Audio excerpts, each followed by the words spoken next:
नमस्कार श्रोतागण, उपासना पॉडकास्ट के सभी दर्शकों का स्वागत है। आप श्रवण कर रहे हैं श्री देवी भागवत पुराण का पाठ। इस एपिसोड में आप सुनेंगे श्री देवी भागवत पुराण के 9वें स्कंध का अध्याय 1 से अध्याय 50 तक का पाठ। तो आइए श्रवण करते हैं श्री देवी भागवत पुराण का पाठ। सब जन कमेंट बॉक्स में लिखिए जय माता दी।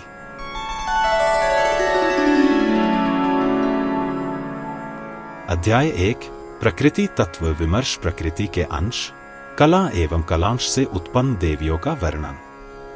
श्री नारायण ने कहा, यह सर्वोच्च प्रकृति 5 गुना मानी जाती है। जब वह सृजन कार्य में लगी रहती हैं, तो वह इस रूप में प्रकट होती हैं: 1 दुर्गा गणेश की माता, 2 राधा, 3 लक्ष्मी, 4 सरस्वती और 5 सावित्री। 2 से 3 नारद जी ने उत्तर दिया, हे ज्ञानियों में श्रेष्ठ, यह प्रकृति कौन है? क्या वह बुद्धि की प्रकृति की है या जड़ की? उसने स्वयं को क्यों प्रकट किया और फिर उसने स्वयं को इन 5 रूपों में क्यों प्रकट किया और उसकी विशेषताएं क्या हैं? अब आपको सभी के जीवन, उनकी पूजा के विभिन्न तरीकों और उनसे मिलने वाले फलों का वर्णन करना चाहिए। कृपया मुझे यह भी बताएं कि उनके कौन कौन से रूप किस किस स्थान पर प्रकट हुए। कृपया मुझे ये सब बताएं। 4 से 18 नारायण ने कहा, हे बालक, इस संसार में ऐसा कौन है जो प्रकृति के गुणों का पूर्णतः वर्णन कर सके? तथापि मैं तुम्हें वही सब बताऊंगा जो मैंने अपने पिता धर्म से सुना था। सुनो। प्रकृति शब्द में उपसर्ग प्र का अर्थ है उच्च, श्रेष्ठ, उत्कृष्ट और प्रत्यय कृति सृजन को दर्शाता है। अतः देवी, जो देवी सृजन के कार्य में सबसे उत्कृष्ट है, उसे देवी प्रकृति के रूप में जाना जाता है। करीब आने पर प्र सत्व गुण का प्रतीक है, जो सबसे उच्च गुणवत्ता है। कृ रजोगुण को दर्शाता है और ति तमोगुण को दर्शाता है। सत्व गुण को सर्वोच्च माना जाता है क्योंकि यह पूर्णतः स्पष्ट है और किसी भी प्रकार की अशुद्धियों से मुक्त है। रजोगुण को मध्यम माना जाता है क्योंकि इसमें यह दोष है कि यह वस्तुओं की वास्तविकता पर पर्दा डाल देता है, जिससे मनुष्य सच्ची वास्तविकता को नहीं समझ पाता। जबकि तमोगुण को सबसे बुरा माना जाता है क्योंकि यह वास्तविक ज्ञान को पूरी तरह से छिपा देता है। अतः जब ब्रह्मा की प्रकृति की यह बुद्धि तीनों गुणों से परे, उपरोक्त तीनों गुणों से युक्त होकर सर्वशक्तिमान हो जाती है, तब वह सृष्टि के कार्य में श्रेष्ठ प्रधान हो जाती है। इसलिए उसे प्रकृति कहा गया है। हे बालक नारद, सृष्टि से ठीक पहले की स्थिति को प्र कहते हैं और कृ का अर्थ है सृष्टि। अतः सृष्टि से पहले जो महान देवी विद्यमान है, उसे सृष्टि के बाद प्रकृति कहते हैं। परमात्मा ने अपने योग अर्थात माया शक्ति से अपने को 2 भागों में विभाजित किया, जिसका दाहिना भाग पुरुष प्रकृति था और बायां भाग स्त्री प्रकृति थी। नोट: पवित्र आत्मा गर्भाधान और उत्सर्जन सृजन का सिद्धांत है। तो प्रकृति ब्रह्मा के स्वभाव की है, वह शाश्वत है। जैसे अग्नि और उसकी जलाने की शक्ति अलग नहीं है, वैसे ही आत्मा और उसकी शक्ति के बीच, पुरुष और प्रकृति के बीच कोई अलग भेद नहीं है। इसलिए जो सबसे प्रमुख और सर्वोच्च योगी हैं, वे पुरुष और स्त्री के बीच कोई अंतर नहीं मानते। सब कुछ ब्रह्मा है। वे सर्वत्र नर और नारी के रूप में सदा विद्यमान हैं। इस संसार में ऐसी कोई चीज नहीं है जो इस नर और नारी से युक्त ब्रह्मा के बिना एक क्षण के लिए भी अस्तित्व में रह सके। अर्थात वे माया से अभिव्यक्त ब्रह्मा हैं। श्री कृष्ण की इच्छा से संसार की रचना करने के लिए, जिनकी इच्छा ही सब कुछ है, मूल प्रकृति महान देवी ईश्वरी ब्रह्मांड की नियंत्रक महिला प्रकट हुई, जो माया के साथ संतुलन की स्थिति में थी। उनकी आज्ञा से उनके 5 रूप प्रकट हुए, या तो सृष्टि के उद्देश्य से या भक्तों को अनुग्रह और कृपा प्रदान करने के लिए। गणेश की माता दुर्गा शिव की पहली सबसे शुभ और प्रिय देवी है। वह नारायणी, विष्णु माया और पूर्ण ब्रह्मा परम ब्रह्मा की प्रकृति की है। ये सनातन सर्व मंगलमयी देवी सभी देवों की अधिष्ठात्री देवी हैं, इसलिए ब्रह्मा तथा अन्य देव, मुनि और मनु इनकी पूजा और स्तुति करते हैं। ये भगवती दुर्गा देवी जब प्रसन्न होती हैं, अपने शरणागत भक्तों के सभी दुख, पीड़ा और कष्टों का नाश करती हैं तथा उन्हें धर्म, शाश्वत नाम और यश, सभी मंगलमयी वस्तुएं और आनंद तथा सभी सुख, बल्कि परम मोक्ष प्रदान करती हैं। ये उन भक्तों की सबसे बड़ी शरण है जो पूर्णतः उनकी शरण में आते हैं और जो महान संकट में होते हैं, जिन्हें ये सभी संकटों और विपत्तियों से बचाती हैं। वास्तव में इस दुर्गा देवी को कृष्ण के हृदय की अधिष्ठात्री देवी और उनकी सर्वोच्च शक्ति, पवित्र अग्नि और पवित्र प्रकाश के रूप में जानो। वह सर्वशक्तिमान है और हमेशा भगवान कृष्ण के साथ रहती है। सभी सिद्ध पुरुष उसकी पूजा करते हैं। सभी 18 सिद्धियां उसे ही मिलती हैं और प्रसन्न होने पर वह अपने भक्तों को जो भी सिद्धियां, सफलता चाहिए वह प्रदान करती है। यह महान देवी बुद्धि, नींद, भूख, प्यास, छाया, तंद्रा, थकान, दया, स्मृति, जाति, धैर्य, त्रुटियां, शांति, सौंदर्य और चेतना, संतोष, पोषण, समृद्धि और धैर्य है।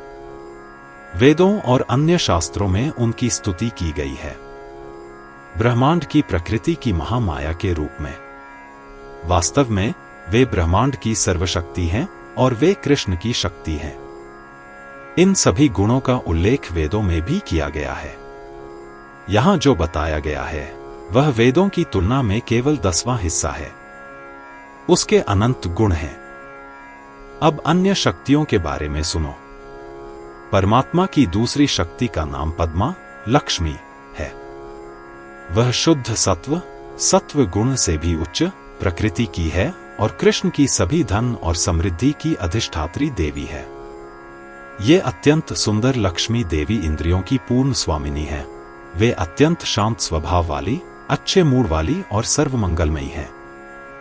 वे लोभ, मोह, वासना, क्रोध, अहंकार से मुक्त हैं। वे अपने पति और भक्तों के प्रति समर्पित हैं। उनके शब्द बहुत मधुर हैं और वे अपने पति को बहुत प्रिय हैं। वास्तव में वे उनके प्राण और आत्मा हैं। ये देवी सभी अनाजों और सब्जियों में निवास करती हैं और इसलिए वे सभी प्राणियों के जीवन का स्रोत हैं। वे वैकुंठ में महालक्ष्मी के रूप में निवास करती हैं, जो पवित्र हैं और हमेशा अपने पति की सेवा में रहती हैं। वे स्वर्ग में रहने वाली स्वर्गीय लक्ष्मी हैं, महलों में राजसी लक्ष्मी हैं और कई गृहस्थों के परिवारों में गृह लक्ष्मी हैं। हे नारद, आप सभी जीवों और सभी चीजों में जो सुंदर सौंदर्य देखते हैं वह सब वही हैं। वे अच्छे और पवित्र कार्यों करने वालों की महिमा और कीर्ति हैं और वे ही शक्तिशाली राजाओं का पराक्रम हैं। वे व्यापारियों का व्यापार, दूसरों का कल्याण करने में लगे हुए संतों की दया और वेदों में स्वीकृत पापी और दुराचारी व्यक्तियों में मतभेद का बीज हैं। वे सभी के द्वारा पूजित हैं, सभी के द्वारा पूजित हैं। अब मैं महान ईश्वर की तीसरी शक्ति के बारे में तुम्हें बताऊंगा जो ज्ञान, वाणी, बुद्धि और विद्या की अधिष्ठात्री देवी है। इस तीसरी शक्ति का नाम सरस्वती है। वे इस अनंत ब्रह्मांड की समस्त विद्या हैं और वे सभी मनुष्यों के हृदय में मेधा, बुद्धि के रूप में निवास करती हैं। वे काव्य रचना की शक्ति हैं, वे स्मृति हैं और वे महान बुद्धि, प्रकाश, तेज और आविष्कारशील प्रतिभा हैं। वे विभिन्न कठिन सिद्धांत कार्यों के वास्तविक अर्थ को समझने की शक्ति देती हैं। वे कठिन अंशों को समझाती और समझाती हैं और वे सभी संदेहों और कठिनाइयों को दूर करने वाली हैं। जब हम पुस्तकें लिखते हैं, जब हम तर्क करते हैं और निर्णय करते हैं, जब हम संगीत के गीत गाते हैं, तब वे कार्य करती हैं। वे संगीत में समय या माप हैं। वे गायन और वाद्य संगीत में संतुलन और एकता रखती हैं। वे वाणी की देवी हैं। वे विभिन्न विषयों के ज्ञान में, तर्क वितर्क और विवादों में अधिष्ठात्री देवी हैं। वस्तुतः सभी प्राणी उन्हीं की शरण में आकर अपना जीवन यापन करते हैं। वे शांत हैं और उनके हाथों में वीणा और पुस्तकें हैं। उनका स्वभाव पूर्णतः सात्विक, शुद्ध सत्व, विनम्र और श्रीहरि से अत्यंत प्रेम करने वाला है। उनका रंग बर्फ से ढके पर्वतों के समान, श्वेत चंदन के समान, कुंद के फूल के समान, चंद्रमा के समान अथवा श्वेत कमल के समान श्वेत है। वे सदैव यही दोहराती है, भगवान श्री कृष्ण का नाम लेते समय वे अपने रत्नमय मनके को फेरती है। उनका स्वभाव तपस्वी है, वे तपस्वियों के तप का फल देने वाली हैं। वे सभी की सिद्धि और विद्या हैं, वे सभी को सदैव सफलता प्रदान करती हैं। यदि वे यहां न होती तो ब्राह्मणों का पूरा समूह हमेशा मृत व्यक्तियों के समूह की तरह अवाक रह जाता। वेदों में तीसरी देवी के रूप में जो गाया गया है वह पवित्र शब्द है, तीसरी शक्ति सरस्वती। इस प्रकार मैंने उनका वर्णन किया है। अब वेदों के अनुसार अन्य देवी की महिमा सुनो। वे चारों वर्णों जातियों की जननी है, वेदों और छंदों के अंग की मूल हैं, संध्या वंदन के सभी मंत्रों की बीज हैं और तंत्रों की मूल हैं। वे स्वयं सभी विषयों में पारंगत हैं। वे स्वयं तपस्विनी हैं, वे ब्राह्मणों की तप हैं। वे तेजस अग्नि हैं और ब्राह्मण जाति की जाति हैं तथा अपने अंदर सभी प्रकार के संस्कारों, प्रवृत्तियों, झुकावों का समावेश करती हैं। वे जप हैं। शुद्ध, सावित्री और गायत्री के नामों से विख्यात वे सदैव ब्रह्मा लोक में निवास करती हैं और ऐसी हैं कि सभी पवित्र तीर्थ स्थान अपनी शुद्धि के लिए उनके स्पर्श की इच्छा रखते हैं। उनका रंग शुद्ध स्फटिक के समान पूर्णतया श्वेत है। वे पूर्णतया शुद्ध सत्व स्वरूपा, परमानंद स्वरूपा हैं। वे सनातन हैं तथा सभी से श्रेष्ठ हैं। वे पर ब्रह्म स्वरूपा हैं तथा मोक्षदायिनी हैं। वे उग्र शक्ति हैं तथा ब्रह्मा तेज, ब्रह्मा तथा ब्राह्मणों का उग्र आत्मा की अधिष्ठात्री देवी हैं। जिनके चरणों के स्पर्श से सारा जगत पवित्र हो जाता है, वे सावित्री देवी चौथी शक्ति हैं। हे बालक नारद, अब मैं तुम्हें पांचवी शक्ति देवी राधिका के विषय में वर्णन करूंगा। सुनो। वे 5 प्राणों की अधिष्ठात्री देवी हैं। वे स्वयं ही सबका जीवन है। वह भगवान श्री कृष्ण को भी प्राणों से अधिक प्रिय है तथा अन्य सभी प्रकृति देवियों से अधिक सुंदर और श्रेष्ठ है। वह सब में निवास करती है। उसे अपने सौभाग्य पर बहुत गर्व है। उसकी महिमा अनंत है तथा वह श्री कृष्ण की पत्नी है, मानो उनका बाया शरीर है तथा वह किसी भी प्रकार से उनसे कम नहीं है, न तो गुणों में, न तेजस में, न ही किसी अन्य बात में। वह सर्वोच्च से भी उच्च है, सबका सार है, अनंत रूप से श्रेष्ठ है, सर्वप्रथम है, सनातन है, परम आनंद स्वरूप है, सौभाग्यशाली है, सभी के द्वारा अत्यधिक पूजित है। वह श्री कृष्ण की रासलीला की अधिष्ठात्री देवी है। उन्हीं से रसमंडल उत्पन्न हुआ है और वे ही रसमंडल रास में वृत्ताकार नृत्य की शोभा और आभूषण हैं। नोट: माननीय न्यायमूर्ति सर जी वुड्रोफ द्वारा समझाए गए सृष्टि पर एक पेपर से उद्धरण। व्याख्याता ने यह बताते हुए शुरुआत की कि सृष्टि के किसी भी सिद्धांत की जांच से 2 मौलिक अवधारणाएं सामने आती हैं: अस्तित्व की कुटस्थ और बनना, भव, अपरिवर्तनशीलता और परिवर्तन, एक और अनेक। ब्रह्मा या आत्मा अपने स्वरूप में है और कभी नहीं बनता। यह बनने के सिद्धांत मूल प्रकृति से निकले हुए विकास हैं जो प्रकृति कहलाते हैं। बाद वाला सिद्धांत अनिवार्य रूप से गति है। दुनिया ब्रह्मांडीय कंपन, स्पंदन में मूल प्रकृति के साथ चेतना, चित्त द्वारा प्रदर्शित होती है। हाल की पश्चिमी परिकल्पनाओं ने वैज्ञानिक पदार्थ को इस अर्थ में माया बना दिया है कि यह हमारे मन में एकल पदार्थ ईथर के कंपन द्वारा उत्पन्न विभिन्न रूप हैं। हालांकि कंपन, स्पंदन का सिद्धांत भारत में एक प्राचीन विरासत है। मूल प्रकृति में प्रारंभिक गति के विभिन्न रूपों से संपूर्ण विश्व का जन्म हुआ है। समस्या यह है कि इस तरह की बहुलता अपने प्रभावी कारण की आवश्यक इकाई आत्मा के प्रति अवमूल्यन के बिना कैसे मौजूद है। इसके बाद व्याख्याता ने इस बिंदु पर सांख्य दर्शन का एक त्वरित सर्वेक्षण किया, जो अस्तित्व और संभूति के दो वास्तविक और स्वतंत्र सिद्धांतों को मानता है, जिन्हें वह पुरुष और प्रकृति कहता है, और इससे शंकर के शुद्ध अद्वैतवाद का सबसे आसान द्वैतवादी उत्तर दिया, जिसमें कहा गया था कि अस्तित्व का केवल एक ही सिद्धांत है, सद्वस्तु और माया, चाहे उसे ईश्वर की शक्ति के रूप में माना जाए या ऐसी शक्ति के उत्पाद के रूप में, वह वस्तु या कुछ भी नहीं है। फिर उन्होंने बताया कि तांत्रिक सिद्धांत, जिसके साथ उन्होंने व्यवहार किया, उन दो दृष्टिकोणों के बीच एक मध्य स्थान रखता है। कुलार्णव तंत्र में शिव कहते हैं, कुछ लोग अद्वैतवाद चाहते हैं, अद्वैतवाद, अन्य द्वैतवाद, द्वैतवाद। हालांकि ऐसे लोग मेरे सत्य को नहीं जानते, जो न तो अद्वैतवाद है और न ही द्वैतवाद, द्वैताद्वैत विवर्जित। तंत्र द्वैतवाद नहीं है, क्योंकि यह प्रकृति को एक स्वतंत्र अचेतन सिद्धांत, अचित, के रूप में मान्यता नहीं देता है। यह शंकर के अद्वैतवाद से इस मायने में भिन्न है कि प्रकृति को बनने के एक सचेतन सिद्धांत के रूप में, अर्थात शक्ति के रूप में, वस्तु नहीं है, यद्यपि इसका प्रदर्शित चित्र संसार माया है। यह पुरुष और प्रकृति के जुड़वां सिद्धांतों को एकता में परिवर्तित करके सांख्य द्वैतवाद का संश्लेषण करता है, जो अर्धनारीश्वर शिव शक्ति है। अन्य मामलों के संबंध में यह सांख्य की धारणाओं को अपनाता है, जैसे कि मूल प्रकृति की अवधारणाएं, जिसमें 3 गुण, स्पंदन, विकृति का विकास, परिणाम और तत्वों का उत्सर्जन क्रम शामिल है। शक्ति जो इसे प्रभावित करती है, वह अस्तित्व में है और स्वयं कभी अचेतन, अचित नहीं होती, हालांकि उसमें जीव को यह सोचने की शक्ति होती है कि वह ऐसा है। अगर यह समझ में आ जाता तो कोई ऐसी बकवास नहीं सुनता कि शाक्त, जिनका धर्म दुनिया के सबसे पुराने धर्मों में से एक है, भौतिक शक्ति या स्थूल पदार्थ, जड़, की पूजा करते हैं। फिर व्याख्याता ने शक्ति, शक्ति तत्व की प्रकृति के बारे में संक्षेप में बताया। यह शब्द मूल शब्द शक से निकला है, जिसका अर्थ है दिव्य शक्ति, जिसके द्वारा दुनिया का निर्माण, अभिव्यक्ति और विनाश हुआ। तंत्र में शक्ति और उसे संचालित करने वाला भगवान, शक्तिमान, एक ही हैं। शिव और शक्ति एक ही हैं।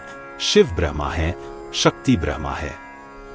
पहला पालौकिक है, दूसरा एक ब्रह्मा का अंतर्निहित पहलू है, जो शिव और शक्ति दोनों है। मां सृजन करती है, कार्य विभाविनी। पिता जो चाहता है वही करता है, कार्य विभावक। उनके मिलन से सृजन होता है। शक्ति उस छोटी सी स्त्री की आकृति की तरह नहीं है, जिसे कुछ भारतीय प्रतिमाओं की गोद में देखा जाता है, जिसे अधीनस्थ स्थान दिया गया है, जिसे कुछ लोग हिंदू पत्नी को धारण करने वाला मानते हैं। वह भगवान की दासी नहीं है, बल्कि भगवान स्वयं ही जगत की माता के रूप में है। यह शक्ति निर्गुण और सगुण दोनों है, अर्थात चित शक्ति और माया शक्ति है।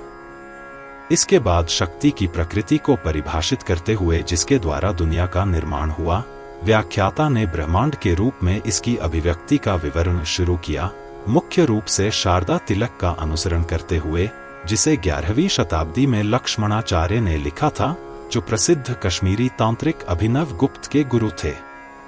निम्नलिखित इसका एक बहुत ही संक्षिप्त सारांश है, जो कि पेपर का मुख्य भाग है।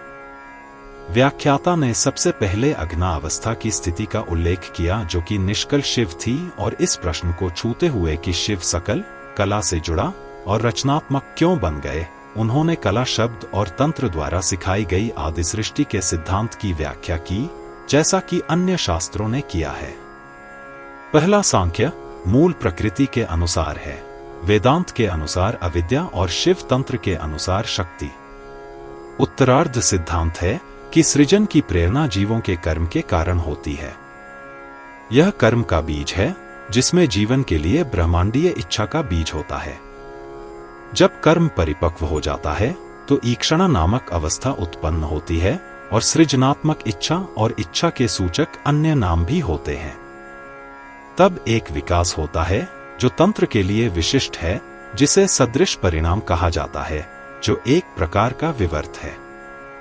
विकास केवल आभासी है, क्योंकि आनंदमय कोश में कोई वास्तविक परिवर्तन नहीं होता है। सकल शिव में विशुद्ध रूप से संभावित अवस्था में मौजूद शक्ति को उनसे निकलने वाला कहा जाता है। यह शक्ति का पहला गतिज पहलू है जिसमें सत्वगुण प्रदर्शित होता है। यह परमकाशावस्था है। नाद, ध्वनि, शब्द तब प्रकट होता है। शक्ति रजोगुण के सक्रिय होने से और अधिक गतिशील हो जाती है। यह अक्षरावस्था है। फिर तम के प्रभाव में ईश्वर घनभूत बन जाता है और जिसे परविंदु कहते हैं। यह अव्यक्तावस्था है। इस प्रकार परम विंदु पुरुष इसे महाविष्णु, ब्रह्म पुरुष या देवी जैसे विभिन्न नामों से पुकारते हैं। इसकी तुलना चने के दाने से की जाती है जिसके आवरण के नीचे अविभाजित 2 बीज होते हैं। मिलन। ये शिव शक्ति हैं और इनका आवरण माया है। यह विंदु विंदु, विज, नाद या शिव शक्ति और शिव शक्ति के 3 रूपों में प्रकट और प्रदर्शित होती है। इच्छा, ज्ञान और क्रिया की 3 शक्तियां। यह रहस्यमय काम कला है जो सभी मंत्रों का मूल है। ये 7 सकला, शिव, शक्ति, नाद, पराविंदु, विंदु, बीजा, नाद सभी शक्ति के पहलू हैं जो मंत्र के 7 विभाग हैं और ईश्वर सृष्टि में पराध्वनि की रचना कहलाते हैं। व्याख्याता ने इन शक्तियों की प्रकृति की व्याख्या की जो ध्वनि, शब्द का हिस्सा थीं। सदृश परिणाम उसी विकास में शंभु से ब्रह्मा तक 6 शिवों के प्रकट होने से रूप या अर्थ सृजन का उल्लेख किया जो समग्र समष्टि ध्वनि शक्तियां थी। उन्होंने कहा कि परविंदु के भेद पर पूर्ण कारण शब्द विद्यमान था जो गुप्त शब्द है। कारण शरीर या पर शब्द और अर्थ पूर्ण होने पर तब प्रदर्शित शब्द या शब्दार्थ प्रकट हुआ। यह ग्रीक लोगों की तरह एक मिश्रित रूप है। शब्द ब्रह्मा या शब्द के कारण के रूप में ब्रह्मा सभी प्राणियों में चैतन्य है। वेदांत के नाम रूप या नाम और रूप की दुनिया में शब्दार्थ में सूक्ष्म और स्थूल शरीर शामिल हैं जिनकी शक्तियां हिरण्यगर्भ ध्वनि है जिसे मध्यमा कहा जाता है और विराट ध्वनि वैखरी। शब्द से तात्पर्य केवल भौतिक ध्वनि से नहीं है जो परमाणु ईथर के गुण के रूप में तामसिक अहंकार से विकसित होती है। फिर व्याख्याता ने बताया कि शक्ति के प्रकट होने तक अदृष्ट सृष्टि रही है और शब्द या कारण ध्वनि की पूर्णता तक विवर्त विकास हुआ है। फिर वास्तविक विकास परिणाम होता है जिसमें तत्व या हमारे सांसारिक अनुभव के मनोवैज्ञानिक विश्लेषण के परिणाम स्वरूप खोजे गए तत्व को सांख्य के अनुसार प्रकट होने वाला बताया जाता है, न कि वैदांतिक योजना के अनुसार। हालांकि तांत्रिक व्याख्या में कुछ विशिष्टताएं थीं जिन्हें व्याख्याता ने नोट किया। अंत में यौगिक सृष्टि को इस हद तक स्वीकार किया गया कि यह वे तत्व थे जिन्होंने विभिन्न संयोजनों में स्थूल दुनिया का निर्माण किया। अंत में व्याख्याता ने बताया कि भारतीय शास्त्र एक दूसरे से जुड़े हुए हैं। किसी भी विशेष शास्त्र में मौजूद ऐसी विशिष्टताएं विभिन्न दृष्टिकोणों या उद्देश्यों के कारण होती हैं। इस संबंध में याद रखने वाली मुख्य बात यह थी कि तंत्र व्यावहारिक साधना शास्त्र था।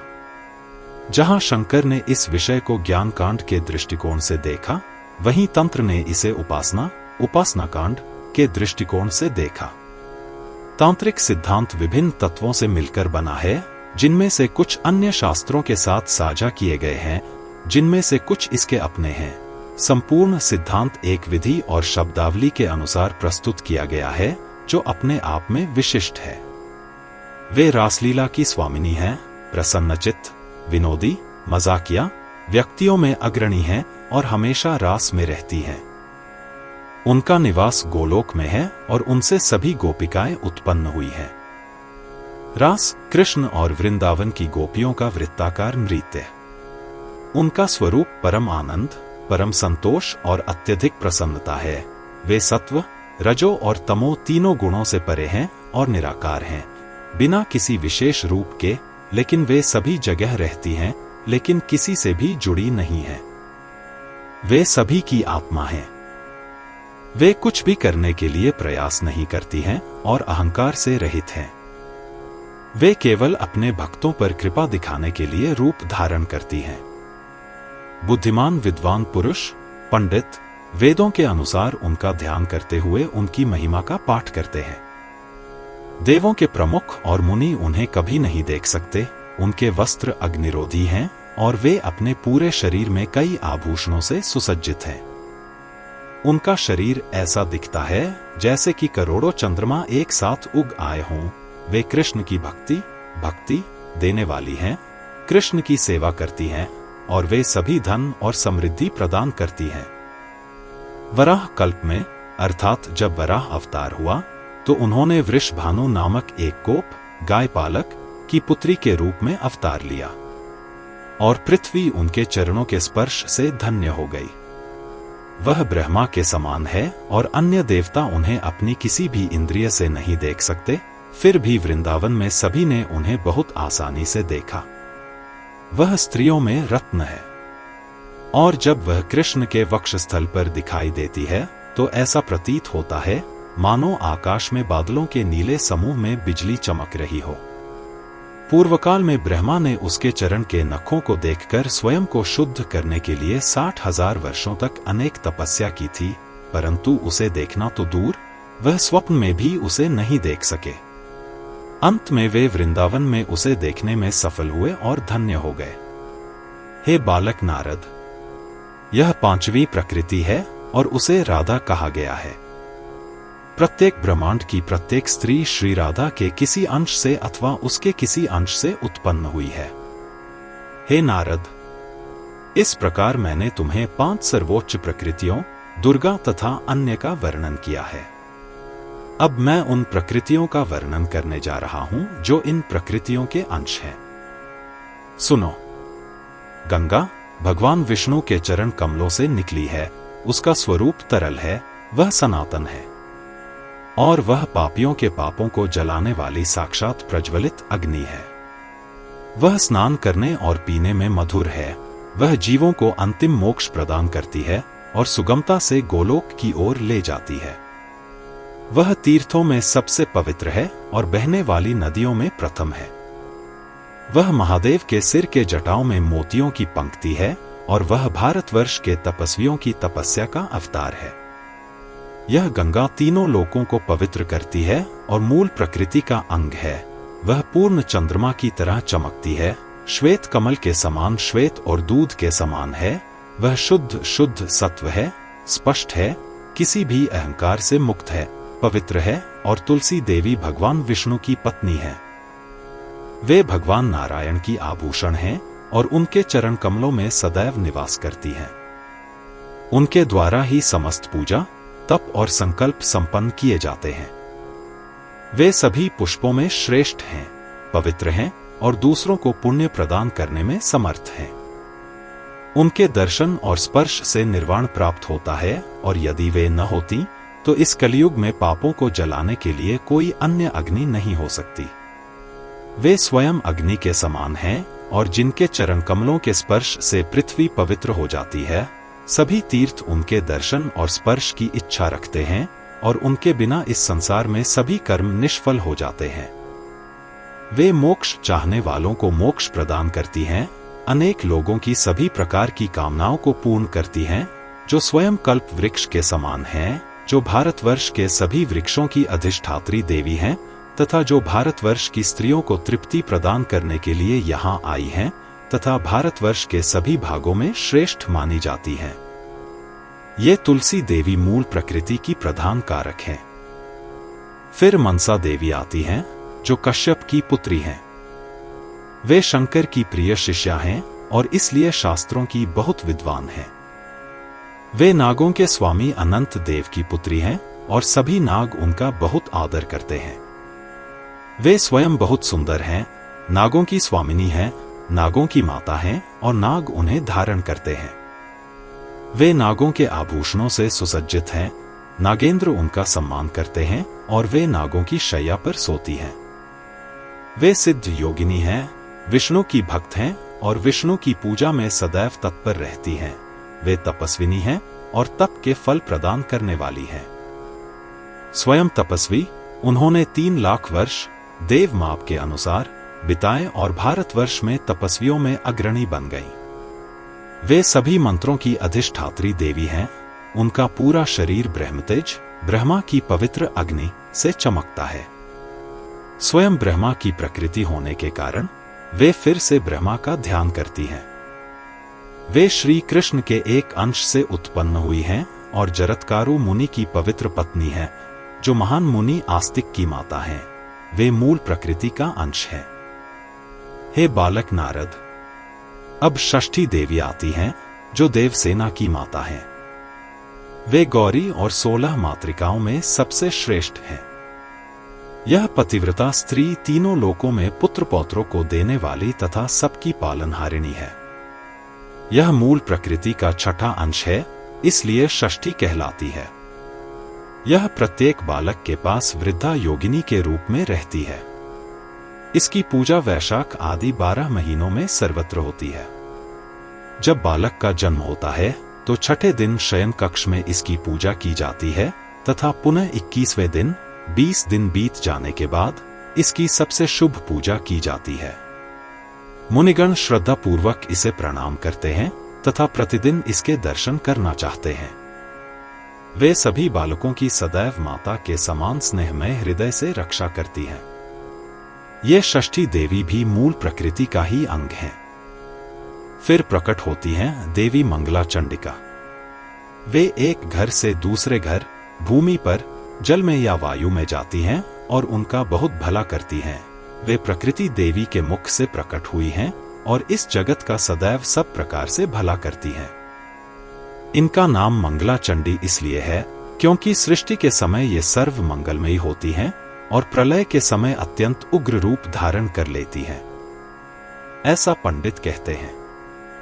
प्रत्येक मंगलवार को सभी लोकों में इनकी पूजा होती है और ये प्रसन्न होने पर स्त्रियों को पुत्र, पौत्र, धन, समृद्धि, यश और सभी प्रकार का कल्याण प्रदान करती हैं और सभी मनोकामनाएं पूर्ण करती हैं।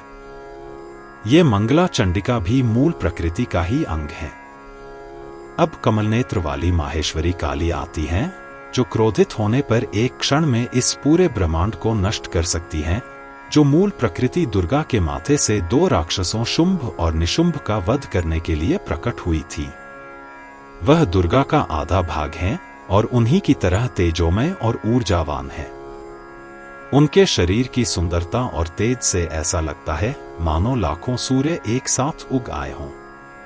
जो समस्त शक्तियों में श्रेष्ठ है तथा उनसे भी अधिक शक्तिशाली है, जो सभी व्यक्तियों को सिद्धि प्रदान करती है, जो सभी से श्रेष्ठ है तथा योगमय स्वभाव वाली है, जो कृष्ण के प्रति अत्यंत समर्पित है तथा उन्हीं के समान तेजस्वी, गुणवान तथा पराक्रमी है, जिसका शरीर श्री कृष्ण के निरंतर ध्यान से काला पड़ गया है, जो एक ही श्वास में संपूर्ण ब्रह्मांड को नष्ट कर सकती है, जो केवल खेल के लिए तथा लोगों को शिक्षा देने के लिए दैत्यों से युद्ध कर रही थी तथा जो पूजा से प्रसन्न होने पर चारों फल धर्म, अर्थ, काम तथा मोक्ष प्रदान कर सकती है। यह काली भी प्रकृति का ही अंग है। देवी वसुंधरा, पृथ्वी भी मूल प्रकृति का ही अंग है। ब्रह्मा आदि देवता, मुनिमंडल, 14 मनु तथा सभी मनुष्य उन्हीं का भजन करते हैं। वे सबकी आधार हैं तथा सब प्रकार के अन्नों से परिपूर्ण हैं। वे सभी रत्नों तथा मणियों की मूल हैं। वे अपने गर्भ में सभी बहुमूल्य धातुओं को धारण करती हैं। उनसे सभी प्रकार की उत्तम वस्तुएं निकलती हैं। वे सबकी शरण हैं। प्रजा तथा राजा लोग सदैव उन्हीं की पूजा करते हैं तथा उन्हीं का भजन करते हैं। सभी जीव उन्हीं के द्वारा जीवित रहते हैं तथा वे सभी प्रकार की संपत्ति तथा समृद्धि प्रदान करती हैं। उनके बिना यह सब, चाहे वह चल हो या अचल, आधारहीन हो जाता है। फिर कहां विश्राम करें? हे बालक नारद, अब मूल प्रकृति के अंशों से जो पुनः उत्पन्न हुए हैं, उनके विषय में सुनिए तथा उनकी पत्नियों के नाम भी सुनिए। अब मैं विधिवत वर्णन करूंगा। देवी स्वाहा अग्नि की पत्नी है तथा सारा ब्रह्मांड उनकी पूजा करता है। उनके बिना देवी कभी भी आहुति नहीं ले सकती। दक्षिणा और दीक्षा दोनों ही यज्ञ की पत्नियां हैं। उनका सर्वत्र सम्मान किया जाता है। यहां तक कि दक्षिणा, यज्ञ के अंत में दिया जाने वाला शुल्क, के बिना कोई भी यज्ञ अनुष्ठान नहीं होता, पूर्ण और फलदायी हो सकता है। स्वधा देवी पितरों की पत्नी है। सभी इस स्वधा देवी की पूजा करते हैं, चाहे वे मुनि हों, मनु हों या पुरुष। यदि पितरों को तर्पण करते समय स्वधा मंत्र का उच्चारण नहीं किया जाए तो सब व्यर्थ हो जाता है। स्वस्ति देवी वायु देव की पत्नी है। ब्रह्मांड में हर जगह उनकी पूजा की जाती है। इस स्वस्ति देवी के बिना न तो देना, न लेना और न ही कोई कार्य फलदायी और उपयोगी हो सकता है। पुष्टि, पोषण गणपति की पत्नी है। इस संसार में सभी लोग इस पुष्टि देवी की पूजा करते हैं। इस पुष्टि के बिना महिला या पुरुष समान रूप से सभी कमजोर और कमजोर हो जाते हैं। तुष्टि, संतुष्टि, संतोष अनंत देव की पत्नी है। संसार में सर्वत्र उनकी स्तुति और पूजा होती है। उनके बिना संसार में कहीं भी कोई सुखी नहीं हो सकता। संपत्ति ईशान देव की पत्नी है। सुर, मनुष्य सभी समान रूप से उनकी पूजा करते हैं। यदि वे न होती तो इस संसार में सभी लोग घोर दरिद्रता से पीड़ित हो जाते। धृति देवी कपिल देव की पत्नी है। वे सभी स्थानों पर समान रूप से पूजित हैं। यदि वे न होती तो इस संसार के सभी लोग अधीर हो जाते। सती देवी सत्यदेव की पत्नी है। वे समस्त संसार को प्रिय हैं। मुक्त लोग सदैव उनकी पूजा करते हैं। यदि सत्य से प्रेम करने वाली सती न होती तो समस्त संसार मित्रता का खजाना खो देता। दया जो समस्त संसार को प्रिय है, वे मोहदेव की पतिव्रता पत्नी है। वे सभी को प्रिय हैं। यदि वे न होती तो समस्त संसार निराश हो जाता। देवी प्रतिष्ठा, प्रसिद्धि, प्रसिद्धि पुण्य देव की पत्नी है। वे लोगों को उनकी पूजा के अनुसार पुण्य प्रदान करती हैं। यदि वे न होती तो सभी लोग जीते जी ही मर जाते। देवी कीर्ति, प्रसिद्धि, सुकर्मा अच्छे कर्मों की पत्नी है। वे स्वयं सिद्ध हैं, अतः सभी धन्य लोग उनका बहुत आदर करते हैं। यदि वे न होती तो इस संसार के सभी लोग मर जाते, यश से रहित हो जाते। क्रिया, कार्य प्रयास, क्रिया करना, उद्योग, उत्साह की पत्नी है। सभी लोग उनका बहुत सम्मान करते हैं। हे मुनि नारद, यदि वे न होती तो समस्त लोग नियम कानूनों से रहित हो जाते। मिथ्यात्व अधर्म की पत्नी है। इस संसार में जितने भी धोखेबाज हैं, वे सब उसे बहुत मानते हैं। यदि वे उसे पसंद न करें तो सभी धोखेबाज विलुप्त हो जाएंगे। सत्ययुग में वह किसी की दृष्टि में नहीं आती थी। त्रेता में उसका सूक्ष्म रूप दिखाई देने लगा। जब द्वापर युग आया तब वह अर्ध विकसित हो गई, और अंत में जब कलयुग आया तब वह पूर्ण विकसित हो गई और निर्भीकता और निर्लज्जता में तथा अधिक बोलने और सर्वत्र व्याप्त होने में उससे कोई पीछे नहीं रहा। अपने भाई छल के साथ वह एक घर से दूसरे घर घूमती रहती है। शांति, लज्जा और लज्जा दोनों ही अच्छे आचरण की पत्नियां हैं। यदि वे न होती तो इस संसार में सब कुछ नष्ट हो जाता। यदि ये तीनों न होती तो सभी लोग मूर्ख और पागल हो जाते। मूर्ति धर्म देवी की पत्नी है। वे सभी के लिए सुंदरी और अत्यंत आकर्षक हैं। यदि वे न होती तो परमात्मा को कोई विश्राम स्थान न मिलता और सारा ब्रह्मांड निरालंब, विश्राम करने के लिए कुछ भी न होने हो जाता। ये पवित्र मूर्ति देवी वैभव, सुंदरता और लक्ष्मी की प्रकृति की है। वे सर्वत्र आदरणीय, पूजित और पूजनीय हैं। सिद्ध योगिनी नींद रुद्रदेव की पत्नी है, जो कालाग्नि, संसार के विखंडन के समय होने वाली सार्वभौमिक ज्वाला की प्रकृति की है। सभी जीव अपनी रातें उनके साथ बिताते हैं। गोधूली, रात्रि और दिन काल की पत्नियां हैं। यदि वे न होती तो सृष्टिकर्ता भी समय की गणना नहीं कर पाता। भूख और प्यास लोभ की पत्नियां हैं। सारा जगत उनका धन्यवाद करता है, उनका आदर करता है और उनकी पूजा करता है। यदि वे न होती तो सारा जगत चिंता के सागर में डूब जाता। तेज और दाहक क्षमता तेजस की पत्नियां हैं। इनके बिना जगत के स्वामी कभी सृष्टि की रचना और व्यवस्था स्थापित नहीं कर सकते थे। मृत्यु और बुढ़ापा काल की पुत्रियां हैं और ज्वर की प्रिय पत्नियां हैं। इनके बिना सारी सृष्टि समाप्त हो जाती। तंद्रा और प्रीति निद्रा की पुत्रियां हैं और वे सुख की प्रिय पत्नियां हैं। वे इस जगत में सर्वत्र विद्यमान हैं। हे मुनियों में श्रेष्ठ, श्रद्धा और भक्ति वैराग्य की पत्नियां हैं, क्योंकि तब सभी व्यक्ति जीवित रहते हुए मुक्त हो सकते हैं, जीवन मुक्त।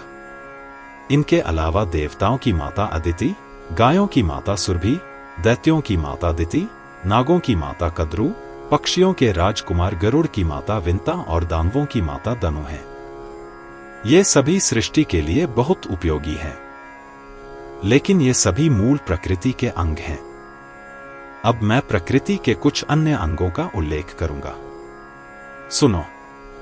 रोहिणी, चंद्रमा की पत्नी, संज्ञा, सूर्य की पत्नी, शत्रुपा, मनु की पत्नी, इंद्र की पत्नी शची, बृहस्पति की पत्नी तारा, वशिष्ठ की पत्नी अरुंधति, अत्रि की पत्नी अनसुया, कर्दम की पत्नी देवहूति, दक्ष की पत्नी प्रसूति, पितरों की मानस पुत्री और अंबिका की माता मेनका, लोपामुद्रा, कुबेर की पत्नी कुंती, वरुण की पत्नी विंध्यावली, राजा बलि की पत्नी दमयंती, यशोदा, देवकी, गांधारी, द्रौपदी, शैव्या, सत्यवती, बृहस्पति की पतिव्रता और श्रेष्ठ पत्नी और राधा की माता, मंडीदारी, कौशल्या, कौरवी, सुभद्रा, रेवती, सत, यभामा, कालिंदी, लक्ष्मणा, जाम्बवती, नागंजिति, मित्रबिंदा, लक्षणा, रुक्मिणी, सीता, लक्ष्मी अवतार, काली, योजनगंधा, व्यास की सती माता, उषा,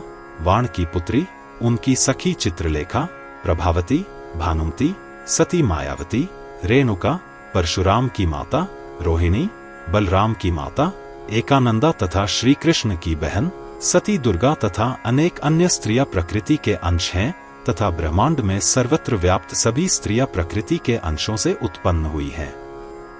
अतः किसी भी स्त्री का अपमान करना प्रकृति का अपमान करना है। यदि कोई व्यक्ति किसी पतिव्रता ब्राह्मणी को, जिसके पति और पुत्र जीवित हों, वस्त्र, आभूषण और चंदन आदि से पूजता है, तो वह मानो प्रकृति की पूजा करता है। यदि कोई विप्र 8 वर्ष की कुंवारी कन्या को वस्त्र, आभूषण और चंदन आदि से पूजता है, तो समझो उसने प्रकृति देवी की पूजा की है। श्रेष्ठ, मध्यम और निकृष्ट सभी प्रकृति से उत्पन्न हैं। जो स्त्रियां सत्वगुण से उत्पन्न होती हैं, वे सभी बहुत अच्छे स्वभाव वाली और पवित्र होती हैं। जो रजोगुण से उत्पन्न होती हैं, वे मध्यम होती हैं और सांसारिक भोगों में बहुत अधिक आसक्त होती हैं और अपने स्वार्थ में लगी रहती हैं। और जो तमोगुण से उत्पन्न होती हैं, वे निकृष्ट और अज्ञात कुलों की मानी जाती हैं। वे बहुत ही दुष्ट, धोखेबाज, अपने परिवार को बर्बाद करने वाली, अपनी मर्जी से जीने वाली, झगड़ालू होती हैं और उनके बराबर कोई दूसरा नहीं होता। ऐसी स्त्रियां इस दुनिया में वेश्याएं और स्वर्ग में अप्सराएं बनती हैं। उभयलिंगी प्रकृति के अंग हैं, लेकिन वे तमोगुण की प्रकृति के होते हैं। इस प्रकार मैंने तुम्हें प्रकृति का स्वरूप बताया है। अतः इस पुण्य भूमि भारतवर्ष में देवी की पूजा करना सर्वथा वांछनीय है। प्राचीन काल में राजा सुरथ ने मूल प्रकृति दुर्गा की पूजा की थी, जो सभी बुराइयों का नाश करने वाली है। तत्पश्चात श्री रामचंद्र ने रावण का वध करने के लिए उनकी पूजा की थी। तब से उनकी पूजा तीनों लोकों में प्रचलित है। वे सर्वप्रथम दक्ष की पुत्री के रूप में उत्पन्न हुई थी। उन्होंने दैत्यों और दानवों की समस्त सेना का नाश कर दिया था। अपने पिता दक्ष द्वारा यज्ञ में अपने पति के विरुद्ध कहे गए अपशब्दों को सुनकर उन्होंने ही अपना शरीर त्याग दिया था और पुनः जन्म लिया था। उन्होंने मेनका के गर्भ से जन्म लिया और पशुपति को पुनः पति रूप में प्राप्त किया। और उनके 2 पुत्र कार्तिक और गणेश, जो उनके द्वारा उत्पन्न हुए, उनमें से कार्तिक नारायण का अंश थे और गणपति श्री कृष्ण थे, जो राधा के स्वामी थे। हे देवर्षि, 2 पुत्रों के बाद लक्ष्मी देवी दुर्गा से उत्पन्न हुई। मंगला राजा, राजा मंगल ने सबसे पहले उनकी पूजा की। तब से तीनों लोकों में सभी उनकी पूजा करने लगे, चाहे वे देवता हों या मनुष्य। राजा अश्वपति ने सबसे पहले सावित्री देवी की पूजा की और तब से देवता, मुनि सभी उनकी पूजा करने लगे। जब देवी सरस्वती का जन्म हुआ तो भगवान ब्रह्मा ने सबसे पहले उनकी पूजा की। इसके बाद महानतम मुनि, देवता सभी शुरू हुए उनकी पूजा करने के लिए। कार्तिक मास की पूर्णिमा की रात को यह भगवान श्री कृष्ण थे जो सर्वोच्च आत्मा थे, जिन्होंने सबसे पहले रास मंडलम के भीतर देवी राधा की पूजा की। वह घेरा जिसके भीतर गोलोक क्षेत्र में रास लीला, गोलाकार नृत्य की जाती थी। फिर श्री कृष्ण की आज्ञा से सभी गोप, गाय पालक, गोपियां, सभी लड़के लड़कियां, सुरभि, गायों की जाति की रानी और अन्य गायें उनकी पूजा करती थी। इसलिए जब से गोलोक के निवासियों, ब्रह्मा और अन्य देवताओं और मुनियों द्वारा उनकी पूजा की गई, तब से सभी लोग भक्ति और धूप, दीप और विभिन्न अन्य प्रसाद के साथ हमेशा श्री राधा की पूजा करने लगे। पृथ्वी पर सर्वप्रथम भगवान महादेव के निर्देशन में भारतवर्ष की पवित्र भूमि में सुयज्ञ द्वारा उनकी पूजा की गई थी। तत्पश्चात परम आत्मा भगवान श्री कृष्ण की आज्ञा से तीनों लोकों के वासी उनकी पूजा करने लगे। मुनिगण बड़ी भक्ति के साथ धूप, पुष्प तथा अनेक प्रकार के नैवेद्यों से सदैव देवी राधा की पूजा करते हैं। हे बालक नारद, इनके अतिरिक्त प्रकृति से उत्पन्न अन्य सभी देवियां भी पूजी जाती हैं। यहां तक कि गांवों में ग्राम देवता, वनों में वन देवता तथा नगरों में नगर देवता पूजे जाते हैं। इस प्रकार मैंने शास्त्रों के अनुसार प्रकृति देवी तथा उसके अंगों का महिमामय जीवन तुम लोगों के समक्ष वर्णित किया है। अब तुम लोग और क्या सुनना चाहते हो? महर्षि वेदव्यास द्वारा रचित श्रीमद् देवी भागवत के 9वें स्कंध में प्रथम अध्याय यहीं समाप्त होता है।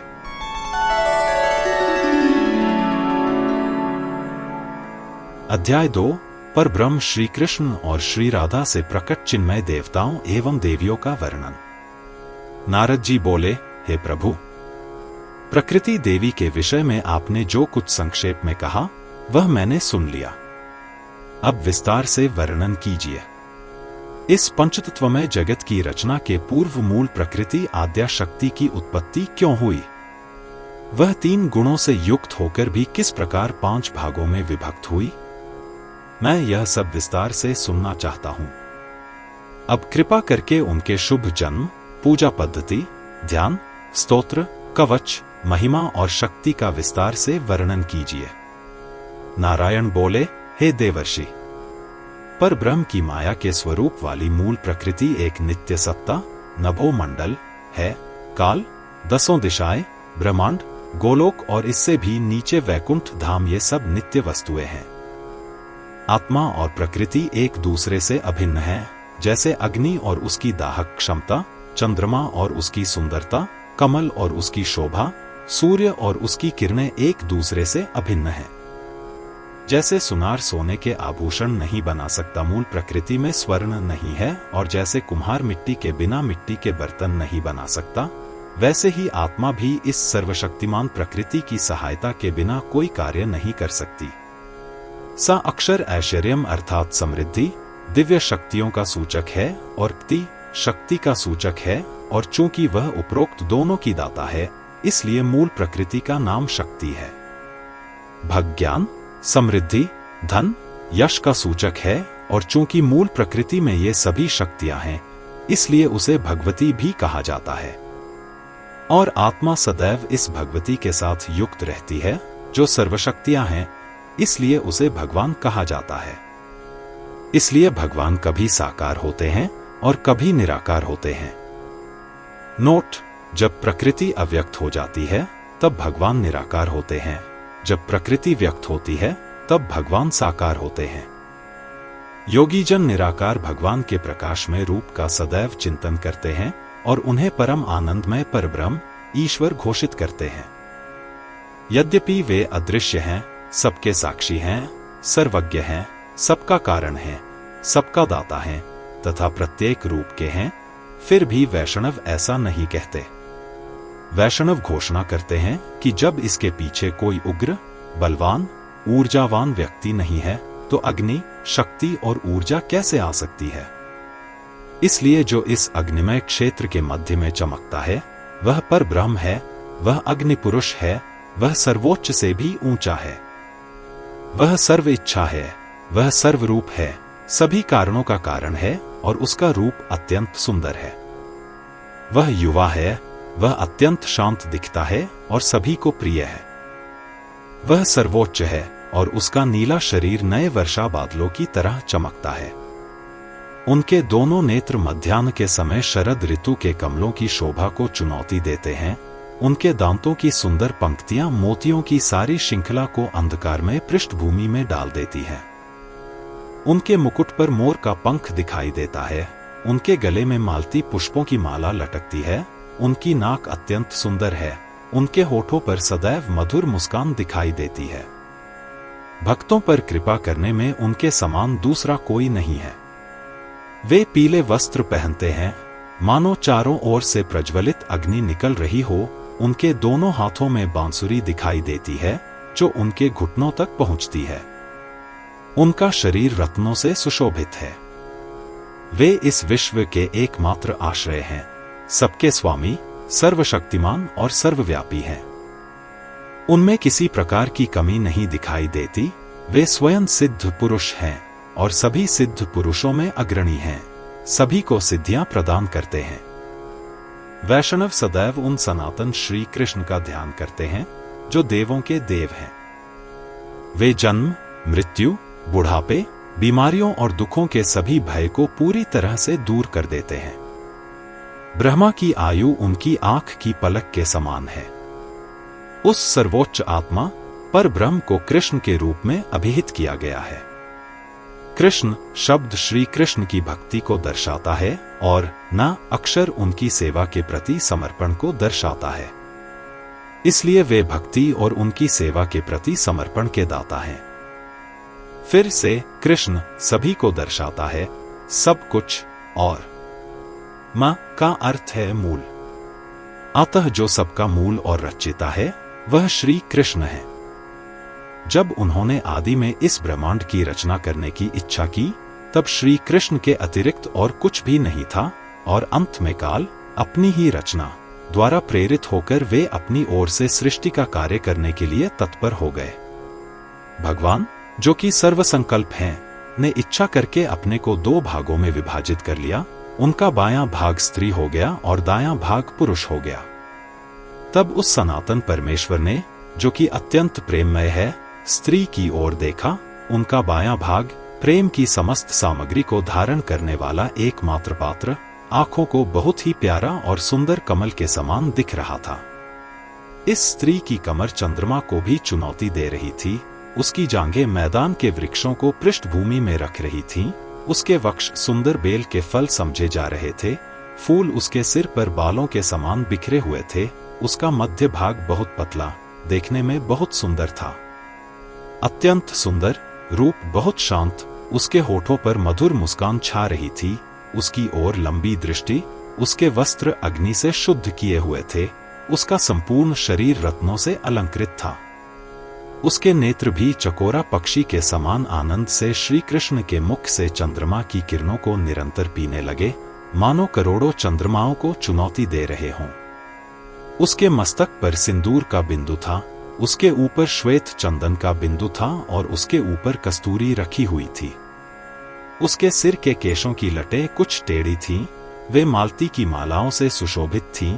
उसके गले में रत्नों और मणियों की माला लटक रही थी और वह अपने पति के प्रति सदैव अत्यंत प्रेममयी रहती थी।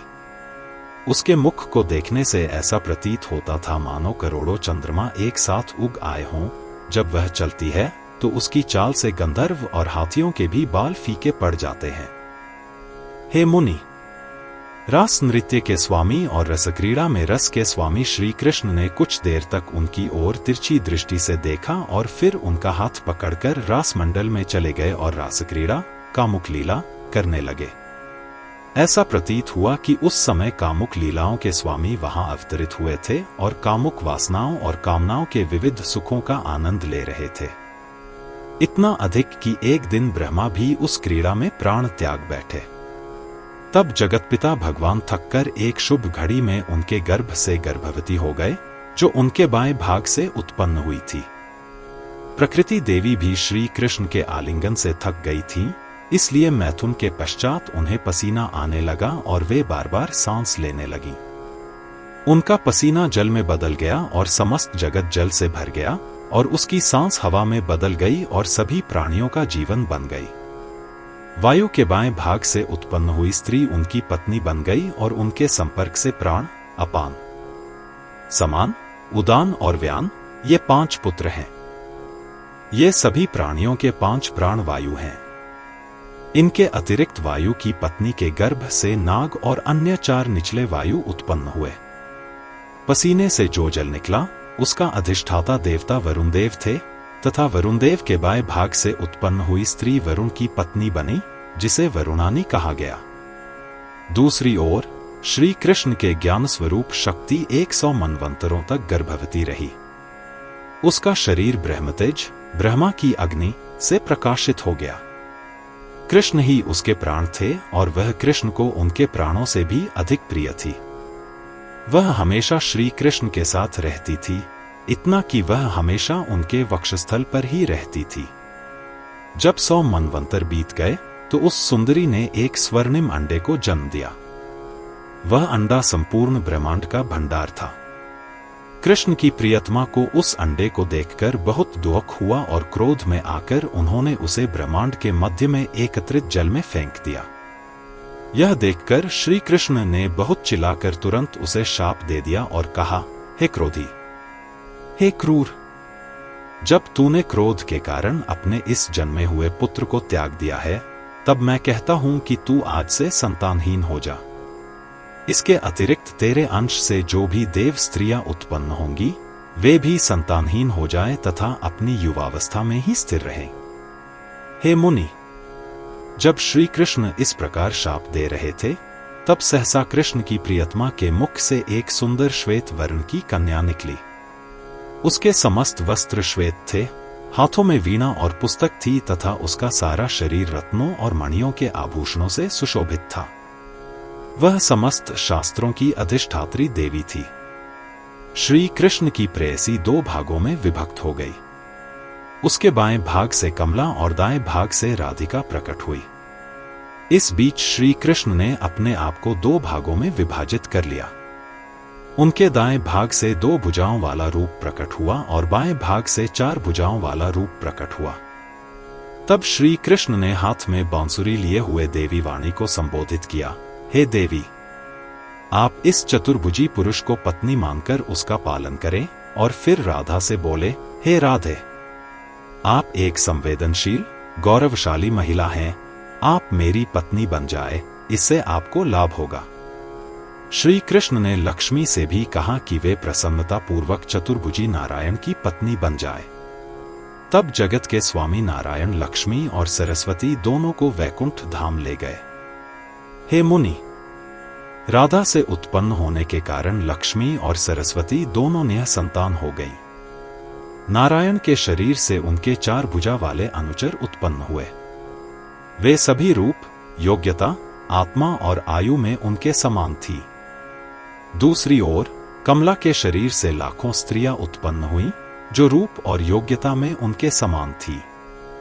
फिर श्री कृष्ण के रोम छिद्रों से असंख्य गोप उत्पन्न हुए।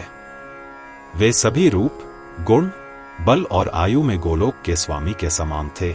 वे सभी उन्हें प्राणों के समान प्रिय थे।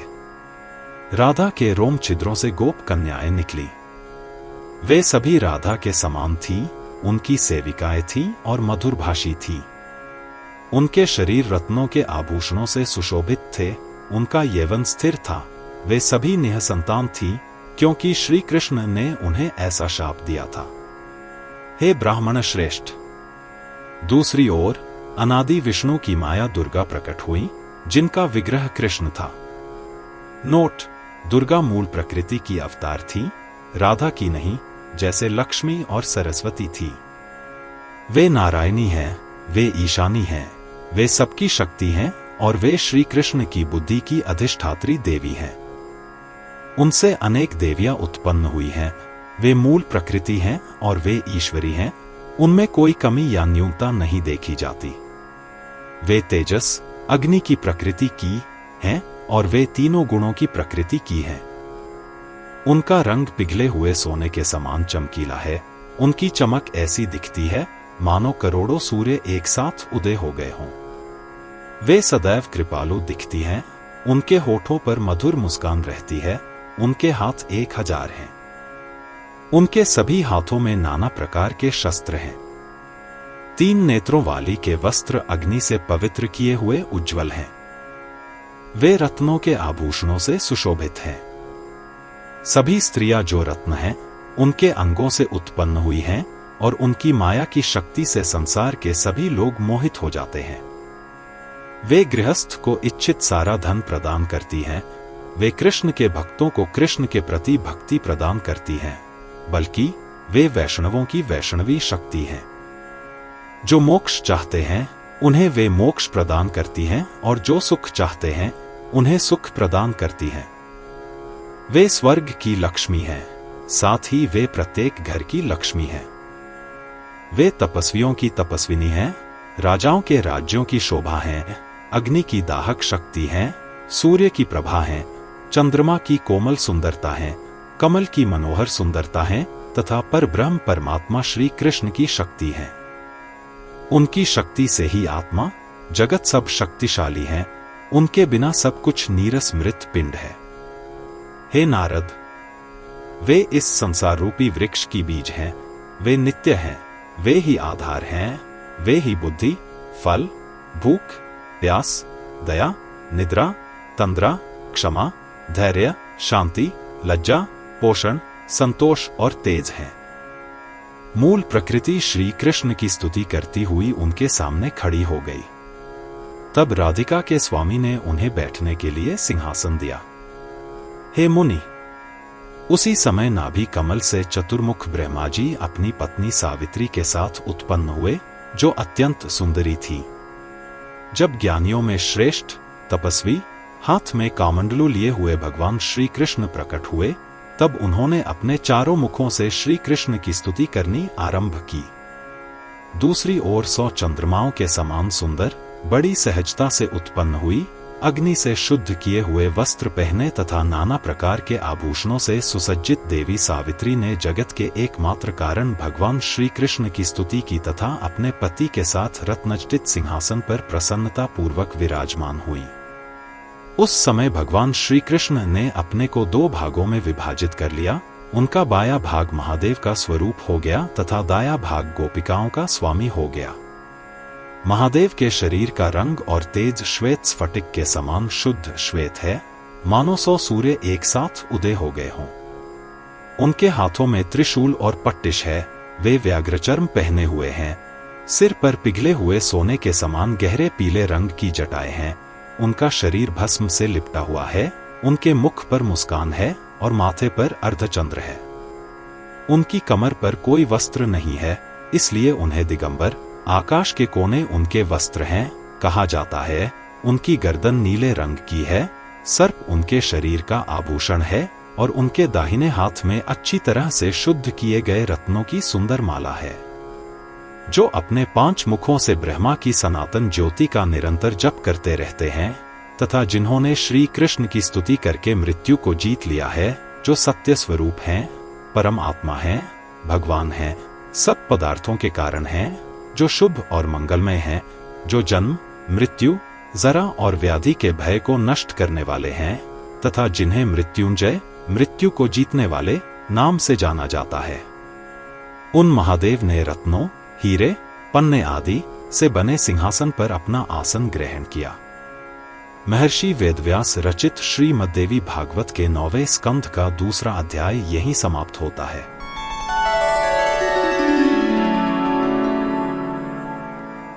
अध्याय 3 परिपूर्णतम श्री कृष्ण और चिन्मयी राधा से प्रकट विराट रूप बालक का वर्णन।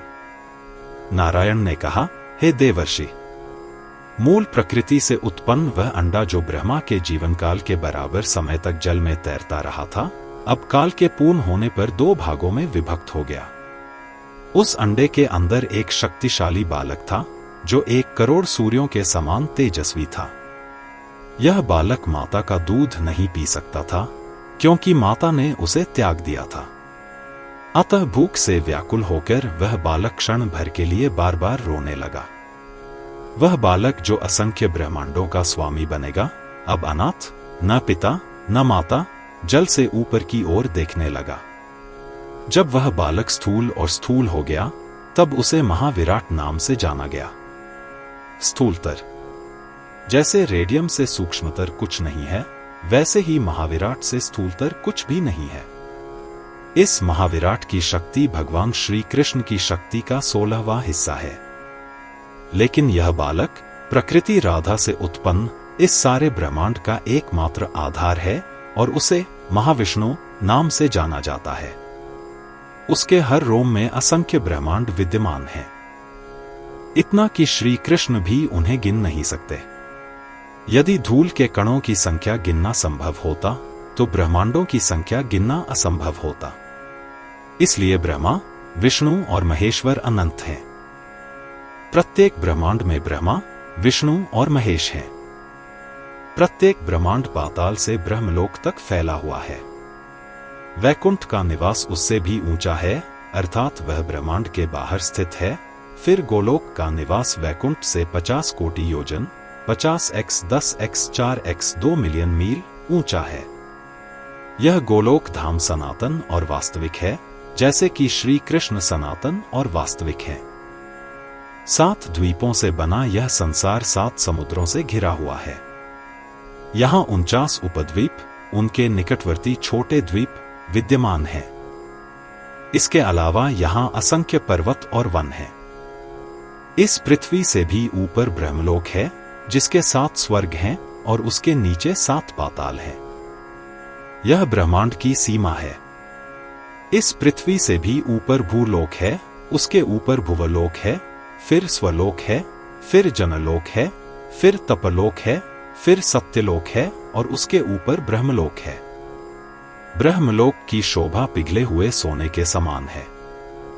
परंतु इस ब्रह्मलोक के बाहर या भीतर के सभी पदार्थ क्षणभंगुर हैं। जब यह ब्रह्मांड विलीन हो जाता है तो सब कुछ विलीन हो जाता है और नष्ट हो जाता है। सब कुछ पानी के बुलबुले के समान क्षणभंगुर है। केवल गोलोक और वैकुंठ ही शाश्वत हैं। इस महाविराट के रोम रोम में एक ब्रह्मांड विद्यमान है। जब कृष्ण भी इन ब्रह्मांडों की गिनती नहीं कर सकते तो अन्य की तो बात ही क्या करें। प्रत्येक ब्रह्मांड में ब्रह्मा, विष्णु और महेश हैं। हे बालक नारद, प्रत्येक ब्रह्मांड में देवताओं की संख्या 3 कोटि या 30 करोड़ है। उनमें से कुछ दिक्पति हैं, कुछ दिक्पाल हैं, कुछ नक्षत्र हैं और कुछ ग्रह हैं। भूलोक में 4 वर्ण, ब्राह्मण आदि हैं और पाताल में नाग हैं। इस प्रकार यह ब्रह्मांड चर और अचर वस्तुओं से बना हुआ है। यह ब्रह्मांड विवृति है। हे नारद, अब विराट पुरुष बार बार आकाश की ओर देखने लगा, किंतु उसे उस अंडे के अंदर शून्य के अतिरिक्त कुछ भी दिखाई नहीं दिया। तब भूख से व्याकुल होकर वह बार बार चिल्लाने लगा और चिंता में डूब गया।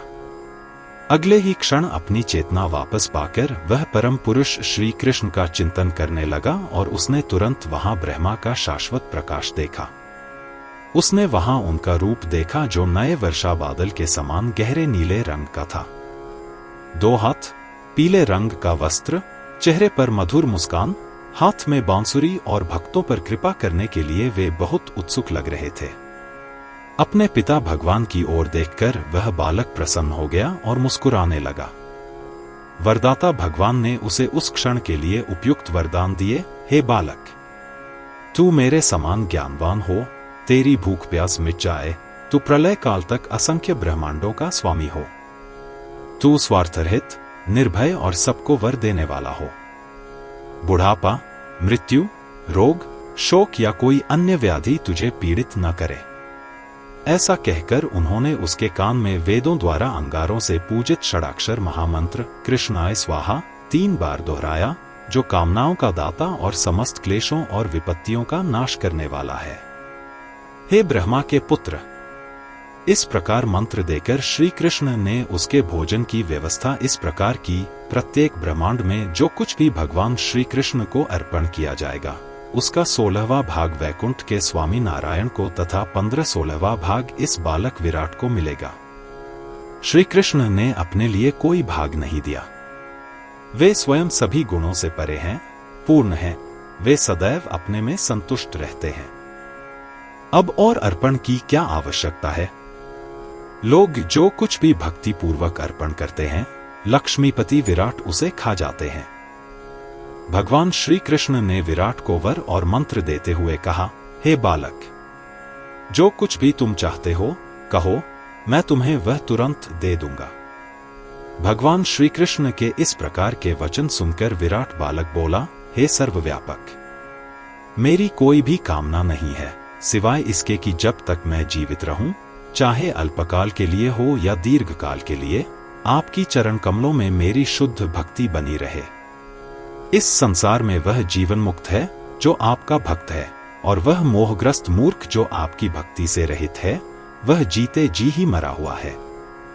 यदि वह श्री कृष्ण की भक्ति से रहित है तो उसे जप, तप, यज्ञ, पूजा, व्रत, तीर्थ आदि करने की क्या आवश्यकता है? जो श्री कृष्ण की भक्ति से रहित है उसका जीवन व्यर्थ है, जिनकी कृपा से उसने जीवन प्राप्त किया है और जिनकी वह अब पूजा और वंदना नहीं करता। जब तक उसके शरीर में आत्मा रहती है तब तक उसमें शक्ति रहती है। आत्मा के शरीर से निकल जाने पर सारी शक्तियां उसके साथ चली जाती हैं। हे महात्मन, हे बालक, तुम प्रकृति से परे रहने वाले, सर्वसंकल्पी, आदि पुरुष और परम ज्योति स्वरूप हो। हे बालक, ऐसा कहकर विराट बालक चुप हो गया। तब श्री कृष्ण ने मधुर शब्दों में कहा, हे बालक, तुम मेरे समान ही सदैव तरोताजा रहो। असंख्य ब्रह्माओं के मर जाने पर भी तुम्हारा पतन नहीं होगा। तुम अपने आप को भागों में विभाजित करो और प्रत्येक ब्रह्मांड में छोटे छोटे विराटों में बदल जाओ।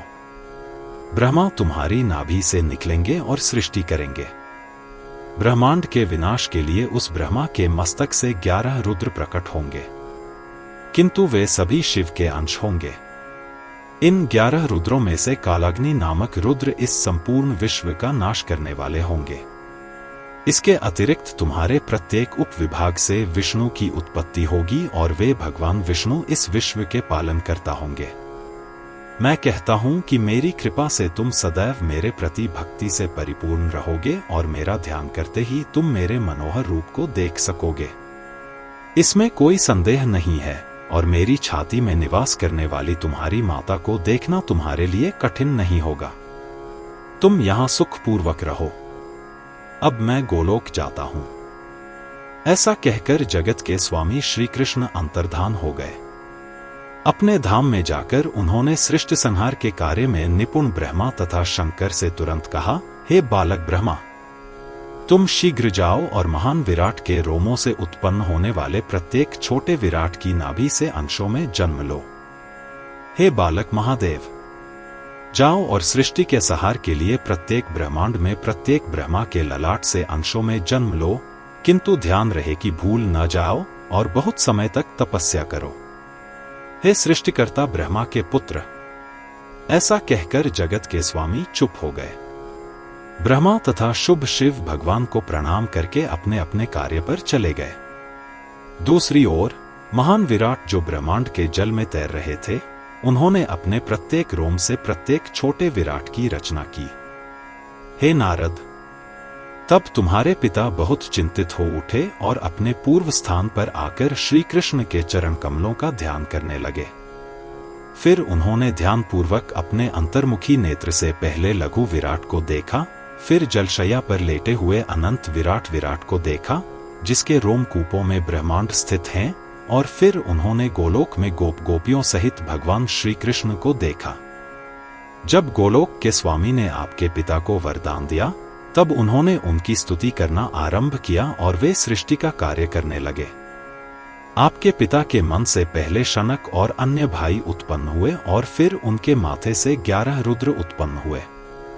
फिर जल की शैया पर लेटे उस छोटे विराट के बाईं ओर से ब्रह्मांड के पालनहार चतुर्भुज भगवान विष्णु प्रकट हुए। वे श्वेत द्वीप गए जहां वे रहे। फिर आपके पिता इस चराचर रचित ब्रह्मांड की रचना में लग गए। हे नारद, इस प्रकार उस महान विराट पुरुष के रोम छिद्रों से प्रत्येक ब्रह्मांड की उत्पत्ति हुई है और प्रत्येक ब्रह्मांड में एक छोटा विराट है, एक ब्रह्मा, एक विष्णु, एक शिव, एक शनक आदि। हे द्विज श्रेष्ठ, इस प्रकार मैंने कृष्ण की महिमा का वर्णन किया है जो अत्यंत आनंद और मोक्ष देने वाली है। अब बताओ, तुम और क्या सुनना चाहते हो? महर्षि वेदव्यास रचित श्रीमद्देवी भागवत के 9वें स्कंध का 3रा अध्याय यहीं समाप्त होता है।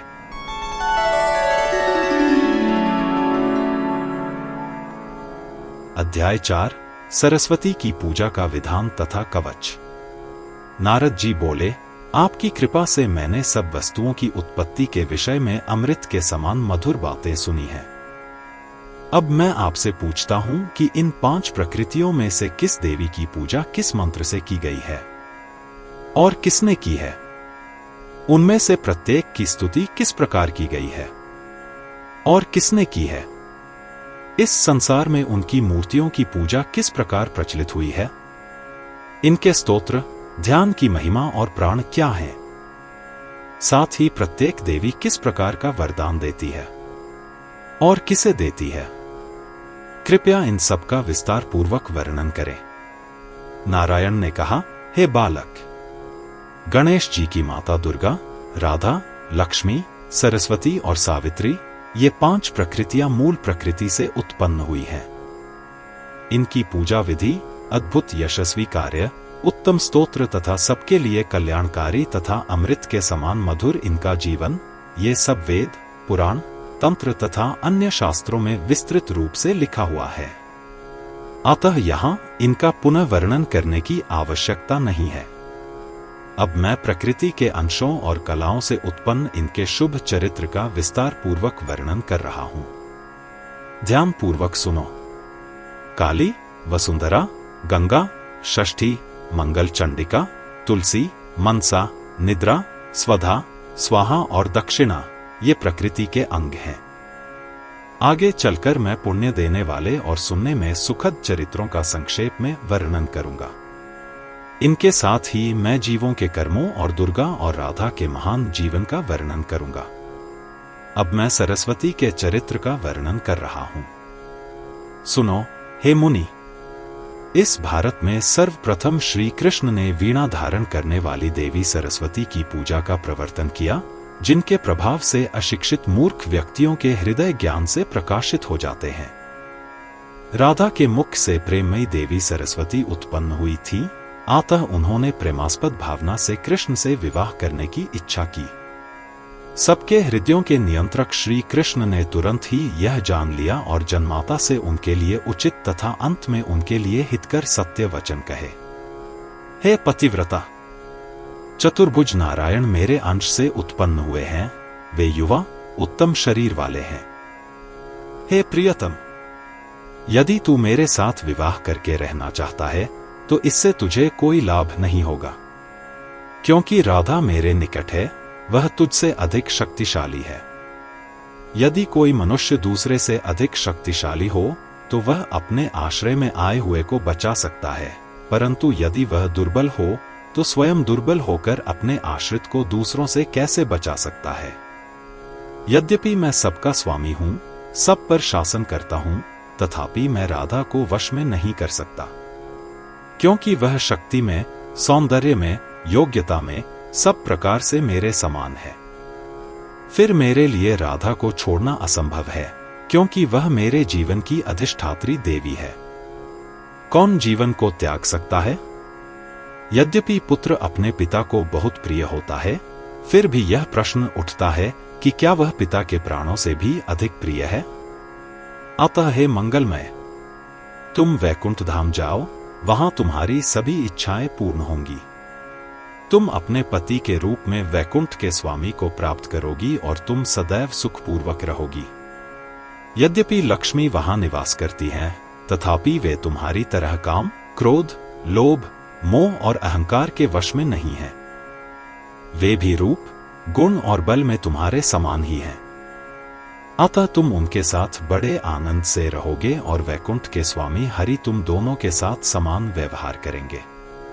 इसके अतिरिक्त मैं विशेष रूप से यह कहता हूं कि प्रत्येक ब्रह्मांड में प्रतिवर्ष माघ मास के शुक्ल पक्ष की पंचमी तिथि को, जिस दिन विद्या का आरंभ होगा, एक महान उत्सव मनाया जाएगा और मोक्ष की इच्छा रखने वाले मनुष्य, मनु, देवता, मुनि, वसु, योगी, नाग, सिद्ध, गंधर्व, राक्षस सभी महाप्रलय आने तक प्रत्येक कल्प में भक्ति पूर्वक आपकी पूजा करेंगे।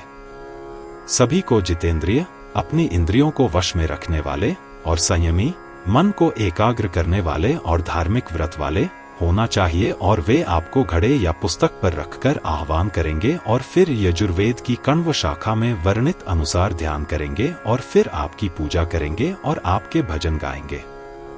आपका कवच, एक रहस्यमय शब्द जिसे कवच की तरह एक संरक्षक माना जाता है, भूर्ज वृक्ष की छाल पर लिखा जाता है और फिर 8 प्रकार की गंधों के साथ इसे एक स्वर्ण सुपारी या मादुली नामक अंगूठी में रखा जाता है और फिर गर्दन या दाहिनी भुजा में पहना जाता है।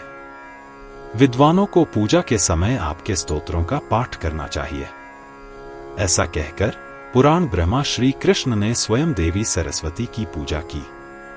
तब से ब्रह्मा, विष्णु, महेश, अनंत देव, धर्म, सनक और अन्य मुनींद्र, सभी देवता, मुनि, सभी राजा और सभी मनुष्य देवी सरस्वती की पूजा करते हैं।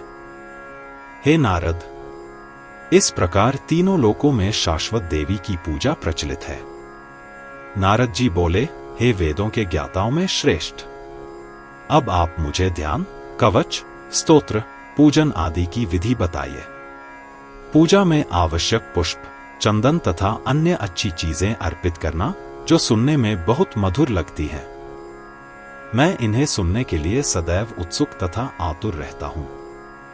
नारायण ने कहा, हे नारद, मैं अब यजुर्वेद की कण्व शाखा के अनुसार जगत की माता सरस्वती की पूजा की विधि कह रहा हूं। सुनो। माघ मास की शुक्ल पक्ष की पंचमी तिथि या विद्यारंभ के दिन से पूर्व के दिन भक्त को अपनी इंद्रियों को वश में करके मन को एकाग्र करके स्नान करना चाहिए। तत्पश्चात उसे अपने दैनिक कर्मों का पालन करना चाहिए और कण्व शाखा या तंत्र के मंत्रों के अनुसार भक्ति पूर्वक घट की स्थापना करनी चाहिए। उसे पहले उस घड़े पर गणपति, गणेश की पूजा करनी चाहिए। फिर नीचे वर्णित अनुसार देवी सरस्वती का ध्यान करना चाहिए, उनका आह्वान करना चाहिए, फिर से ध्यान पढ़ना चाहिए और फिर षोडशोपचार पूजा में अर्पित 16 अच्छी वस्तुएं से पूजा करनी चाहिए। हे उत्तम, अब मैं अपने ज्ञान के अनुसार वेदों या तंत्रों में वर्णित हवियों के बारे में कह रहा हूं। सुनो। शुद्ध मक्खन, दही, गाढ़ा दूध, भूसी से अलग किया हुआ चावल, तिल से बने लड्डू, गन्ना, गन्ने का रस, उत्तम गुड़, शहद, स्वस्तिक, चीनी, सफेद धान से बने चावल, टूटे हुए नहीं, आलो के चावल का चिपतक, सफेद मोदक, घी और नमक के साथ उबले चावल से बना हरभजन, जौ या गेहूं के आटे का पिष्टक, घी सहित परमानंद, अमृत समान मिष्ठान, नारियल का पानी, स्वस्तिक पिष्टक, स्वस्तिक और पका हुआ केला पिष्टक, कसेरू, जर, मूल, अदरक, पका हुआ केला, उत्तम बेर और ऋतु के अनुसार शुद्ध किए हुए अन्य उपयुक्त सफेद फल और स्थान विशेष के फल, ये सभी चीजें पूजा में अर्पित करनी चाहिए। पूजा। हे नारद, देवी को उत्तम सुगंध वाले श्वेत पुष्प, उत्तम सुगंध वाला श्वेत चंदन, नवीन श्वेत वस्त्र, सुंदर शंख, श्वेत पुष्पों की सुंदर माला, सुंदर श्वेत हार तथा सुंदर आभूषण अर्पित करने चाहिए। अब मैं सुनने में मधुर वेदों के अनुसार देवी सरस्वती का ध्यान कहता हूं, जो त्रुटियों को दूर करने में समर्थ है। सुनो। मैं श्वेत वर्ण वाली, हंसती हुई मुखाकृति वाली तथा अत्यंत सुंदरी देवी सरस्वती को प्रणाम करता हूं, जिनके शरीर की कांति करोड़ों चंद्रमाओं से भी अधिक है, जिनके वस्त्र अग्नि से शुद्ध किए गए हैं, जिनके हाथों में वीणा और पुस्तकें हैं, जो रत्नों और मोतियों के उत्तम नवीन आभूषणों से सुशोभित हैं तथा जिनकी ब्रह्मा, विष्णु, महेश्वर तथा अन्य देवता, मुनि, मनु और मनुष्य निरंतर पूजा करते हैं। इस प्रकार देवी का ध्यान करते हुए बुद्धिमान पुरुषों को मूल मंत्र का उच्चारण करके सभी वस्तुएं अर्पित करनी चाहिए। फिर उसे देवी के समक्ष स्तुति कवच धारण करना चाहिए और साष्टांग प्रणाम करना चाहिए। हे मुनि, जिनकी देवी सरस्वती हैं, उनका वर्णन नहीं करना चाहिए, अर्थात वे स्वाभाविक रूप से ये सभी काम और भी अधिक उत्साह के साथ करेंगे। इसके अलावा सभी को शिक्षा प्रारंभ करने के दिन और हर साल माघ महीने के शुक्ल पंचमी के दिन देवी सरस्वती की पूजा करनी चाहिए। वेदों में वर्णित 8 अक्षरों वाला मंत्र सरस्वती का मूल मंत्र है। ऐक्ले सरस्वत्यै नमः, अथवा जिस मंत्र से प्रत्येक उपासक को दीक्षा दी जाती है वह उसका मूल मंत्र है, मंत्र नहीं। अथवा श्री हरि सरस्वत्यै स्वाहा मंत्र का उच्चारण करते हुए देवी सरस्वती को सब कुछ अर्पित करना है। यह मंत्र कल्प वृक्ष है, अर्थात वह वृक्ष जो सभी कामनाओं को पूरा करता है। प्राचीन काल में दया के सागर भगवान नारायण ने इसी मंत्र को पवित्र भारतवर्ष में गंगा के तट पर वाल्मीकि को दिया था। इसके बाद भृगु ने सूर्य ग्रहण के अवसर पर पुष्कर तीर्थ पर महर्षि शुक्राचार्य को दिया था। मारीच ने चंद्र ग्रहण के अवसर पर बृहस्पति को दिया था।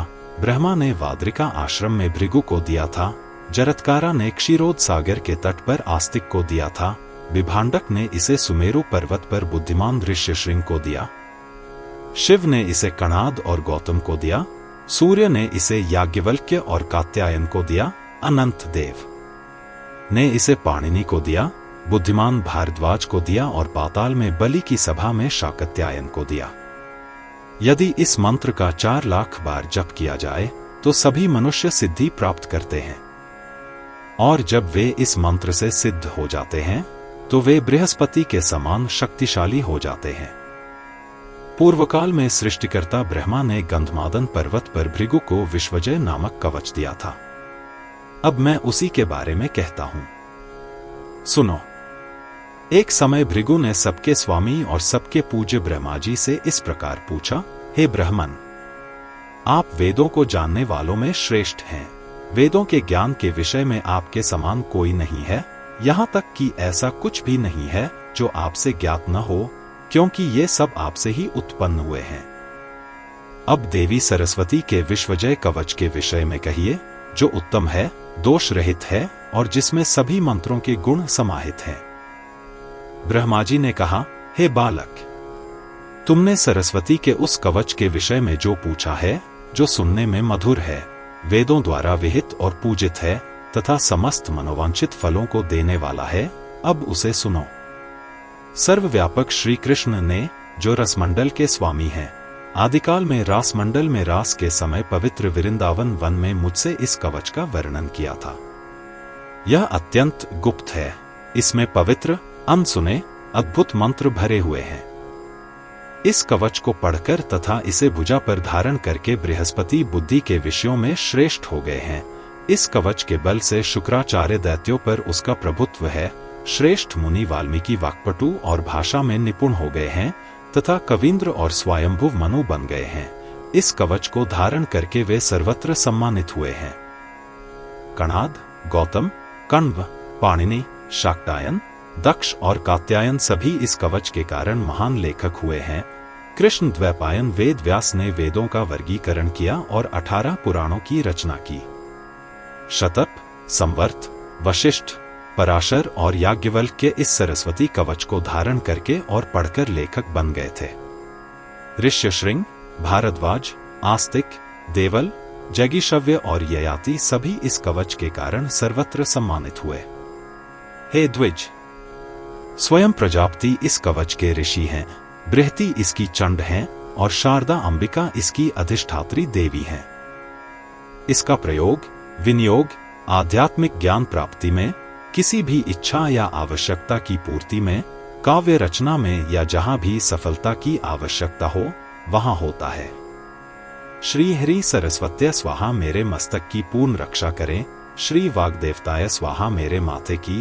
हरि सरस्वत्यै स्वाहा मेरे कान सदैव श्रीहरि भगवत्य सरस्वत्य स्वाहा सदा मेरी दृष्टि, ऐहरि वाग्वादिन्य स्वाहा सदैव मेरी नाक, ह्री विद्याधिष्ठात्री देव्य स्वाहा मेरे मुख सदा, श्रीहरि ब्रह्मय स्वाहा मेरे दांतों की पंक्तियां, लक्ष्य यह एक अक्षर मेरी गर्दन की रक्षा करे, श्रीहरि मेरा कंठ, श्री मेरे कंधे, ह्री विद्याधिष्ठात्री देव्य स्वाहा सदैव मेरी छाती, ह्री विद्याधिस्वरूपाय स्वाहा मेरी नाभि, ह्री क्लीवाणीय स्वाहा मेरे हाथ, स्वर्व वर्णात्मिकाय स्वाहा मेरे चरण, और ओम वागाधिष्ठात्री देव्य स्वाहा मेरे पूरे शरीर की रक्षा करें। ओम सर्वकंठ वासिन्य स्वाहा मेरी पूर्व की रक्षा करें, स्वरवाजी भाग्र वासिन्य स्वाहा दक्षिण पूर्व, ऐहरी श्री क्ली सरस्वत्य बुज्जान्याय स्वाहा मेरी दक्षिण दिशा, ऐहरी श्री यह 3 अक्षरों वाला मंत्र मेरा दक्षिण पश्चिम है, ऐजिभग्र वासिन्य स्वाहा मेरी पश्चिम, सर्वंबिकाय स्वाहा मेरा उत्तर पश्चिम, ऐ श्री क्ली गद्य वासिन्य स्वाहा माय नॉर्थ, ऐ सर्वशास्त्र वासिन्य स्वाहा मेरा उत्तर पूर्व, ह्री सर्व पूजिताय स्वाहा मेरा शिखर, ह्री पुस्तक वासिन्य स्वाहा मेरे नीचे, और ओम ग्रंथ विजय स्वरूपाय स्वाहा मेरे सभी पक्षों की रक्षा करें। हे नारद, ब्रह्मा के स्वरूप का यह विश्वजय कवच और उसका सन्निहित मंत्र मैंने अब आपसे कहा है। मैंने इसे पहले गंधमादन पर्वत पर धर्मदेव के मुख से सुना था। अब मैं तुमसे यह बात कह रहा हूं क्योंकि मैं तुमसे बहुत प्रेम करता हूं, लेकिन इसे किसी को मत बताना। अपने गुरुदेव की विधि विधान से पूजा करनी चाहिए, वस्त्र आभूषण और चंदन से उन्हें प्रणाम करना चाहिए और फिर इस कवच को पकड़ना चाहिए। इसे दोहराते हुए इस कवच का धारक सिद्ध होते ही बृहस्पति के समान बुद्धिमान, वाक्पटु, कविंद्र और तीनों लोकों को जीतने वाला हो जाता है। वास्तव में इस कवच के बल पर वह सब कुछ जीत सकता है। हे मुनि, इस प्रकार मैंने काण्व शाखा के अनुसार इस कवच का वर्णन तुमसे किया है। अब मैं इस कवच की उपासना की विधि, ध्यान और स्तुति के विषय में कह रहा हूं। सुनो। महर्षि वेदव्यास कृत श्रीमद्देवी भागवत के 9वें स्कंध का 4th अध्याय यहीं समाप्त होता है।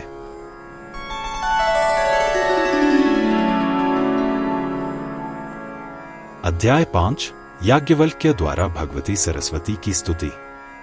नारायण ने कहा, हे नारद, अब मैं सरस्वती देवी का वह स्तोत्र कहता हूं जो समस्त कामनाओं को पूर्ण करने वाला है।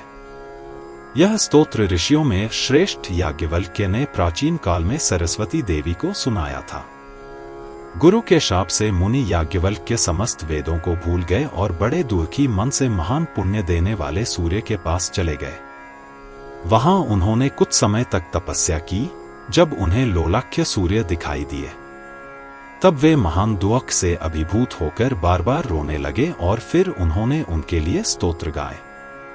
तब भगवान सूर्यदेव प्रसन्न हुए और उन्हें अंग सहित सभी वेद सिखाए और कहा, हे बालक, अब सरस्वती देवी का भजन गाओ जिससे तुम्हें अपनी स्मृति वापस मिल जाए। ऐसा कहकर सूर्यदेव अंतर्ध्यान हो गए। मुनि याज्ञवल्क्य ने स्नान समाप्त किया और भक्ति पूर्वक हृदय से वाग्देवी का भजन गाने लगे। याज्ञवल्क्य बोले, माता, मुझ पर दया करो। गुरु के शाप से मेरी स्मृति नष्ट हो गई है। मैं अब विद्या से रहित और शक्तिहीन हो गया हूं। मेरे दुख की कोई सीमा नहीं है।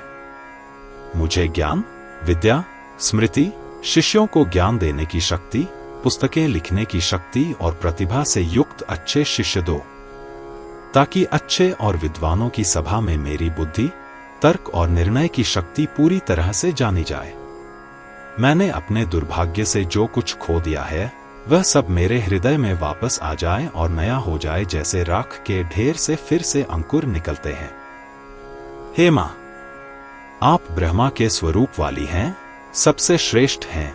आप प्रकाश के स्वरूप वाली हैं, शाश्वत हैं। आप सभी विद्या की शाखाओं की अधिष्ठात्री देवी हैं। इसलिए मैं आपको बार बार प्रणाम करता हूं। हे मां, अनुस्वार, विसर्ग और चंद्रबिंदु अक्षर जो लगाए गए हैं, तुम ही वे अक्षर हो, इसलिए तुम्हें नमस्कार है। हे माता, तुम ही शास्त्रों की व्याख्या हो तुम ही उन सबका सार हो। हे माता, आप ही समस्त व्याख्याओं और व्याख्याओं की अधिष्ठात्री देवी हैं। आपके बिना कोई भी गणितज्ञ कुछ भी नहीं गिन सकता। अतः आप ही काल को गिनने वाली संख्याएं हैं। आप ही वह शक्ति हैं जिसके द्वारा सिद्धांतों, निश्चित निष्कर्षों पर पहुंचा जाता है। इस प्रकार आप मनुष्यों की त्रुटियों को दूर करती हैं।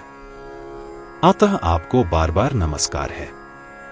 हे माता, आप ही शक्ति, स्मृति, ज्ञान, बुद्धि, प्रतिभा और कल्पना है। अतः मैं आपको बार बार प्रणाम करता हूं। सनत कुमार भ्रम में पड़ गए और उन्होंने ब्रह्मा से समाधान पूछा। वे कठिनाइयों को हल करने में असमर्थ हो गए और गूंगे व्यक्ति की तरह अवाक रह गए। तब भगवान के कहने पर भगवान ब्रह्मा ने सरस्वती की स्तुति की और उनकी कृपा से एक बहुत अच्छे सिद्धांत पर पहुंचे। एक दिन पृथ्वी देवी ने अनंत देव से अपनी एक शंका पूछी, जिसका उत्तर न दे पाने के कारण वे गूंगे की तरह चुप रहे। अंत में वे डर गए और कश्यप के कहने पर आपकी स्तुति की। जब उन्होंने शंका का समाधान कर लिया और एक निश्चित निष्कर्ष पर पहुंचे। एक बार वेदव्यास ने वाल्मीकि के पास जाकर उनसे पुराणों के कुछ सूत्रों के बारे में पूछा। तब वाल्मीकि भ्रमित हो गए और उन्होंने जगत की माता आपकी याद की। जब आपकी कृपा से उसके भीतर प्रकाश चमक उठा और उसका भ्रम दूर हो गया। इससे वह प्रश्न हल करने में सक्षम हो गया। तब श्री कृष्ण के अंश से उत्पन्न व्यासदेव ने वाल्मीकि के मुख से पुराण सूत्रों के बारे में सुना और आपकी महिमा के बारे में जाना। फिर वे पुष्कर तीर्थ गए और 100 वर्षों तक आपकी शांति के दाता की पूजा में लगे रहे। तब आप प्रसन्न हुए और जब वह कवींद्र, कवियों के बीच इंद्र के पद पर चढ़े तो उन्हें वरदान दिया। फिर उन्होंने वेदों का वर्गीकरण किया और 18 पुराणों की रचना की। जब महेंद्र ने सदाशिव से कुछ आध्यात्मिक ज्ञान के बारे में पूछा तो उन्होंने एक पल के लिए आपका ध्यान किया और फिर उत्तर दिया। एक बार इंद्र ने देवताओं के गुरु बृहस्पति से शब्द शास्त्र के विषय में पूछा। वे कोई उत्तर देने में असमर्थ हो गए। अतः वे पुष्कर तीर्थ गए और देव नियमानुसार 1000 वर्षों तक आपकी आराधना की तथा तत्पश्चात वे महेंद्र को 1000 दिव्य वर्षों तक शब्द शास्त्र की शिक्षा देने में समर्थ हो गए। हे सुरेश्वरी, जो मुनि अपने शिष्यों को शिक्षा देते हैं या जो अपना अध्ययन आरंभ करते हैं, वे क्रमशः अपना कार्य आरंभ करने से पूर्व आपका स्मरण करते हैं। मुनि, मनु, मनुष्य, दैत्येंद्र, अमर, ब्रह्मा, विष्णु और महेश सभी आपकी आराधना करते हैं तथा आपके भजन गाते हैं।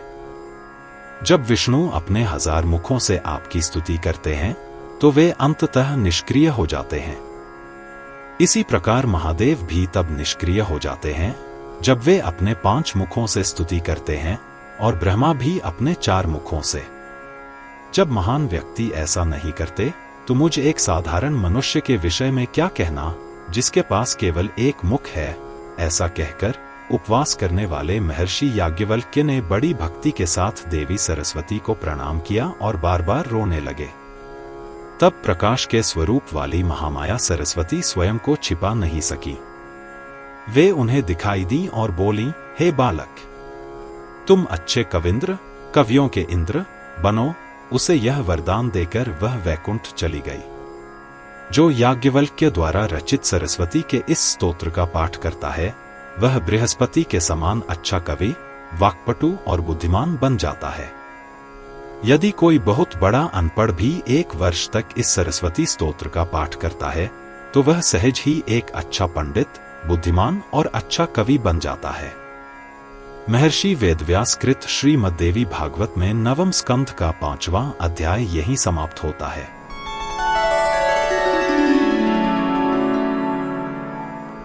अध्याय 6 लक्ष्मी, गंगा और सरस्वती का इस संसार में आगमन। नारायण ने कहा, हे नारद, सरस्वती सदैव नारद के निकट वैकुंठ में रहती हैं। एक दिन गंगा से झगड़ा हो गया और उनके शाप से सरस्वती इस भारतवर्ष में नदी के रूप में विभक्त हो गई। भारतवर्ष में उनकी गणना महान पवित्र और पुण्य देने वाली नदी के रूप में की गई है। सज्जन लोग उनके तट पर निवास करते हुए सदैव उनकी सेवा करते हैं। वे तपस्वियों की तपस्या और उसका फल हैं। वे पापियों के पापों के लिए प्रज्वलित अग्नि के समान हैं। जो लोग भारतवर्ष में सरस्वती के जल में पूर्ण चेतना के साथ मरते हैं, वे हरि की सभा में सदा के लिए वैकुंठ में निवास करते हैं। जो लोग सरस्वती के जल में स्नान करते हैं, वे पाप करने के पश्चात सरलता से उनसे मुक्त हो जाते हैं और बहुत समय तक जीवित रहते हैं। विष्णुलोक। यदि कोई व्यक्ति सरस्वती के जल में एक बार भी स्नान करता है, चातुर्मास में, पूर्णिमा में, अक्षय में या दिन के अंत में, व्यतिपात योग में, ग्रहण के समय या किसी अन्य पुण्यतिथि पर या किसी अन्य संयोगवश या बिना किसी श्रद्धा और निरादर के भी, तो वह वैकुंठ में जाकर श्रीहरि का स्वरूप प्राप्त कर लेता है। यदि कोई व्यक्ति सरस्वती के तट पर रहकर 1 महीने तक सरस्वती मंत्र का जप करता है, तो एक महान अनपढ़ व्यक्ति भी महान कवि बन सकता है। इसमें कोई संदेह नहीं है। यदि कोई व्यक्ति एक बार सिर मुंडाकर सरस्वती के तट पर निवास करता है, प्रतिदिन उसमें स्नान करता है, तो उसे गर्भ में दोबारा जन्म लेने का कष्ट नहीं उठाना पड़ता। हे नारद, इस प्रकार मैंने भरत की अपार महिमा का थोड़ा सा वर्णन किया है, जो सुख और सभी कामनाओं का फल देने वाली है। सूत जी बोले, हे शौनक। नारद मुनि ने ऐसा सुनकर उसी समय अपनी शंका का समाधान करने के लिए पुनः पूछा। मैं अब वही कह रहा हूं, सुनो। नारद बोले, हे प्रभु, देवी सरस्वती ने देवी गंगा से किस प्रकार झगड़ा किया और उनके शाप से वह भारत में पुण्य देने वाली पवित्र नदी कैसे बन गई। इस गंभीर घटना के बारे में सुनने के लिए मैं अधिक से अधिक उत्सुक और अधीर हो रहा हूं। मुझे आपके अमृत जैसे वचनों को पीने से तृप्ति नहीं मिलती। किसको अपना भला पाने से तृप्ति मिलती है? गंगा ने सरस्वती को शाप क्यों दिया, जो सर्वत्र पूजित है? गंगा भी सत्वगुण से परिपूर्ण है। वह हमेशा सभी को अच्छाई और पुण्य प्रदान करती है। वे दोनों उग्र हैं और उन दोनों के बीच झगड़े का कारण सुनना सुखद है। ये पुराणों में बहुत कम पाए जाते हैं, इसलिए आपको मुझे इसका वर्णन करना चाहिए। नारायण ने कहा, हे नारद, सुनो। अब मैं उस घटना का वर्णन करूंगा जिसके सुनने से सारे पाप नष्ट हो जाते हैं। लक्ष्मी, सरस्वती और गंगा, ये तीनों हरि की समान रूप से प्रिय पत्नियां हैं और ये सदैव हरि के निकट रहती हैं। एक दिन गंगा बार बार नारायण की ओर तिरछी दृष्टि से देख रही थी और उनके होठों पर मुस्कान थी। यह देखकर भगवान नारायण चौंक गए और गंगा की ओर देखकर मुस्कुराए। लक्ष्मी ने यह देखा, लेकिन उन्होंने कोई बुरा नहीं माना। लेकिन सरस्वती बहुत क्रोधित हो गईं। सत्वगुणी पद्मा, लक्ष्मी ने क्रोधित सरस्वती को तरह तरह से सांत्वना देना शुरू किया, लेकिन वे किसी भी तरह से शांत नहीं हुई। उसका मुख क्रोध से लाल हो गया, वह भावावेश से कांपने लगी, उसके होठ कांपने लगे और वह अपने पति से बातें करने लगी। जो पति अच्छा, धार्मिक और सुयोग्य होता है, वह अपनी सभी पत्नियों को समान दृष्टि से देखता है, किंतु जो पति छली होता है, उसके साथ ठीक विपरीत होता है। हे गदाधर, तुम गंगा के पक्षपाती हो और लक्ष्मी भी वैसी ही है। मैं ही एकमात्र हूं जो तुम्हारे प्रेम से वंचित हूं। इसलिए गंगा और पद्मा एक दूसरे से प्रेम करती हैं, क्योंकि तुम पद्मा से प्रेम करते हो। तो पद्मा यह विपरीत बात क्यों न सहे? मैं ही अभागी हूं। मेरे प्राण धारण करने से क्या लाभ? उसका जीवन व्यर्थ है जो अपने पति के प्रेम से वंचित है। जो लोग तुम्हें सत्वगुणी बताते हैं, उन्हें कभी भी पंडित नहीं कहना चाहिए। वे बिल्कुल अशिक्षित हैं, उन्हें वेदों का तनिक भी ज्ञान नहीं है। वे तुम्हारे मन की प्रकृति को समझने में बिल्कुल असमर्थ हैं। हे नारद, सरस्वती के शब्द सुनकर और यह जानकर कि वह बहुत क्रोधित हो गई है, नारायण ने एक क्षण सोचा और फिर बाहर जनाने स्थान से चले गए। जब नारायण इस प्रकार चले गए तो सरस्वती निर्भय हो गईं और क्रोध में गंगा को अपशब्द कहने लगीं, जो सुनने में कठिन थे, ओ निर्लज्ज, ओ भावुक, क्या तुम्हें अपने पति पर कितना गर्व है? क्या तुम यह दिखाना चाहती हो कि तुम्हारे पति तुमसे बहुत प्यार करते हैं? मैं आज तुम्हारा गर्व चूर कर दूंगी। मैं आज देखूंगी और लोग भी देखेंगे कि तुम्हारा हरि तुम्हारे लिए क्या कर सकता है।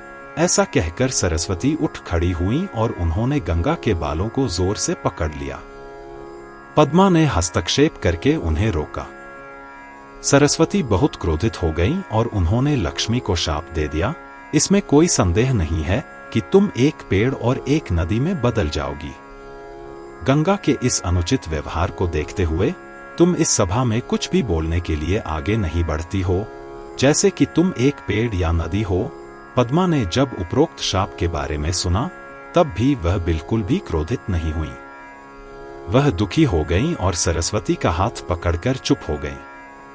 तब गंगा बहुत क्रोधित हो गईं, उनके होंठ बार बार कांपने लगे। लाल नेत्रों वाली सरस्वती की उन्मत्त उग्र प्रकृति को देखकर उन्होंने लक्ष्मी से कहा, हे पद्मे, उस दुष्ट अपशब्द बोलने वाली स्त्री को छोड़ दो। वह मेरा क्या करेगी? वह वाणी पर नियंत्रण रखती है और इसलिए हमेशा झगड़ों में रहना पसंद करती है।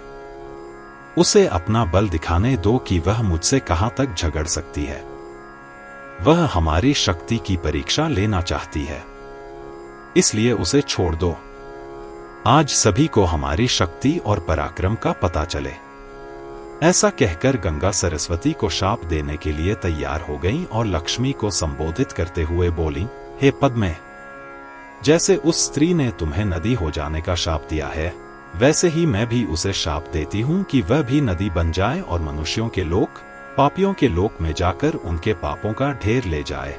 गंगा का यह शाप सुनकर सरस्वती ने उसे शाप दिया, तुम्हें भी नदी के रूप में भूलोक में उतरना पड़ेगा और पापियों के सारे पाप अपने साथ ले जाना पड़ेगा। हे नारद, जब यह झगड़ा चल रहा था तब चतुर्भुजी सर्वज्ञ भगवान हरि अपने 4 चतुर्भुजी सेवकों के साथ वहां आए और सरस्वती को अपने वक्षस्थल में ले लिया और पूर्वकाल के सारे रहस्य कहने लगे। तब उन्हें अपने झगड़े का कारण पता चला और वे एक दूसरे को क्यों कोस रहे थे और सभी को बहुत दुख हुआ।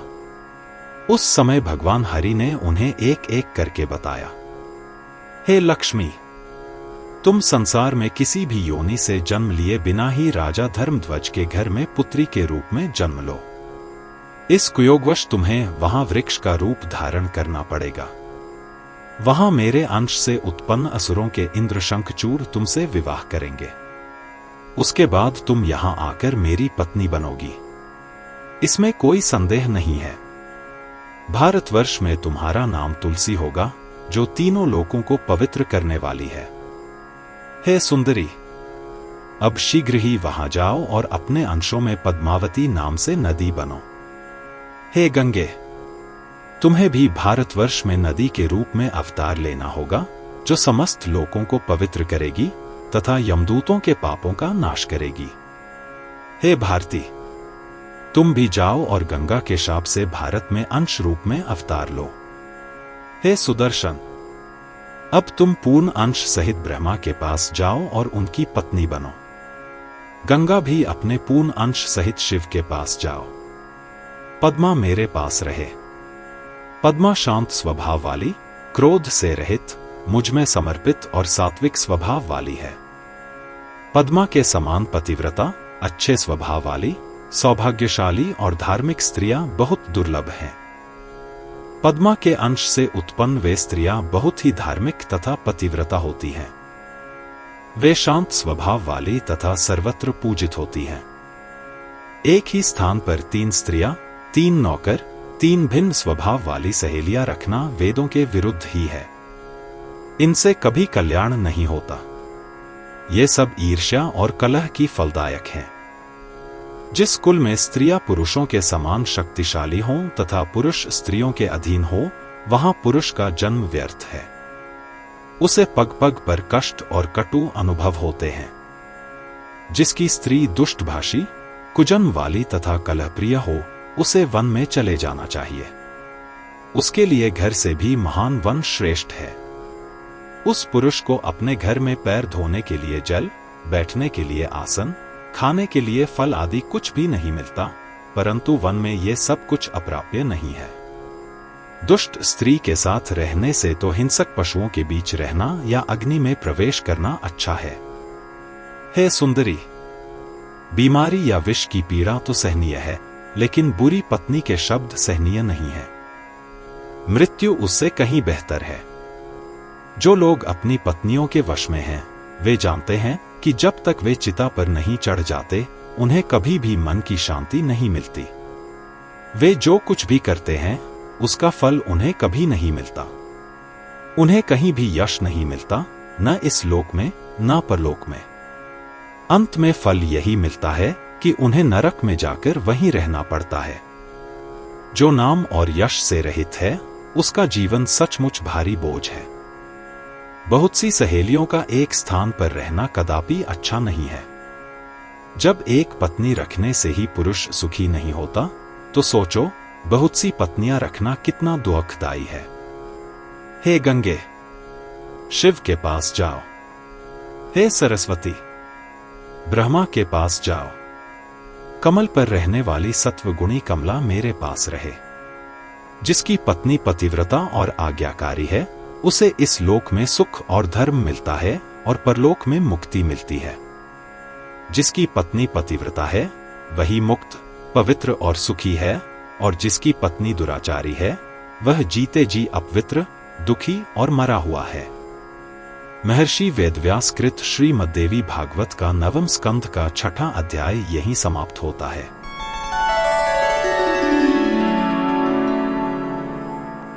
अध्याय 7 भगवान नारायण का गंगा, लक्ष्मी और सरस्वती से उनके शाप की अवधि बताना तथा अपने भक्तों के महत्व का वर्णन करना।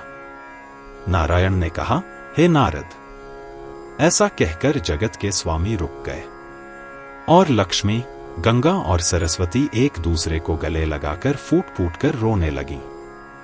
तब उन सभी ने श्री कृष्ण की ओर देखा और आंखों में आंसू भरकर तथा भय और दुख से धड़कते हुए हृदय से एक एक करके अपनी भावनाएं प्रकट की। सरस्वती बोली, हे प्रभु, इस जन्म जन्मांतर से इतने भयंकर और दुखदायी शाप से मुक्ति का अब क्या उपाय है? असहाय स्त्रियां अपने पतियों से अलग होकर कितने दिन तक जीवित रह सकती हैं? हे प्रभु, मैं निश्चय पूर्वक कहती हूं कि मैं योग का आश्रय लेकर भारतवर्ष में जाकर अपना शरीर त्याग दूंगी। महात्मा लोग सदैव सभी व्यक्तियों की रक्षा करते हैं। गंगा ने कहा, हे जगत के स्वामी, आपने मुझे क्यों त्याग दिया? मैंने क्या दोष किया है? मैं अपना शरीर त्याग दूंगी, और आपको एक निर्दोष स्त्री की हत्या के कारण पाप का भागी होना पड़ेगा। वह निश्चित रूप से नरक में जाएगा, भले ही वह सभी का स्वामी क्यों न हो, जो इस दुनिया में एक निर्दोष पत्नी को त्याग देता है। पद्मा बोली, हे प्रभु, आप सत्वगुण से परिपूर्ण हैं, फिर आप इतने क्रोधित क्यों हो गए? इसमें क्या आश्चर्य है? तथापि अब आप सरस्वती और गंगा से प्रसन्न हो। क्षमा करना अच्छे पति का सर्वोत्तम गुण है। सरस्वती ने मुझे शाप दे दिया है, तो मैं अभी भारत जाने के लिए तैयार हूं। परंतु मुझे बताइए, मुझे वहां कितने दिन रहना होगा? कितने दिनों के बाद मैं आपके चरण कमलों के दर्शन कर सकूंगी? मेरे जल में निरंतर स्नान और स्नान करके पापी अपने पापों की गंदगी धोएंगे? किस उपाय से मैं पुनः मुक्त होकर आपके चरण कमलों में पहुंच सकूंगी? हे धर्म ध्वजा की पुत्री, मुझे अपने अंश में कितने समय तक रहना होगा, जिसके समाप्त होने पर मैं आपको पुनः देख सकूंगी? मुझे आपके निवास स्थान तुलसी के वृक्ष का रूप कब तक धारण करना होगा? हे दया के सागर, कहो, तुम मेरा उद्धार कब करोगे? और यदि गंगा को भरत के शाप से भारत जाना पड़े, तो वे शाप और पाप से कब मुक्त होंगी और कब वे आपके चरणों के दर्शन करेंगी? फिर यदि सरस्वती को गंगा के शाप से भारत जाना पड़े, तो शाप की वह अवधि कब समाप्त होगी? कितने दिनों के बाद वे आपके चरणों में आ सकेंगी? अब उन्हें क्रमशः ब्रह्मा और शिव के पास जाने का अपना आदेश रद्द करने की कृपा करें। हे नारद, जगन्नाथ से इस प्रकार बोलते हुए देवी कमला ने प्रणाम किया, उनके चरणों में गिरकर और अपने मनके के बालों से उन्हें गले लगाकर बार बार रोती रहती थी। अब कमलनाभि वाले हरि, जो सदैव भक्तों पर कृपा करने के लिए तत्पर रहते हैं, मुस्कुराए और कृपालु हृदय से पद्मा को अपने वक्षस्थल पर उठा लिया और कहा, हे सुरेश्वरी, मैं अपना वचन निभाऊंगा और जैसा तुम चाहो वैसा ही आचरण भी करूंगा। हे कमलनयन, सुनो, दोनों छोर कैसे मिल सकते हैं? सरस्वती अपने एक भाग से नदी का रूप धारण करें और अपने आधे भाग से ब्रह्मा के पास जाएं और अपने पूरे भागों में वैकुंठ में मेरे साथ रहें। गंगा को एक भाग से भारत जाना होगा, तीनों लोगों को पवित्र करने के लिए, क्योंकि भगीरथ उनसे ऐसा करने के लिए उत्सुकता से आग्रह करेंगे।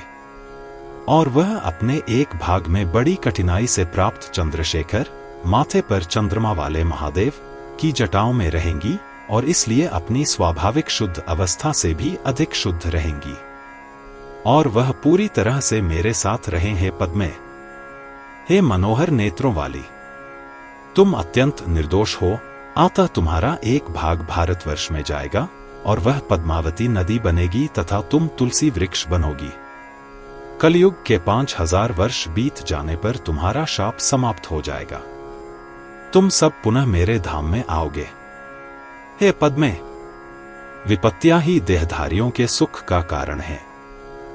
बिना संकट के कोई भी सुख के वास्तविक स्वरूप को नहीं समझ सकता। मेरे मंत्र के उपासक जो ऋषिगण तुम्हारे जल में स्नान करेंगे, वे तुम्हारे स्पर्श और दर्शन से तुम्हारे समस्त शापों को मुक्त कर देंगे। हे सुंदरी, मेरे भक्तों के दर्शन और स्पर्श से संसार के समस्त तीर्थ स्थान पवित्र हो जाएंगे। पवित्र पृथ्वी को ऊपर उठाने और पवित्र करने के लिए ब्रह्मा को समर्पित मेरे मंत्रपासक अर्थात शैव, शाक्त, गणपत्य आदि सभी भारत में निवास करते हैं। जहां मेरे भक्त निवास करते हैं और उनके चरण धोते हैं, वह स्थान निःसंदेह तीर्थों के समान पवित्र माना जाता है। यहां तक कि मेरे भक्तों के दर्शन और स्पर्श से स्त्री, गाय, ब्राह्मण का हत्यारा, विश्वासघाती और गुरु की पत्नी का अपहरण करने वाला भी जीवित रहते हुए पवित्र और मुक्त हो जाता है। जो लोग एकादशी का व्रत नहीं करते, जो संध्या नहीं करते, जो नास्तिक हैं, हत्यारे हैं, वे सभी मेरे भक्तों के दर्शन और स्पर्श से अपने पापों से मुक्त हो जाते हैं। मेरे भक्तों के दर्शन और स्पर्श से तलवार, कलम, राजपदाधिकारी, ग्रामवासी भिखारी तथा बैल ढोने वाले ब्राह्मण भी पापों से मुक्त हो जाते हैं। मेरे भक्तों के दर्शन और स्पर्श से विश्वासघाती, मित्रों को सताने वाले, झूठी गवाही देने वाले, दूसरों की अमानत चुराने वाले भी पापों से मुक्त हो जाते हैं। मेरे भक्तों के दर्शन और स्पर्श से अपशब्द बोलने वाले, व्यभिचारी, पतित स्त्रियों के पति और पुत्र, ये सभी पवित्र हो जाते हैं। शूद्रों के रसोइये, निम्न कोटि के ब्राह्मण, जो भोजन करके अपना जीवन निर्वाह करते हैं। हे सुंदरी, जो लोग अपने पिता, माता, भाई, पत्नी, पुत्र, पुत्री, बहन, अंधे, मित्र, गुरुकुल, ससुर, सास आदि का भरण पोषण नहीं करते, वे भी मेरे भक्तों के दर्शन और स्पर्श से पाप मुक्त हो जाते हैं। जो लोग अश्वत्थ वृक्षों को काटते हैं, मेरे भक्तों की निंदा करते हैं तथा जो ब्राह्मण शूद्रों का अन्न खाते हैं, वे भी अपने पापों से मुक्त हो जाते हैं। जो लोग देवताओं की वस्तुएं, ब्राह्मणों की वस्तुएं चुराते हैं, जो लोग लाख, लोहा और कन्या बेचते हैं, जो लोग महापातक, ब्रह्महत्या, सुरापान, स्तेयन, गुरबंगनागना, महांति पातकन्या हुआ, तत्संसर्गाह सह पंचमम करते हैं, और जो लोग शूद्रों के शवों को जलाते हैं, वे भी मेरे भक्तों के दर्शन और स्पर्श से अपने अपने पापों से मुक्त हो जाते हैं। महालक्ष्मी ने कहा, हे भक्त वत्सल, आपने अभी जिन भक्तों का वर्णन किया है, उनके लक्षण क्या हैं? जिनके दर्शन और स्पर्श से महापातक, 5 महान पाप तुरंत नष्ट हो जाते हैं, जो तीर्थों के जल से तथा देवताओं की मिट्टी और पत्थर की मूर्तियों से बहुत समय के बाद नष्ट हो जाते हैं। आपके भक्तों द्वारा पतितम, हरिभक्ति से रहित, अभिमानी, धोखेबाज, पापी, संतों की निंदा करने वाले, दुष्टात्माओं के पाप नष्ट हो जाते हैं।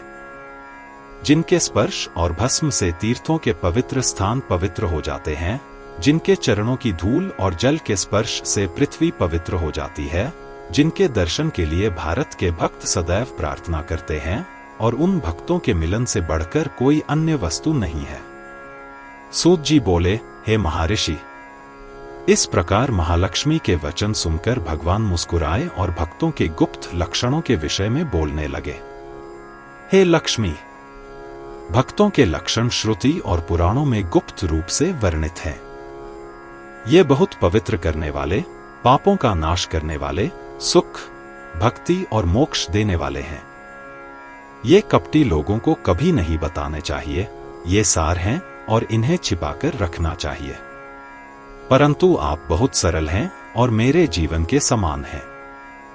इसलिए मैं आपसे कहता हूं, सुनिए। हे सुंदरी, सभी वेद उसे पवित्र और पुरुषों में श्रेष्ठ बताते हैं जिसके कानों में गुरु के मुख से विष्णु मंत्र का उच्चारण होता है।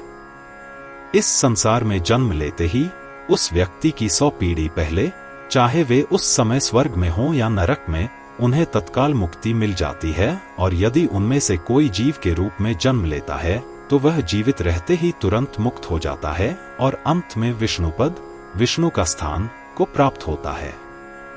वह नश्वर मेरा भक्त है जो मुझमें भक्ति से भरा हुआ है, जो हमेशा मेरी महिमा का जप करता है और मेरे कहे अनुसार कार्य करता है, जो पूरे मन से मेरी बातों को सुनता है और जिन्हें सुनकर जिसका मन आनंद से नाच उठता है, जिसकी वाणी रुंध जाती है और जिसकी आंखों से निरंतर आंसू बहते रहते हैं, जो अपनी बाह्य चेतना खो देता है, ऐसा पुरुष ही मेरा भक्त है।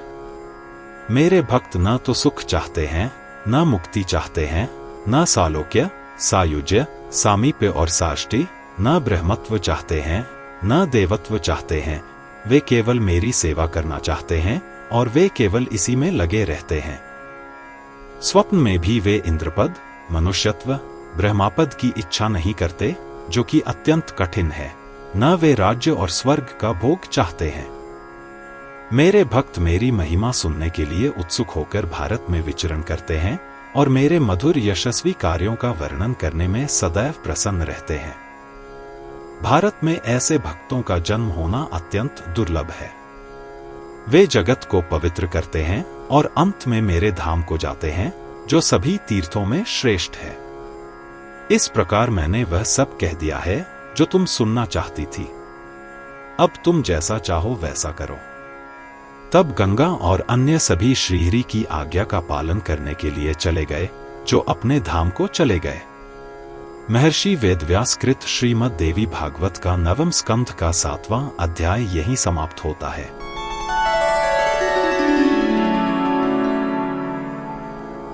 अध्याय 8 कलयुग का वर्णन। पर ब्रह्म परमात्मा एवं शक्ति स्वरूपा मूल प्रकृति की कृपा से त्रिदेवों तथा देवियों के प्रभाव का वर्णन और गोलोक में राधा कृष्ण का दर्शन। नारायण ने कहा, गंगा के शाप के कारण सरस्वती का एक अंश इस भारत पुण्य भूमि में अवतरित हुआ और वह पूर्ण रूप से विष्णु के क्षेत्र वैकुंठ में रही। भारत में आने के कारण उसका नाम भारती पड़ा। ब्रह्मा को प्रिय होने के कारण वह ब्राह्मी कहलाती है और वाणी की अधिष्ठात्री होने के कारण वह वाणी कहलाती है। हरि सर्वत्र दिखाई देते हैं, तालाबों में, कुओं में, बहती धाराओं में, अर्थात सारस में। चूंकि वे सारस में निवास करते हैं, इसलिए उन्हें सरसवान कहा जाता है। वाणी उस सरसवान की शक्ति है, इसलिए उसे सरस्वती कहा गया है। सरस्वती नदी बहुत पवित्र तीर्थ है। वह पापियों के पापों के ईंधन के लिए जलती हुई अग्नि है। हे नारद, सरस्वती के शाप से देवी गंगा ने भी आंशिक रूप से नदी का रूप धारण किया था। भगीरथ के अनुरोध पर उन्हें इस धरती पर उतारा गया था, इसलिए उन्हें भागीरथी कहा जाता है। जब गंगा पृथ्वी पर तेजी से आ रही थीं, तब उनके प्रचंड वेग को सहन करने में सक्षम शिव ने धरती माता के अनुरोध पर उन्हें अपने सिर पर धारण किया।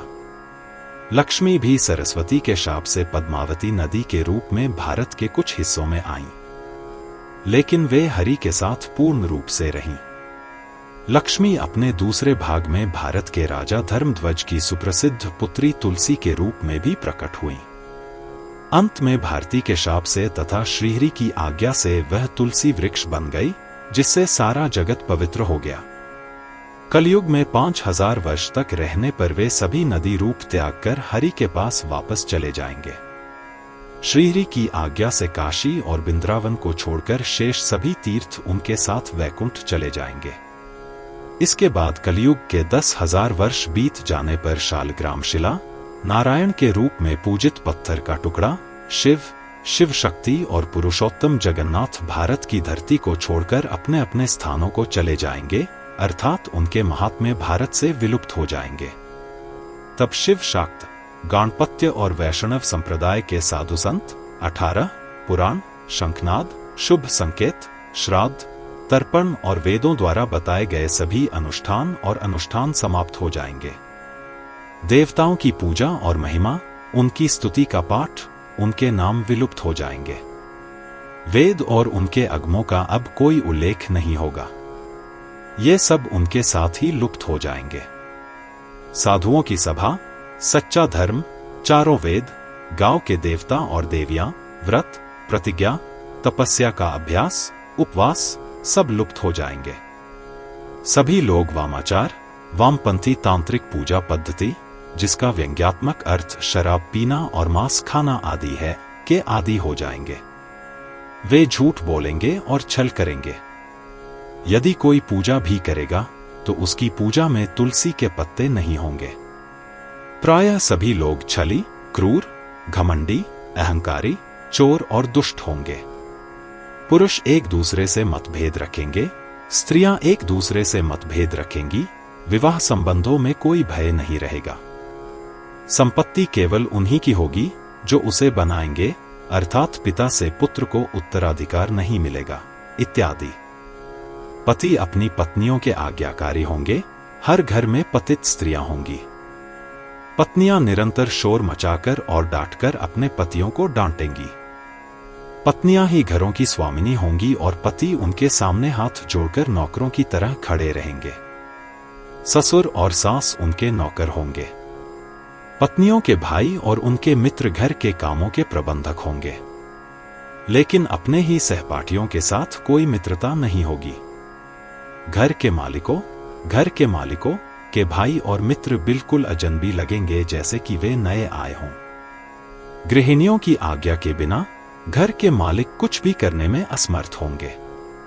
जाति, ब्राह्मण, क्षत्रिय, वैश्य और शूद्र के विभाजन पूरी तरह से गायब हो जाएंगे। संध्या बंदन और अन्य दैनिक कार्यों का अभ्यास करना तो दूर, ब्राह्मण अपने शरीर पर पवित्र धागे भी नहीं धारण करेंगे।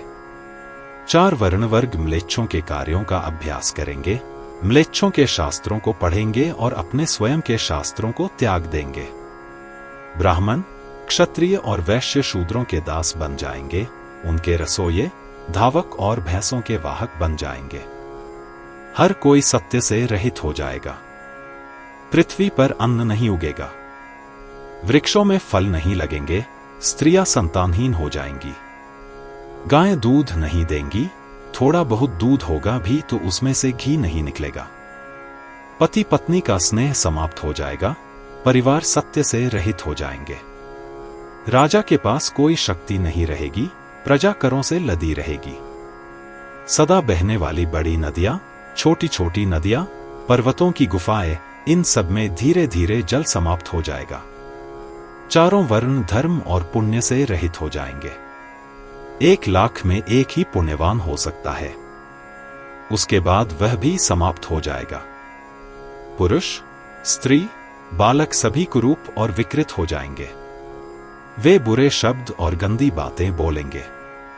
कुछ गांव और नगर मनुष्यों से पूर्णतया खाली हो जाएंगे और भयानक दिखाई देंगे, कुछ अन्य में कुछ झोंपड़ियां और कम निवासी दिखाई देंगे।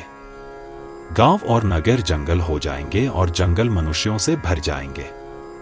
वनवासियों पर बहुत अधिक कर लगेगा और वे दुखी हो जाएंगे।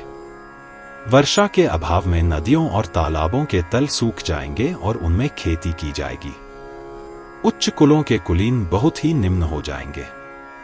सारी पृथ्वी झूठे, असत्यवादी, धोखेबाज और पाखंडियों से भर जाएगी। भूमि अच्छी तरह से जोती जाने पर भी नाममात्र को अन्न देगी। जो लोग करोड़पति कहलाते हैं वे दरिद्र हो जाएंगे और जो लोग देवताओं के भक्त हैं वे नास्तिक हो जाएंगे। नगरवासियों में दया का लेश भी नहीं होगा, बल्कि वे अपने पड़ोसियों से घृणा और ईर्ष्या करेंगे और मनुष्यों के हत्यारे बन जाएंगे। कलयुग में पुरुष और स्त्रियां सर्वत्र होंगे, बौने कद के, रोगी, अल्पायु और बहुत कम युवा पौरुष वाले। लोगों के बाल 16वें वर्ष में पहुंचते ही सफेद हो जाएंगे और वे 20 वर्ष की होते होते बहुत बूढ़े हो जाएंगे। 8 वर्ष की लड़कियों को मासिक धर्म होगा और वे गर्भवती होंगी। वे हर वर्ष बच्चे पैदा करेंगी। 16 वर्ष की होने पर बुढ़ापा उन्हें घेर लेगा। कुछ स्त्रियों के पति और बच्चे जीवित रहेंगे, अन्यथा प्रायः सभी बांझ और निःसंतान हो जाएंगे। चारों वर्ण अपनी कन्याओं को बेच देंगे। माताओं, पत्नियों, पुत्रों की पत्नियों, पुत्रियों और बहनों की प्रेमिकाएं उन सभी के भरण पोषण का स्रोत होंगी। बिना धन के कोई भी व्यक्ति हरि का नाम जपकर पुण्य नहीं कमा सकेगा।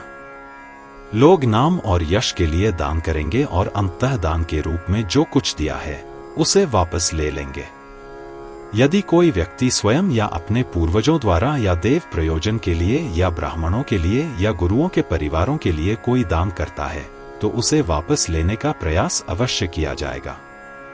कुछ पुत्रियों को, कुछ सासों को, कुछ पुत्रों की पत्नियों को, कुछ बहनों को, कुछ सहपत्नियों की माताओं को, कुछ भाइयों की पत्नियों को जाएगा।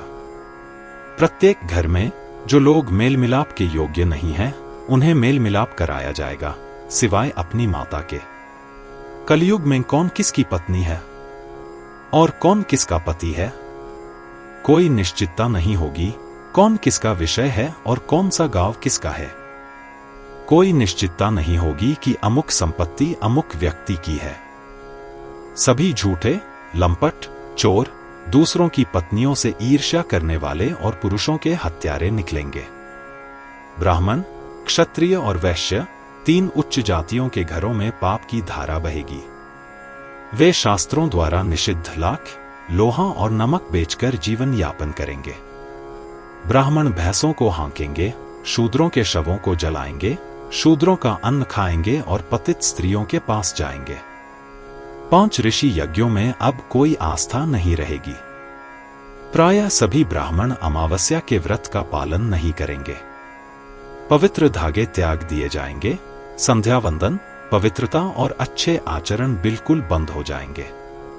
कर्ज देने वाली, ब्याज पर जीवन यापन करने वाली, पतित स्त्रियां और मासिक धर्म के दौरान वेश्याएं ब्राह्मण परिवारों में खाना बनाएंगी।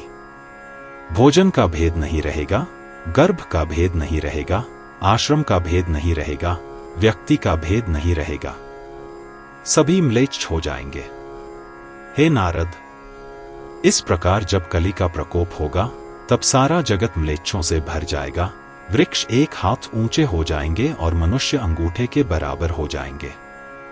तब परम शक्तिशाली भगवान नारायण विष्णुज नामक ब्राह्मण के घर में उनके पुत्र के रूप में अपने अंश से अवतार लेंगे। एक लंबे घोड़े पर सवार होकर, एक लंबी तलवार थामे हुए वे 3 रातों में संसार को म्लेच्छों से मुक्त कर देंगे। फिर वे पृथ्वी से अदृश्य हो जाएंगे और पृथ्वी पर कोई राज्य नहीं रहेगा तथा वह लुटेरों से भर जाएगी। लगातार 6 रातों तक वर्षा होगी और वर्षा होती रहेगी और सारी पृथ्वी जलमग्न हो जाएगी। मनुष्य, घर और वृक्षों का नामो निशान नहीं रहेगा। इसके बाद एक साथ 12 सूर्य उदय होंगे और उनकी किरणों से सारा जल सूख जाएगा और पृथ्वी समतल हो जाएगी। इस प्रकार भयंकर कलयुग का अंत हो जाएगा। जब सत्ययुग पुनः आएगा, तपस्या, सच्चा धर्म और सत्वगुण पुनः प्रबल होंगे। ब्राह्मण तपस्या करेंगे, वे धर्म और वेदों के प्रति समर्पित होंगे। घर घर में स्त्रियां पतिव्रता और धार्मिक होंगी।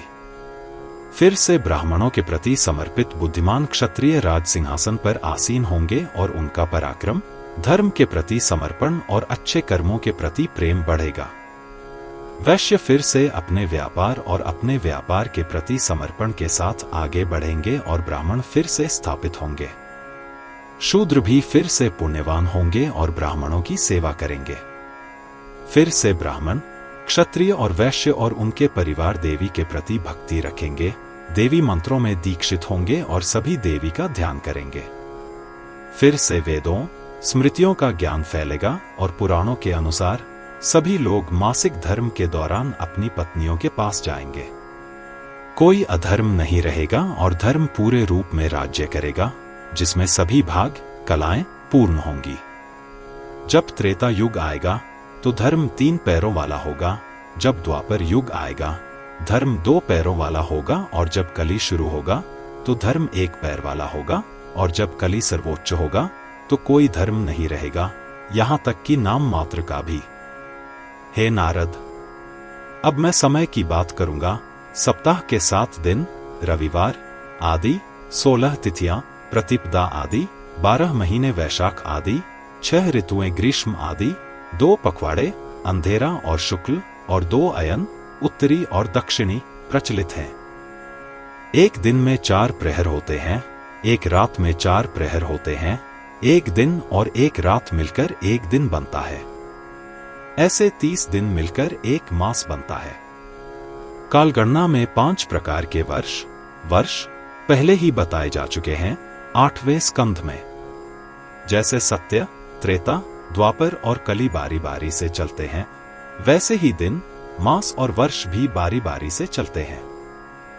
देवताओं के अनुसार एक दिन मनुष्यों के अनुसार 1 वर्ष के बराबर होता है। 360 मानव युग 1 देव युग के बराबर होते हैं।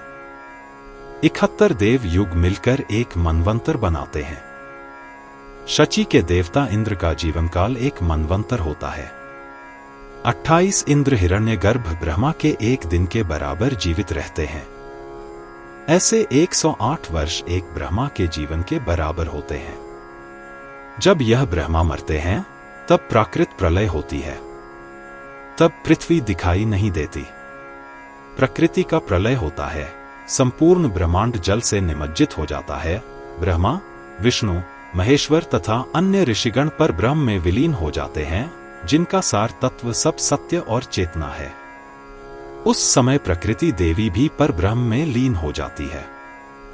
ब्रह्मा का प्रलय तथा प्रकृति का प्रलय प्रकृति प्रलय कहलाता है। इस प्रलय की अवधि पर ब्रह्म मूल प्रकृति का माया से संयुक्त एक निमेष है। इस समय समस्त ब्रह्मांड नष्ट हो जाते हैं। जब यह निमेष समाप्त हो जाता है तब सृष्टि पुनः अपने निर्धारित क्रम से प्रारंभ हो जाती है। अतः इस सृष्टि तथा प्रलय के कार्य की अनंत बार गणना नहीं की जा सकती। तो कौन बता सकता है कि कितने कल्प बीत गए या कितने कल्प आएंगे, कितने ब्रह्मांड बने या कितने ब्रह्मांड बनेंगे? कौन गिन पाएगा कि कितने ब्रह्मा, कितने विष्णु या कितने महेश्वर हुए हैं? लेकिन एक और केवल एक पर ब्रह्म परमेश्वर, महान ईश्वर, इन असंख्य ब्रह्मांडों का सर्वोच्च स्वामी है। अस्तित्व, चेतना और आनंद की प्रकृति का परमेश्वर सभी में सर्वोच्च आत्मा है। बाकी सभी, ब्रह्मा, विष्णु, महेश्वर और अन्य सभी, महान विराट, लघु विराट, सभी उसके अंश हैं। यह ब्रह्मा मूल प्रकृति है और उसी से श्री कृष्ण प्रकट हुए हैं, जो उनके बाएं आधे भाग, जो स्त्री है, अर्धनारीश्वर, के स्वामी हैं। उसी ने अपने को 2 रूपों में विभाजित किया है। अपने एक रूप में वह गोलोक में 2 भुजाओं वाले कृष्ण के रूप में निवास करती है और वैकुंठ में चतुर्भुज नारायण के रूप में। सर्वोच्च ब्रह्मा से लेकर निम्नतम घास तक सभी चीजें प्रकृति से उत्पन्न हुई हैं और प्रकृति से उत्पन्न सभी चीजें क्षणभंगुर हैं। इस प्रकार तीनों गुणों से परे समस्त सृष्टि के मूल, सर्व इच्छा शक्ति से युक्त, सत्य, सनातन पर ब्रह्म ही प्रकृति के क्षेत्र से परे एकमात्र तत्व हैं। वे उपाधियों, काल, स्थान, कारण और गुण से रहित हैं। वे किसी भी रूप से रहित हैं तथा वे जो रूप धारण करते हैं वे केवल भक्तों पर अपनी कृपा दिखाने के लिए हैं। कमलजनित ब्रह्मा अपनी ज्ञान शक्ति से ब्रह्मांड की रचना करने में समर्थ हैं। उनकी कृपा से ही योगियों के स्वामी शिव को मृत्युंजय, मृत्यु को जीतने वाला, सबका नाश करने वाला तथा सभी तत्वों का ज्ञाता कहा गया है।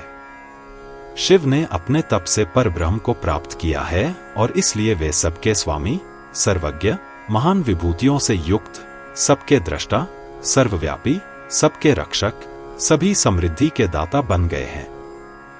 परब्रह्म के प्रति भक्ति और सेवा ने ही श्री विष्णु को सबके स्वामी बना दिया है और परब्रह्म की शक्ति से ही महामाया प्रकृति देवी सर्वशक्तिमान और सभी की देवी बन गई है। भगवती दुर्गा ने उनकी भक्ति और सेवा से उनकी कृपा प्राप्त की है और वे सत, चित और आनंद की प्रकृति वाली मूल प्रकृति बन गई हैं। इसी प्रकार वेदों की माता देवी सावित्री वेदों की अधिष्ठात्री देवी बन गई हैं और ब्राह्मण तथा वेदों के ज्ञाता उनकी पूजा करते हैं। वे समस्त विद्याओं की अधिष्ठात्री हैं, समस्त विद्वान सभाओं द्वारा तथा समस्त ब्रह्मांड द्वारा पूजित हैं। यह प्रकृति देवी की पूजा का ही परिणाम है। लक्ष्मी समस्त संपत्तियों की दाता, समस्त ग्रामों की अधिष्ठात्री, सबकी स्वामिनी, सबकी पूज्य तथा सबको पुत्र प्रदान करने वाली बन गई हैं। यह भी उन्हीं की पूजा का परिणाम है। इस प्रकार प्रकृति की पूजा से ही समस्त विपत्तियों तथा संकटों का नाश करने वाली दुर्गा श्री कृष्ण के वाम भाग से प्रकट हुई हैं और राधा उनके प्राणों की अधिष्ठात्री देवी बन गई हैं और सभी उनकी पूजा करते हैं तथा वे सभी ज्ञान से संपन्न हैं। शक्ति की आराधना से ही राधिका ने प्रेम में इतनी उन्नति की है। वे कृष्ण के प्राणों की अधिष्ठात्री देवी बन गई हैं। उन्हें प्रेम और आदर मिला है। वे उनके वक्षस्थल पर विराजमान हैं तथा अत्यंत सुंदर हैं।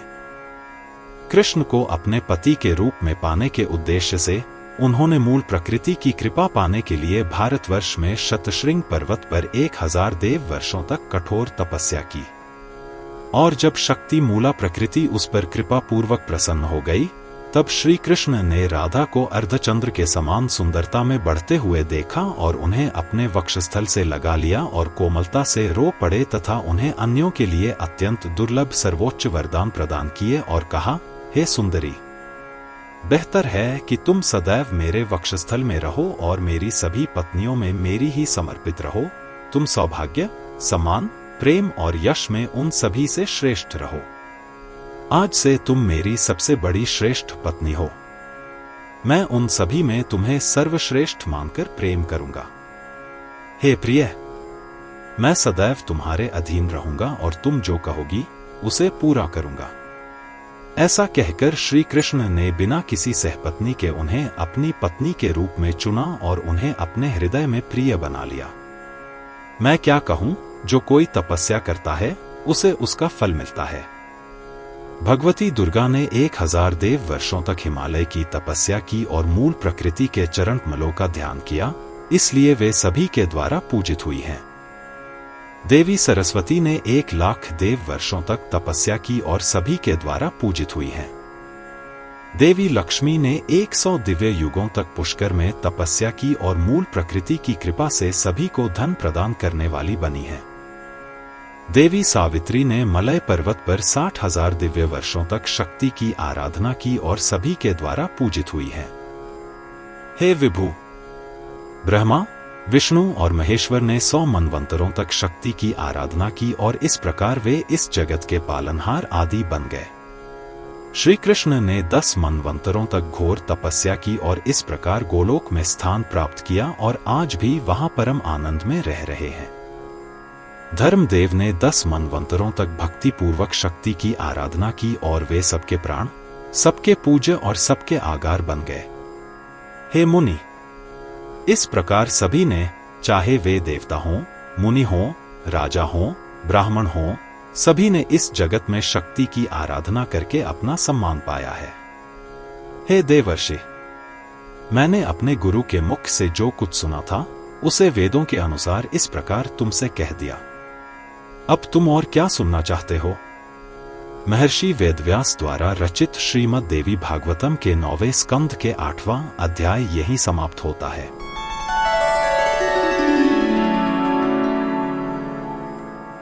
अध्याय 9, पृथ्वी की उत्पत्ति का प्रसंग, ध्यान और पूजन का प्रकार तथा उनकी स्तुति।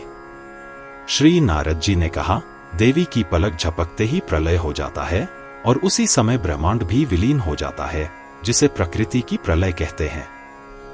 इस प्रलय में देवी वसुंधरा, पृथ्वी लुप्त हो जाती है, सारा जगत जल से निमग्न हो जाता है और यह प्रपंच नामक 5 तत्व प्रकृति के शरीर में विलीन हो जाते हैं।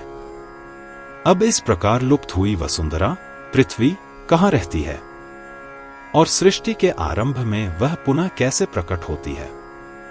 उसके इतने धन्य, पूज्य, सबको धारण करने वाली और विजयी होने का क्या कारण है? अतः उसके जन्म के विषय में कहिए, जो समस्त कल्याण की मूल है। श्री नारायण ने कहा, हे नारद, ऐसा सुना जाता है कि पृथ्वी सृष्टि के आरंभ में प्रकट होती है। उसका आविर्भाव और लोप सभी प्रलय में होता रहता है। यह पृथ्वी महान शक्ति की अभिव्यक्ति है, जो कभी उसमें प्रकट होती है और कभी उसमें शक्ति में गुप्त रहती है। यह सब उस महान शक्ति की इच्छा है। अब पृथ्वी के आविर्भाव, जन्म की कथा सुनो, जो समस्त कल्याणों की कारण, समस्त विपत्तियों के नाश की कारण, पापों का नाश करने वाली और मनुष्य के धर्म की वृद्धि करने वाली है। कुछ लोग कहते हैं कि यह पृथ्वी मधु और कैटभ नामक दैत्यों की मज्जा से उत्पन्न हुई है, परंतु यह सत्य नहीं है। अब वास्तविक तथ्य सुनो। वे दोनों दैत्य भगवान विष्णु के पराक्रम और पराक्रम से बहुत प्रसन्न हुए और बोले, हमें पृथ्वी के उस भाग पर मार डालो जो जल में न हो। उनके शब्दों से स्पष्ट है कि पृथ्वी उनके जीवन काल में विद्यमान थी, किंतु वह दिखाई नहीं दे रही थी। उनकी मृत्यु के पश्चात उनकी अस्थियों के साथ साथ उनकी मज्जा भी बाहर आ गई। अब सुनो कि पृथ्वी का नाम मेदिनी कैसे पड़ा। उसे जल से निकाला गया और मज्जा पृथ्वी में मिल गई। इस मिलन के कारण ही उसका नाम मेदिनी पड़ा। अब मैं तुम्हें वही सुनाती हूं जो मैंने पहले पुष्कर नामक तीर्थ में धर्मदेव के मुख से पृथ्वी की उत्पत्ति के विषय में श्रुतियों द्वारा स्वीकृत, सुसंगत और उत्तम बात सुनी थी। सुनो। जब महाविराट का मन जल में विलीन होकर उनके सारे शरीर में फैल गया, तो वह उनके शरीर के प्रत्येक रोम में प्रवेश कर गया। इसके बाद पंचीकरण, प्रत्येक तत्व के आधे भाग को अन्य 4 तत्वों के 8वें भाग के साथ मिलाना के समय महापृथ्वी या महान पृथ्वी प्रकट हुई। इस महापृथ्वी को टुकड़ों में तोड़कर हर रोम में डाल दिया गया। यह विभेदित पृथ्वी ही है जो सृष्टि के दौरान प्रकट होती है और प्रलय के दौरान गायब हो जाती है। शरीर के हर रोम में केंद्रित इस मन से महाविराट के एक पुरुष का जन्म बहुत समय के बाद इस पृथ्वी पर होता है। इस विराट पुरुष की त्वचा के प्रत्येक रोम में एक पृथ्वी है। वह प्रकट होती है और लुप्त हो जाती है। ऐसा बार बार होता है।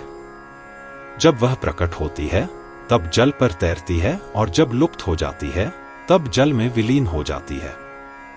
प्रत्येक ब्रह्मांड में यह पृथ्वी, विश्व है और उसके साथ पर्वत, वन, 7 समुद्र, 7 द्वीप, सुमेरु पर्वत, चंद्रमा, सूर्य तथा अन्य ग्रह, ब्रह्मलोक, विष्णुलोक, शिवलोक तथा अन्य देवताओं के क्षेत्र, पवित्र तीर्थ स्थान, भारतवर्ष की पवित्र भूमि, कांचनी भूमि, 7 स्वर्ग, 7 पाताल, ऊपर ब्रह्मलोक तथा ध्रुवलोक हैं।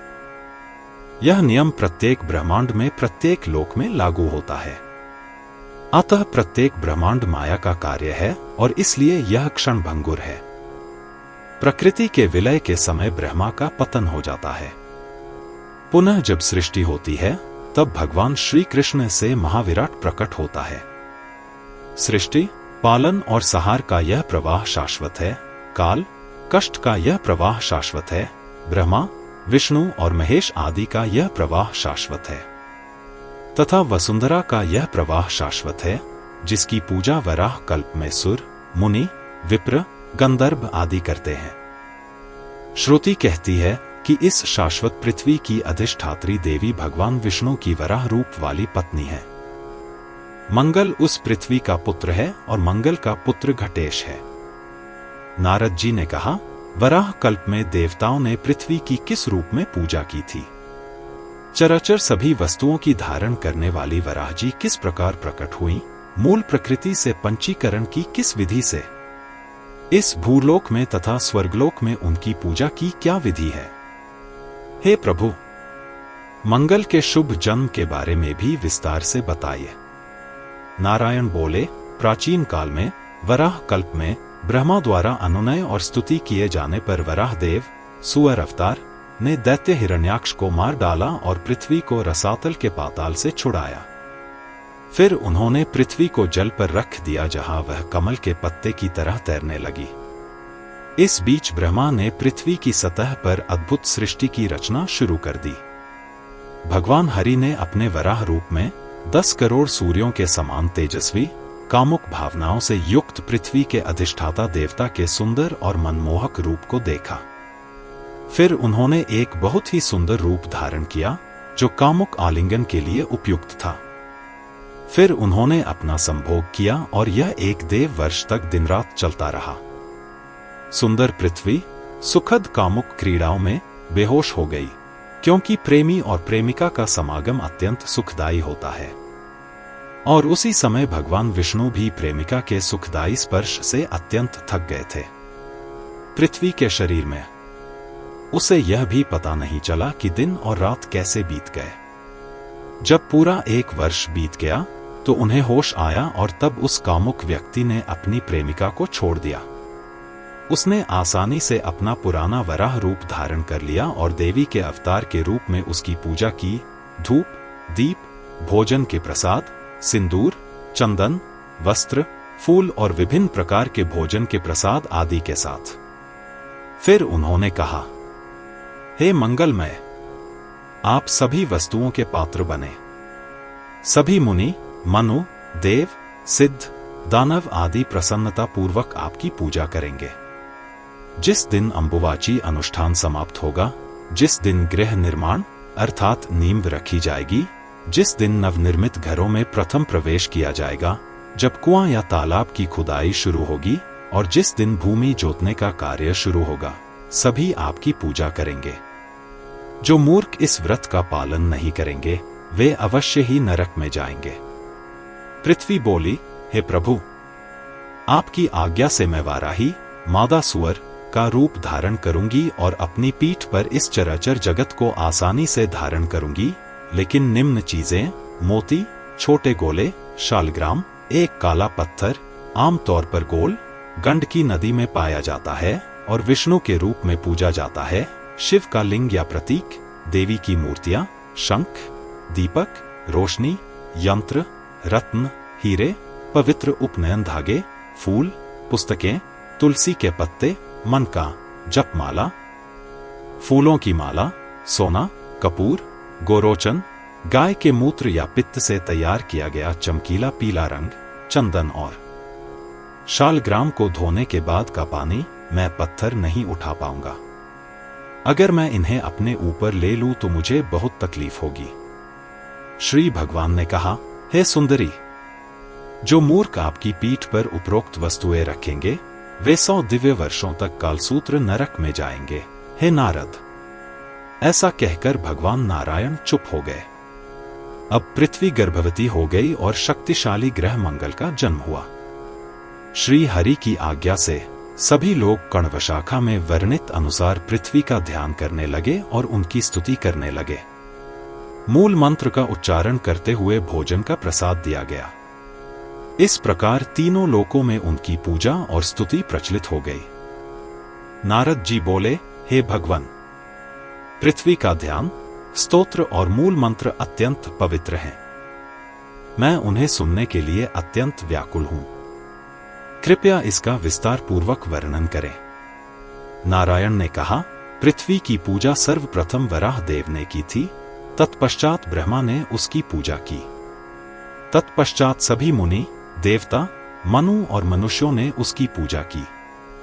हे नारद, अब पृथ्वी देवी का ध्यान, स्तुति और मंत्र सुनो।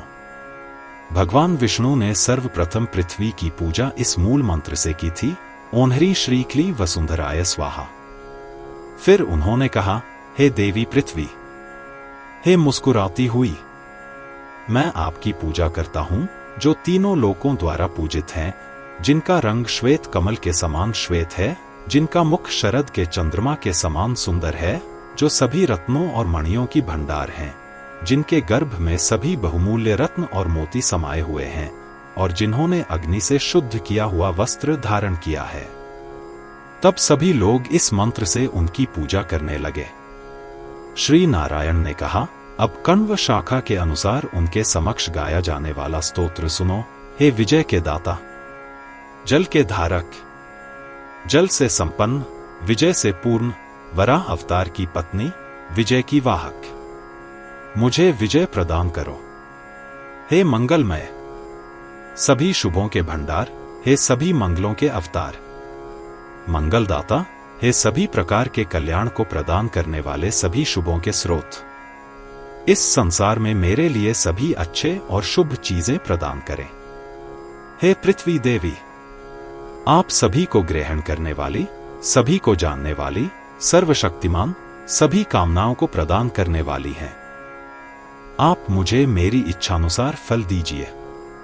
हे तुम जो समस्त पुण्यों के स्वामी हो, हे तुम जो समस्त धार्मिक पुण्यों के बीज हो, हे तुम जो सनातन हो, जो समस्त धार्मिक पुण्यों के भंडार हो, जो समस्त धार्मिक व्यक्तियों के धाम हो, तुम सबको पुण्य प्रदान करते हो। हे पृथ्वी, तू ही सब अन्नों का भंडार है, सब प्रकार के अन्नों से युक्त है, तू ही सबको फसल प्रदान करता है, तू ही इस लोक में सब अन्न ले जाता है और फिर तू ही यहाँ नाना प्रकार के अन्न उत्पन्न करता है। हे पृथ्वी, तू ही भूमिपतियों की सर्वस्व है, शरण और सुख की उत्तम स्रोत है। हे भूमिदाता, मुझे भूमि दो। उपर्युक्त स्तोत्र से महान धार्मिक पुण्य प्राप्त होता है। जो व्यक्ति प्रातःकाल उठकर इस स्तोत्र का पाठ करता है, वह करोड़ों जन्मों तक संपूर्ण पृथ्वी का स्वामी हो जाता है। जो मनुष्य इसे पढ़ते हैं, उन्हें भूमि दान करने का पुण्य प्राप्त होता है। जो लोग दान देकर भूमि वापस ले लेते हैं, जो अंबुवाची के दिन भूमि खोदते हैं, जो दूसरों की भूमि पर बिना आज्ञा के कुआं खोदते हैं, जो दूसरों की भूमि चुराते हैं, जो अपना वीर्य पृथ्वी पर डालते हैं, जो पृथ्वी पर दीपक जलाते हैं, वे इस स्तोत्र को पढ़ने से अवश्य ही पापों से मुक्त हो जाते हैं। इस स्तोत्र के पाठ से 100 अश्वमेध यज्ञों के बराबर पुण्य मिलता है, इसमें कोई संदेह नहीं है। महान देवी का यह स्तोत्र सभी प्रकार के कल्याण और मंगल का स्रोत है। महर्षि वेदव्यास कृत श्रीमद्देवी भागवत के 9वें स्कंध का 9वां अध्याय यहीं समाप्त होता है।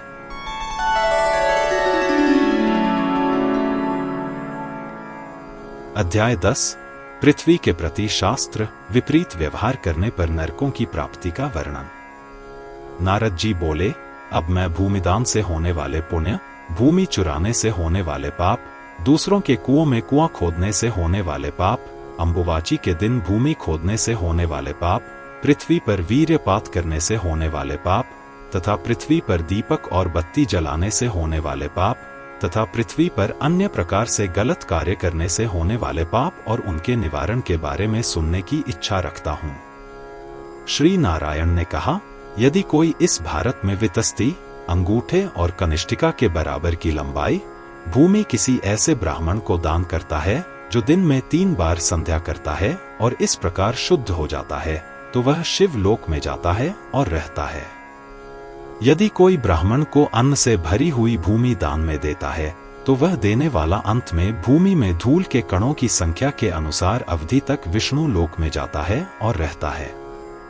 यदि कोई ब्राह्मण को 1 गांव, 1 भूखंड या अनाज दान करता है, तो देने वाला और लेने वाला दोनों ही पापों से मुक्त हो जाते हैं और देवी लोक, देवी का निवास में जाते हैं। यदि कोई व्यक्ति भूमिदान के लिए प्रस्ताव करते समय उपस्थित हो और कहे कि यह कार्य अच्छा है, तो भी वह अपने मित्रों और संबंधियों के साथ वैकुंठ जाता है।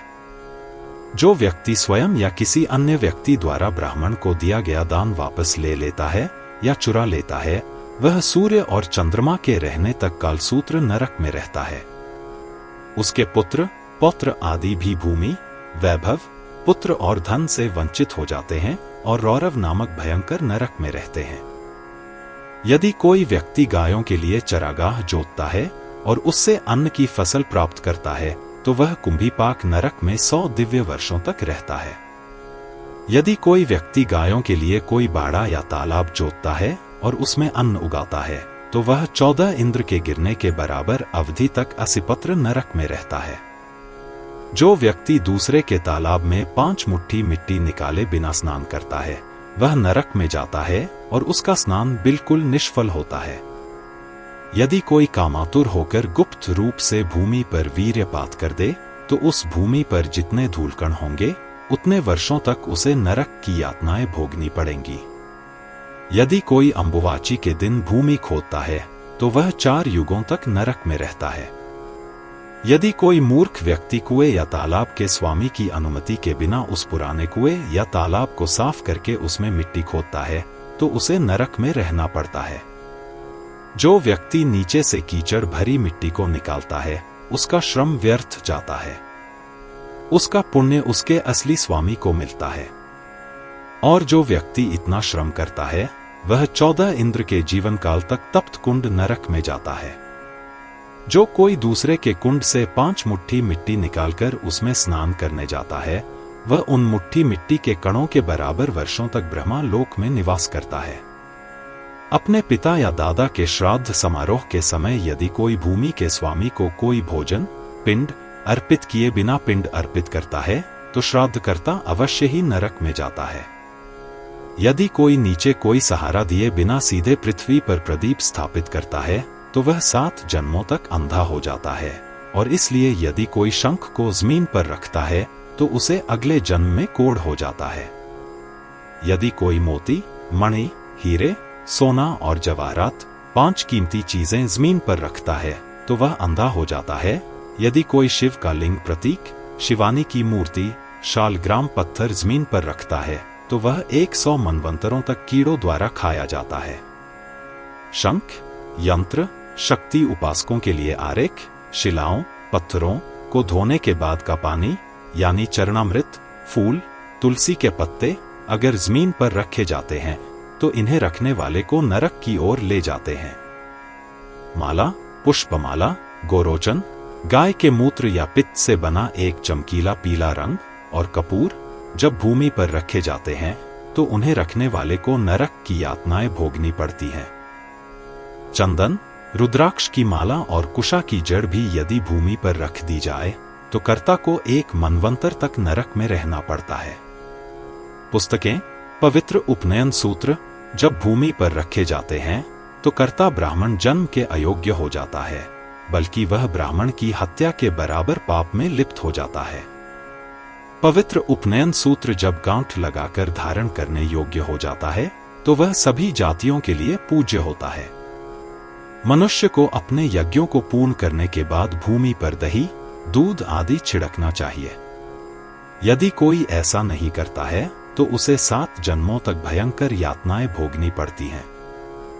हे मुनि, यह पृथ्वी सबका निवास स्थान होने से भूमि कहलाती है, कश्यप की पुत्री होने से कश्यपी कहलाती है, ब्रह्मांड को धारण करने से विश्वंभरा कहलाती है, अनंत विस्तृत होने से अनंता कहलाती है, तथा राजा पृथु की पुत्री होने से पृथ्वीवी कहलाती है।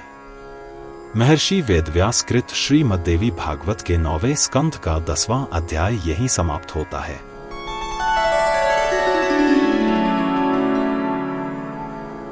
अध्याय 11 गंगा की उत्पत्ति एवं उनका महात्म्य। देवर्षि नारद जी बोले, हे वेदों के ज्ञाताओं में श्रेष्ठ, मैंने पृथ्वी का उत्तम वर्णन सुना है। अब मैं गंगा का उपाख्यान सुनना चाहता हूं। मैंने सुना है कि विष्णु के समान स्वरूप वाली गंगा देवताओं की ईश्वरी विष्णु के चरणों से प्रकट हुई हैं, जो भारती के शाप से भरत के पास प्रकट हुई हैं। वे भरत के पास क्यों आई हैं, किस युग में आई हैं और किसके द्वारा आई हैं?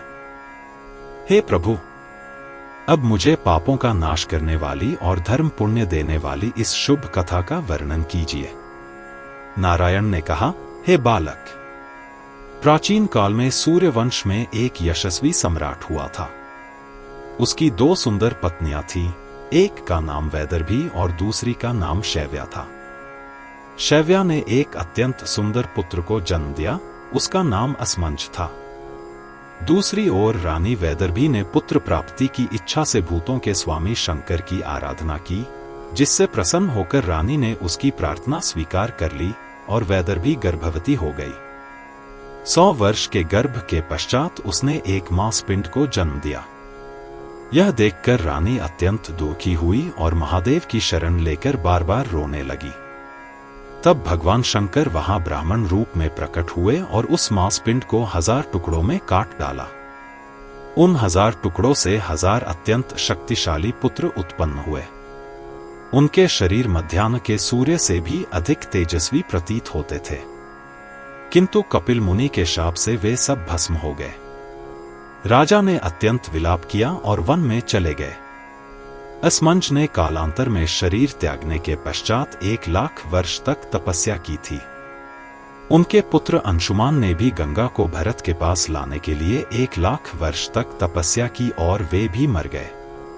तत्पश्चात अंशुमान के पुत्र बुद्धिमान भगीरथ ने, जो भगवान विष्णु के महान भक्त थे, वृद्धावस्था और मृत्यु से रहित थे और अनेक गुणों के भंडार थे, गंगा को पृथ्वी पर लाने के लिए 1,00,000 वर्ष तक तपस्या की। अंत में उन्होंने भगवान श्री कृष्ण को ग्रीष्म ऋतु के करोड़ों सूर्यों के समान तेजस्वी देखा। उनके 2 हाथ थे, हाथ में बांसुरी थी, वे ग्वाले के वेश में यौवन से भरे हुए थे। सखी वेश में उनके गोपाल सुंदरी रूप को देखकर ऐसा लगता है कि वे अपने भक्तों पर कृपा करने के लिए सदैव तत्पर रहते हैं। वे परब्रह्म हैं, जिनका मूल संकल्प है, उनमें कोई कमी नहीं है। ब्रह्मा, विष्णु, महेश्वर तथा अन्य देवता और मुनि आदि सभी उनकी स्तुति करते हैं, जो सर्वत्र व्याप्त हैं। उन्हें किसी चीज की चिंता नहीं है, फिर भी वे सबके साक्षी हैं। वे सर्वत्र व्याप्त हैं, प्रकृति से भी श्रेष्ठ, तीनों गुणों से युक्त।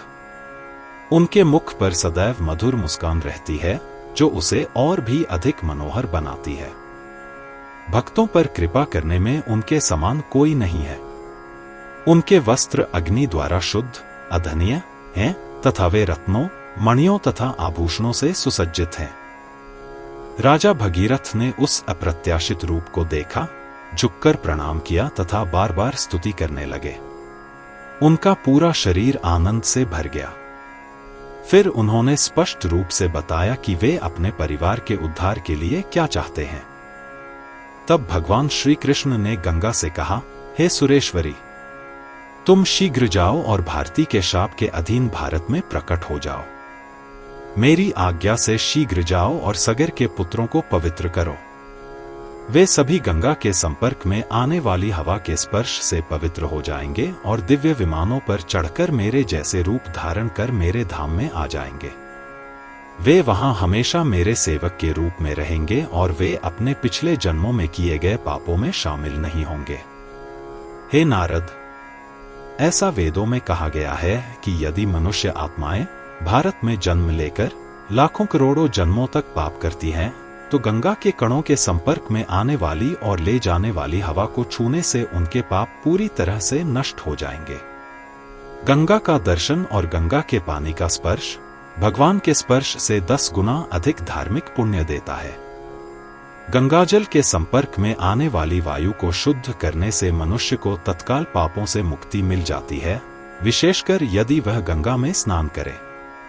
श्रुतियों में ऐसा सुना गया है कि यदि गंगा में विधि पूर्वक स्नान किया जाए तो इससे जानबूझकर या अनजाने में किए गए 1 करोड़ जन्मों के समस्त पाप, जैसे ब्राह्मण हत्या आदि, नष्ट हो जाते हैं। धार्मिक पुण्य के दिन गंगा में स्नान करने से जो पुण्य मिलता है, उसका वर्णन वेदों में भी नहीं किया जा सकता। आगमों में जो कुछ कहा गया है वह तो तुच्छ है। ब्रह्मा, विष्णु और महेश भी गंगा में स्नान के पुण्य का पूर्ण वर्णन नहीं कर सकते। हे ब्राह्मण, साधारण स्नान की ऐसी महिमा है।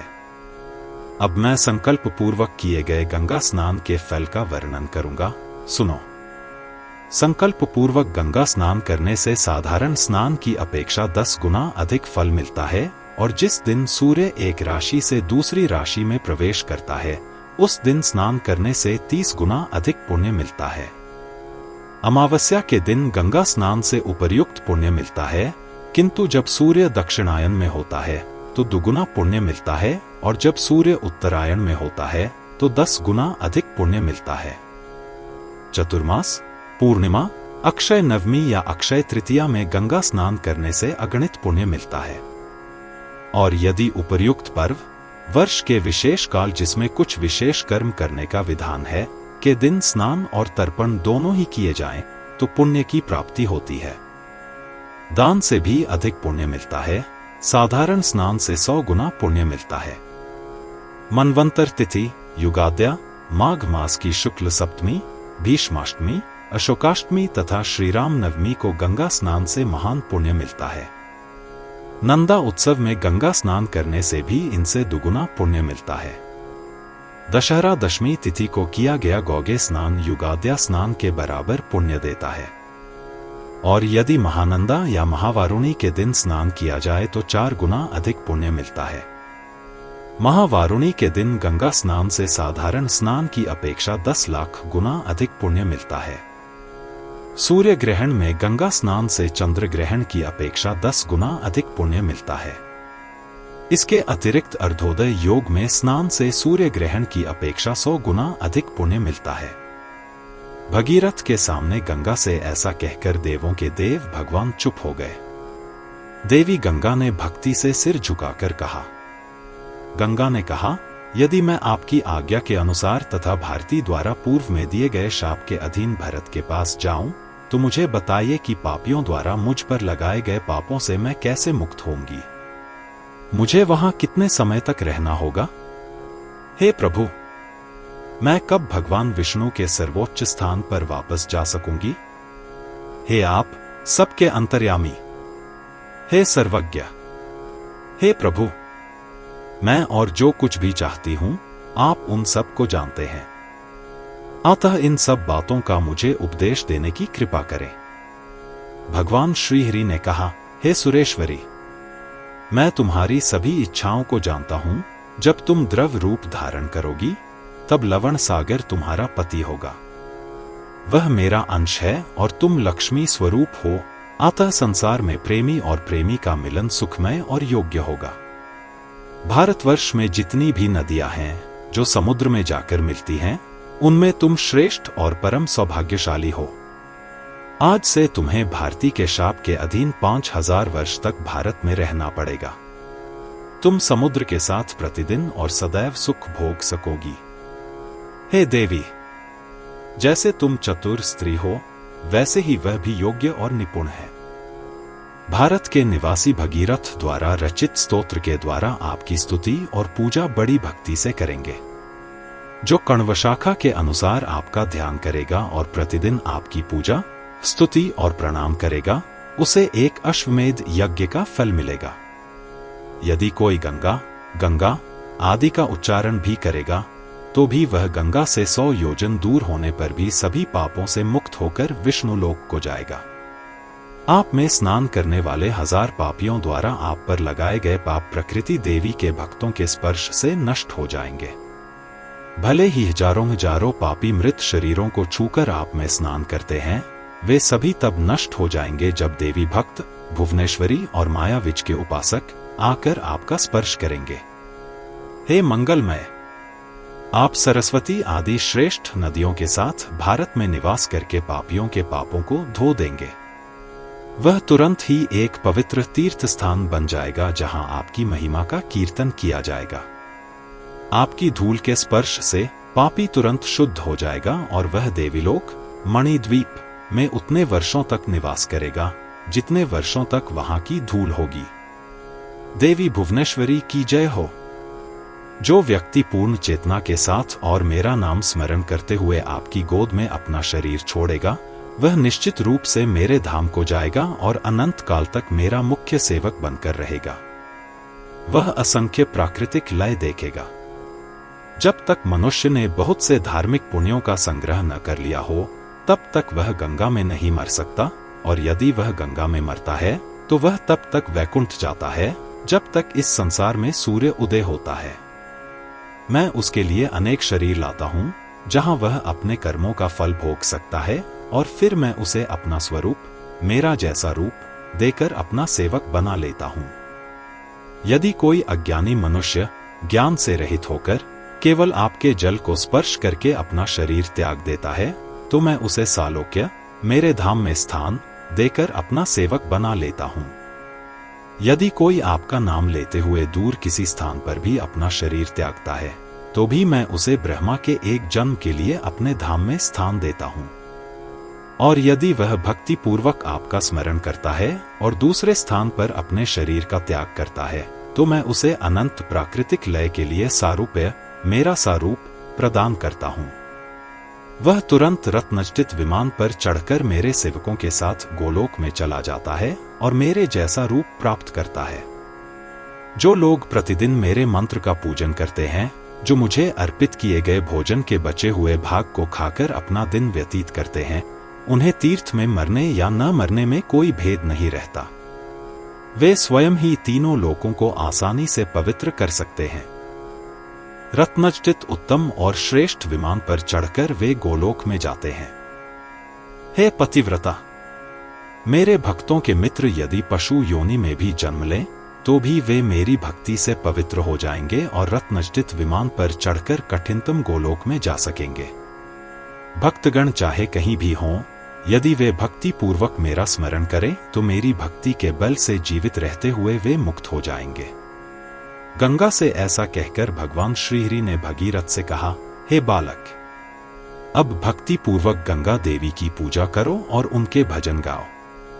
शुद्ध भगीरथ ने कौतुम शाखा के अनुसार भक्ति पूर्वक ध्यान किया और देवी की पूजा की तथा उनकी बार बार स्तुति की।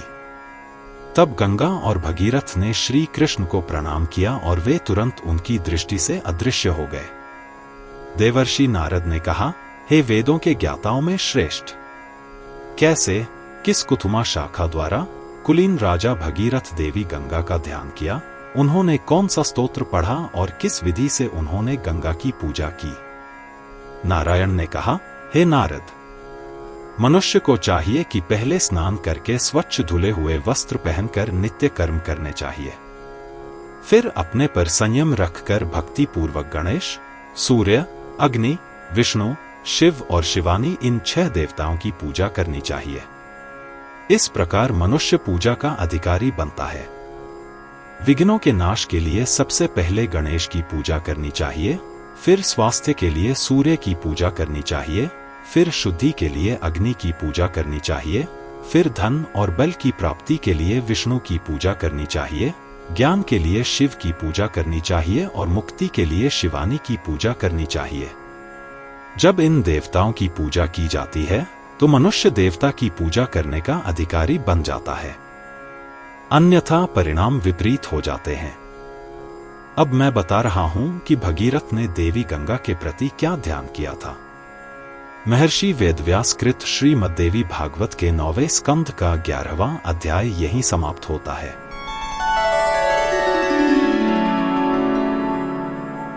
अध्याय 12 गंगा के ध्यान एवं स्तवन का वर्णन।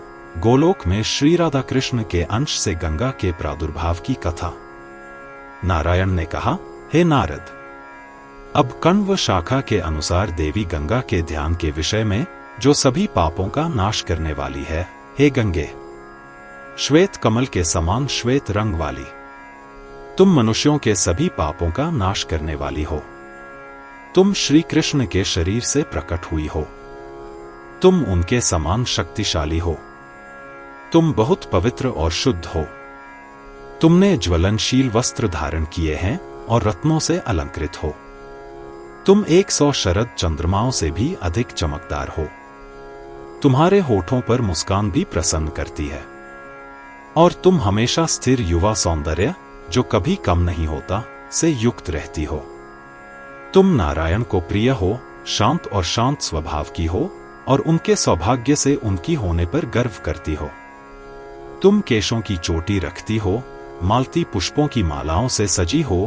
तुम्हारे कपोलों पर चंदन, सिंदूर बिंदु, लाल चूर्ण, सिंदूर के बिंदु लगे हैं और कस्तूरी की विभिन्न कलात्मक रेखाओं से सुशोभित हैं। तुम्हारा वस्त्र और तुम्हारे सुंदर होठ पके हुए बिंब फल, एक ककड़ी के पौधे का लाल फल से भी अधिक लाल हैं। तुम्हारे दांत मानो मोतियों की पंक्तियों के साथ होड़ कर रहे हों। तुम्हारी आंखें कितनी प्यारी हैं। तुम्हारी तिरछी दृष्टि कितनी मनमोहक है। तुम्हारे स्तन बेल के फल के समान कितने निकट हैं। तुम्हारी कमर केले के वृक्षों से भी अधिक मोटी और ठोस है। तुम्हारे पैर कितने सुंदर लग रहे हैं, जो स्थल पद्म, जमीन पर उगने वाले कमल की सुंदरता को चुनौती दे रहे हैं। कुमकुम और अलक्तक, लाल चूर्ण के साथ लाल चप्पलें कितनी सुंदर लग रही हैं। मधु के साथ आपके पैरों ने कैसी लालिमा बिखेरी है। पारिजात पुष्प जो इंद्र के मस्तक पर है। देवता, सिद्ध, मुनि सदैव आपके चरणों में अर्घ्य, चावल और दुर्वा घास का प्रसाद चढ़ाते हैं। तपस्वी आपके चरणों में झुकते हैं और ऐसा प्रतीत होता है मानो मधुमक्खियों की बहुत सी पंक्तियां आपके चरण कमलों पर हैं। हे माता, आपके चरण कमल मुक्ति चाहने वालों को मुक्ति देते हैं और भुक्ति चाहने वालों को भोग देते हैं। हे माता, आप ही वरदान हैं, आप ही सर्वश्रेष्ठ हैं। आप ही वरदान देती हैं और अपने भक्तों पर कृपा करती हैं। आप ही विष्णुपद, विष्णु का स्थान प्रदान करती हैं, परंतु आप तो विष्णु के चरणों से आई हैं। इस प्रकार 3 मार्गों, स्वर्ग, पृथ्वी तथा पाताल लोक से प्रवाहित होने वाली देवी गंगा का ध्यान करते हुए पुण्य देने वाली देवी को 16 वस्तुएं अर्पित करनी चाहिए। आसन, पाद्य, अर्घ्य, स्नान के लिए जल, अनुलेपन, धूप, दीप, नैवेद्य, पान, शीतल जल, वस्त्र, आभूषण, माला, चंदन, आचमनीय, पीने के लिए जल तथा सुंदर शैया आदि से उनकी पूजा करनी चाहिए। फिर हाथ जोड़कर उनका स्तोत्र पढ़ना चाहिए तथा भक्ति पूर्वक उन्हें प्रणाम करना चाहिए। इस प्रकार उपासक को अश्वमेध यज्ञ का फल प्राप्त होता है। नारद जी ने कहा, हे देवराज, मैं इस समय जगत के स्वामी और लक्ष्मी के पति भगवान विष्णु के चरणों से उत्पन्न पापनाशक और पुण्यदायक पतित पावनी गंगा देवी का स्तोत्र सुनने की इच्छा कर रहा हूं। कृपया इसे विस्तार पूर्वक सुनाए। नारायण ने कहा, हे नारद, अब मैं गंगा देवी का स्तोत्र सुनाता हूं, जो सभी पापों का नाश करने वाला और सभी धार्मिक पुण्यों को प्रदान करने वाला है। सुनो, मैं उन गंगा को प्रणाम करता हूं जो शिव के संगीत से मोहित होकर श्री कृष्ण के शरीर से प्रकट हुई और जो श्री राधा के पसीने शरीर से निकलने वाले जल से नहाई थी। मैं उन गंगा देवी को प्रणाम करता हूं जो गोलोक में वृत्ताकार नृत्य रास मंडल में सबसे पहले प्रकट हुई और जो हमेशा शंकर के साथ रहती हैं। कार्तिक मास की पूर्णिमा की रात्रि में गोप गोपियों से भरे राधा के शुभ भव्य उत्सव रास मंडल में रहने वाली देवी गंगा को मेरा प्रणाम है। वह गोलोक में 1 कोटि योजन चौड़ी और 1 लाख गुना 1 कोटि योजन लंबी है। उनको मेरा प्रणाम। वैकुंठ में गंगा की चौड़ाई 60 लाख योजन और लंबाई 4 गुना है। उनको मेरा प्रणाम। ब्रह्मलोक में गंगा 30 लाख योजन चौड़ी और उससे 5 गुना लंबी है। मैं उनको प्रणाम करता हूं। शिवलोक में वह 30 लाख योजन चौड़ी और उससे 4 गुना लंबी है। मैं उनको प्रणाम करता हूं। ध्रुवलोक में वह 1 लाख योजन चौड़ी और 7 गुनी लंबी है। मैं उसे नमन करता हूं। चंद्रलोक में वह 1 लाख योजन चौड़ी और उससे 5 गुना लंबी है। श्री गंगा देवी को मेरा प्रणाम। मैं सूर्य लोक में 60,000 योजन चौड़ी और उससे 10 गुना लंबी गंगा को नमन करता हूं। मैं तपोलोक में गंगा को नमन करता हूं जो 1 लाख योजन चौड़ी और उससे 5 गुना लंबी है। जनारलोक में गंगा देवी को मेरा प्रणाम जो 1000 योजन चौड़ी और उससे 10 गुना लंबी है। मैं महरलोक में गंगा को नमन करता हूं जो 10 लाख योजन चौड़ी और उससे 5 गुना लंबी है। कैलाश में गंगा देवी को मेरा प्रणाम जो 1000 योजन चौड़ी और उससे 100 गुना लंबी है। मैं उन गंगा देवी को प्रणाम करता हूं जो इंद्रलोक में मंदाकिनी के नाम से विख्यात हैं और जो 100 योजन चौड़ी तथा उससे 10 गुना लंबी है। मैं उन गंगा देवी को प्रणाम करता हूं जो पाताल में भोगवती के नाम से विख्यात हैं और जो 10 योजन चौड़ी तथा उससे 5 गुना लंबी है। मैं उन गंगा देवी को प्रणाम करता हूं जो इस पृथ्वी पर अलकनंदा के नाम से विख्यात हैं और जो 2 मील चौड़ी हैं, कहीं अधिक चौड़ी हैं तो कहीं कम चौड़ी हैं। मैं उन गंगा देवी को प्रणाम करता हूँ जो सत्ययुग में दूध के समान रंग की थी, त्रेता में चंद्रमा के समान रंग की थी और द्वापर में श्वेत चंदन के समान रंग की थी। मैं उन श्री गंगा देवी को प्रणाम करता हूँ जो इस पृथ्वी पर कलयुग में जल के समान है और स्वर्ग में कलयुग में दूध के समान है। हे बालक, गंगाजल के एक अणु के स्पर्श मात्र से ही करोड़ों योनियों में किए हुए भयंकर पाप, ब्राह्मण हत्या आदि सब भस्म हो जाते हैं। इस प्रकार मैंने 21 श्लोकों में गंगा के पापनाशक और पुण्यवर्धक महान स्तोत्र का वर्णन किया है। जो मनुष्य प्रतिदिन भक्ति पूर्वक गंगा की पूजा करके उनकी इस स्तुति को गाता है, उसे अश्वमेध यज्ञ का फल मिलता है। इसमें कोई संदेह नहीं है। इससे पुत्रहीन व्यक्तियों को पुत्र की प्राप्ति होती है और जिनकी पत्नियां नहीं हैं, उन्हें पत्नियां प्राप्त होती हैं। रोगी व्यक्ति अपने रोगों से मुक्त हो जाते हैं और जो व्यक्ति बंधन में है, वह बंधन से मुक्त हो जाता है। जो व्यक्ति प्रातःकाल उठकर गंगा के इस स्तोत्र का पाठ करता है, वह न जानने पर भी सर्वत्र प्रसिद्ध हो जाता है और अज्ञानी होने पर भी ज्ञान से प्रकाशित हो जाता है। यदि वह बुरा स्वप्न भी देखता है तो उसे गंगा स्नान और अच्छे स्वप्न देखने का पुण्य प्राप्त होता है। श्री नारायण बोले, हे नारद, इस स्तोत्र से भगीरथ ने गंगा देवी की स्तुति की। भगीरथ ने गंगा को अपने साथ उस स्थान पर भेजा जहां कपिल के शाप से सगर के पुत्र भस्म हो गए थे। गंगा के जल के कणों के स्पर्श से सगर के वे पुत्र तत्काल अपने शाप से मुक्त हो गए और वे सभी वैकुंठ चले गए। भगीरथ द्वारा उन्हें इस पृथ्वी पर लाने के कारण उनका नाम भागीरथी पड़ा। इस प्रकार मैंने तुम्हें गंगा की कथा सुनाई है। यह कथा बहुत पुण्यदायी है और मुक्ति की ओर ले जाने वाली महान सीढ़ी है। अब आप और क्या सुनना चाहते हैं? बोलिए।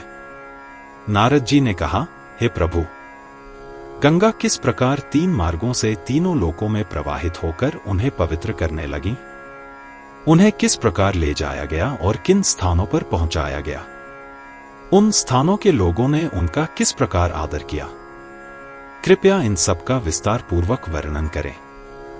नारायण ने कहा, हे नारद, कार्तिक मास की पूर्णिमा की रात्रि में रासमंडल में राधा के सम्मान में आयोजित महान उत्सव में श्री कृष्ण ने राधा की पूजा की और वहीं ठहरे। इसके बाद श्री कृष्ण द्वारा पूजित राधा की पूजा ब्रह्मा तथा अन्य देवताओं, शौनक तथा अन्य ऋषियों ने की, जो बहुत प्रसन्नता के साथ वहीं ठहरे। इस समय संगीत विद्या की अधिष्ठात्री देवी सरस्वती ने गायन तथा वाद्य संगीत के साथ कृष्ण के विषय में सुंदर गीत गाना आरंभ किया। ब्रह्मा ने प्रसन्न होकर सरस्वती को रत्नों का हार भेंट किया। महादेव ने उन्हें इस ब्रह्मांड में दुर्लभ रत्न और मणियां दी। कृष्ण ने सर्वश्रेष्ठ कौस्तुभ मणि भेंट की। राधिका ने रत्नों का उत्कृष्ट अमूल्य हार प्रदान किया। नारायण ने उन्हें रत्नों की सबसे अच्छी और सबसे उत्कृष्ट माला भेंट की। लक्ष्मी ने उन्हें रत्नों से सुसज्जित अमूल्य स्वर्ण कुंडल दिए। विष्णु माया मूल प्रकृति भगवती दुर्गा, जो नारायणी, ईश्वरी, ईशानी है, ने ब्रह्मा के प्रति अपनी अत्यंत दुर्लभ भक्ति प्रदान की। धर्म ने उन्हें धर्म के रति भक्ति और उच्च यश दिया। अग्नि ने उसे अग्नि से शुद्ध किए हुए उत्तम वस्त्र दिए और वायु ने उसे रत्नों और मणियों से बने नुपुर, पैरों के अंगूठे के आभूषण दिए। इस समय भूतों के स्वामी महेश्वर ने ब्रह्मा के सुझाव पर श्री कृष्ण के भव्य रास महोत्सव से संबंधित गीत गाना शुरू किया। यह सुनकर देवता बहुत मंत्रमुग्ध हो गए और मूर्तियों की तरह स्थिर हो गए। बड़ी मुश्किल से उन्हें होश आया। तब उन्होंने देखा कि इस रास मंडल में न तो राधा है और न ही कृष्ण, सब कुछ जल से डूबा हुआ था। गोप, गोपियां, देवता और ब्राह्मण जोर जोर से रोने लगे। तब ध्यानमग्न ब्रह्मा को पता चला कि राधा और कृष्ण दोनों ने संसार के लोगों के उद्धार के लिए यह द्रव रूप धारण किया है। ब्रह्मा आदि सभी लोग श्री कृष्ण की स्तुति करने लगे और कहने लगे, हे सर्वव्यापी, अब आप हमें अपना रूप दिखाने की कृपा करें और हमें हमारे इच्छित वर प्रदान करें। उस समय सबको एक मधुर निराकार वाणी स्पष्ट सुनाई दी, मानो ऊपर से आ रही हो कि मैं सबकी आत्मा हूँ, सब में व्याप्त हूँ और मेरी यह शक्ति राधा, भी सबकी आत्मा है, सब में व्याप्त है, इसलिए हम सब आप लोगों से एक क्षण के लिए भी अलग नहीं हो सकते। केवल भक्तों पर कृपा करने के लिए ही हम विशेष रूप धारण करते हैं। केवल इसी कारण से हम इस शरीर के संबंध में आपसे अलग हैं, और कुछ नहीं है। इसके अतिरिक्त आपको हमारे शरीर की कोई आवश्यकता नहीं है। हे देवो, अब यदि मेरे मनु, पुरुष, मुनि, वैष्णव और आप सब मंत्रों से शुद्ध होकर मेरे रूप को स्पष्ट रूप से देखने की बहुत इच्छा रखते हैं, तो मैं तुमसे कहता हूं कि तुम महेश्वर से मेरा वचन पूरा करने के लिए प्रार्थना करो। हे ब्रह्मा, हे सृष्टिकर्ता, अच्छा है कि तुम महेश्वर से मेरा वचन पूरा करने के लिए प्रार्थना करो। जगत गुरु महादेव से प्रार्थना है कि वे वेदों के अनुसार सुंदर तंत्र शास्त्र की रचना करें तथा उक्त शास्त्र में मनोवांछित फल देने वाले मंत्र, स्तोत्र, कवच तथा विधि पूर्वक पूजन के विधान हों, तथा मेरा मंत्र, मेरा स्तोत्र तथा मेरा कवच भी गुप्त रूप में दिया जाए, जिससे पापी लोग उनका वास्तविक अर्थ न समझकर मेरे विरोधी हो जाएं। हो सकता है कि 1000 में से कोई एक अथवा 100 में से कोई मेरा मंत्र पूजे, तथा मेरे मंत्र पूजक मुनिगण पवित्र होकर मेरे धाम को आए। यदि मेरा शास्त्र ठीक प्रकार से न बना हो, अर्थात यदि सब लोग उसका अर्थ न समझ सकें, तथा यदि सब लोग भूलोक से गोलोक में न जा सकें, तो इस सृष्टि की रचना में तुम्हारा सारा परिश्रम व्यर्थ हो जाएगा। अतः आप सात्विक, राजसिक तथा तमोगुण के भेद से भिन्न भिन्न लोकों की रचना करें, तब अपने अपने कर्मों के अनुसार कुछ लोग इस भूलोक के वासी होंगे, कुछ लोग द्युलोक के वासी होंगे। हे ब्राह्मण, यदि महादेव इस देव सभा में दृढ़ता पूर्वक वचन दें, तो मैं अपना वास्तविक रूप प्रकट करूंगा। हे नारद, ऐसा कहकर सनातन पुरुष श्री कृष्ण चुप हो गए, अर्थात आकाशीय निराकार वाणी बंद हो गई। यह सुनकर जगत के रचयिता ब्रह्मा ने प्रसन्नता पूर्वक शिव को यह बात बताई।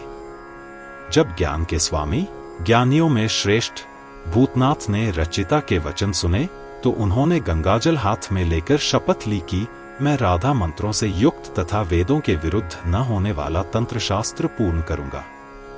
यदि कोई गंगाजल को छूकर झूठ बोलता है, तो वह एक ब्रह्मा के जीवन काल तक भयंकर कालसूत्र नरक में रहता है। हे द्विज, जब भगवान शंकर ने गोलोक में देव सभा के समक्ष यह कहा, तब श्री कृष्ण राधा के साथ वहां प्रकट हुए। उन्हें देखकर देवता बहुत प्रसन्न हुए। उन्होंने उनकी, सर्वश्रेष्ठ पुरुष की प्रशंसा की और वे सभी आनंद से भर गए तथा पुनः भव्य रास महोत्सव में लग गए।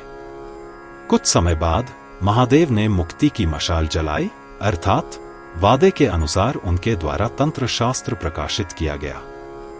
हे बालक, इस प्रकार मैंने तुम्हारे लिए यह अत्यंत गुप्त और कठिन कथा बताई है।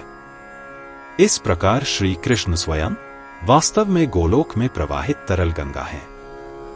कृष्ण और राधा एक दूसरे से अभिन्न हैं, आनंद, प्रभुता और मोक्ष प्रदान करते हैं। श्री कृष्ण सर्वोच्च आत्मा ने उन्हें विभिन्न स्थानों में स्थापित किया है, इसलिए गंगा श्री कृष्ण की प्रकृति है और ब्रह्मांड में हर जगह समान रूप से सम्मानित है। महर्षि वेदव्यास कृत श्रीमद् देवी भागवत के 9वें स्कंध का 12वां अध्याय यहीं समाप्त होता है।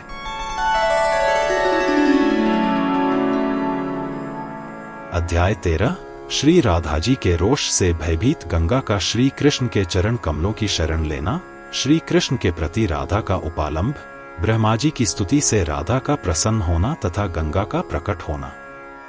नारद जी ने कहा, हे देवराज, कृपया बताइए कि कलयुग के 5000 वर्ष बीतने के बाद गंगा किस लोक में चली गई।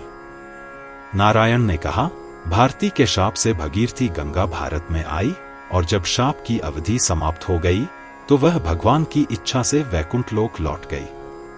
शाप की अवधि समाप्त होने पर भारती और लक्ष्मी भी भारत छोड़कर नारायण के पास चली गईं। गंगा, लक्ष्मी और सरस्वती, ये तीनों और तुलसी, ये चारों श्रीहरि को बहुत प्रिय हैं। नारद बोले, गंगा भगवान विष्णु के चरण कमलों से कैसे प्रकट हुई? ब्रह्मा ने उन्हें अपने कामंडलू में क्यों रखा? मैंने सुना है कि गंगा शिव की पत्नी है, फिर वे नारायण की पत्नी कैसे बनी? कृपया मुझे ये सब विस्तार से बताएं। नारायण ने कहा, हे मुनि, प्राचीन काल में गोलोक में गंगा ने द्रव रूप धारण किया था। वह राधा और कृष्ण के शरीर से उत्पन्न हुई थी, इसलिए वह उन दोनों की प्रकृति और उनके अंशों की है। गंगा जल की अधिष्ठात्री देवी है। इस संसार में उनकी सुंदरता अद्वितीय है। वह यौवन से भरपूर है और सभी आभूषणों से सुसज्जित है। उनका मुख शरदकालीन मध्याह्न कमल के समान था और उनके अधरों पर सदैव मधुर मुस्कान छाई रहती थी। उनका रूप अत्यंत सुंदर था। उनका रंग पिघले हुए सोने के समान चमकीला था और वे शरदकालीन चंद्रमा के समान चमकीली दिखती थी। उनके सौंदर्य और तेज को देखकर नेत्र और मन शीतल और प्रसन्न हो जाते थे। वे पूर्णतः शुद्ध सत्व स्वरूपा थी।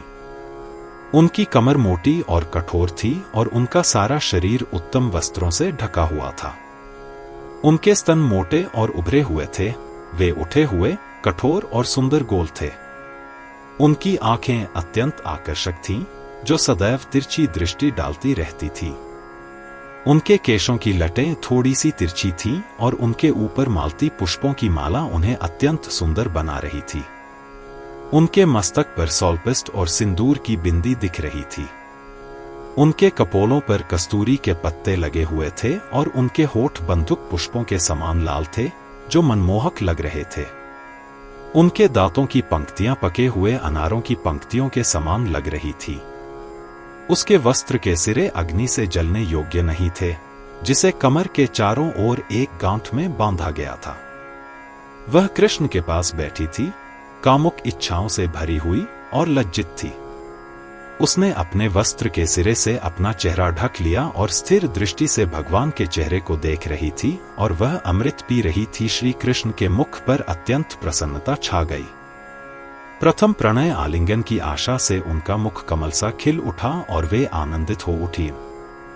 अपने प्रभु के रूप को देखकर वे मूर्छित हो गईं और उनके सारे शरीर में आनंद की लहर दौड़ गई।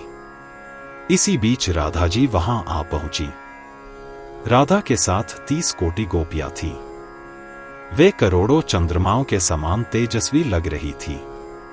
श्री कृष्ण के पास गंगा को देखकर उनका मुख और नेत्र क्रोध से लाल कमल के समान लाल हो गए। उनका रंग चंपक के समान पीला था और उनकी चाल उन्मत्त हाथी के समान थी। वे रत्नों से बने अनेक अमूल्य आभूषणों से सुशोभित थी।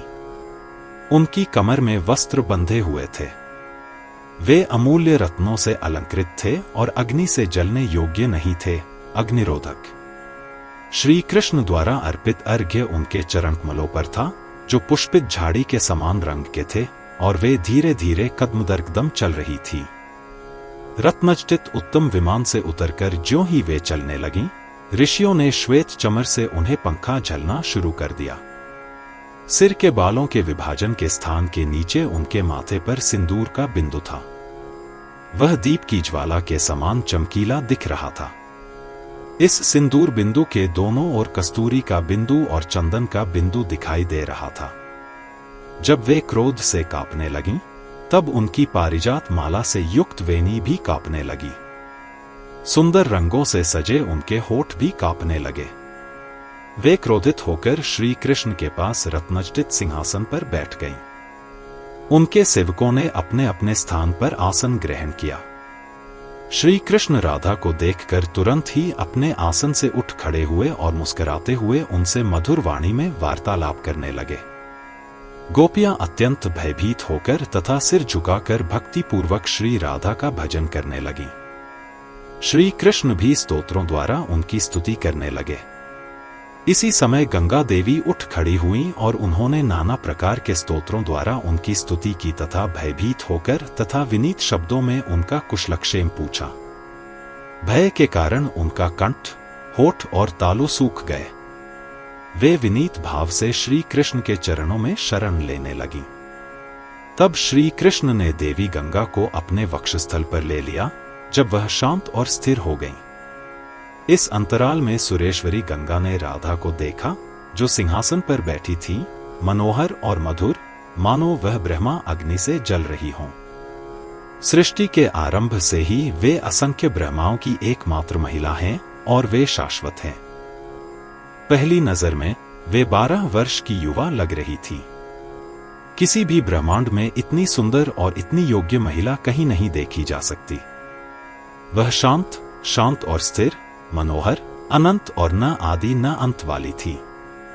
वे शुभ थी, सभी शुभ लक्षणों से युक्त, समृद्ध और सर्वश्रेष्ठ होने का सौभाग्य प्राप्त था। पति, वह स्त्रियों में सबसे श्रेष्ठ रत्न थी और ऐसा प्रतीत होता था मानो सभी सुंदरताएं उसी में समाहित हैं। राधा श्री कृष्ण के शरीर का बाया भाग हैं। आयु में, बल में या सौंदर्य में वे हर प्रकार से श्री कृष्ण के समान थी। लक्ष्मी और लक्ष्मी के स्वामी दोनों ही राधा की पूजा करते हैं। श्री कृष्ण का उत्कृष्ट तेज राधा के सौंदर्य से अभिभूत हो गया। सिंहासन पर बैठते ही वे अपनी सहेलियों, सखियों द्वारा दिए गए पान चबाने लगी। वे समस्त लोकों की माता हैं, किंतु कोई भी उनकी माता नहीं है। वे सौभाग्यशाली, आदरणीय और गौरवान्वित हैं। वे श्री कृष्ण के प्राणों की अधिष्ठात्री हैं और श्री कृष्ण को प्राणों से भी अधिक प्रिय हैं। हे देवर्षि, देवों की अधिष्ठात्री गंगा ने उनकी ओर बार बार स्थिर दृष्टि से देखा, परंतु उनके नेत्र और मन तृप्त नहीं हुए। इस समय राधा ने मुस्कुराते हुए जगत के स्वामी श्री कृष्ण से नम्रतापूर्वक और मधुर शब्दों में कहा, हे मेरे प्रभु, वह कौन महिला है जो आपके पास तिरछी दृष्टि से, उत्सुकता से और मुस्कुराते हुए मुख के साथ बैठी है? वह आपके सुंदर रूप पर मोहित हो रही है और बेहोश हो रही है। उसका सारा शरीर आनंद से उत्तेजित है। वह अपना चेहरा कपड़े से छिपाए हुए बार बार आपकी ओर देख रही है। आप भी उनकी ओर मुस्कुराते हुए और कामनाओं से देख रहे हैं। ये सब क्या है? यहां तक कि इस गोलोक में मेरी उपस्थिति के दौरान भी ये सभी बुरे कर्म बड़े पैमाने पर हो रहे हैं। तू ही तो बार बार ये सब बुरे काम कर रहा है। हम तो स्त्रियां हैं, हमें क्या करना चाहिए? हम स्वभाव से ही बहुत ही मधुर स्वभाव वाली, सरल हैं। मैंने प्रेमवश ये सब सहन किया और क्षमा कर दिया। हे लंपट, अपने प्रियतम को लेकर इस गोलोक से शीघ्र चले जाओ, अन्यथा ये बातें तुझे शोभा नहीं देंगी। पहले एक दिन मैंने तुझे चंदन वन में विरजा गोपी के साथ एकाकार देखा था। क्या करूं? सखियों के अनुरोध पर मैंने तुझे क्षमा कर दिया था। फिर मेरे पदचिह्न सुनकर तू उड़ गई। विरजा ने लज्जा के मारे अपना शरीर त्याग दिया और नदी का रूप धारण कर लिया। वह नदी करोड़ योजन चौड़ी और 4 गुनी लंबी है। वह विरजा आज भी विद्यमान है और तेरी महिमा पुरी जगन्नाथ के पास की साक्षी दे रही है। जब मैं अपने घर वापस गई, तब तुम पुनः विराजा के पास गई और ऊंचे स्वर में पुकारने लगी, हे विराजे, हे विराजे। तुम्हारी पुकार सुनकर विराजा सिद्ध योगिनी अपनी योग शक्ति से जल से उठी और जब उसने तुम्हें आभूषणों से सुसज्जित अपना दिव्य स्वरूप दिखाया, तब तुमने उसे अपनी ओर आकर्षित किया और उसमें अपना बीज डाल दिया। विराजा के गर्भ में उस बीज के डाले जाने के कारण ही 7 समुद्र अस्तित्व में आए हैं। दूसरे एक दिन मैंने तुम्हें शोभा नामक गोपी के साथ साक्षात समागम करते देखा था। उस दिन भी मेरे पदचिह्न सुनकर तुम भाग गए थे। लज्जा के मारे शोभा ने अपना शरीर त्याग दिया और चंद्रमंडल में चली गई। चंद्रमा का शीतल प्रभाव इसी शोभा के कारण है। जब शोभा इस प्रकार व्यथित हुई, तब आपने उसके कुछ भाग रत्नों और मणियों में, कुछ भाग सोने में, कुछ भाग उत्तम मोतियों और मणियों में, कुछ भाग स्त्रियों के मुख पर, कुछ भाग राजाओं के शरीर में, कुछ भाग वृक्षों के पत्तों में, कुछ भाग फूलों में, कुछ भाग पके फलों में, कुछ भाग अनाजों में, कुछ भाग महलों और मंदिरों में, कुछ भाग शुद्ध पदार्थों में, कुछ भाग कोमल कोंपलों और पत्तियों में तथा कुछ भाग दूध में डाल दिया। तीसरी बात, मैंने आपको वृंदावन में प्रभा गोपी के साथ एक होते देखा। मेरी पदचाप सुनकर आप भाग गईं। लज्जा के मारे प्रभा ने अपना शरीर त्याग दिया और सूर्य मंडल में चली गईं। यह प्रभा, चमक, सूर्य के वायुमंडल की प्रचंड चमक है। विरह की पीड़ा से तूने रोया और प्रभा को विभाजित किया और कुछ भागों को अग्नि में, कुछ को यक्षों में, कुछ को सिंहों में, कुछ को मनुष्यों में, कुछ को देवताओं में, कुछ को वैष्णवों में, कुछ को सर्पों में, कुछ को ब्राह्मणों में, कुछ को मुनियों में, कुछ को तपस्वियों में और कुछ को सौभाग्यशाली और समृद्ध स्त्रियों में डाल दिया। प्रभा को इस प्रकार विभाजित करने के पश्चात तुझे उसके विरह के कारण रोना पड़ा। और चौथी बात यह कि मैंने तुझे रास मंडल में गोपी शांति के साथ प्रेम मिलन में देखा। एक दिन जब तुम वसंत ऋतु आई, तब तुम गले में पुष्पमालाएं पहने, शरीर पर चंदन का लेप लगाए, आभूषणों से सुसज्जित, रत्नों से सुसज्जित, मणिमोतियों से बने हुए तथा रत्नों के दीपक से प्रकाशित मंदिर में रत्नों से सुसज्जित शांति गोपियों के साथ पुष्पशैया पर सो रही थी और अपनी प्रेयसी का दिया हुआ पान चबा रही थी। मेरी ध्वनि सुनकर तुम भाग गई। शांति गोपी भी भय और लज्जा के कारण अपना शरीर त्याग कर तुम में समा गई। इसलिए शांति को उत्तम गुणों में गिना जाता है।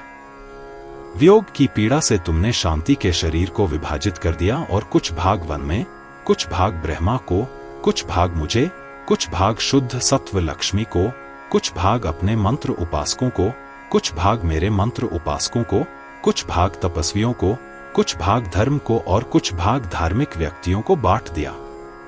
पांचवी बात, क्या तुम्हें याद है कि एक दिन तुम अपने पूरे शरीर पर चंदन और सुगंध का लेप लगाए हुए, गले में मालाएं पहने हुए, अच्छे वस्त्र पहने हुए, रत्नों से सुसज्जित, क्षमा गोपी के साथ सुखपूर्वक, फूलों से सजे और सुगंधित सुंदर बिस्तर पर सो रहे थे।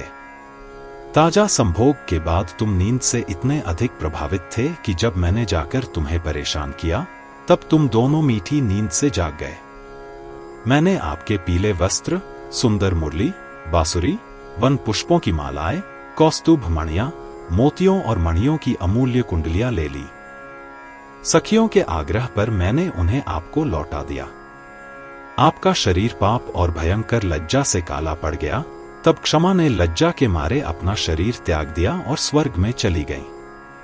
हे प्रभु, जहां तक मैं जानता हूं, मैंने आपके गुणों का वर्णन इस प्रकार किया है। अब आप और क्या सुनना चाहते हैं? आप में और भी बहुत से गुण हैं, परंतु मैं उन्हें नहीं जानता। ऐसा कहकर लाल कमल नेत्रों वाली राधा लज्जा से सिर झुकाए हुए श्री कृष्ण के पास बैठी हुई गंगा को डांटने लगी। इस समय गंगा, जो एक सिद्ध योगिनी थी, को सारे रहस्य ज्ञात हो गए और वे अपने जल रूप में सभा से तुरंत अंतर्धान हो गईं। सिद्ध योगिनी राधा ने भी अपनी योग शक्ति से गंगा के रहस्यों को जान लिया और एक ही घूंट में सारा जल पीने को तैयार हो गई। राधा के इस इरादे को जानकर गंगा ने अपनी योग शक्ति से कृष्ण की शरण ली और उनके चरणों में प्रवेश किया। तब राधा ने सर्वत्र गंगा को खोजना आरंभ किया। पहले उन्होंने गोलोक में खोजा, फिर वैकुंठ में, फिर ब्रह्मालोक में, फिर उन्होंने एक एक करके सभी लोकों को खोजा, लेकिन उन्हें गंगा कहीं नहीं मिली। गोलोक के सभी स्थान जलविहीन हो गए, सभी सूखी मिट्टी बन गए और सभी जलचर मरकर भूमि पर गिर पड़े। और ब्रह्मा, विष्णु, शिव, अनंत, धर्म, इंद्र, चंद्रमा, सूर्य, मनु, मुनि, सिद्ध, तपस्वी सभी बहुत प्यासे हो गए और उनके गले सूख गए। तब वे गोलोक गए और श्री कृष्ण को भक्ति पूर्वक प्रणाम किया, जो सबके स्वामी, प्रकृति से परे, सर्वोच्च, पूज्य, वरदाता, सर्वश्रेष्ठ और वर के कारण थे, जो गोप गोपियों के स्वामी हैं, जो निराकार, निष्काम, अनासक्त, शरणागत, निर्गुण, उत्साहरहित, अप्रिवर्तनशील और निष्कलंक हैं, जो स्वयं इच्छाधारी हैं और जो अपने भक्तों पर कृपा करने के लिए रूप धारण करते हैं, जो सत्व, सत्य के स्वामी, साक्षी और सनातन पुरुष हैं और जो सर्वोच्च, परमेश्वर, सर्वश्रेष्ठ और श्रेष्ठ, सर्वोच्च आत्मा और परमेश्वर हैं। वे उनका भजन करने लगे। सभी लोग भक्ति से तीव्र भावनाओं से भर गए। उनकी आंखों से प्रेम के आंसू बह रहे थे और सभी के शरीर आनंद से भर गए थे। उनके रोंगटे खड़े हो गए थे। वे परब्रह्म थे, उनका स्वरूप दिव्य ज्योति से बना था, जो समस्त कारणों का कारण है, जो अमूल्य रत्नों और मणियों से निर्मित अद्भुत सिंहासन पर विराजमान थे, जिन्हें गोपगण श्वेत चौरिया से पंखा झल रहे थे, जो गोपियों के नाचने और गाने को बड़े आनंद से देख और सुन रहे थे, जिनके मुख पर मुस्कान थी, जो राधा द्वारा अर्पित सुगंधित पान चबा रहे थे और जो वह अपनी प्रियतम श्री राधा के हृदय में निवास कर रहा था, जो पूर्ण सर्वव्यापी और रस मंडल की स्वामिनी थी। मनु, मुनि और तपस्वी सभी ने श्री कृष्ण को देखते ही उन्हें प्रणाम किया। उनके हृदय में तुरंत ही हर्ष और आश्चर्य छा गया। फिर उन्होंने एक दूसरे की ओर देखा और अपने भावों को व्यक्त करने का कार्य ब्रह्मा को सौंप दिया। चतुर्मुखी ब्रह्मा, जिनके दाहिनी ओर विष्णु और बाईं ओर वामदेव थे, धीरे धीरे श्री कृष्ण के सामने आए। रस मंडल में जहां भी उन्होंने अपनी दृष्टि डाली, वहां उन्हें परम आनंद से पूर्ण, परम आनंद की प्रकृति वाले श्री कृष्ण बैठे हुए दिखाई दिए। सब के सब कृष्ण ही बने हैं, उनके आसन एक जैसे हैं, सबके सब द्विभुज हैं और उनके हाथ में वंशी है, सबके गले में वनमाला है, सबके शिखाओं के ऊपर मोर की पूंछ है और सबके वक्षस्थलों पर कौस्तुभ मणि है। उन सबका रूप बड़ा सुंदर, बड़ा मनोहर और बड़ा शांत है। रूप में, गुणों में, अलंकारों में, कांति में, आयु में, कांति में, किसी भी बात में कोई किसी से कम नहीं है। कोई अपूर्ण नहीं है, कोई प्रभुता में न्यून नहीं है। यह पहचानना बड़ा कठिन है कि कौन स्वामी है और कौन सेवक है। कभी वे अपने तेज स्वरूप में महाप्रकाश के रूप में दिखते हैं और कुछ भी नहीं है, कभी वह स्पष्ट दिव्य रूप है, कभी वे निराकार रूप में आते हैं, कभी साकार रूप में और फिर कभी साकार और निराकार दोनों रूपों में। कभी राधा नहीं होती, केवल कृष्ण होते हैं, और कभी कभी प्रत्येक आसन पर युगल मूर्ति राधा और कृष्ण एक साथ होते हैं। कभी कभी राधा कृष्ण का रूप धारण कर लेती है। इसलिए सृष्टिकर्ता ब्रह्मा यह नहीं पहचान पाते कि श्री कृष्ण स्त्री हैं या पुरुष। अंत में उन्होंने अपने हृदयकमल में श्री कृष्ण का ध्यान किया और भक्ति पूर्वक उनका भजन करने लगे तथा अपने पापों के लिए क्षमा याचना करने लगे। जब श्री कृष्ण प्रसन्न हुए तो सृष्टिकर्ता ने अपनी आंखें खोली और श्री राधा के वक्षस्थल पर श्री कृष्ण को देखा। चारों ओर उनके सेवक थे और चारों ओर गोपियां थीं। यह देखकर ब्रह्मा, विष्णु और महेश्वर ने उन्हें प्रणाम किया और उनकी स्तुति गाई। लक्ष्मीपति, सर्वव्यापक, सबके कारण, सबके स्वामी और सबके अंतर्यामी भगवान श्री कृष्ण ने उनके मन की बात जान ली और उनसे अलग अलग बात करते हुए कहा, हे ब्रह्मन, क्या तुम सब कुशल से हो? हे कमलापति, यहां आओ। हे महादेव, यहां आओ, तुम सब कुशल से हो। तुम सब गंगा के लिए मेरे पास आए हो। राधा के भय से गंगा ने मेरे चरणों की शरण ली है। मेरे पास गंगा को देखकर राधा ने उसे पीना चाहा, परंतु मैं नहीं माना। मैं गंगा को तुम सबके हाथों में सौंप दूंगा, लेकिन तुम्हें राधा से प्रार्थना करनी होगी ताकि गंगा उनसे निर्भय हो जाए। कमल से उत्पन्न ब्रह्मा श्री कृष्ण के शब्दों पर मुस्कुराए और राधा के भजन गाने लगे, जो सभी के लिए पूजा करने योग्य हैं। सृष्टिकर्ता ब्रह्मा, चारों वेदों के संकलनकर्ता, चतुर्मुख वाले ने अपने चारों सिरों से राधा की स्तुति की, झुककर उनसे इस प्रकार कहा। ब्रह्मा ने कहा, हे राधे, गंगा आप और भगवान श्री कृष्ण से प्रकट हुई है। आप दोनों पहले शंकर के संगीत को सुनकर रास मंडलम में तरल रूपों में परिवर्तित हो गए थे, और वह तरल रूप गंगा है। इसलिए वह आप और श्री कृष्ण से पैदा हुई है। इसलिए वह आपकी बेटी की तरह है और उसे उसी तरह प्यार किया जाना चाहिए। वह आपके मंत्र में दीक्षित होगी और वह आपकी पूजा करेगी। वैकुंठ के 4 भुजाओं वाले भगवान उसके पति होंगे, और जब वह पृथ्वी पर भागों में प्रकट होगी तो लवण सागर उसका पति होगा। हे मां, गोलोक में रहने वाली गंगा हर जगह निवास करती है। हे देवों की अधिष्ठात्री, आप उसकी मां हैं और वह सदैव आपकी स्वजनित पुत्री, ब्रह्मा के इस प्रकार के वचन सुनकर राधा ने गंगा की रक्षा के लिए अपनी स्वीकृति दे दी और तब गंगा श्री कृष्ण के चरणांक से प्रकट हुई। तब तरल गंगा ने अपना रूप धारण किया और जल से उठकर देवताओं द्वारा बड़े सम्मान के साथ उनका स्वागत किया गया। भगवान ब्रह्मा ने उस गंगा जल में से थोड़ा सा जल अपने कामंडलू में लिया और भगवान महादेव ने उसमें से कुछ अपने सिर में रख लिया। कमलवत ब्रह्मा ने गंगा को राधा मंत्र की दीक्षा दी और उन्हें सामवेद के अनुसार राधा स्तोत्र, राधा कवच, राधा ध्यान, राधा की पूजा विधि और राधा का पुरस्चरण आदि निर्देश दिए। गंगा ने उन निर्देशों के अनुसार राधा की पूजा की और वैकुंठ चली गई।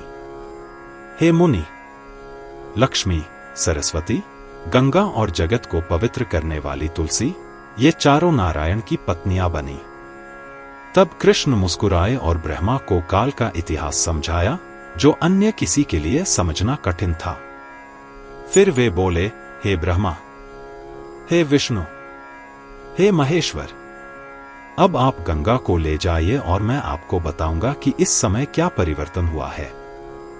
सुनिए, आप तीनों देव, अन्य देव, मुनि, मनु, सिद्ध और अन्य महात्मा जो यहां उपस्थित हैं, वे अब जीवित हैं, क्योंकि गोलोक का यह क्षेत्रकाल समय से प्रभावित नहीं है।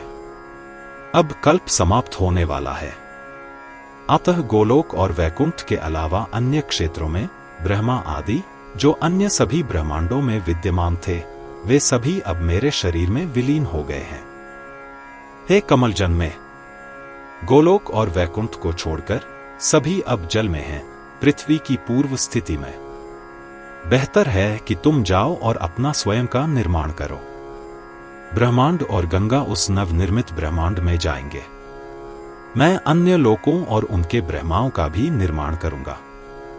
अब बेहतर होगा कि आप सभी देवताओं के साथ जाएं और अपने अपने काम करें।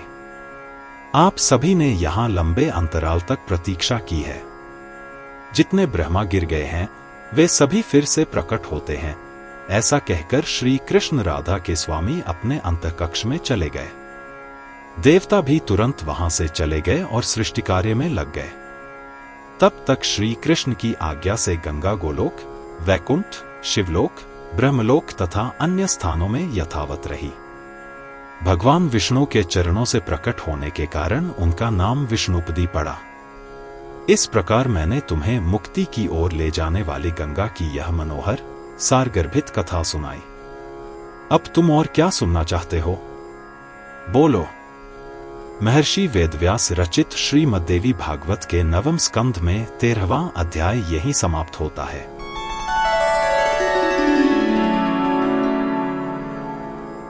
अध्याय 14 गंगा के नारायण की पत्नी बनने की कथा। नारद जी बोले, हे प्रभु, गंगा, लक्ष्मी, सरस्वती और जगत को पवित्र करने वाली तुलसी, ये चार नारायण को सबसे प्रिय हैं। इनमें से गंगा गोलोक से वैकुंठ चली गईं, ऐसा मैंने सुना है। लेकिन वे नारायण की पत्नी कैसे बनी, यह मैंने नहीं सुना। कृपया इसका वर्णन करें। नारायण ने कहा, ब्रह्मा गोलोक से गंगा के साथ वैकुंठ क्षेत्र में आए। ब्रह्मा ने नारायण से कहा, हे प्रभु, राधा और कृष्ण के शरीर से उत्पन्न, यौवन से परिपूर्ण, विनय, अत्यंत सुंदर, शुद्ध सत्व से युक्त, क्रोध और अहंकार से रहित गंगा आपसे ही उत्पन्न हुई है। अतः वह आपके अतिरिक्त किसी से विवाह करना नहीं चाहती। किंतु राधा बड़ी अभिमानी और क्रोधी है। वह गंगा को पीने के लिए भी तैयार थी, किंतु गंगा ने तुरंत ही बुद्धिमानी से श्री कृष्ण के चरणों की शरण ली। अतः संपूर्ण गोलोक जल विहीन हो गया। यह देखकर मैं विशेष रूप से इस घटना का पूरा इतिहास जानने के लिए यहां आया हूं।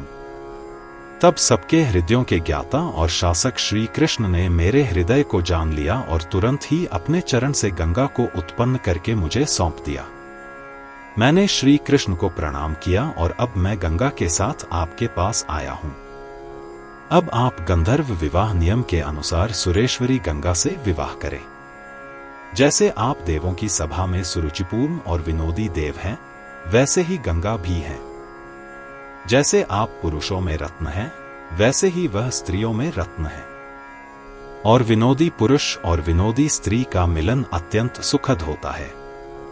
अब इस स्त्री से विवाह करें जो स्वयं आई है। आपके अनुसार श्री महालक्ष्मी उस व्यक्ति से नाराज हो जाती हैं जो अपनी इच्छा से आई हुई स्त्री से विवाह नहीं करता।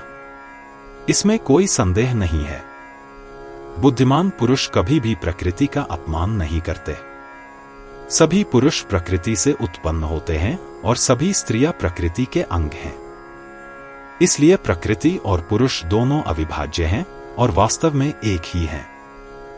इसलिए इन दोनों को कभी एक दूसरे का अपमान नहीं करना चाहिए।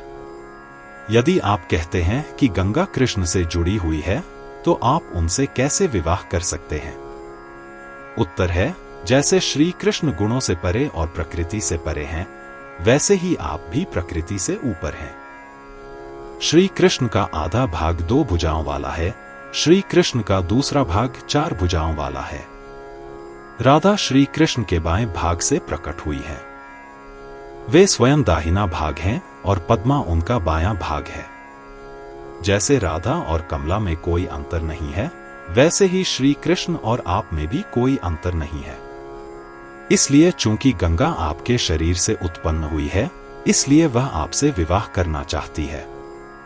जैसे प्रकृति और पुरुष वास्तव में बिना किसी अंतर के एक ही हैं, वैसे ही नर और मादा एक हैं। इस प्रकार नारायण से बात करते हुए ब्रह्मा ने गंगा को नारायण को सौंप दिया और चले गए। फिर नारायण ने गंधर्व विवाह के नियमों के अनुसार चंदन और फूलों से लिपटी गंगा से विवाह किया। उसके बाद लक्ष्मीपति ने गंगा के साथ आनंदपूर्वक अपना समय बिताया। गंगा को भारती के शाप के तहत पृथ्वी पर जाना पड़ा और उसके बाद वैकुंठ लौटना पड़ा। चूंकि गंगा विष्णु के चरणों से प्रकट हुई थी, इसलिए उन्हें विष्णुपदी कहा जाता है। नारायण के साथ अपने पहले संभोग में गंगा देवी आनंद से इतनी अभिभूत हो गईं कि वे स्थिर हो गईं। इस प्रकार गंगा ने नारायण के साथ सुखपूर्वक दिन बिताए। सरस्वती की गंगा के प्रति ईर्ष्या समाप्त नहीं हुई, यद्यपि लक्ष्मी देवी ने उन्हें ऐसा न करने की सलाह दी थी। सरस्वती के मन में गंगा के प्रति ईर्ष्या की भावना हमेशा बनी रही, लेकिन गंगा के मन में सरस्वती के प्रति ईर्ष्या की भावना नहीं थी। अंत में एक दिन जब गंगा बहुत क्रोधित हो गई, तो उन्होंने सरस्वती को श्राप दे दिया कि वे भारत में जन्म लें। इस प्रकार लक्ष्मी, सरस्वती और गंगा नारायण की पत्नियां बनी। अंत में तुलसी नारायण की पत्नी बनी। इस प्रकार नारायण की पत्नियों की संख्या 4 हो गई। महर्षि वेदव्यास द्वारा रचित श्रीमद् देवी भागवतम में 9वें स्कंध का 14वां अध्याय यहीं समाप्त होता है।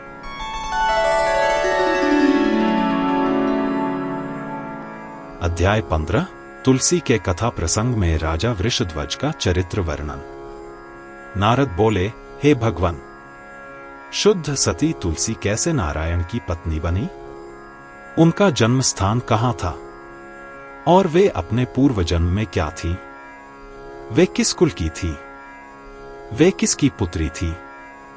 और उन्होंने कौन सी तपस्या की थी जिससे उन्हें यह पद प्राप्त हुआ? नारायण अपने पति के लिए, जो प्रकृति से परे हैं, बिना किसी प्रयास के बदलने वाले नहीं हैं, विश्वात्मा, परब्रह्म और सर्वोच्च ईश्वर हैं, जो सबके स्वामी, सर्वज्ञ, सबका कारण, सबका ग्रहण करने वाले, सर्वव्यापी और सबका पालन करने वाले हैं। और नारायण की प्रमुख देवी तुलसी कैसे वृक्ष बन गई? स्वयं पूर्णतया निर्दोष होते हुए भी उन पर भयंकर असुर ने आक्रमण कैसे किया? हे सभी संशय दूर करने वाले, मेरा मन स्पष्ट रूप से बेचैन हो गया है। मैं यह सब सुनने के लिए उत्सुक हूं, अतः कृपया मेरे सभी संशय दूर करें। नारायण ने कहा, हे नारद, दक्ष सावरणी मनु बहुत धार्मिक, भगवान विष्णु के भक्त, बहुत प्रसिद्ध, महान नाम वाले और भगवान विष्णु के अंश से उत्पन्न हुए थे। दक्ष सावरणी के पुत्र ब्रह्मा सावरणी भी बहुत धार्मिक, भगवान विष्णु के भक्त और शुद्ध सत्व गुण वाले थे। ब्रह्मा सावरणी के पुत्र धर्म सावरणी भगवान विष्णु के भक्त थे और भगवान अपनी इंद्रियों के स्वामी थे। धर्म सावरणी के पुत्र रुद्र सावरणी भी संयमी और बहुत ही भक्त थे। रुद्र सावरणी के पुत्र देव सावरणी थे जो भगवान विष्णु के भक्त थे। देव सावरणी के पुत्र इंद्र सावरणी थे। वे भगवान विष्णु के महान भक्त थे। उनके पुत्र का नाम वृषध्वज था, लेकिन वे एक कट्टर शैव शिव के भक्त थे। उनके घर पर भगवान शिव स्वयं 3 युगों तक रहे, यहां तक कि भगवान भूतनाथ उन्हें अपने पुत्र से भी अधिक प्यार करते थे। वृषध्वज ने न तो नारायण को पहचाना, न लक्ष्मी को, न सरस्वती को और न ही किसी अन्य शरीर को। उन्होंने सभी देवताओं की पूजा त्याग दी। उन्होंने केवल शंकर की पूजा की। भाद्र मास में महालक्ष्मी पूजा, महालक्ष्मी की पूजा तथा माघ मास में श्री पंचमी पूजा जो वेदों द्वारा अनुमोदित है, वृषध्वज ने इन दोनों तथा सरस्वती पूजा पर पूर्ण विराम लगा दिया। इस पर सूर्यदेव भगवान विष्णु के द्वेषी, पवित्र जनेऊ त्यागने वाले राजा वृषध्वज पर क्रोधित हो गए और उन्हें इस प्रकार शाप दे दिया, हे राजन, चूंकि तुम केवल और केवल शिव के ही भक्त हो और अन्य किसी देवता को नहीं पहचानते, इसलिए मैं कहता हूं कि कुछ ही समय में तुम अपनी सारी संपत्ति और समृद्धि से वंचित हो जाओगे। यह शाप सुनकर शंकर जी बहुत क्रोधित हुए और अपना त्रिशूल लेकर सूर्य के पीछे दौड़े। सूर्य भयभीत होकर अपने पिता कश्यप के साथ ब्रह्मा जी की शरण में गए। भगवान शंकर त्रिशूल हाथ में लेकर ब्रह्मलोक गए। ब्रह्मा जी महादेव से भयभीत हो गए और सूर्य को लेकर वैकुंठ चले गए। भय के मारे ब्रह्मा, कश्यप और सूर्य के गले सूख गए और वे सभी भयभीत होकर सबके स्वामी नारायण की शरण में गए। सभी ने उन्हें प्रणाम किया और उनकी बार बार स्तुति की और अंत में उन्हें अपने आने का कारण बताया और बताया कि वे इतने भयभीत क्यों हैं। नारायण ने उन पर दया की और उन्हें अभय, भय रहित प्रदान किया। हे तुम जो भयभीत हो, विश्राम करो। जब मैं यहां हूं तो तुम्हें भय का क्या कारण हो सकता है? जो कोई भी मेरा स्मरण करता है, चाहे वह किसी भी संकट या भय में क्यों न हो, मैं सुदर्शन चक्र लेकर वहां जाता हूं और उसकी रक्षा करता हूं। हे देवो, मैं इस जगत का रचयिता, पालक और संहारक हूं। विष्णु रूप में मैं पालन करता हूं, ब्रह्मा रूप में मैं सृष्टि करता हूं और महेश रूप में मैं संहारक हूं। मैं शिव हूं, मैं तुम हूं और मैं ही 3 गुणों से युक्त सूर्य हूं। मैं ही अनेक रूप धारण करके जगत की रक्षा करता हूं। अच्छा हो कि तुम अपने अपने स्थान पर चले जाओ। तुम्हें किस भय की आशंका है? मैं कहता हूं कि शंकर के कारण तुम्हारे जो भी भय हैं, वे आज से अवश्य दूर हो जाएंगे। सबके स्वामी भगवान शंकर साधुओं के स्वामी हैं। वे सदैव अपने भक्तों की बातें सुनते हैं और उन पर कृपा करते हैं। वे उनके आत्मा हैं। सूर्य और शिव दोनों ही मुझे प्राणों से भी अधिक प्रिय हैं। शंकर और सूर्य से अधिक शक्तिशाली कोई नहीं है। महादेव 1 करोड़ सूर्य और 1 करोड़ ब्रह्माओं को सरलता से उत्पन्न कर सकते हैं। शूलपाणी के लिए कुछ भी असंभव नहीं है। किसी भी बाह्य वस्तु की चेतना को न मानकर वे दिन रात एकाग्रचित्त होकर मेरे ध्यान में लीन रहते हैं और अपने 5 मुखों से भक्ति पूर्वक मेरा ही मंत्र जपते रहते हैं तथा सदैव मेरी ही महिमा का गान करते रहते हैं। मैं भी दिन रात उनके कल्याण के बारे में सोचता रहता हूं। जो कोई भी जिस प्रकार से मेरी पूजा करता है, मैं भी उस पर उसी प्रकार कृपा करता हूं। भगवान महादेव शिव स्वरूप हैं, जो सर्व मंगलमय हैं।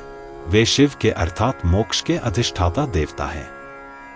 उनसे मोक्ष प्राप्त होने के कारण ही उन्हें शिव कहा जाता है। हे नारद, जब नारायण यह कह रहे थे, तब त्रिशूलधारी महाबली महादेव, जिनके नेत्र कमल के समान लाल थे, अपने वृषभ पर सवार होकर वहां आए और वृषभ से उतरकर शांत और श्रेष्ठतम से भी श्रेष्ठ लक्ष्मीपति को भक्ति पूर्वक प्रणाम किया। तब नारायण रत्नमय आभूषणों से सुसज्जित सिंहासन पर बैठे थे। उनके सिर पर मुकुट था, कानों में 2 कुंडलियां लटक रही थीं, हाथ में चक्र था, गले में वन पुष्पों की माला थी, जिसका रंग वर्षा के ताजे नीले बादल के समान था। उनका रूप अत्यंत सुंदर था। चतुर्भुजी गण अपने चारों हाथों से उन्हें पंखा झल रहे थे। उनका संपूर्ण शरीर चंदन से लिपटा हुआ था और वे पीत वस्त्र पहने हुए थे। वे भगवान अपने भक्तों के कल्याण के विचार से व्याकुल होकर रत्नमय सिंहासन पर बैठे हुए पद्मा द्वारा अर्पित पान चबा रहे थे तथा मुस्कुराते हुए मुख से विद्याद्रियों का नृत्य तथा गायन देख रहे थे तथा सुन रहे थे। जब महादेव ने नारायण को प्रणाम किया, तब ब्रह्मा ने भी महादेव को प्रणाम किया। आश्चर्यचकित होकर सूर्य ने भी भक्तिपूर्वक महादेव को प्रणाम किया। कश्यप ने भी प्रणाम किया तथा बड़ी भक्ति से महादेव की स्तुति करने लगे। दूसरी ओर शंकर ने नारायण की स्तुति की तथा आसन पर बैठ गए। नारायण के सेवकों ने महादेव को सफेद चौरियों से पंखा झलना शुरू कर दिया। तब विष्णु ने अमृतसी मधुर वाणी में उनसे कहा, हे महेश्वर, तुम यहां क्यों आए हो? क्या तुम क्रोधित हो गए हो? महादेव ने कहा, हे विष्णु, राजा वृषध्वज मेरे महान भक्त हैं। वे मुझे प्राणों से भी अधिक प्रिय हैं। सूर्य ने उन्हें शाप दे दिया है, इसलिए मैं क्रोधित हूं। पुत्रमोह के कारण मैं सूर्य को मारने को तैयार हूं। सूर्य ने ब्रह्मा की शरण ली थी और अब वे और ब्रह्मा आपकी शरण में आए हैं। और जो लोग दुखी होकर मन या वचन से आपकी शरण लेते हैं, वे पूर्णतः सुरक्षित और संकट से मुक्त हो जाते हैं। वे मृत्यु और बुढ़ापे पर विजय प्राप्त कर लेते हैं। फिर जो लोग साक्षात आपकी शरण में आते हैं, उनके विषय में क्या कहा जाए? हरि का स्मरण सब संकटों को दूर कर देता है। उनका कल्याण होता है। हे जगत के स्वामी, अब आप ही बताइए कि मेरे उस मूर्ख भक्त का क्या होगा जो सूर्य के शाप से भाग्य और समृद्धि से रहित हो गया है। विष्णु ने कहा, हे शंकर, इस अर्धघटिका में दैवयोग से 21 युग बीत गए।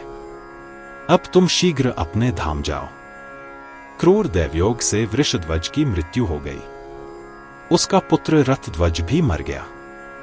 रथध्वज के 2 श्रेष्ठ पुत्र थे, धर्मध्वज और कुशध्वज। वे दोनों महान वैष्णव हैं, किंतु सूर्य के शाप से वे भाग्यहीन हो गए हैं। उनके राज्य छिन गए हैं। वे सारी संपत्ति समृद्धि से रहित हो गए हैं और अब वे महालक्ष्मी की आराधना में लगे हुए हैं। महालक्ष्मी उनकी दोनों पत्नियों के अंश से जन्म लेंगी। तत्पश्चात लक्ष्मी की कृपा से धर्मध्वज और कुशध्वज भी उनके पुत्र बनेंगे। हे शंभु, आपके उपासक वृषध्वज की मृत्यु हो गई है, अतः आप अपने स्थान पर वापस चले जाइए। हे ब्रह्मा, हे सूर्य, हे कश्यप, आप सब भी अपने अपने स्थान पर चले जाइए। हे नारद, ऐसा कहकर भगवान विष्णु अपनी पत्नी के साथ भीतरी कक्षों में चले गए। देवता भी प्रसन्नतापूर्वक अपने अपने स्थान पर चले गए और महादेव भी, जो सदैव अपने भीतर पूर्ण रहते हैं, अपनी तपस्या करने के लिए शीघ्रता से चले गए। महर्षि वेदव्यास कृत श्रीमद्देवी भागवत के 9वें स्कंध में 15वां अध्याय यहीं समाप्त होता है।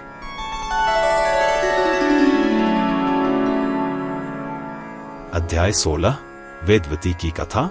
इसी प्रसंग में भगवान श्री राम के चरित्र के एक अंश का कथन, भगवती सीता तथा द्रौपदी के पूर्व जन्म का वृत्तांत। श्री नारायण ने कहा, हे मुनि, धर्मध्वज और कुशध्वज ने घोर तपस्या की और लक्ष्मी की आराधना की। तब उन्हें अलग अलग अपने अपने इच्छित वरदान प्राप्त हुए। महालक्ष्मी के वरदान से उन्हें अपने अपने इच्छित वरदान प्राप्त हुए। कुशध्वज की पत्नी का नाम मालवती था। बहुत समय के बाद उस पतिव्रता स्त्री ने कमला के अंश से एक पुत्री को जन्म दिया। जन्म लेते ही वह कन्या विद्या से परिपूर्ण हो गई। जन्म लेते ही वह शिशु शयन कक्ष में बैठकर स्पष्ट रूप से वैदिक मंत्रों का उच्चारण करने लगी। इसलिए पंडितों ने उसका नाम वेदवती रखा। जन्म के पश्चात उसने स्नान किया और कठोर तप करने के लिए वन में जाने को तैयार हो गई। तब सबने नारायण की भक्ति करने वाली उसे इस कार्य से रोकने का बहुत प्रयत्न किया, परंतु उसने किसी की एक न सुनी। वह पुष्कर के पास गई और एक मनवंतर तक कठोर तपस्या की।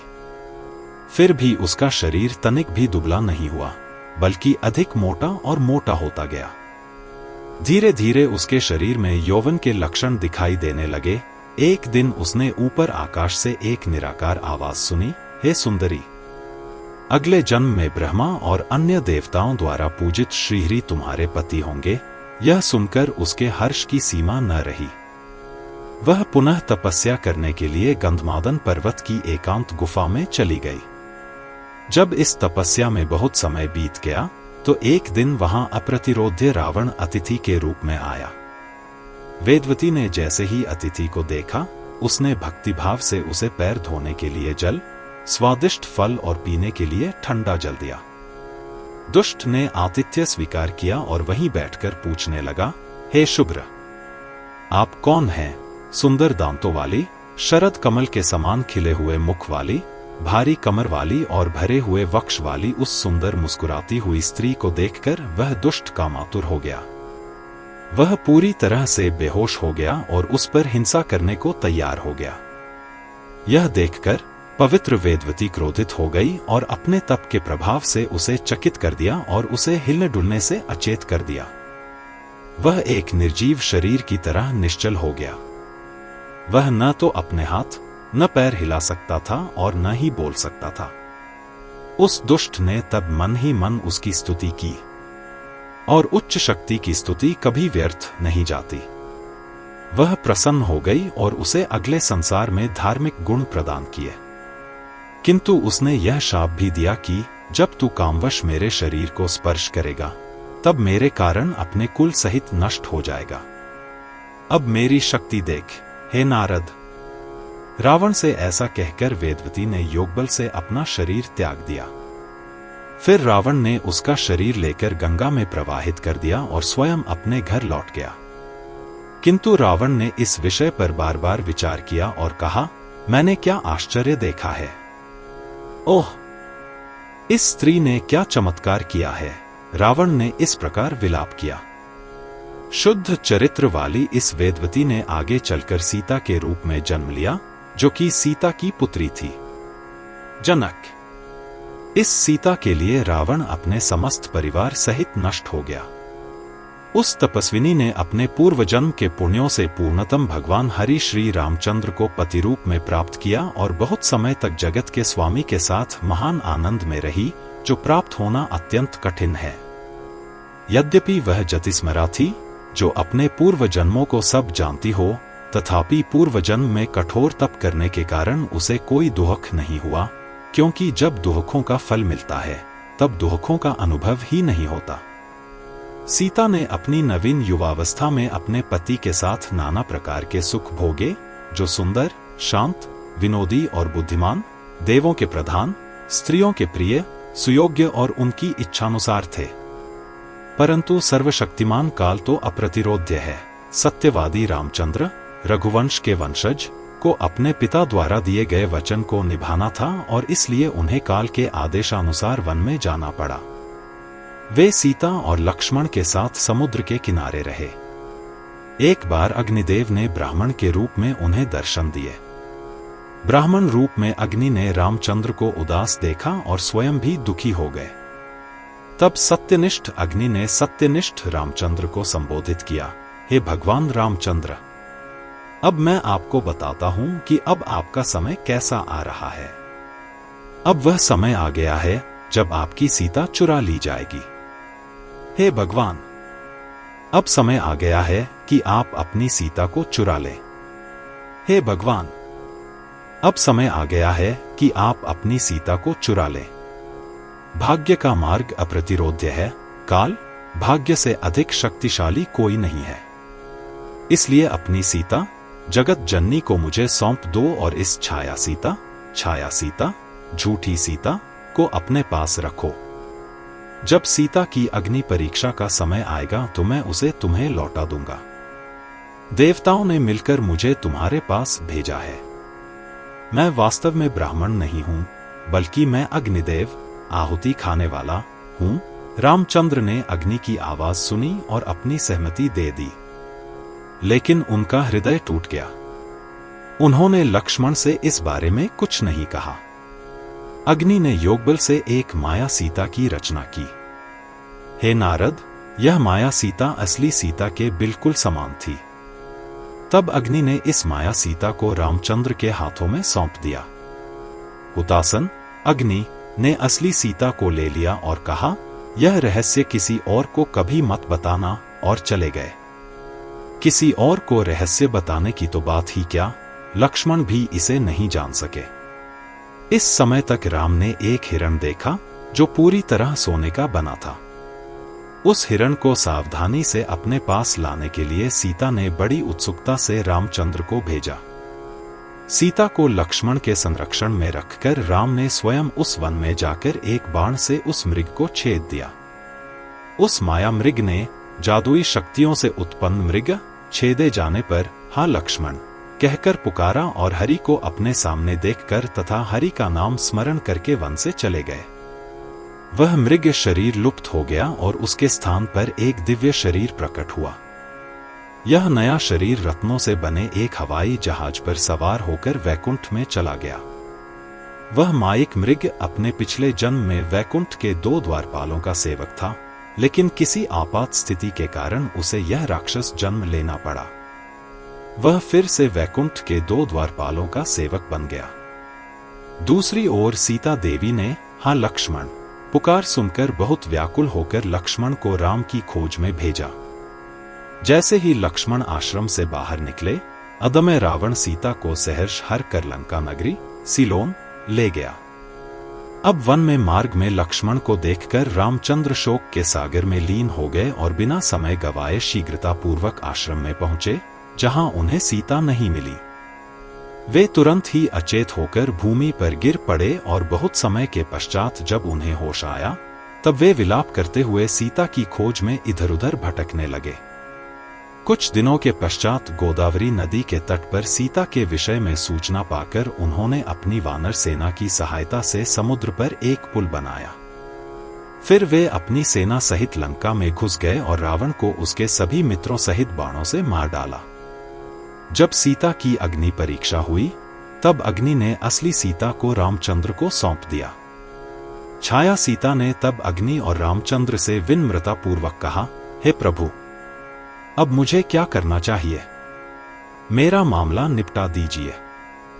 अग्नि और रामचंद्र दोनों ने तब छाया सीता से कहा, हे देवी, पुष्कर में जाकर तपस्या करो, वह स्थान धार्मिक पुण्य देने वाला है और तब तुम स्वर्ग की लक्ष्मी हो जाओगी।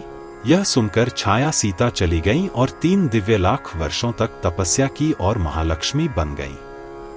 यह स्वर्ग लक्ष्मी एक समय यज्ञ कुंड गड्ढे से प्रकट हुई थी। वह द्रुपद की पुत्री के रूप में जानी गई और 5 पांडवों की पत्नी बनी। वह सत्ययुग में कुशध्वज की पुत्री वेदवती थी। सीता त्रेता युग में राम की पत्नी और जनक की पुत्री थी और द्रौपदी द्वापर युग में द्रुपद की पुत्री थी। चूंकि वे सत्य, त्रेता और द्वापर युग तीनों युगों में विद्यमान थीं, इसलिए उन्हें त्रिहाइनी कहा जाता है। नारद जी बोले, हे मुनियों में श्रेष्ठ, हे संशय हरने वाले, द्रौपदी के 5 पति क्यों थे? इस विषय में मेरे मन में बड़ा संदेह उत्पन्न हो गया है। मेरा संदेह दूर कीजिए। नारायण ने कहा, हे देवर्षि, जब लंका नगरी में असली सीता राम के सामने आई, तब यौवन और सौंदर्य से परिपूर्ण छाया सीता बहुत चिंतित हो गई। अग्निदेव और रामचंद्र दोनों ने बताया, जब यह छाया सीता पुष्कर में तपस्या कर रही थी, तब वह एक अच्छा पति पाने के लिए बहुत उत्सुक हो गई और महादेव से वरदान मांगा, मुझे एक पति प्रदान करें, और इसे 5 बार दोहराया। विनोदी मजाकिया व्यक्तियों में प्रमुख शिव ने यह सुनकर कहा, हे प्रिय, तुम्हें 5 पति मिलेंगे, और इस प्रकार उसे वरदान दिया। इसलिए वह 5 पांडवों की सबसे प्रिय पत्नी बन गई। अब अन्य तथ्य सुने। जब लंका में युद्ध समाप्त हो गया, तो श्री रामचंद्र ने अपनी प्रिय पत्नी सीता को प्राप्त किया और विभीषण को लंका के सिंहासन पर बिठाया और अयोध्या लौट आए। उन्होंने भारत में 11,000 वर्षों तक शासन किया और अंत में अपने सभी प्रजा के साथ वैकुंठ चले गए। लक्ष्मी के अंश रूप में अवतार लेने वाली वेदवती कमला के शरीर में समा गई। इस प्रकार मैंने तुम्हें वेदवती का शुद्ध उपाख्यान सुनाया है। इसे सुनने से पाप नष्ट हो जाते हैं और पुण्य की वृद्धि होती है। चारों वेद अपने वास्तविक रूप में वेदवती के होठों पर अवतरित हुए, इसलिए उसका नाम वेदवती पड़ा। इस प्रकार मैंने तुम्हें कुशध्वज की पुत्री का उपाख्यान सुनाया है। अब धर्मध्वज की पुत्री तुलसी की कथा सुनो। महर्षि वेदव्यास कृत श्रीमद्देवी भागवत के 9वें स्कंध में 16वां अध्याय यहीं समाप्त होता है।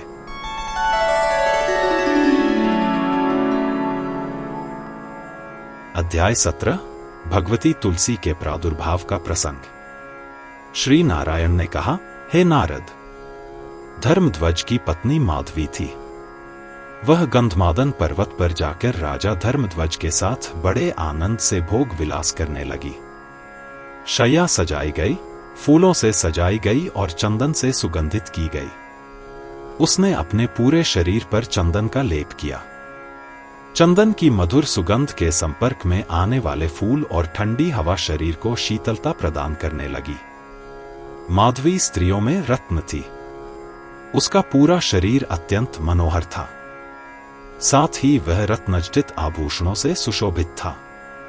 जिस प्रकार वह विनोदी थी, उसी प्रकार राजा भी उस संबंध में बहुत निपुण था। ऐसा प्रतीत होता था मानो विधाता ने विशेष रूप से धर्मध्वज के लिए ही विनोदी स्त्री माधवी को बनाया था। वे दोनों ही प्रेम क्रीड़ा में निपुण थे। अतः कोई भी व्यक्ति कामभोगों से विरत रहना नहीं चाहता था। इस प्रकार 100 दिव्य वर्ष बीत गए, दिन रात बीत गए। तब राजा को होश आया और उसने कामभोगों से विरत रहना छोड़ दिया। किंतु कामातुर स्त्री को तृप्ति नहीं मिली। तथापि देव के प्रभाव से वह गर्भवती हो गई और 100 वर्ष तक गर्भ धारण करती रही। गर्भ में लक्ष्मी का अवतार हुआ और शरीर की चमक दिन प्रतिदिन बढ़ती गई।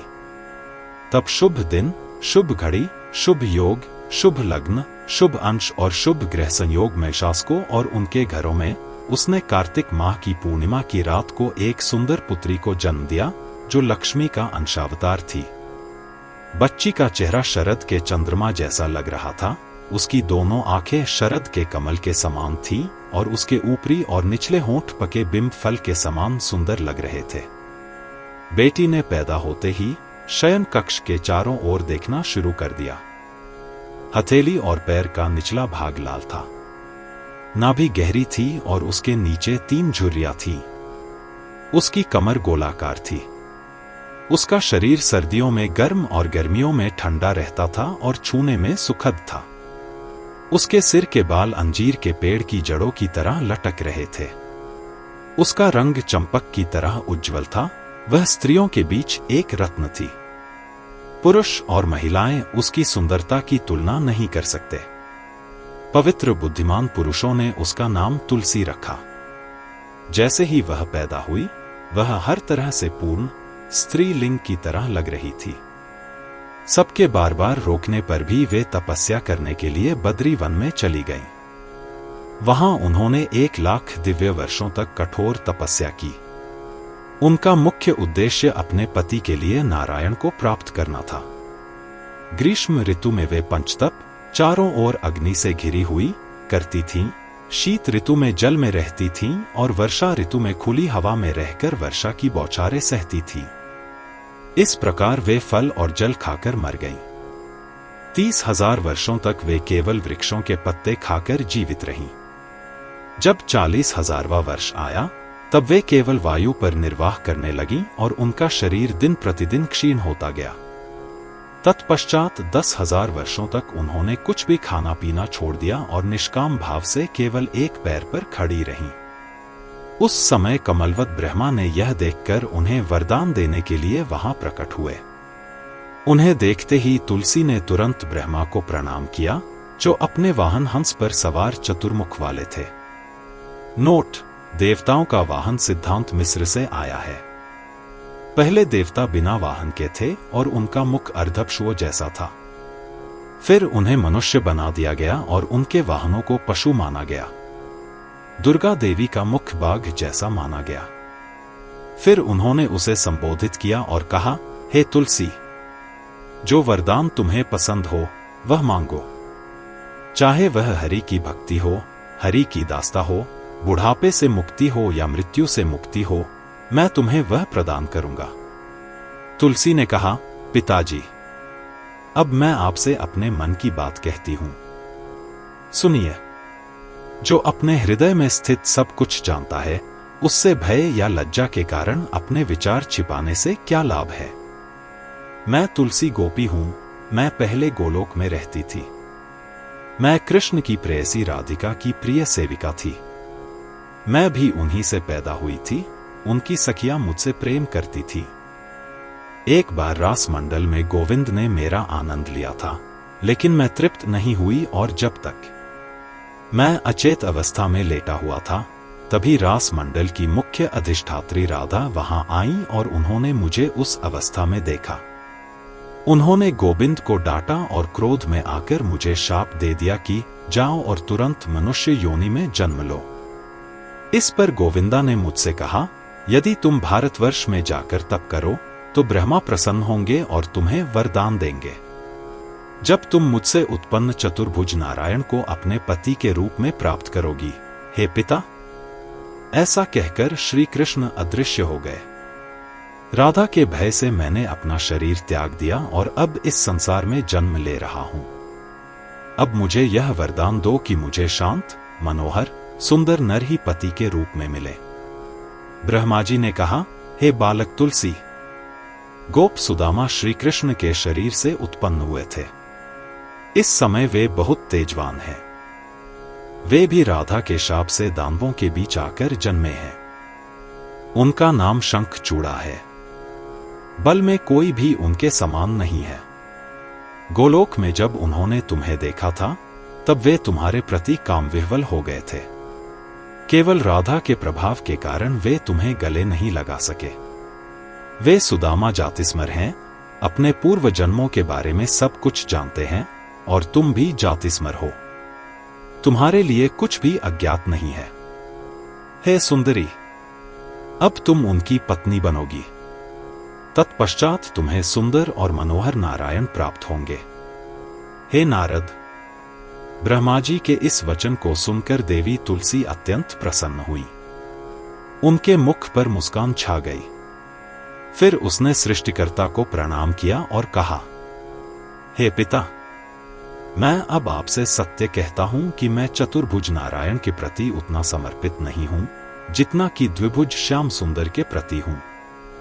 क्योंकि गोविंद श्री कृष्ण के साथ मेरा समागम अचानक ही टूट गया था और मेरी इच्छा पूरी नहीं हुई। श्री गोविंद के वचनों के कारण ही मैंने चतुर्भुज के लिए प्रार्थना की थी। अब यह निश्चित प्रतीत होता है कि आपकी कृपा से मुझे मेरे गोविंद पुनः मिल जाएंगे, जिन्हें पाना बहुत कठिन है। परंतु हे पिता, ऐसा करो कि मुझे राधा से भय न लगे। ब्रह्मा जी ने कहा, हे बालक, अब मैं तुम्हें 16 अक्षरों वाला राधा मंत्र देता हूं। उनकी कृपा से तुम राधा को प्राणों के समान प्रिय होगे। राधा जी तुम्हारा रहस्य नहीं जान सकेंगी, हे सौभाग्यवती। तुम राधा के समान गोविंद को प्रिय होगी। ऐसा कहकर जगत के रचिता ब्रह्मा ने उसे 16 अक्षरों वाला राधा मंत्र, स्तोत्र, कवच, पूजा विधि और पुरस्चरण दिया और आशीर्वाद दिया। तब तुलसी ने आज्ञानुसार राधा की आराधना में लग गई। ब्रह्मा के वरदान से तुलसी ने लक्ष्मी के समान सिद्धि प्राप्त की। सिद्ध मंत्र की शक्ति से उसे अपना अभीष्ट वरदान प्राप्त हुआ। वह इस संसार में दुर्लभ अनेक सुखों को प्राप्त करने वाली सौभाग्यशाली बनी। उसका मन शांत हो गया। तपस्या के सारे कष्ट दूर हो गए। जब किसी को अपने परिश्रम का फल मिल जाता है तो सारे कष्ट सुख में बदल जाते हैं। तब उसने अपना भोजन पान समाप्त किया और फूलों से सजे और चंदन के लेप से सुगंधित सुंदर पलंग पर सो गई। महर्षि वेदव्यास कृत श्रीमद् देवी भागवत में 9वें स्कंध का 17वां अध्याय यहीं समाप्त होता है।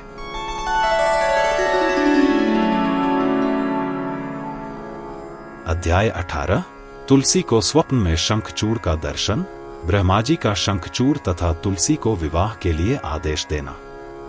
नारायण ने कहा, इस प्रकार अत्यंत प्रसन्न होकर तुलसी प्रसन्न मन से सो गईं। वह वृषध्वज की पुत्री उस समय अपनी युवावस्था में थी।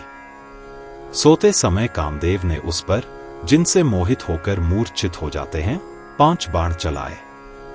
यद्यपि देवी चंदन से लेप किए हुए थीं और पुष्पों से बिछी शैया पर सोई थीं, फिर भी उनका शरीर ऐसा जान पड़ता था मानो जल रहा हो। आनंद के मारे उनके सारे शरीर के रोंगटे खड़े हो गए, आंखें लाल हो गईं और शरीर कांपने लगा। कभी उन्हें बेचैनी होती, कभी खुशकी, कभी बेहोशी आती, कभी तंद्रा आती, कभी फिर प्रसन्नता, कभी होश आता, कभी दुख होता। कभी वह शैया से उठती, कभी बैठती, कभी फिर सो जाती। चंदन से बिछी पुष्पशैया उन्हें कांटों से भरी हुई प्रतीत होती। अच्छे अच्छे स्वादिष्ट फल और ठंडा पानी उसे विष के समान प्रतीत हुआ। उसका घर उसे भूमि में गड्ढा जैसा प्रतीत हुआ और उसके सुंदर वस्त्र उसे अग्नि के समान प्रतीत हुए। उसके माथे पर सिंदूर का चिन्ह मानो फोड़ा घाव हो।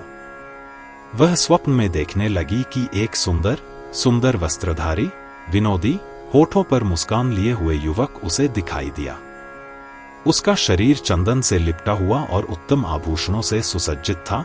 उसके गले में वन पुष्पों की माला लटक रही थी। वहां आकर वह उसके मुखकमल का मधु पी रहा था। वह प्रेम विषयक तथा अनेक मधुर विषयों पर बोल रहा था, मानो वह प्रेम पूर्वक आलिंगन कर रहा हो और मैथुन का सुख भोग रहा हो। मैथुन के पश्चात वह दूर जा रहा था, पुनः निकट आ रहा था। वह स्त्री उनसे कह रही थी, हे प्रियतम, हे मेरे हृदय के स्वामी, तुम कहां जा रहे हो? पास आओ। पुनः जब उसे होश आया तो वह फूट फूट कर विलाप करने लगी। इस प्रकार युवावस्था में प्रवेश करते ही देवी तुलसी बद्री, बेर का फल, यह गर्भ का प्रतीक हो सकता है। बद्री के दर्शन करने वालों को पुनः किसी गर्भ में प्रवेश नहीं करना पड़ता, के आश्रम में रहने लगी। दूसरी ओर महान योगी शंखचूड़ ने महर्षि जैगीषव्य से कृष्ण मंत्र प्राप्त किया तथा पुष्कर तीर्थ, पवित्र तीर्थ स्थान जहां से संसार पार होता है, में सिद्धि प्राप्त की। सर्वमंगलमय नामक कवच को गले में धारण करके तथा ब्रह्मा से इच्छानुसार वरदान प्राप्त करके ब्रह्मा की आज्ञा से वे बद्री पहुंचे। शंखचूड़ के शरीर में खिलते हुए यौवन के लक्षण अभी अभी दिखाई देने लगे थे, मानो प्रेम देवता ने ही उसमें अवतार लिया हो। उसका रंग श्वेत चंपक के समान था और सारा शरीर रत्नजटित आभूषणों से अलंकृत था। उसका मुख शरद पूर्णिमा के समान था। उसकी आंखें कमल के पत्तों के समान फैली हुई थी। वह सुंदर रूप मोतियों और रत्नों से बने हुए एक उत्तम विमान में बैठा हुआ दिखाई दे रहा था। उसके गालों तक सुंदर और मनोहर 2 रत्नमय कुंडल लटक रहे थे। उसके गले में पारिजात पुष्पों की मालाएं थीं और उसका शरीर कुमकुम और सुगंधित चंदन से लिपटा हुआ था।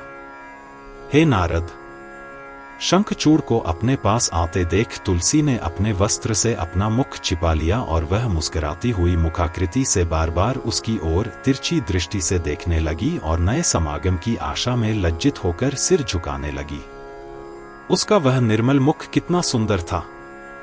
इसने पृष्ठभूमि में शरद ऋतु का चांद दिखाया। उसके पैरों की उंगलियों पर अमूल्य रत्नजड़ित आभूषण थे। उसके बालों की लटें मीठी सुगंधित मालती मालाओं से घिरी हुई थी। शार्क के आकार की अमूल्य रत्नजड़ित अद्भुत बालियां उसके गालों तक लटक रही थी। उसके वक्षस्थल के बीच में असाधारण रूप से सुंदर हार लटके हुए दिखाई दे रहे थे, जो उसकी सुंदरता में वृद्धि कर रहे थे। उसकी भुजाओं और हाथों में रत्नजड़ित चूड़ियां और शंख के आभूषण थे। रत्नजड़ित बाजूबंद और उंगलियों में उत्कृष्ट रत्नजड़ित अंगूठियां दिखाई दे रही थी। हे मुनि, उस सुंदर उत्तम स्वभाव वाली पतिव्रता स्त्री को देखकर शंखचूड़ उसके पास आया और आसन ग्रहण करके उससे इस प्रकार बोला, हे अभिमानी, हे शुभ, तुम कौन हो? तुम किसकी पुत्री हो? तुम स्त्रियों में सौभाग्यशाली और धन्य दिखती हो। मैं तुम्हारा मौन दास हूं। मुझसे बात करो। उस सुंदर नेत्रों वाली तुलसी ने प्रेम से पूर्ण होकर मुस्कुराते हुए तथा मुख झुकाकर शंखचूड़ से कहा, मैं महान राजा वृषध्वज की पुत्री हूं। मैं इस वन में तपस्या के लिए आई हूं तथा इसी में लगी हुई हूं। तुम कौन हो? मुझसे बात करने का तुम्हें क्या काम है? तुम जहां चाहो वहां चली जाओ।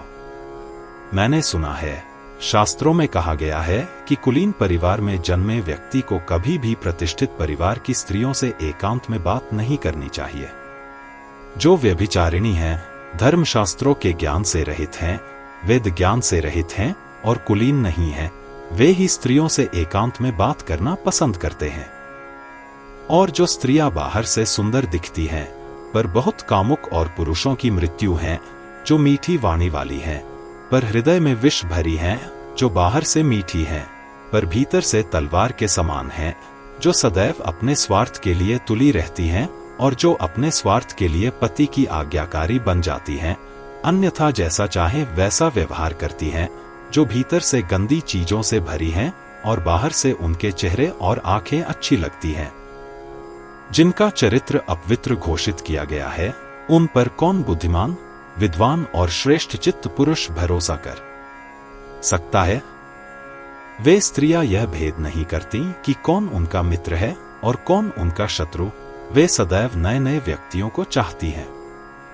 जब भी वे किसी पुरुष को अच्छे वस्त्र पहने हुए देखती हैं, तो अपनी वासनाओं को शांत करना चाहती हैं और वे बड़ी सावधानी से दिखावा करती हैं कि वे बहुत पवित्र हैं। वे वासना की पात्र हैं। वे दूसरों के मन को हमेशा आकर्षित करते हैं और अपनी वासना को संतुष्ट करने में बहुत उत्साही होते हैं। वे मौखिक रूप से दिखाते हैं कि वे अन्य पुरुषों को दूर करना चाहते हैं, लेकिन दिल में संभोग की भावना प्रबल रहती है। जब वे अपने प्रेमियों को अकेले में देखते हैं तो वे हंसते हैं और बहुत खुश होते हैं, लेकिन बाहरी रूप से उनकी शर्म की कोई सीमा नहीं है। जब वे अपने प्रेमियों के साथ संभोग नहीं करते हैं तो वे आत्माभिमानी हो जाते हैं, उनके शरीर क्रोध से जलते हैं और वे झगड़ने लगते हैं। जब उनकी वासना पूरी तरह से संतुष्ट हो जाती है तो वे खुश होते हैं और जब उसमें कमी होती है तो वे दुखी होते हैं। अच्छे और मीठे भोजन और ठंडे पेय के लिए वे सुंदर युवा पुरुषों की इच्छा रखते हैं जो योग्य और विनोदी हैं। वे अपने बेटों की तुलना में संभोग करने में चतुर बुद्धिमान युवाओं को अधिक प्रिय मानते हैं, और यदि वह प्रिय व्यक्ति अक्षम या बूढ़ा हो जाता है तो उसे दुश्मन माना जाता है। फिर झगड़े और क्रोध शुरू होते हैं। वे इन पुरुषों को खा जाते हैं जैसे सांप चूहों को खाते हैं। वे साहस के साक्षात रूप हैं और वे सभी बुराइयों और दोषों के स्रोत हैं। ब्रह्मा, विष्णु और महेश भी उनके सामने भ्रमित रहते हैं। वे उनके मन का कोई सुराग नहीं खोज पाते। वे तपस्या के मार्ग में सबसे बड़ी बाधा हैं और मुक्ति के लिए बंद द्वार हैं। हरि की भक्ति उन स्त्रियों तक नहीं पहुंच सकती। वे माया के भंडार हैं और वे पुरुषों को इस शब्द की लोहे की जंजीरों से जकड़े रखती हैं। वे जादूगरों की तरह हैं और सपनों की तरह झूठी हैं। वे बाहरी सुंदरता से दूसरों को मोहित करती हैं। उनके निचले हिस्से बहुत ही कुरूप और मल, दुर्गंध से भरे हुए और बहुत अपवित्र और खून से सने हुए हैं। सृष्टिकर्ता भगवान ने उन्हें ऐसा ही बनाया है। माया ने उन्हें ऐसा ही बनाया है। जो लोग मोक्ष चाहते हैं उनके लिए वह मायावी और विष है, तथा जो मोक्ष चाहते हैं उनके लिए वह अदृश्य है। यह कहकर तुलसी रुक गई। हे नारद! तब शंखचूड़ ने मुस्कुराकर उससे इस प्रकार कहा, हे देवी, तुमने जो कहा है वह पूर्णतः मिथ्या नहीं है, अंशतः सत्य है और अंशतः मिथ्या है। अब सुनो। विधाता ने इस सर्वमोहक स्त्री रूप को दो भागों में उत्पन्न किया है। एक प्रशंसनीय है और दूसरा अप्रशंसनीय।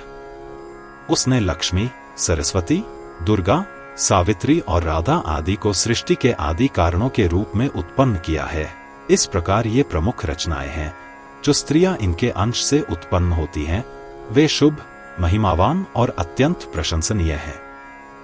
शत्रुपा, देवहूति, स्वधा, स्वाहा, दक्षिणा चयावती, रोहिणी, वरुणानी, शची, कुबेर की पत्नी, दिति, अदिति, लोपामुद्रा, अनुसुया, कौतुभी, कोश्री, तुलसी, अहल्या, अरुंधति, मेना, तारा, मंदोदरी, दमयंती, वेदवती, गंगा, मनसा, पुष्टि, तुष्टि, स्मृति, मेधा, कालिका, वसुंधरा, षष्ठी, मंगलचंडी, मूर्ति, धर्म की पत्नी, स्वस्ति, श्रद्धा, शांति, कांति, क्षांति, निद्रा, तंद्रा, क्षुधा, पिपासा, संध्या, रात्रि, दिवा, संपाति, धृति, कीर्ति, क्रिया, शोभा, प्रभा, शिवा आदि जो भी स्त्रियां मूल प्रकृति से उत्पन्न हुई हैं, वे सभी प्रत्येक युग में श्रेष्ठ हैं।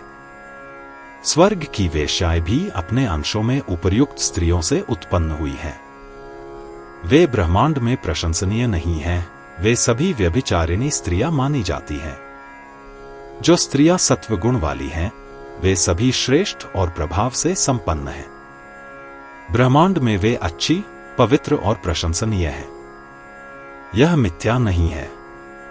पंडित उन्हें श्रेष्ठ बताते हैं। जो रजोगुणी और तमोगुणी हैं, वे इतनी प्रशंसनीय नहीं हैं। जो स्त्रियां रजोगुणी हैं, वे मध्यम कही जाती हैं। वे सदैव भोगों की शौकीन, उनमें रमण करने वाली और अपने लक्ष्य को प्राप्त करने के लिए सदैव तत्पर रहती हैं। ये स्त्रियां प्रायः कपटी, मायावी तथा धार्मिक कर्तव्यों के बाहर होती हैं। इसलिए वे प्रायः पतित होती हैं। पंडितगण उन्हें मध्यम समझते हैं। तमोगुण वाली स्त्रियां सबसे निकृष्ट मानी जाती हैं। कुलीन कुल में जन्मी स्त्रियां एकांत में अथवा एकांत में अन्य स्त्रियों से कभी बात नहीं कर सकती। ब्रह्मा की आज्ञा से मैं तुम्हारे पास आया हूं। हे सुंदरी, अब मैं गंधर्व विधि से तुम्हारे साथ विवाह करूंगा। मेरा नाम शंखचूड़ है। देवतागण भय के मारे मुझसे दूर भाग जाते हैं। पहले मैं सुदामा नाम से श्रीहरि का अंतरंग सखा था। अब राधिका के शाप से मैं दानवों के कुल में जन्मा हूं।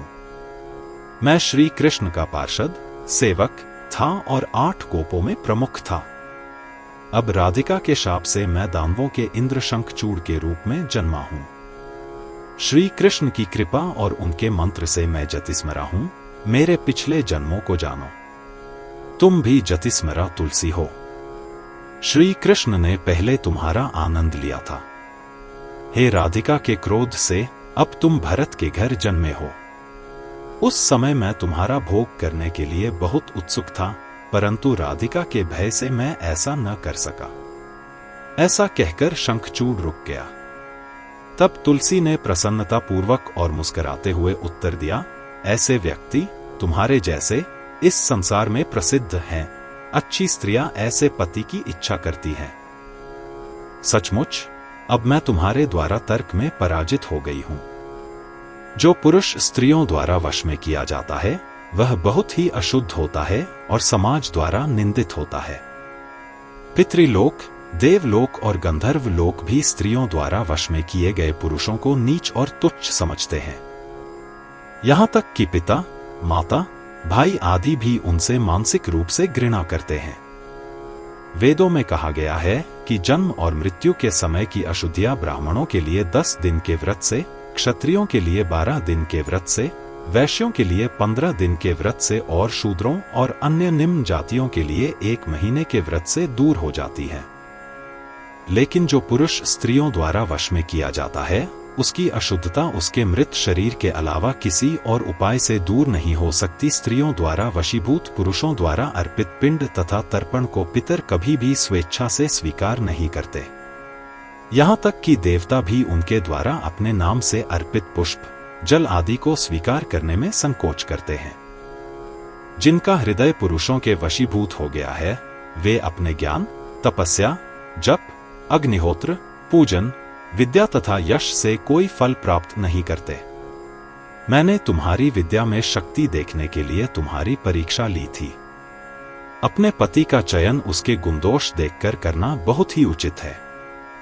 यदि कोई अपनी कन्या का विवाह सभी योग्यताओं से रहित, वृद्ध, अज्ञानी, दरिद्र, अनपढ़, रोगी, कुरूप, अत्यंत क्रोधी, कठोर, लंगड़े, अंगहीन, बहरे, गूंगे, जड़ जैसे तथा नपुंसक से करता है तो वह ब्राह्मण की हत्या के बराबर पाप करता है। यदि कोई अपनी कन्या का विवाह अच्छे चरित्र वाले, विद्वान, सुयोग्य और शांत स्वभाव वाले युवक से करता है तो उसे 10 अश्वमेध यज्ञ करने का फल मिलता है। यदि कोई अपनी कन्या का पालन पोषण करता है और धन के लोभ से उसे बेच देता है तो वह कुंभीपाक नरक में पड़ता है। वह पापी उस कन्या का मूत्र पीता है और उसका मल खाता है और उसी नरक में रहता है। 14 इंद्र के जीवन काल के बराबर अवधि तक उन्हें कीड़े और कौवे काटते हैं। इस अवधि की समाप्ति पर उन्हें इस मनुष्य लोक में रोगी के रूप में जन्म लेना होगा। अपने मानव जन्म में उन्हें मांस बेचकर और मांस ढोकर अपनी आजीविका चलानी होगी। तुलसी के ऐसा कहने पर ब्रह्मा जी वहां प्रकट हुए और शंखचूड़ से बोले, हे शंखचूड़, तुम तुलसी के साथ व्यर्थ की बातचीत में अपना समय क्यों नष्ट कर रहे हो? गंधर्व विधि से शीघ्र ही उससे विवाह कर लो। तुम रत्नों में श्रेष्ठ हो। हे राजन, जो सुख को त्याग देता है वह इस संसार में पशु से भी बदतर है। हे तुलसी, तुम उस श्रेष्ठ पुरुष की परीक्षा क्यों ले रही हो जो देवताओं, असुरों और दानवों को सताने वाला है? हे बालक, जैसे लक्ष्मी देवी नारायण की हैं, वैसे ही राधिका कृष्ण की हैं। जैसी मेरी सावित्री है, जैसी भव की भवानी है, जैसी सुअर की पृथ्वी है, जैसी यज्ञ की दक्षिणा है, अत्रि की अनसुया है, गौतम की अहिल्या है, चंद्रमा की रोहिणी है, बृहस्पति की तारा है, मनु की शत्रुपा है, कंदर्प की रति, कश्यप की अदिति, वशिष्ठ की अरुंधति, कर्दम की देवहूति, अग्नि की स्वाहा, इंद्र की शची, गणेश की पुष्टि, स्कंद की देवसेना और धर्म की मूर्ति। इसलिए तुम प्रिय पत्नी बनो शंखचूड़। तुम बहुत समय तक शंखचूड़ के साथ रहो, क्योंकि वह बहुत सुंदर है, और उसके साथ विभिन्न स्थानों में अपनी इच्छानुसार भोग विलास करो। जब शंखचूड़ अपना नश्वर शरीर त्याग देगा, तब तुम गोलोक में जाकर 2 भुजाओं वाले श्री कृष्ण के साथ सुखपूर्वक भोग विलास कर सकोगे और वैकुंठ में चतुर्भुज कृष्ण के साथ बड़े आनंद के साथ भोग विलास कर सकोगे। महर्षि वेदव्यास कृत महापुराण श्रीमद्देवी भागवत के 9वें स्कंध का 18वां अध्याय यहाँ समाप्त होता है।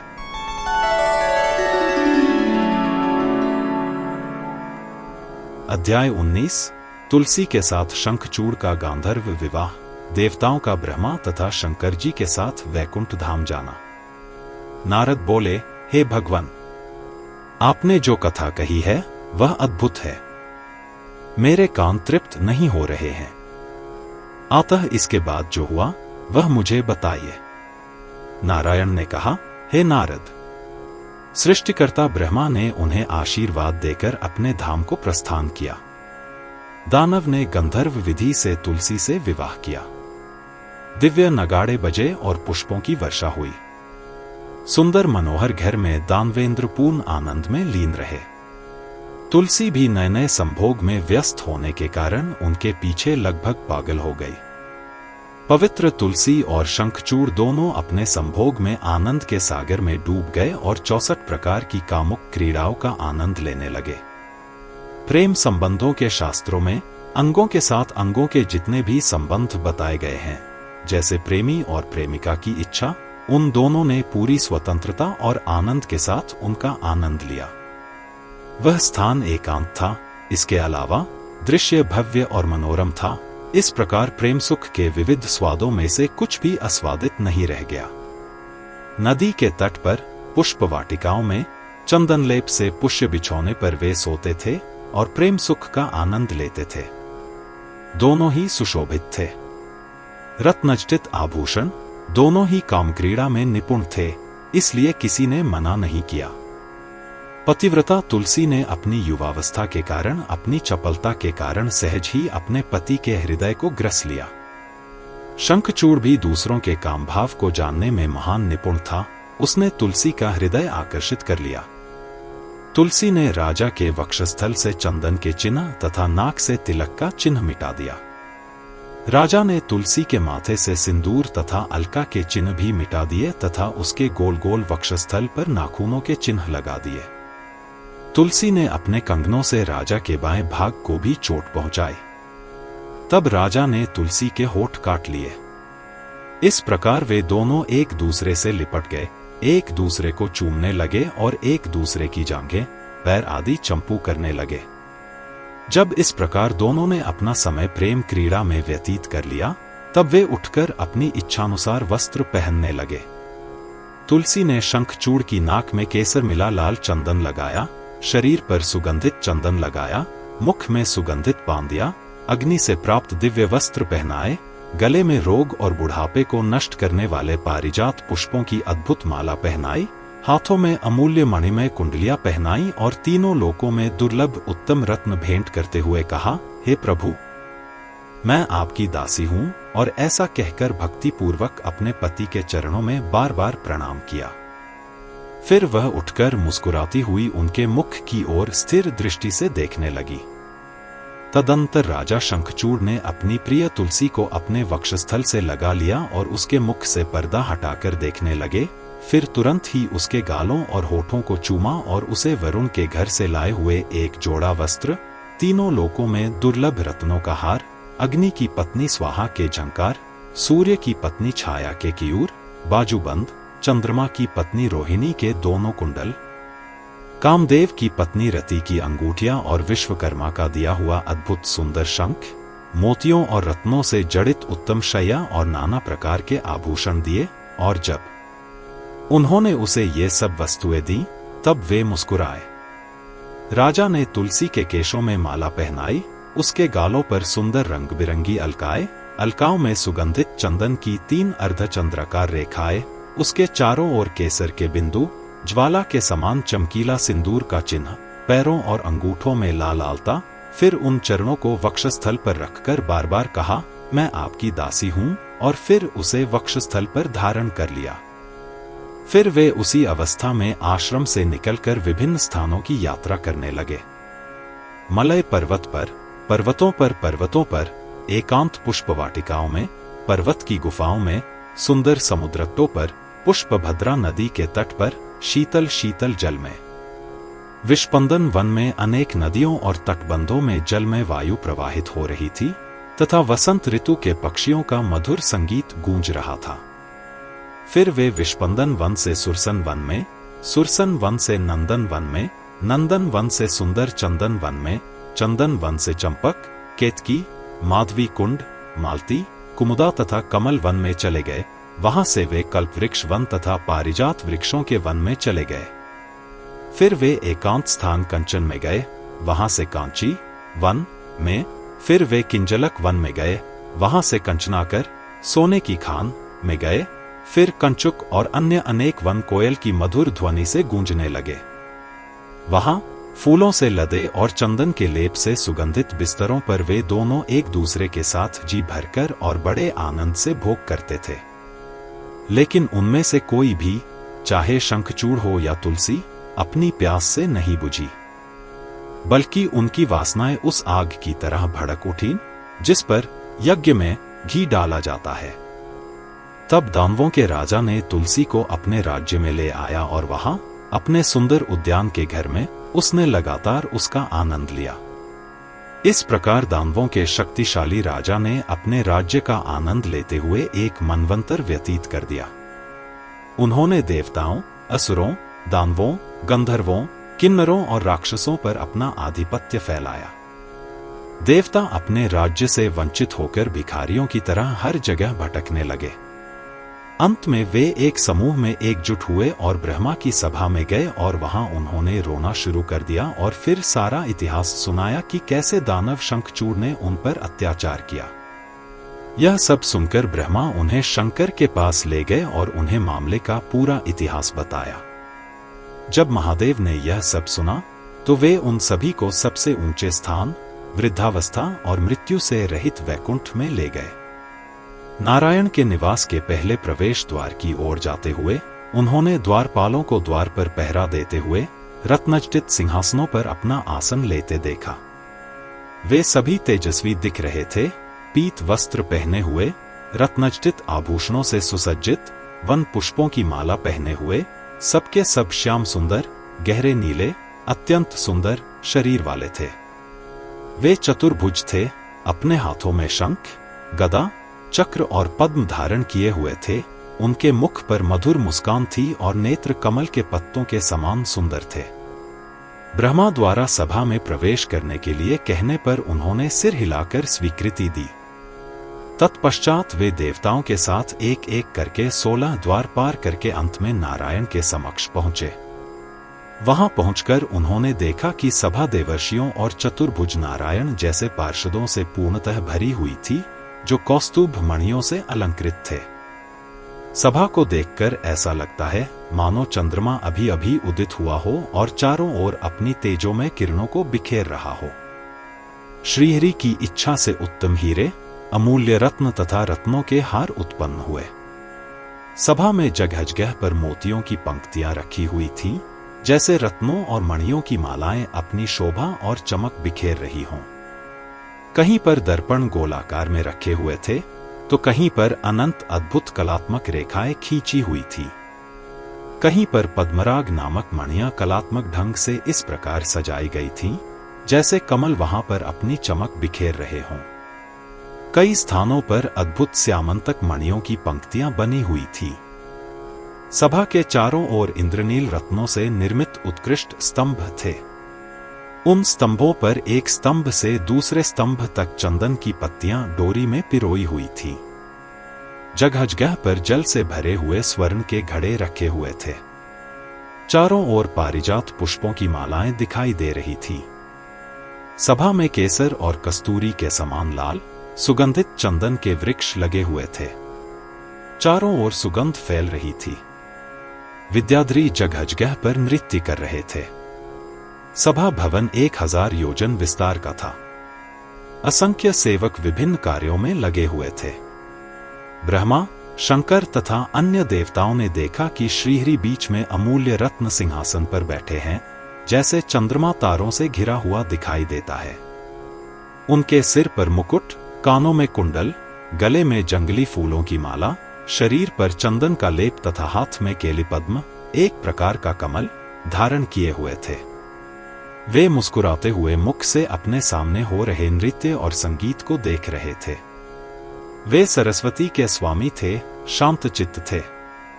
लक्ष्मी जी उनके चरण कमलों को धीरे से पकड़े हुए थी और वे उनके द्वारा अर्पित सुगंधित पान चबा रहे थे। गंगा भी श्वेत चंबर से भक्तिपूर्वक उन्हें पंखा झल रही थी तथा अन्य लोग भक्तिपूर्वक सिर झुकाकर उनका भजन गा रहे थे। ब्रह्मा आदि देवताओं ने उन्हें प्रणाम किया। उनके शरीर पुलक, रोंगटे खड़े कर देने वाला अत्यधिक आनंद से भर गए। उनकी आंखों से आंसू बहने लगे। भावावेश में सभी की आवाजें बंद हो गईं। तब सृष्टिकर्ता ब्रह्मा ने हाथ जोड़कर, सिर झुकाकर शंखचूड़ का पूरा इतिहास उन्हें बताया। यह सुनकर सर्वज्ञ श्रीहरि ने सबके मन की बात जानकर मुस्कुराकर ब्रह्मा जी से सब रहस्य कहे। हे कमलवत, मैं शंखचूड़ के विषय में सब कुछ जानता हूं। वह पूर्व जन्म में मेरा परम भक्त तेजस्वी गोप था। अब मैं तुमसे गोलोक का प्राचीन इतिहास कहता हूं, सुनो। यह गोलोक की कथा पापनाशक और अत्यंत पुण्यदायक है। शंखचूड़ पूर्व जन्म में गोप सुदामा था, जो मेरा प्रधान पार्षद था। श्रीहरि के द्वारा दिए गए भयंकर शाप के कारण अब वह दानव हो गया है।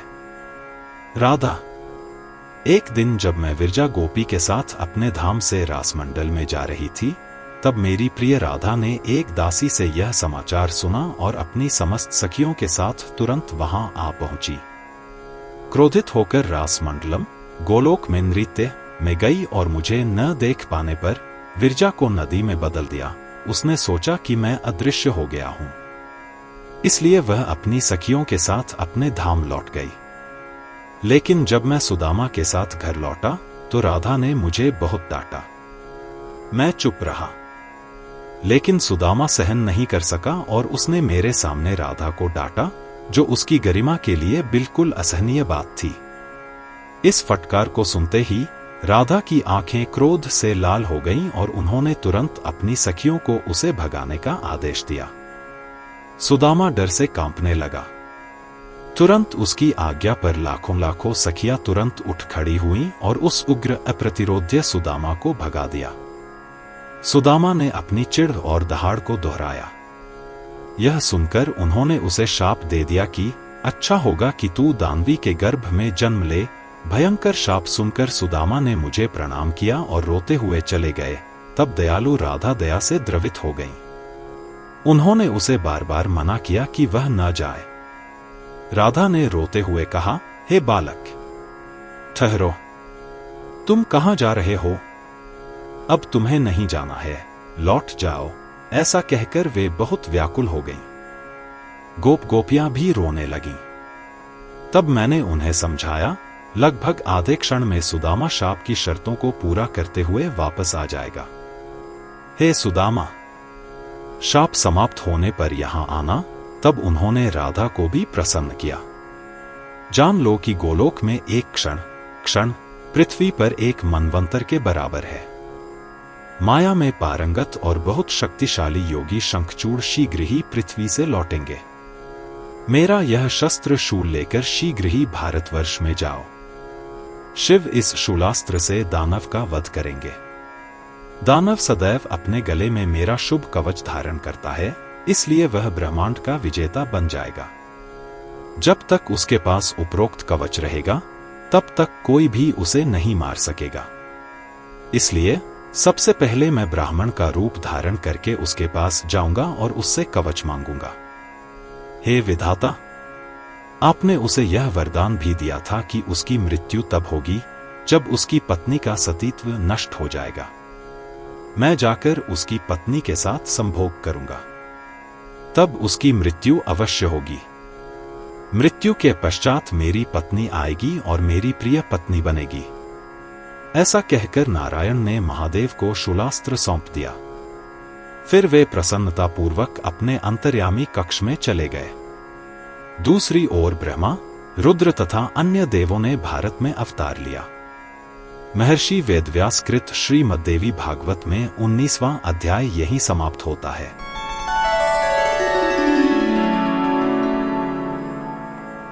अध्याय 20 पुष्पदंत का शंखचूड़ के पास जाकर भगवान शंकर का संदेश सुनाना, युद्ध की बात सुनकर तुलसी का संतप्त होना और शंखचूड़ का उसे ज्ञानोपदेश देना। नारायण ने कहा, तब ब्रह्माजी ने शिवजी को शंखचूड़ के वध का कार्य सौंपकर अपने धाम को चले गए। अन्य देवता अपने घर लौट गए।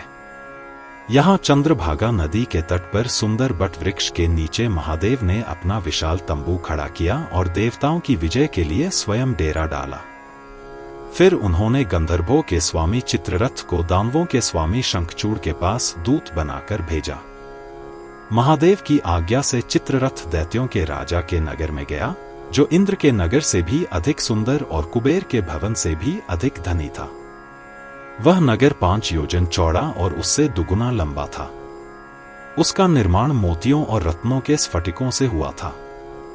चारों ओर सड़कें थीं। नगर को घेरने वाली एक के बाद एक 7 कठिन खाइयां थीं। नगर असंख्य माणिक्यों और ज्वालाओं के समान चमकने वाले रत्नों से बना था। रत्नों से निर्मित अद्भुत वेदियों में सैकड़ों सड़कें, बाजार और दुकानें थीं।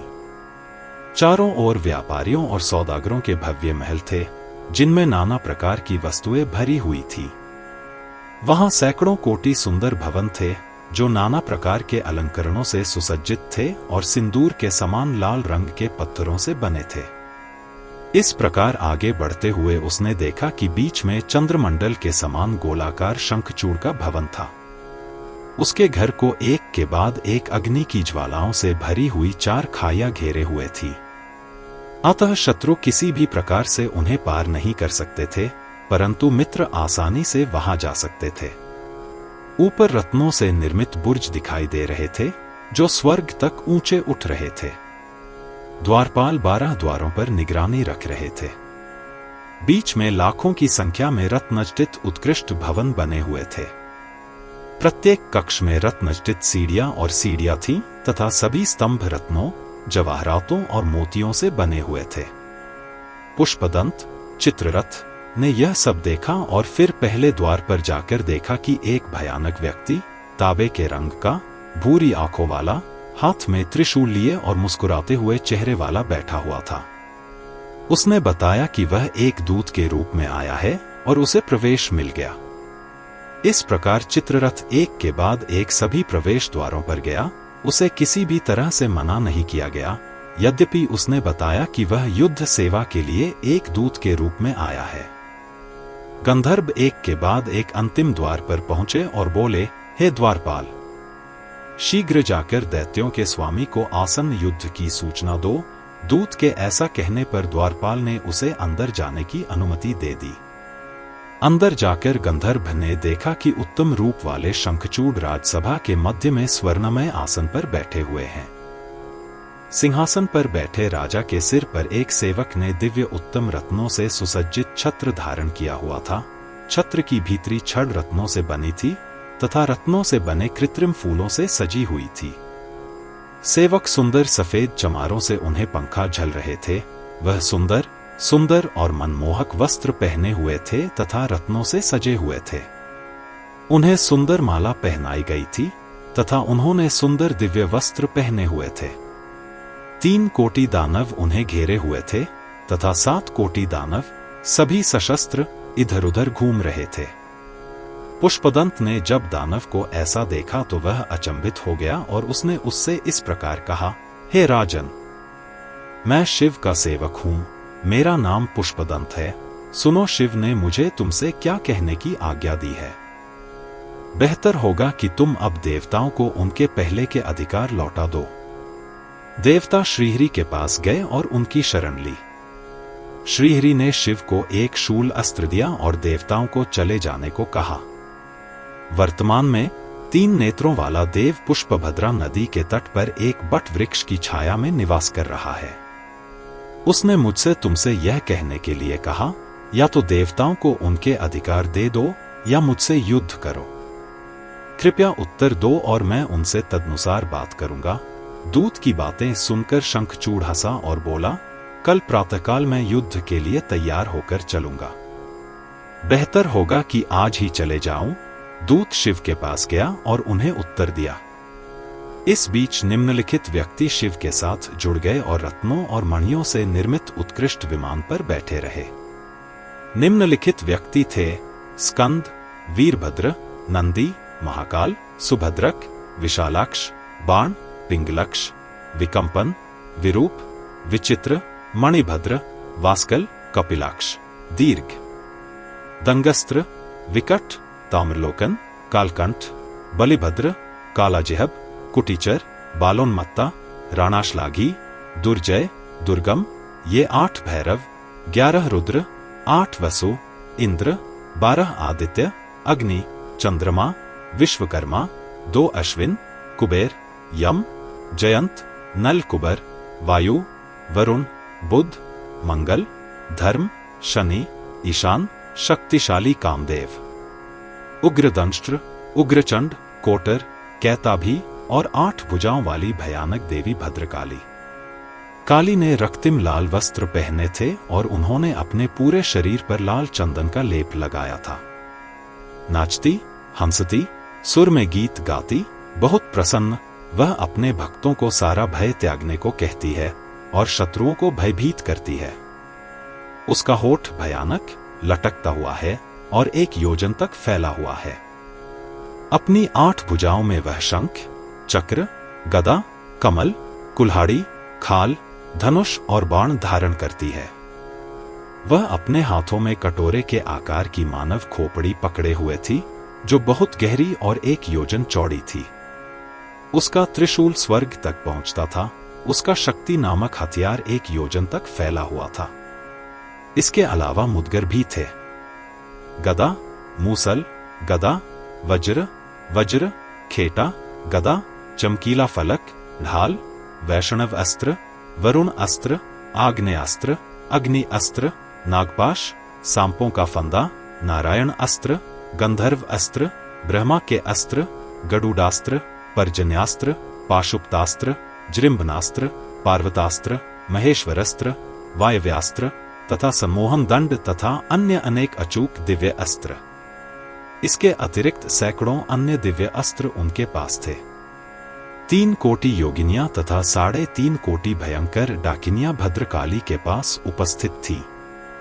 भूत, प्रेत, पिशाच, कुष्मांड, ब्रह्मराक्षस, राक्षस, वेताल, यक्ष तथा किन्नर भी असंख्य संख्या में वहां उपस्थित थे। इसी समय कार्तिकेय वहां आए और उन्होंने अपने पिता महादेव को प्रणाम किया। उन्होंने महादेव को अपने वाम पार्श्व में बैठने के लिए कहा तथा सहायता करने के लिए कहा। तब सेना वहां सैन्य वेश में खड़ी रही। दूसरी ओर जब शिव का दूत चला गया, तब शंखचूड़ ने जनाना में जाकर तुलसी को आसन्न युद्ध का समाचार सुनाया। तुलसी ने सुनते ही उसका गला, होठ तथा तालू सूख गए। फिर वह दुखी मन से मीठे शब्दों में बोली, हे मेरे प्रभु, हे मेरे मित्र, हे मेरे जीवन के शासक, एक क्षण रुको और मेरे हृदय पर अपना आसन ग्रहण करो। एक क्षण के लिए मुझ में जीवन का संचार करो। मानव जन्म की मेरी इच्छा को संतुष्ट करो। मुझे तुम्हारा पूरा दर्शन करने दो ताकि मेरी आंखें तृप्त हो जाए। मेरी सांस अब बहुत उत्तेजित हो रही है। मैंने रात के अंत में एक बुरा सपना देखा, इसलिए मुझे आंतरिक जलन महसूस हो रही है।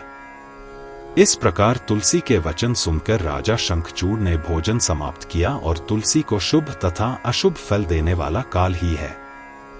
तुलसी के वचन सुनकर राजा शंखचूड़ ने तुलसी को शुभ तथा अशुभ फल देने वाला काल ही कहा। हे देवी, यह काल ही है जो इन नाना संयोगों को उत्पन्न करता है, जिससे कर्मफल भोगा जाता है। यह काल ही शुभ तथा अशुभ फल देने वाला है। यह काल ही दुख, भय तथा शुभ तथा अशुभ फल देने वाला है। वृक्ष समय पर उगते हैं, उनकी शाखाएं आदि समय पर निकलती हैं, फूल समय पर लगते हैं, फल समय पर लगते हैं, फल भी समय पर पकते हैं और फल देने के बाद समय पर ही नष्ट हो जाते हैं। हे सुंदरी, यह जगत समय पर उत्पन्न होता है और समय पर ही नष्ट हो जाता है। इस जगत के रचयिता, पालक और संहारकर्ता काल की सहायता से ही जगत की रचना, पालन और संहार कर रहे हैं। काल ही सब प्रकार से उनका मार्गदर्शन करता है। परंतु ब्रह्मा, विष्णु और महेश की ईश्वर अर्थात काल की रचयिता परब्रह्मा ही है। यह परब्रह्मा ही इस जगत की रचना, पालन और संहार कर रही है। वह काल को नचाती है।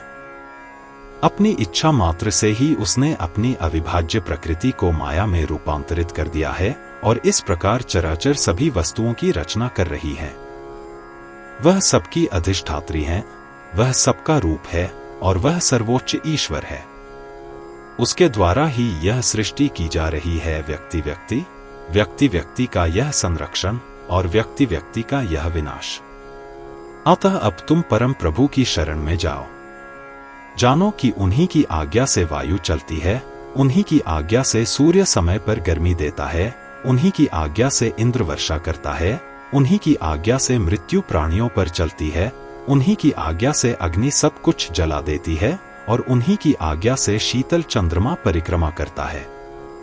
वे मृत्यु की भी मृत्यु हैं, काल की भी काल हैं, यम की भी यम है, अग्नि की भी अग्नि है और संहारकों की भी संहारक है।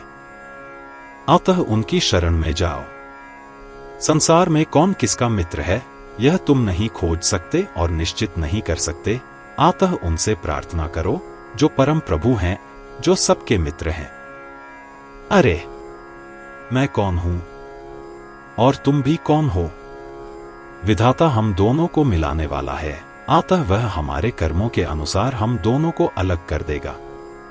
जब संकट आता है तब अज्ञानी मूर्ख दुख से अभिभूत हो जाते हैं, परंतु बुद्धिमान पंडितगण कभी मोह में नहीं पड़ते, न ही दुखी होते हैं।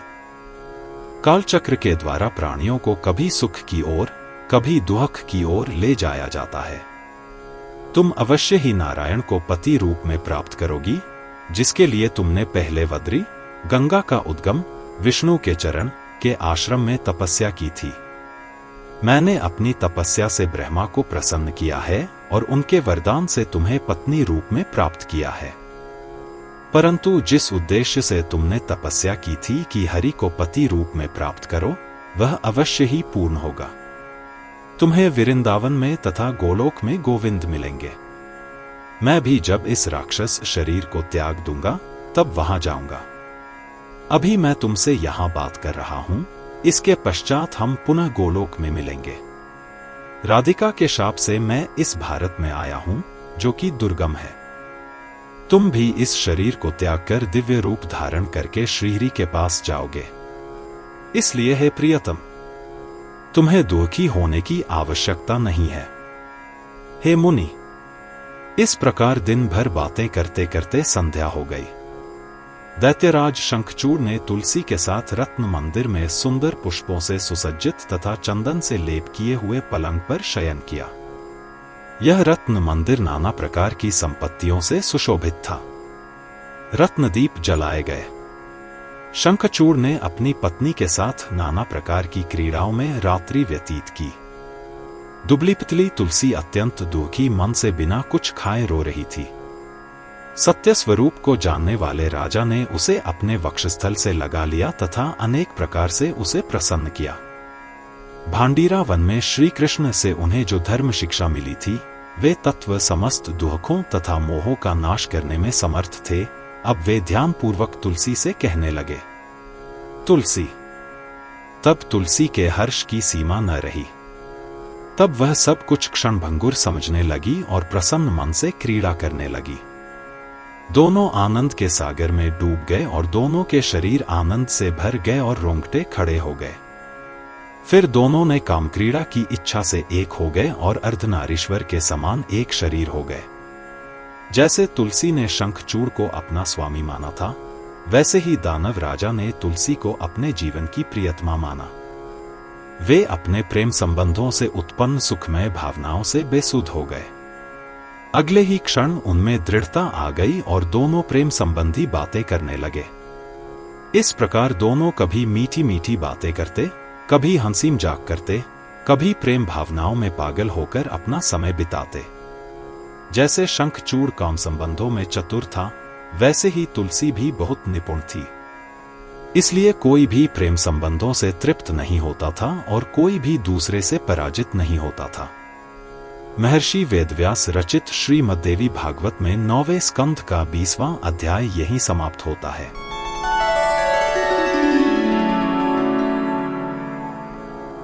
अध्याय 21 शंखचूड़ और भगवान शंकर का विशद वार्तालाप।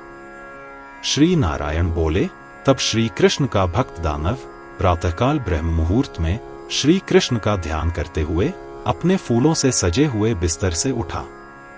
अपनी रात्रिकालीन पोशाक उतारकर उसने शुद्ध जल से स्नान किया और धुले हुए ताजे वस्त्र पहने। फिर उसने अपने माथे पर उज्ज्वल तिलक लगाया और दैनिक आवश्यक पूजा करते हुए उसने अपने इष्ट देवता की पूजा की। फिर उसने दही, घी, शहद, तले हुए चावल आदि शुभ वस्तुओं को देखा और हमेशा की तरह ब्राह्मणों को उत्तम रत्न, मोती, वस्त्र और सोना वितरित किया। फिर अपनी यात्रा को मंगलमय बनाने के लिए उन्होंने गुरुदेव के चरणों में अमूल्य रत्न, जवाहरात, मोती, हीरे आदि अर्पित किए और अंत में उन्होंने बड़ी प्रसन्नता से गरीब ब्राह्मणों को हाथी, घोड़े, धन, सहस्र भंडार, 2 लाख नगर और 100 कोटि गांव दिए। फिर उन्होंने अपने पुत्र को अपना और अपनी पत्नी का राज्य, सारा राज्य, धन, संपत्ति, सब नौकर चाकर, सारा भंडार और वाहन सौंप दिया। उन्होंने युद्ध के लिए तैयार होकर धनुष बाण और बांधनुष उठा लिए।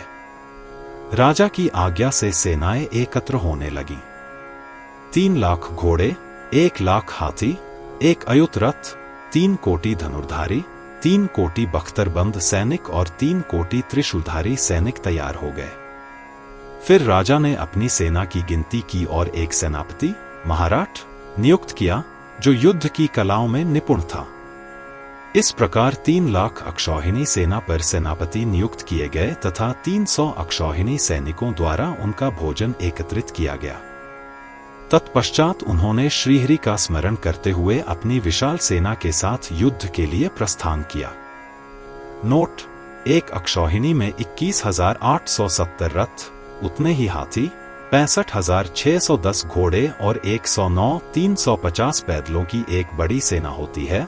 फिर वह उत्तम रत्नों से निर्मित रथ पर सवार होकर अपने गुरु और अन्य सभी बड़ों के साथ शंकर के पास गया।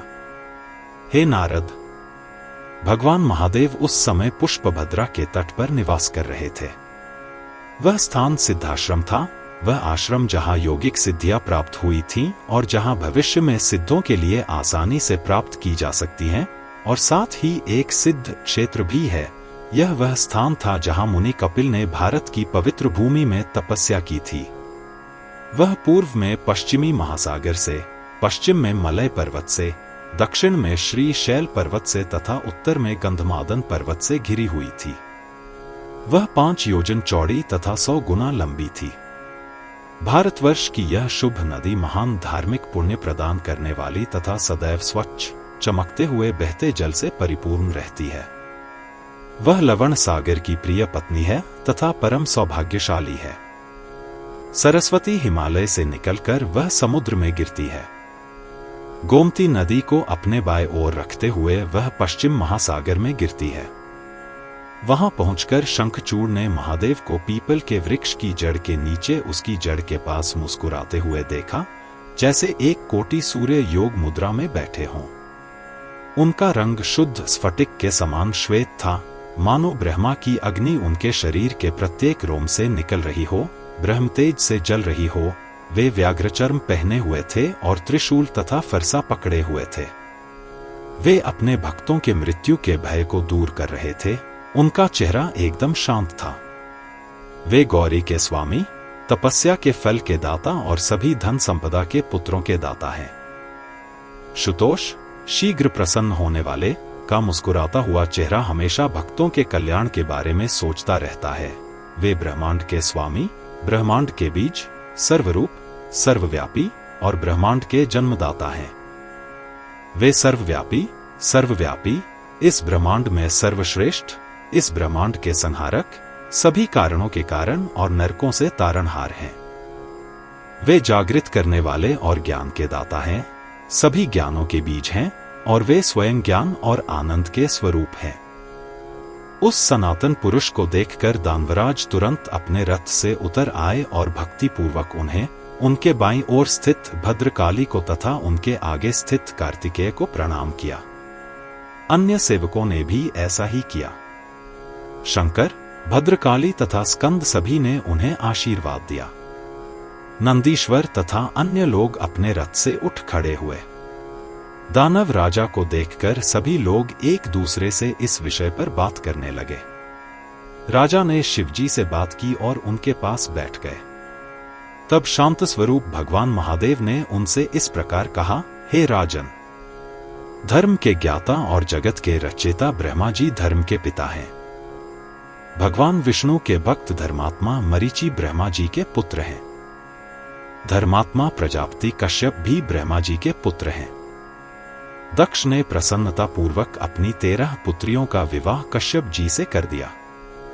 सौभाग्यशाली और पतिव्रता दनु भी उनमें से एक हैं। दनु के 40 पुत्र थे, सभी वीर और दानव कहलाते थे। शक्तिशाली विप्रचित्ति उनमें से प्रमुख था। विप्रचित्ति का पुत्र दंभ था, जो संयमी और भगवान विष्णु का बहुत बड़ा भक्त था। इतना कि उसने 1,00,000 वर्षों तक पुष्कर में भगवान विष्णु के मंत्र का जाप किया। उसके गुरु शुक्राचार्य थे और उनकी सलाह पर उसने भगवान श्री कृष्ण का मंत्र पढ़ा। उन्होंने तुम्हें अपना पुत्र पाया, जो कृष्ण के प्रति समर्पित था। अपने पूर्व जन्म में तुम कृष्ण के मुख्य सेवक गोप थे। तुम बहुत धार्मिक थे।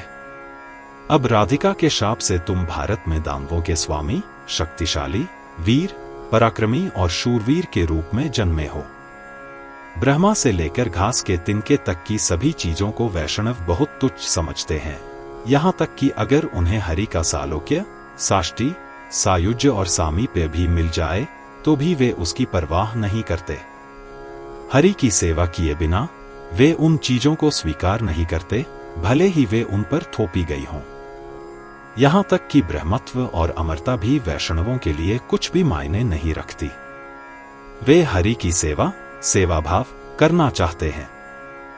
इंद्रत्व, मनुत्व वे परवाह नहीं करते। आप भी एक सच्चे कृष्ण भक्त हैं। अतः जो वस्तुएं देवताओं की हैं, जो तुम्हारे लिए मिथ्या हैं, उनकी तुम क्या परवाह करते हो? इस प्रकार देवताओं को उनका राज्य लौटा दो और मुझे प्रसन्न करो। देवता अपने स्थान पर रहे और तुम अपना राज्य सुखपूर्वक भोगो। अब और झगड़े की आवश्यकता नहीं। तुम सब लोग एक ही कश्यप के कुल के हो, ऐसा सोचो। ब्राह्मण की हत्या आदि जो पाप होते हैं, वे कुटुंबियों के बीच वैविरोध से होने वाले पापों का 16वां भाग भी नहीं है। हे राजन, यदि तुम सोचते हो कि देवताओं को उनकी संपत्ति दे देने से तुम्हारी संपत्ति नष्ट हो जाएगी, तो सोचो कि किसी के दिन एक ही अवस्था में नहीं बीतते। जब जब प्रकृति विलीन होती है, ब्रह्मा भी लुप्त हो जाते हैं। वे पुनः भगवान की इच्छा से प्रकट होते हैं। ऐसा सदैव होता है।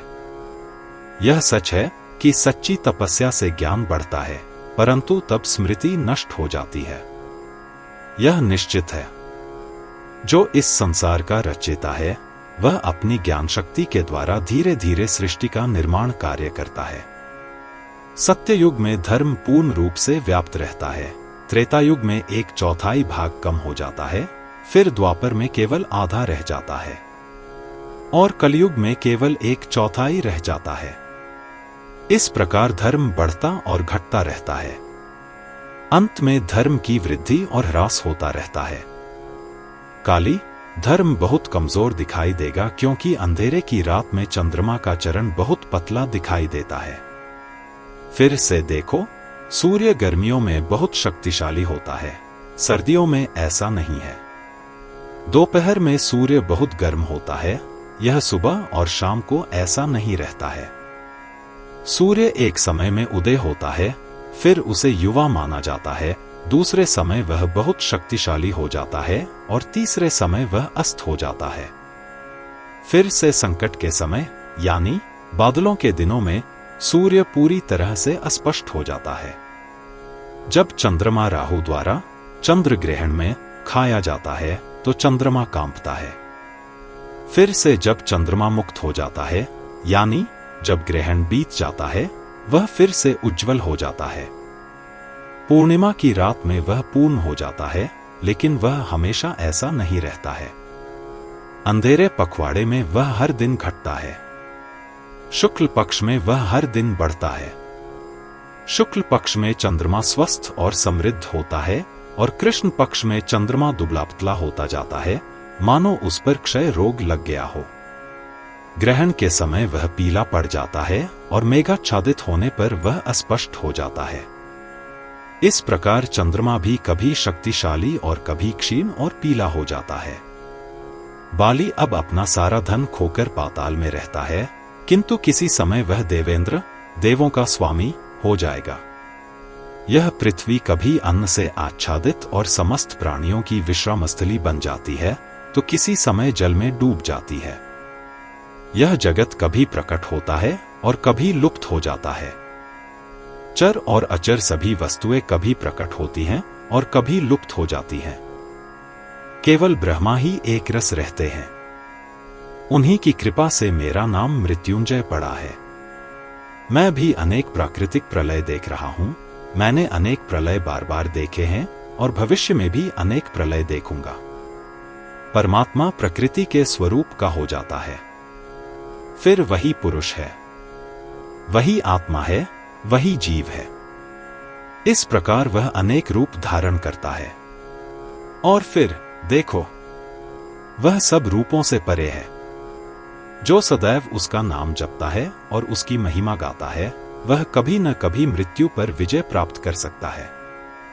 उसे इस जन्म, मृत्यु, रोग, जरा और भय के वश में नहीं आना है। उसने ब्रह्मा को सृष्टिकर्ता, विष्णु को पालक और मुझे संहारक बनाया है। उसकी इच्छा से ही हम उन प्रभावों और शक्तियों से युक्त हैं। हे राजन, मैं काल, अग्नि और रुद्र को सहार कार्य के लिए नियुक्त करके स्वयं ही उसका नाम जपता हूं और उसकी महिमा दिन रात गाता हूं। इसी कारण मेरा नाम मृत्युंजय है। मैं अपने ज्ञान बल से निर्भय हूं।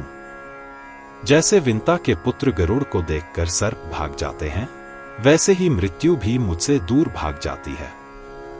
हे नारद, ऐसा कहकर सबके स्वामी, सबके पिता शंभु चुप हो गए।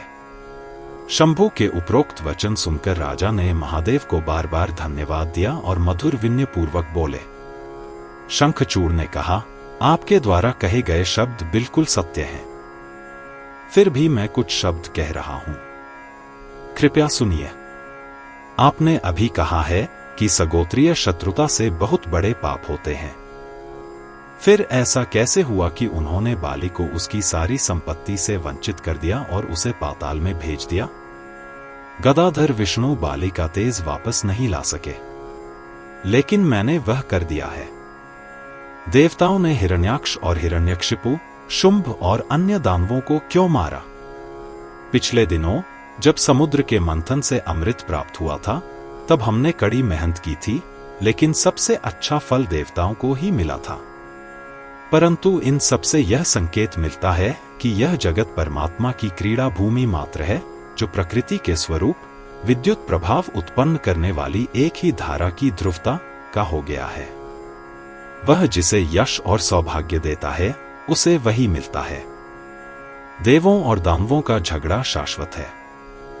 दोनों पक्षों को विजय और पराजय बारी बारी से मिलती है। अतः तुम्हारा यहां इस शत्रुता में आना उचित नहीं है, क्योंकि तुम ही परमात्मा हो, परम आत्मा के स्वरूप वाले हो। तुम्हारे सामने हम दोनों समान हैं। अतः देवताओं के पक्ष में हमारे विरुद्ध खड़े होना निःसंदेह लज्जा की बात है। यदि तुम विजयी हुए तो तुम्हें जो यश और कीर्ति मिलेगी, वह उतनी नहीं होगी जितनी कि हमें विजय मिलने पर मिलेगी।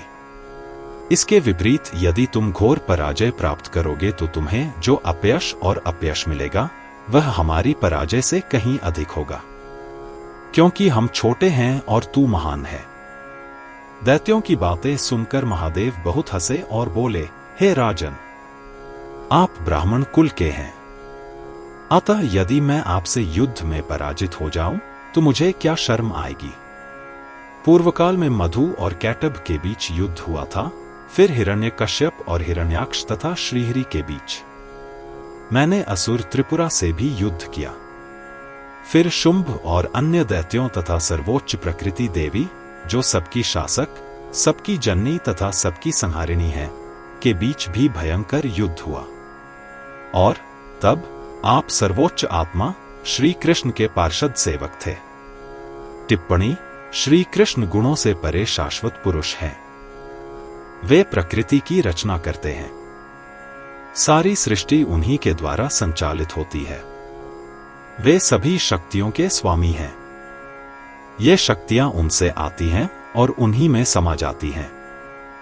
श्री कृष्ण इन शक्तियों की पंक्तियों के साथ खेलते हैं, जो वास्तव में बहुत शक्तिशाली और भयानक हैं, जो पूरे ब्रह्मांड का निर्माण, संरक्षण और विनाश करती हैं।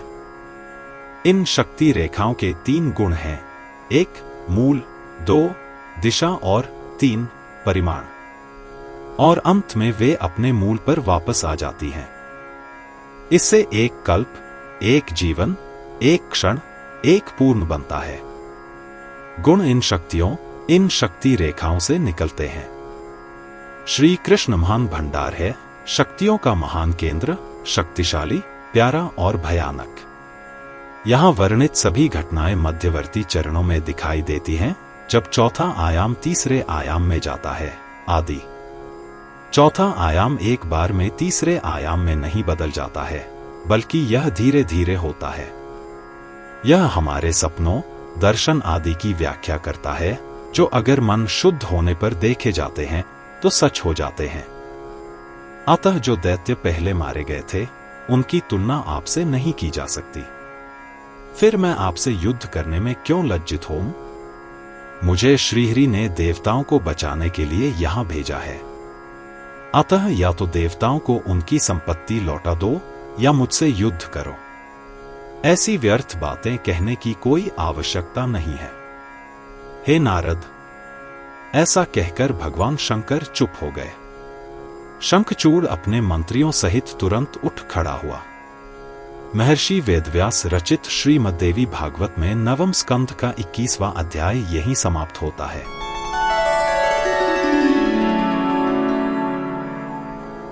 अध्याय 22 कुमार कार्तिकेय और भगवती भद्रकाली से शंखचूड़ का भयंकर युद्ध और आकाशवाणी का पाशुपतास्त्र से शंखचूड़ की अवध्यता का कारण बताना।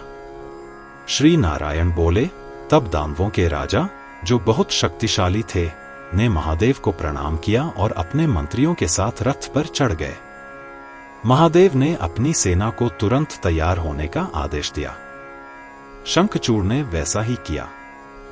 तब महेंद्र और वृषपर्वा, भास्कर और विप्रचित्ति, निशाकर और दंभ के बीच, काल और कालेश्वर के बीच, अग्नि और गोकर्ण के बीच, कुबेर और कालकेय के बीच, विश्वकर्मा और माया के बीच, मृत्यु और भयंकर के बीच, यम और सहार के बीच भयानक लड़ाई शुरू हुई। वरुण और विकमका के बीच, बुध और धृतपृष्ठ के बीच, शनि और रक्ताक्ष के बीच, जयंत और रत्नसार के बीच, वसुस और वर्चस के बीच, 2 अश्विन कुमारों और दीप्तिमान के बीच, नलकुबर और धूम्र के बीच, धर्म और धुरंधर के बीच, मंगल और के बीच उषाक्ष, भानु और शोवाकर, कंदर्प और पीथर के बीच, 11 आदित्यों और गोधामख के बीच, चूर्ण और खड़गध्वज, कौंचीमुख और पिंड, धूम्र और नंदी, विश्वा और पलाश के बीच, 11 रुद्रों और 11 भयंकर के बीच, उग्रचंड और अन्य महामारियों के बीच और नंदीश्वर और अन्य दानवों के बीच। तब युद्ध भूमि ने एक भयावह रूप धारण कर लिया, मानो प्रलय का समय आ गया हो। भगवान महादेव कार्तिकेय और भद्रकाली के साथ वट, पीपल, वृक्ष के नीचे बैठे थे। शंखचूड़ रत्नमय आभूषणों से सुसज्जित रत्न सिंहासन पर बैठा, उसके चारों ओर दानवों की कोटि कोटि थी। शंकर की सेना दानवों के हाथों पराजित हो गई। घाव और चोटों से ग्रसित देवताओं के शरीर भयभीत होकर युद्ध भूमि से भाग गए। कार्तिकेय ने देवताओं को डरो मत शब्द कहकर उत्साहित किया। केवल स्कंद ने दानव सेनाओं का विरोध किया। एक ही क्षण में उन्होंने 100 अक्षौहिणी दानव सेनाओं को मार डाला। कमल नेत्रों वाली काली भी असुरों को मारने में लग गई। वह बहुत क्रोधित हो गई और जैसे ही उसने असुर सेनाओं को मारा, उसने उनका रक्त पीना शुरू कर दिया। उसने आसानी से अपने एक हाथ से मार डाला और हर बार अपने मुंह में 10 लाख, 100 लाख और कोटि हाथियों को डाल लिया। हजारों हजारों सिरहीन शव, कवंध मैदान में देखे गए। दानवों के शरीर कार्तिकेय के बाणों से कट गए और घायल हो गए। वे सभी भयभीत हो गए और भाग गए। केवल वृषपर्वा, विप्रचित्ति, दंभ और विकमकन ही वीरतापूर्वक स्कंद से युद्ध करते रहे। महामारी ने भी पीठ नहीं दिखाई और वे भी वीरतापूर्वक लड़े। धीरे धीरे वे सभी बहुत ही भ्रमित और व्यथित हो गए, लेकिन उन्होंने अपनी पीठ नहीं मोड़ी। स्कंद का यह भयानक युद्ध देखकर देवता पुष्प वर्षा करने लगे। दानवों का वध प्रकृति के विनाश जैसा लग रहा था। तब शंखचूड़ ने अपने रथ से बाण चलाना शुरू कर दिया। राजा के बाणों के प्रहार से ऐसा प्रतीत हो रहा था मानो बादलों से वर्षा हो रही हो। चारों ओर घोर अंधकार छा गया। केवल अग्नि ही अपनी स्वर्णिम जीभें छोड़ती हुई दिखाई दे रही थी। नंदीश्वर आदि देवता भयभीत होकर भाग गए। केवल कार्तिकेय ही युद्ध भूमि में रह गए। तब शंखचूड़ ने पर्वतों, सर्पों, पत्थरों और वृक्षों की भयंकर वर्षा आरंभ कर दी। यहां तक कि कार्तिकेय उनसे इस प्रकार ढक गए जैसे सूर्य कोहरे से ढक जाता है।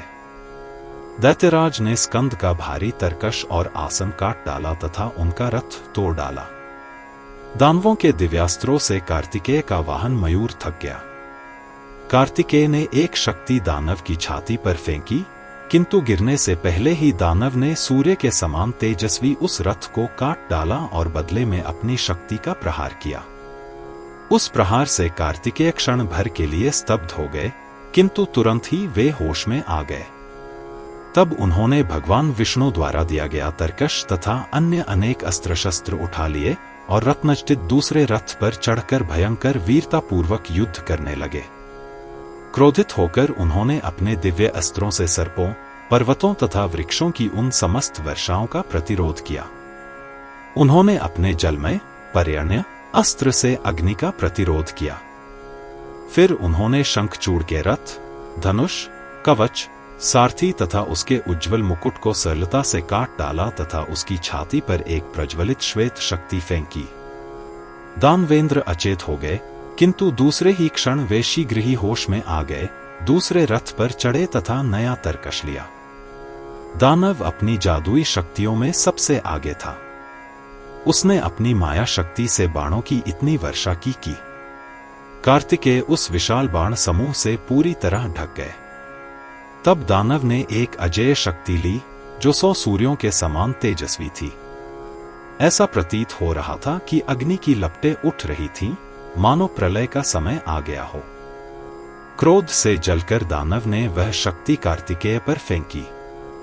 तब ऐसा लगा कि अग्नि का एक जलता हुआ पिंड उन पर गिर पड़ा। शक्तिशाली कार्तिकेय अचेत हो गए। भद्रकाली ने तुरंत उन्हें अपनी गोद में उठा लिया और शिव के सामने ले गईं। शिव ने अपने ज्ञानबल से उन्हें आसानी से जीवित कर दिया और उन्हें अदम्य शक्ति प्रदान की। तब वे पूरे जोश के साथ उठ खड़े हुए।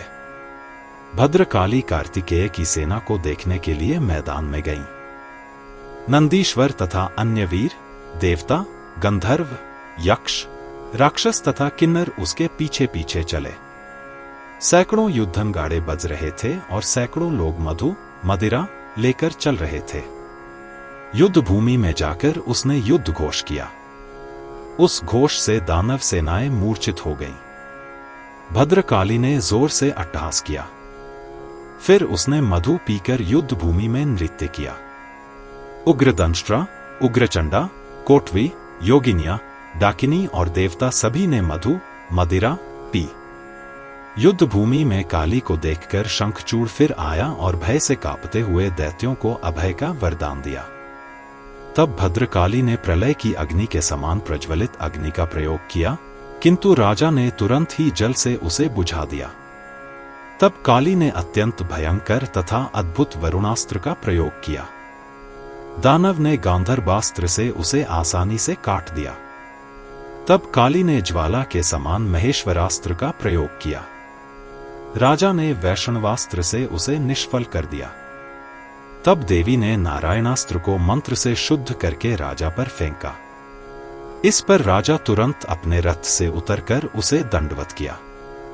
नारायणास्त्र प्रलय की अग्नि के समान ऊपर उठ गया। शंखचूड़ भक्ति पूर्वक भूमि पर गिर पड़ा। तब देवी ने ब्रह्मास्त्र का प्रयोग किया, जिसे मंत्र से शुद्ध किया, परंतु दानव के ब्रह्मास्त्र के कारण वह भी निष्फल हो गया। देवी ने पुनः दिव्य अस्त्रों का प्रयोग किया तथा उन्हें मंत्रों से शुद्ध किया, परंतु वे भी दानव के दिव्य अस्त्रों के कारण निष्फल हो गए। तब भद्रकाली ने 1 योजन तक फैली हुई एक शक्ति का प्रहार किया। दैत्य ने अपने दिव्य अस्त्र से उसे टुकड़े टुकड़े कर दिया।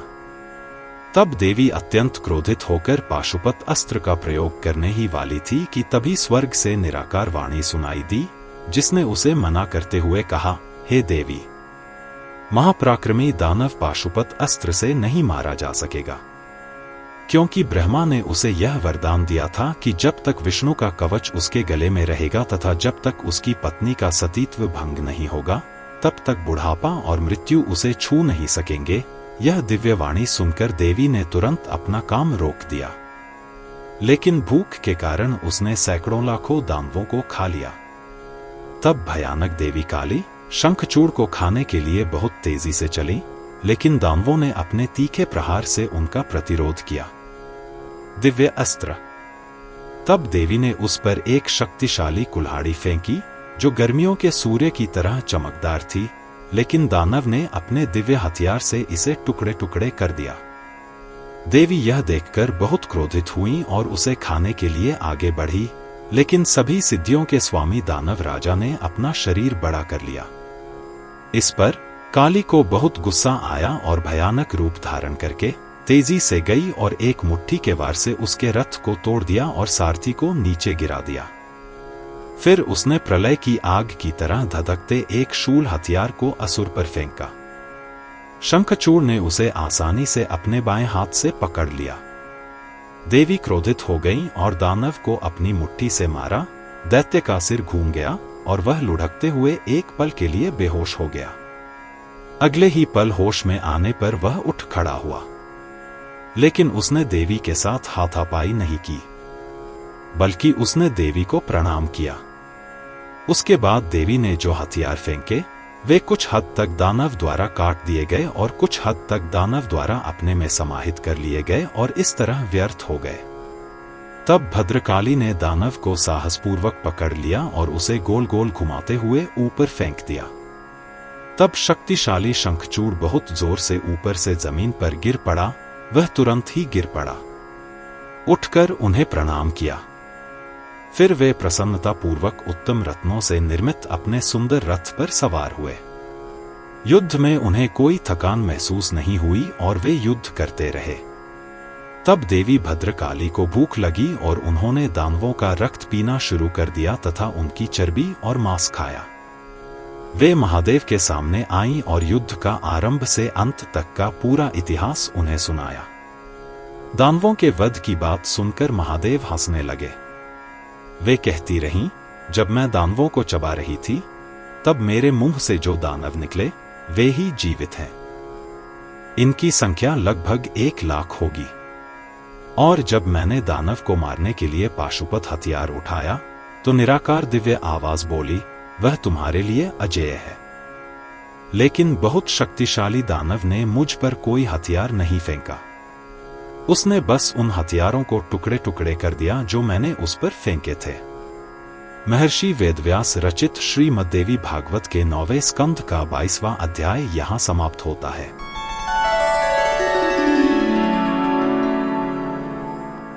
अध्याय 23 भगवान शंकर और शंखचूड़ का युद्ध और शंखचूड़ का भस्म होना।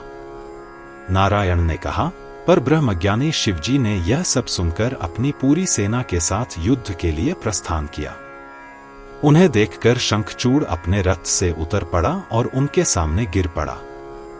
वह बड़ी तेजी से उठा और उसने जल्दी से कवच पहन लिया तथा अपना विशाल तथा भारी धनुष उठा लिया। तब दोनों के बीच महान युद्ध हुआ। शिव और शंखचूड़ ने पूरे 100 साल तक युद्ध किया, लेकिन दोनों में से किसी को भी हार या जीत नहीं मिली। नतीजा गतिरोध था। भगवान और दानव दोनों ने अपने हथियार छोड़ दिए। शंखचूड़ अपने रथ पर और महादेव अपने बैल पर सवार रहे।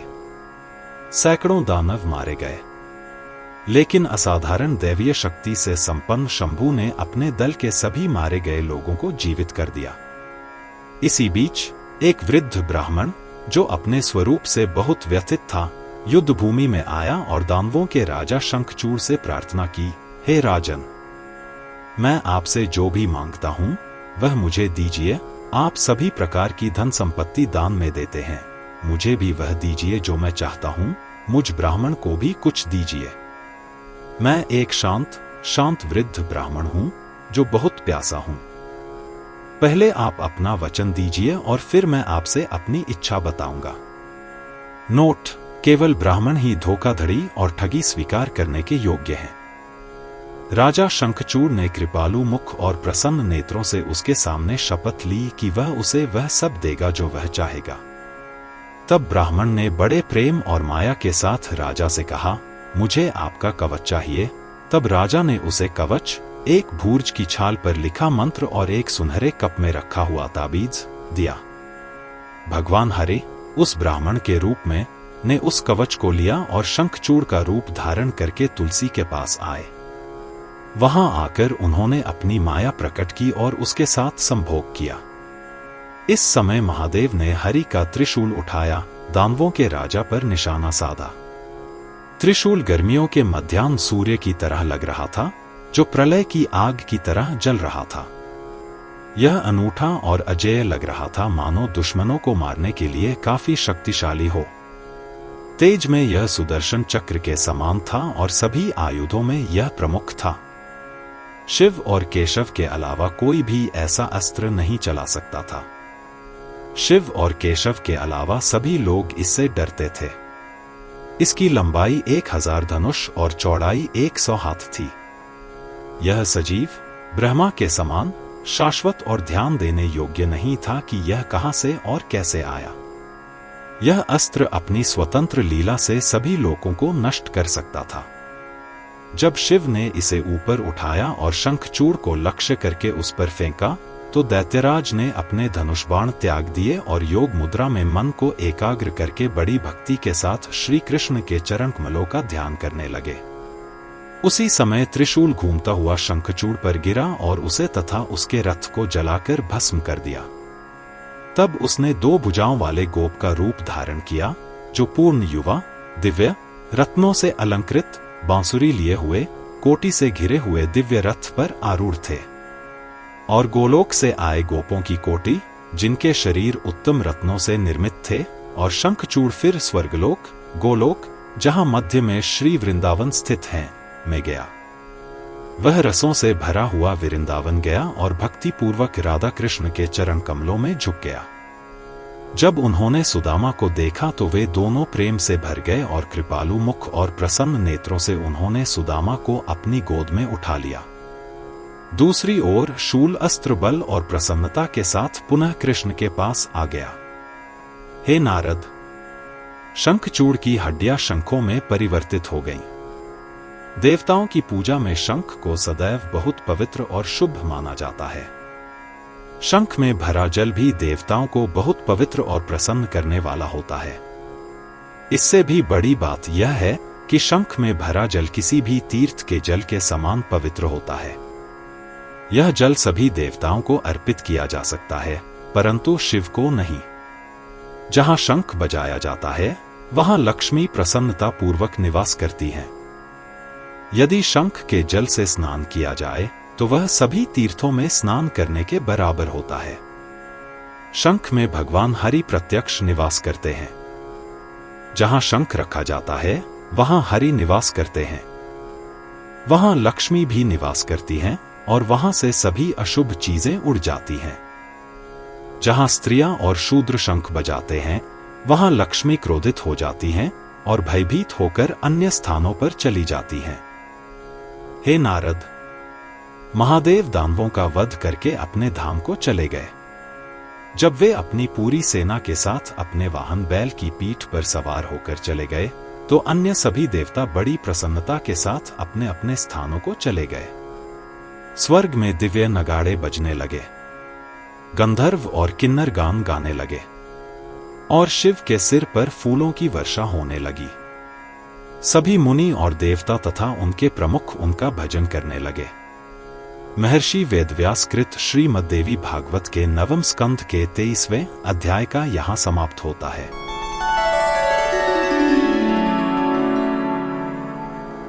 अध्याय 24 शंखचूड़ रूपधारी श्रीहरि का तुलसी के भवन में जाना, तुलसी का श्रीहरि को पाषाण होने का शाप देना, तुलसी महिमा, शालग्राम के विभिन्न लक्षण एवं महात्म्य का वर्णन। नारद जी ने कहा, नारायण ने तुलसी को किस प्रकार गर्भवती किया, कृपया विस्तार पूर्वक बताइए। नारायण ने कहा, देवताओं का कार्य सिद्ध करने के लिए भगवान हरि ने वैष्णवी माया का रूप धारण किया, शंखचूड़ से कवच लिया और स्वयं अपना रूप धारण करके तुलसी के घर गए। उनके द्वार पर दुंदुभियां बजाई गईं, जयकारे लगाए गए, विजय की घोषणा हुई और तुलसी को इसकी सूचना दी गई। पवित्र तुलसी ने यह ध्वनि सुनकर बहुत प्रसन्नता पूर्वक खिड़की से राजमार्ग की ओर देखा। फिर शुभ कार्यों के लिए उन्होंने ब्राह्मणों को धन अर्पित किया। फिर उन्होंने स्तुतिकारों या राजकुमारों के दरबार से जुड़े भाटों को, भिखारियों को और अन्य भजन गाने वालों को धन दिया। उस समय भगवान नारायण अपने रथ से उतरे और देवी तुलसी के घर गए, जो अमूल्य रत्नों से बना था, अत्यंत कलात्मक और सुंदर लग रहा था। अपने प्रिय पति को अपने सामने देखकर वह बहुत खुश हुई और उसके पैर धोए और खुशी के आंसू बहाए और उसे प्रणाम किया। फिर प्रेम से प्रेरित होकर उसने उसे सुंदर रत्न सिंहासन पर बैठाया और उसे कपूर के साथ सुगंधित सुपारी देते हुए कहना शुरू किया, आज मेरे जीवन को सफलता मिली है, क्योंकि मैं फिर से अपने स्वामी को युद्ध से लौटते हुए देख रही हूं। फिर उसने मुस्कुराते हुए तिरछी दृष्टि से उसकी ओर देखा और हर्ष से भरे हुए शरीर से प्रेमपूर्वक मधुर शब्दों में उससे युद्ध का समाचार पूछा। हे दया के सागर, अब मुझे अपना पराक्रम बताओ कि किस प्रकार तुम असंख्य ब्रह्मांडों का नाश करने वाले महादेव के साथ युद्ध में विजयी हुए हो। तुलसी की बात सुनकर लक्ष्मीपति शंखचूड़ का वेश धारण किए हुए मुस्कुराते हुए ये अमृतमय वचन बोले। हे प्रिय, 1 संवत्सर तक हम दोनों के बीच युद्ध चला, सभी दैत्य मारे गए। तब ब्रह्मा ने स्वयं आकर बीच बचाव किया। तब शांति स्थापित हुई और ब्रह्मा की आज्ञा से मैंने देवताओं को उनके अधिकार सौंप दिए। जब मैं अपने घर लौटा तो शिव अपने शिवलोक चले गए। ऐसा कहकर जगत के स्वामी हरि सो गए और फिर उसके साथ मैथुन करने लगे। परंतु पतिव्रता तुलसी ने इस बार अपने अनुभव को पहले से भिन्न पाकर मन ही मन में तर्क किया और अंत में प्रश्न किया, तुम कौन हो? हे जादूगर, तुमने अपना जादू फैलाकर मुझसे भोग किया है। तुमने मेरा सतीत्व छीन लिया है, इसलिए मैं तुम्हें शाप दूंगी। तुलसी के वचन सुनकर और शाप से भयभीत होकर भगवान नारायण ने अपना वास्तविक सुंदर रूप धारण कर लिया। तब देवी ने अपने सामने देवों के सनातन स्वामी को देखा। उनका रंग ताजे वर्षा के बादलों के समान गहरा नीला था। उनकी आंखें शरद कमलों के समान थीं और उनकी लीलाएं करोड़ों प्रेम के सदृश थीं, जो रत्नों और आभूषणों से सुशोभित थी। उनका मुख मुस्कुरा रहा था और वे कृपालु थे और उन्होंने अपना पीतवर्णी वस्त्र धारण किया था।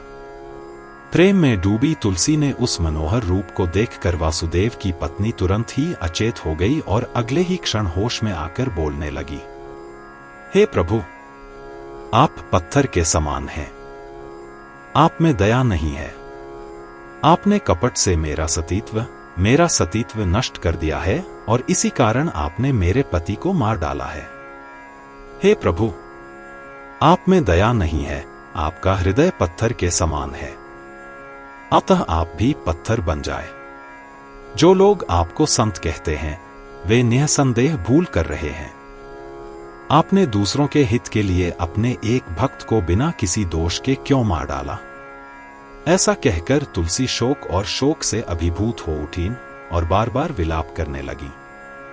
उन्हें इस प्रकार अत्यंत व्याकुल देखकर दया के सागर नारायण ने धर्म के नियमों के अनुसार उन्हें प्रसन्न करने के लिए कहा, हे पूज्य, तुमने मुझे पाने के लिए इस भारतवर्ष में बहुत दिनों तक तपस्या की है।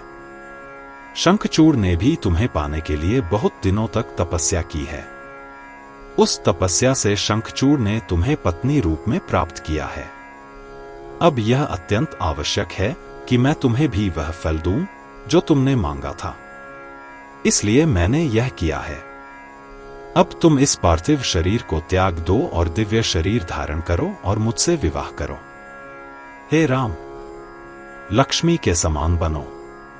तुम्हारा यह शरीर गंडकी के नाम से विख्यात होगा, जो इस पवित्र भारत भूमि में अत्यंत पुण्यमय, शुद्ध और स्वच्छ जलधारा है। तुम्हारे केश पवित्र वृक्ष बन जाएंगे और तुम्हारे गर्भ से उत्पन्न होने के कारण तुम तुलसी के नाम से विख्यात होगी। तीनों लोग इस तुलसी के पत्तों और फूलों से अपनी पूजा करेंगे। इसलिए हे सुंदरी, यह तुलसी सभी फूलों और पत्तों में प्रधान मानी जाएगी। स्वर्ग, पृथ्वी और पाताल में और मेरे सामने, हे सुंदरी, तुम वृक्षों और फूलों में प्रधान के रूप में राज्य करोगी। गोलोक के क्षेत्र में, विरजा नदी के तट पर, रास मंडल में, दिव्य गेंद नृत्य जहां सभी कामुक भावनाएं खेली जाती हैं, वृंदावन में, भांडिरा वन में, चंपक वन में, सुंदर चंदन वनों में और माधवी, केतकी, कुंड, मल्लिका और मालती के उपवनों में, पवित्र स्थानों में तुम निवास करोगी और सर्वोच्च धार्मिक पुण्य प्रदान करोगी। सभी तीर्थ तुलसी के पेड़ के नीचे निवास करेंगे और इसलिए सभी को धार्मिक पुण्य प्राप्त होंगे। हे सुंदर मुख वाले, वहां मैं और सभी देवता तुलसी के पत्ते के गिरने की प्रतीक्षा में रहेंगे। जो कोई भी तुलसी के पत्तों के जल से दीक्षित होकर स्थापित होगा, उसे सभी यज्ञों में दीक्षित होने का सारा फल मिलेगा।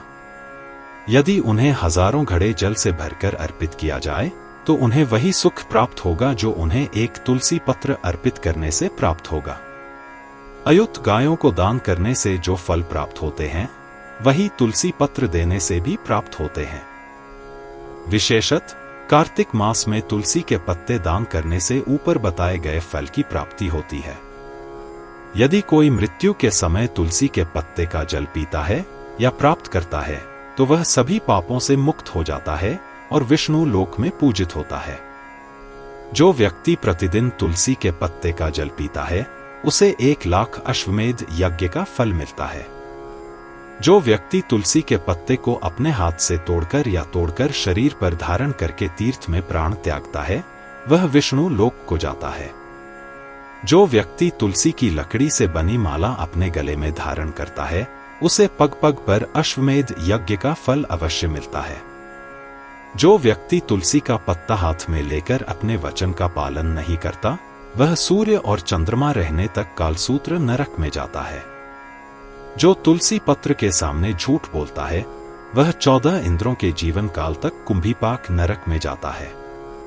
जो मनुष्य मृत्यु के समय तुलसी पत्र का जल पीता है या उसका थोड़ा सा जल प्राप्त करता है वह रत्नों से बने वाहन पर चढ़कर वैकुंठ को जाता है। जो मनुष्य पूर्णिमा की रात्रि में द्वादशी तिथि को सूर्य के एक राशि से दूसरी राशि में जाने पर मध्याह्न काल में या गोधूली बेला में शरीर पर तेल लगाते समय, अपवित्र काल में और रात्रि वस्त्र धारण करते समय तुलसी पत्र तोड़ता है वह नारायण के मस्तक को अवश्य खाता है। हे पतिव्रता, रात्रि में रखा हुआ तुलसी पत्र पवित्र माना जाता है। इसे श्राद्ध, व्रत अनुष्ठान, किसी भी दान के समर्पण, किसी भी मूर्ति की स्थापना या किसी भी देवता की पूजा में अच्छा माना जाता है।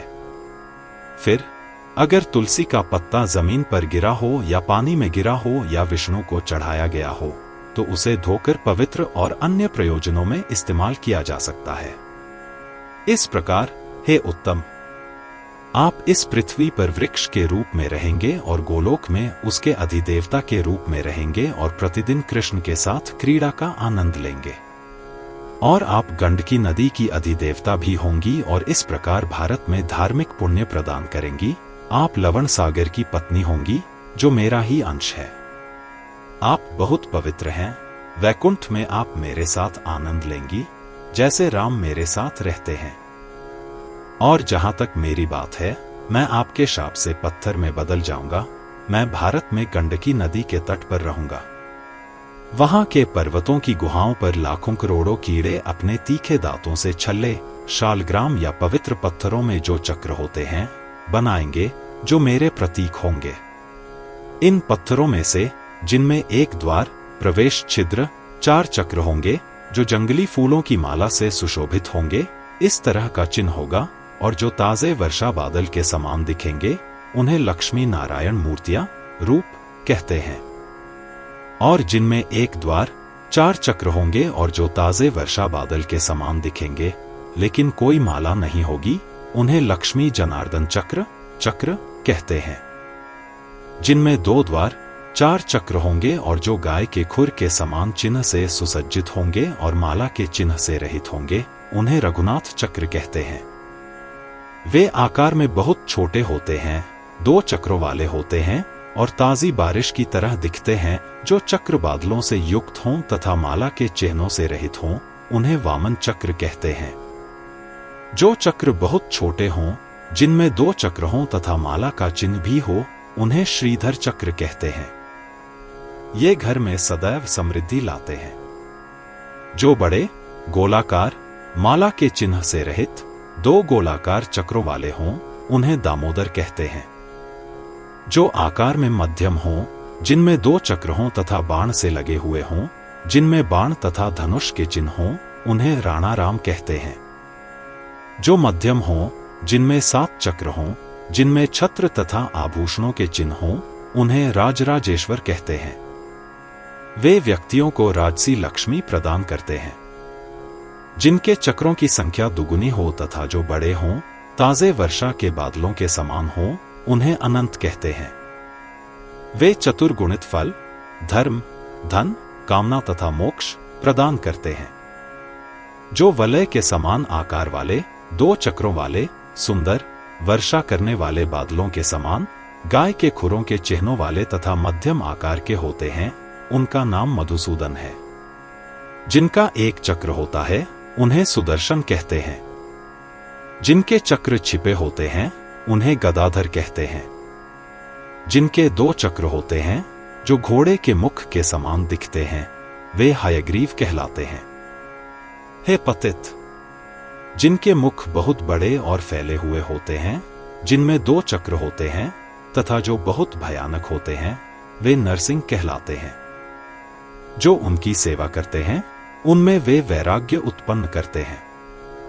जिनके 2 चक्र होते हैं, मुख फैला हुआ होता है और जिनमें माला के चिन्ह, अंडाकार चिन्ह होते हैं, उन्हें लक्ष्मी नृसिंह कहते हैं।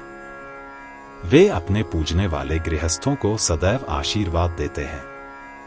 जिनके द्वार, मुख के पास 2 चक्र होते हैं, जो समतल और सुंदर दिखते हैं तथा जिनमें चिन्ह प्रकट होते हैं, उन्हें वासुदेव कहते हैं। वे सभी प्रकार के फल देते हैं। जिनके चक्र उत्तम हों, जो वर्षा के ताजे बादलों के समान आकार के हों तथा जिनके मुखों में बहुत से सूक्ष्म छिद्र हों, उन्हें प्रद्युम्न कहते हैं। वे प्रत्येक गृहस्थ को सुख प्रदान करते हैं। जिनके मुख 2 चक्रों के समान हो तथा पीठ विशाल हो, उन्हें संकर्षण कहते हैं। वे गृहस्थों को सदैव सुख प्रदान करते हैं। जो पीले, गोल तथा अत्यंत सुंदर दिखाई देते हैं, वे अनिरुद्ध हैं। ऋषिगण कहते हैं कि वे गृहस्थों को सुख प्रदान करते हैं। जहां शालग्राम शिला है, वहां स्वयं श्रीहरि निवास करते हैं, और जहां हरि हैं, वहां लक्ष्मी तथा सभी तीर्थ निवास करते हैं। शालग्राम शिला की पूजा करने से ब्रह्महत्या तथा अन्य पाप नष्ट हो जाते हैं। छत्र के समान दिखने वाले शालग्राम शिला की पूजा करने से राज्य की प्राप्ति होती है। गोलाकार शिलाओं की पूजा में बहुत समृद्धि प्राप्त होती है। गाड़ी के आकार के पत्थरों की पूजा करने से दुख आते हैं, और जिन पत्थरों के सिरे भाले, शूल जैसे दिखते हैं, उनकी पूजा करने से मृत्यु अवश्यंभावी होती है। जिनके पहलू विकृत हैं, वे दरिद्रता लाते हैं, और पीले पत्थर विभिन्न बुराइयों और कष्टों को लाते हैं। जिनके चक्र टूटे हुए दिखते हैं, वे रोग लाते हैं, और जिनके चक्र टूटे हुए दिखते हैं, यदि शालग्राम शिला के समक्ष व्रत, दान, प्रतिमा स्थापित करना, श्राद्ध, देव पूजा आदि किए जाएं, तो ये सभी कार्य अत्यंत श्रेष्ठ हो जाते हैं।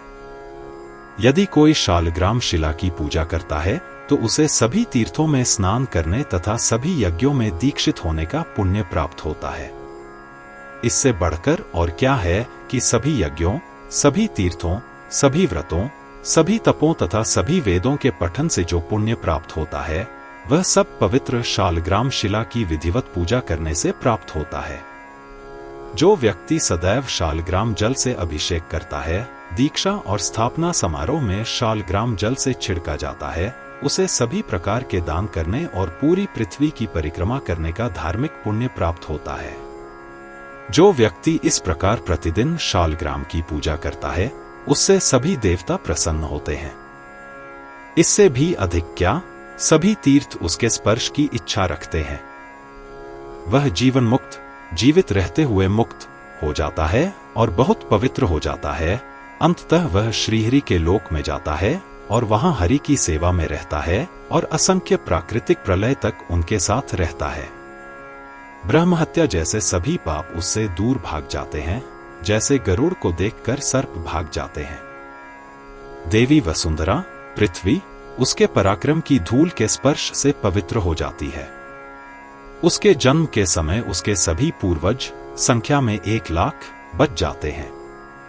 जो मनुष्य मृत्यु के समय शालग्राम शिला का जल प्राप्त करता है, वह अपने सभी पापों से मुक्त होकर विष्णु लोक में जाता है और निर्वाण प्राप्त करता है। वह कर्मों के प्रभाव से पूरी तरह मुक्त हो जाता है और निस्संदेह वह विष्णु के चरणों में सदा के लिए विलीन हो जाता है। जो मनुष्य शालग्राम को हाथ में लेकर झूठ बोलता है, वह ब्रह्मा के जीवन काल तक कुंभीपाक नरक में जाता है। यदि कोई शालग्राम को हाथ में लेकर बोला गया वचन पूरा नहीं करता तो वह 1,00,000 मनवंतरों तक असिपत्र नरक में जाता है। जो मनुष्य तुलसी दल पर चढ़ाए बिना शालग्राम शिला की पूजा करता है अथवा शिला से तुलसी दल को अलग कर देता है, उसे अगले जन्म में पत्नी वियोग सहना पड़ता है। अतः यदि कोई शंख में तुलसी दल न चढ़ाए तो वह 7 जन्मों तक पत्नी विहीन रहता है और रोगी हो जाता है। जो मनुष्य शालग्राम शिला, तुलसी दल और शंख को एक स्थान पर रखता है वह बड़ा विद्वान होता है और नारायण को प्रिय हो जाता है। देखो, जो मनुष्य अपनी पत्नी में एक बार वीर्यपात कर देता है वह निसंदेह एक दूसरे के वियोग में अत्यंत दुख भोगता है। अतः तुम एक मनवंतर तक शंखचूड़ को प्रिय हो। अब इसमें क्या आश्चर्य, उसके वियोग में तुम्हें दुख भोगना पड़ेगा। हे नारद, ऐसा कहकर श्रीहरि ने कहा। तुलसी ने अपना नश्वर शरीर त्याग दिया और दिव्य रूप धारण कर श्री लक्ष्मी देवी की तरह श्रीहरि के वक्षस्थल में रहने लगी। हरि भी उनके साथ वैकुंठ चले गए।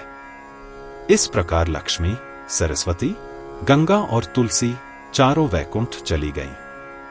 भगवान हरि भी उसी के तट पर एक पवित्र पर्वत के रूप में परिवर्तित हो गए, जिससे लोगों को धार्मिक पुण्य प्राप्त हुआ। कीटों ने उस पर्वत को काटकर उसके अनेक टुकड़े कर डाले। उनमें से जो टुकड़े नदी में गिरते हैं वे निस्संदेह फल देते हैं, और जो टुकड़े जमीन पर गिरते हैं वे पीले हो जाते हैं, वे पूजा के योग्य नहीं होते। हे नारद, इस प्रकार मैंने तुमसे सब कुछ कह दिया। अब तुम और क्या सुनना चाहते हो? कहो। महर्षि वेदव्यास कृत श्रीमद्देवी भागवत के 9वें स्कंध का 24वां अध्याय यहीं समाप्त होता है।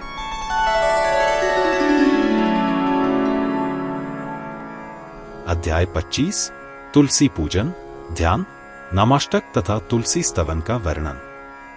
नारद जी ने कहा, जब देवी तुलसी नारायण को इतनी प्रिय हो गई हैं और पूजनीय हैं, तो अब उनकी पूजा और स्तोत्र का वर्णन कीजिए। हे मुनि, उनकी पूजा सबसे पहले किसने की थी? उनकी महिमा का गान सबसे पहले किसने किया था? और वे किस प्रकार पूजनीय हो गईं? ये सब मुझे बताइए। सूत जी बोले। नारद जी के ये वचन सुनकर नारायण हंसते हुए तुलसी के इस अत्यंत पवित्र तथा पापनाशक वृत्तांत का वर्णन करने लगे। नारायण ने कहा, भगवान हरि ने तुलसी की विधि पूर्वक पूजा की और लक्ष्मी के साथ उसका भोग करने लगे। उन्होंने तुलसी को लक्ष्मी के पद पर बिठाया और इस प्रकार उसे सौभाग्यशाली और गौरवशाली बनाया। लक्ष्मी और गंगा ने नारायण और तुलसी के इस नए मिलन को स्वीकार किया और उसे जन्म दिया। लेकिन सरस्वती अपने क्रोध के कारण तुलसी के इस उच्च पद को सहन नहीं कर सकी। वह आत्माभिमानी हो गई और हरि के सामने किसी झगड़े पर तुलसी को पीटा। तुलसी लज्जित और अपमानित होकर अदृश्य हो गई। सभी सिद्धियों की ईश्वरी देवी स्वयं प्रकट और ज्ञानियों को सिद्धियोग देने वाली होने के कारण तुलसी, ओह कैसा आश्चर्य, क्रोधित हो गए और श्री हरि के लिए अदृश्य हो गए। तुलसी को न देखकर श्रीहरि ने सरस्वती को प्रसन्न किया और उनकी अनुमति लेकर तुलसी वन में चले गए। वहां जाकर विधि पूर्वक स्नान करके विधि पूर्वक शुद्धि पूर्वक तुलसी की पूजा की और फिर भक्ति पूर्वक उनका ध्यान करने लगे।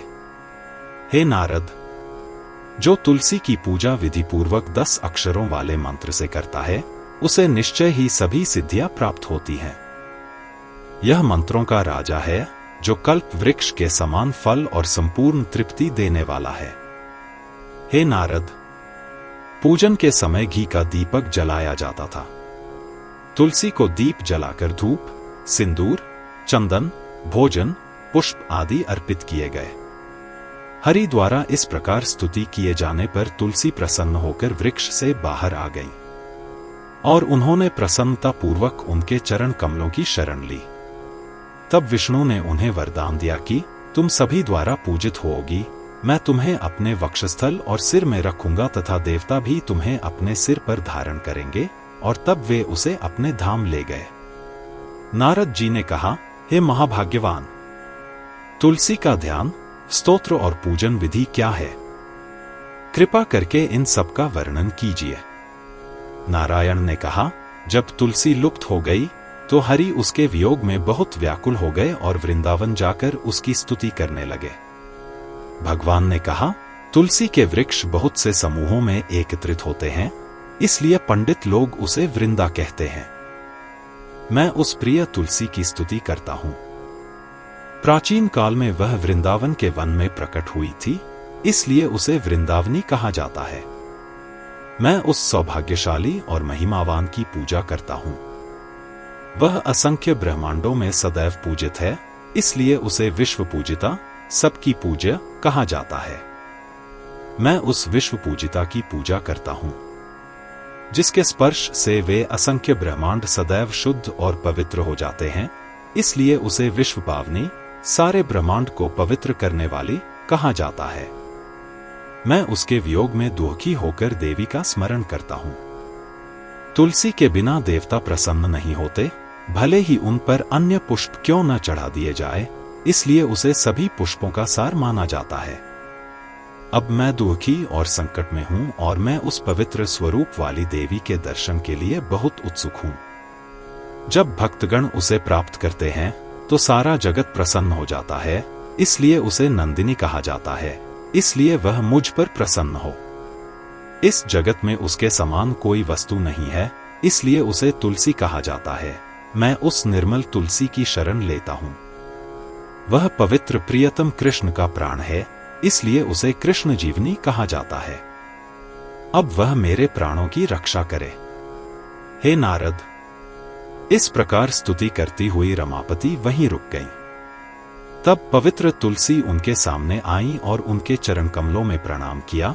जब वह अपमान से संवेदनशील हो गई तो रोने लगी। भगवान विष्णु ने उस संवेदनशील प्रियतम को देखकर तुरंत उसे अपने हृदय से लगा लिया। तब सरस्वती की अनुमति लेकर वे उसे अपने घर ले गए और सबसे पहले उसके और सरस्वती के बीच समझौता करवाया। फिर उन्होंने उसे वरदान दिया, तुम सब लोग पूजे जाओगे, सब लोग तुम्हारा आदर करेंगे और सब लोग तुम्हें अपने सिर पर धारण करेंगे। मैं भी तुम्हारी पूजा करूंगा, तुम्हारा आदर करूंगा और तुम्हें अपने सिर पर रखूंगा। विष्णु से यह वरदान पाकर देवी तुलसी बहुत प्रसन्न हुई। तब सरस्वती ने उसे अपने पास बुलाकर बैठा लिया। लक्ष्मी और गंगा दोनों ने मुस्कुराते हुए मुख से उसे आकर्षित किया और उसे घर में प्रवेश कराया।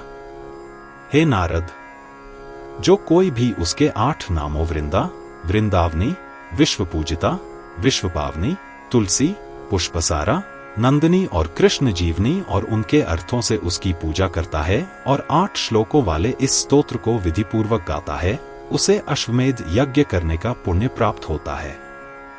विशेष रूप से कार्तिक मास की पूर्णिमा की रात्रि को तुलसी का शुभ जन्मोत्सव मनाया जाता है।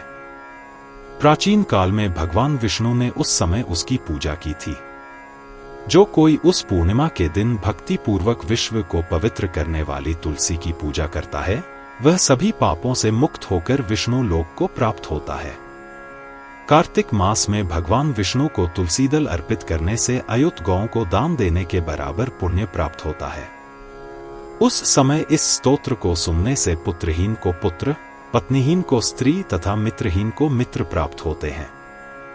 इस स्तोत्र को सुनने से रोगी रोग से मुक्त हो जाते हैं, बंधन में पड़े हुए मुक्त हो जाते हैं, भयभीत व्यक्ति निर्भय हो जाते हैं तथा पापी अपने पापों से मुक्त हो जाते हैं। हे नारद, इस प्रकार स्तोत्र का जप करने की विधि बताई गई है। अब उसका ध्यान तथा पूजन विधि सुनो। वेदों में काण्व शाखा में पूजन विधि बताई गई है। तुम जानते हो कि तुलसी का ध्यान करना चाहिए, बिना किसी आह्वान के, और फिर भक्ति पूर्वक उसकी पूजा करनी चाहिए तथा उसे सभी प्रकार के नैवेद्य अर्पित करने चाहिए। अब उसका ध्यान सुनो। सभी फूलों में तुलसी सबसे श्रेष्ठ, पवित्र और मन को मोहित करने वाली है। यह मनुष्य द्वारा किए गए पापों की सारी ईंधन को भस्म करने वाली ज्वाला है। वेदों में कहा गया है कि इस पौधे को तुलसी कहा जाता है, क्योंकि सभी फूलों में उसके साथ कोई तुलना नहीं की जा सकती। वह उन सभी में सबसे पवित्र है। वह सभी के सिर पर विराजमान है और सभी उसकी कामना करते हैं तथा ब्रह्मांड को पवित्रता प्रदान करती है। वह जीवन मुक्ति, मुक्ति और श्रीहरि की भक्ति प्रदान करती है। मैं उसकी पूजा करता हूं। इस प्रकार उसका ध्यान करते हुए और उचित रीति से उसकी पूजा करते हुए उसे प्रणाम करना चाहिए। हे नारद, मैंने तुम्हें श्री तुलसी देवी का पूरा इतिहास सुनाया है। अब आप और क्या सुनना चाहते हैं, बोलिए। महर्षि वेदव्यास कृत श्रीमद्देवी भागवत के 9वें स्कंध का 25वां अध्याय यहीं समाप्त होता है।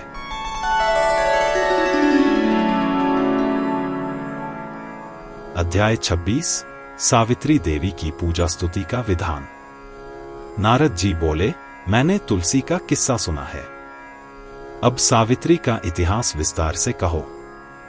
सावित्री को वेदों की माता माना जाता है। प्राचीन काल में उनका जन्म क्यों हुआ था?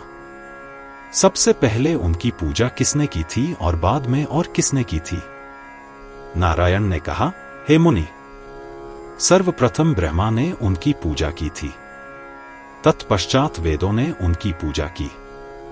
तत्पश्चात विद्वानों ने उनकी पूजा की। तत्पश्चात भारत में राजा अश्वपति ने उनकी पूजा की। तत्पश्चात चारों वर्णों, जातियों ने उनकी पूजा की। नारद जी ने कहा, हे ब्राह्मण, वह अश्वपति कौन है? उसने किस लिए पूजा की थी? जब देवी सावित्री सभी की आराध्य हो गईं, तो सबसे पहले किन लोगों ने उनकी पूजा की और बाद में किन लोगों ने? नारायण ने कहा, हे मुनि, राजा अश्वपति भद्र देश में राज्य करते थे। उन्होंने अपने शत्रुओं को बलहीन कर दिया था और अपने मित्रों को पीड़ा रहित कर दिया था। उनकी एक रानी थी जो बहुत धार्मिक थी। उसका नाम मालती था। वह दूसरी लक्ष्मी के समान थी। वह बांझ थी और संतान की इच्छा से उसने वशिष्ठ की आज्ञा से भक्ति पूर्वक सावित्री की पूजा की, परंतु उसे कोई दर्शन या आज्ञा नहीं मिली, इसलिए वह दुखी मन से घर लौट आई। उसे दुखी देखकर राजा ने उसे अच्छे शब्दों से सांत्वना दी और स्वयं उसके साथ पुष्कर के पास गए ताकि भक्ति पूर्वक सावित्री की तपस्या कर सके।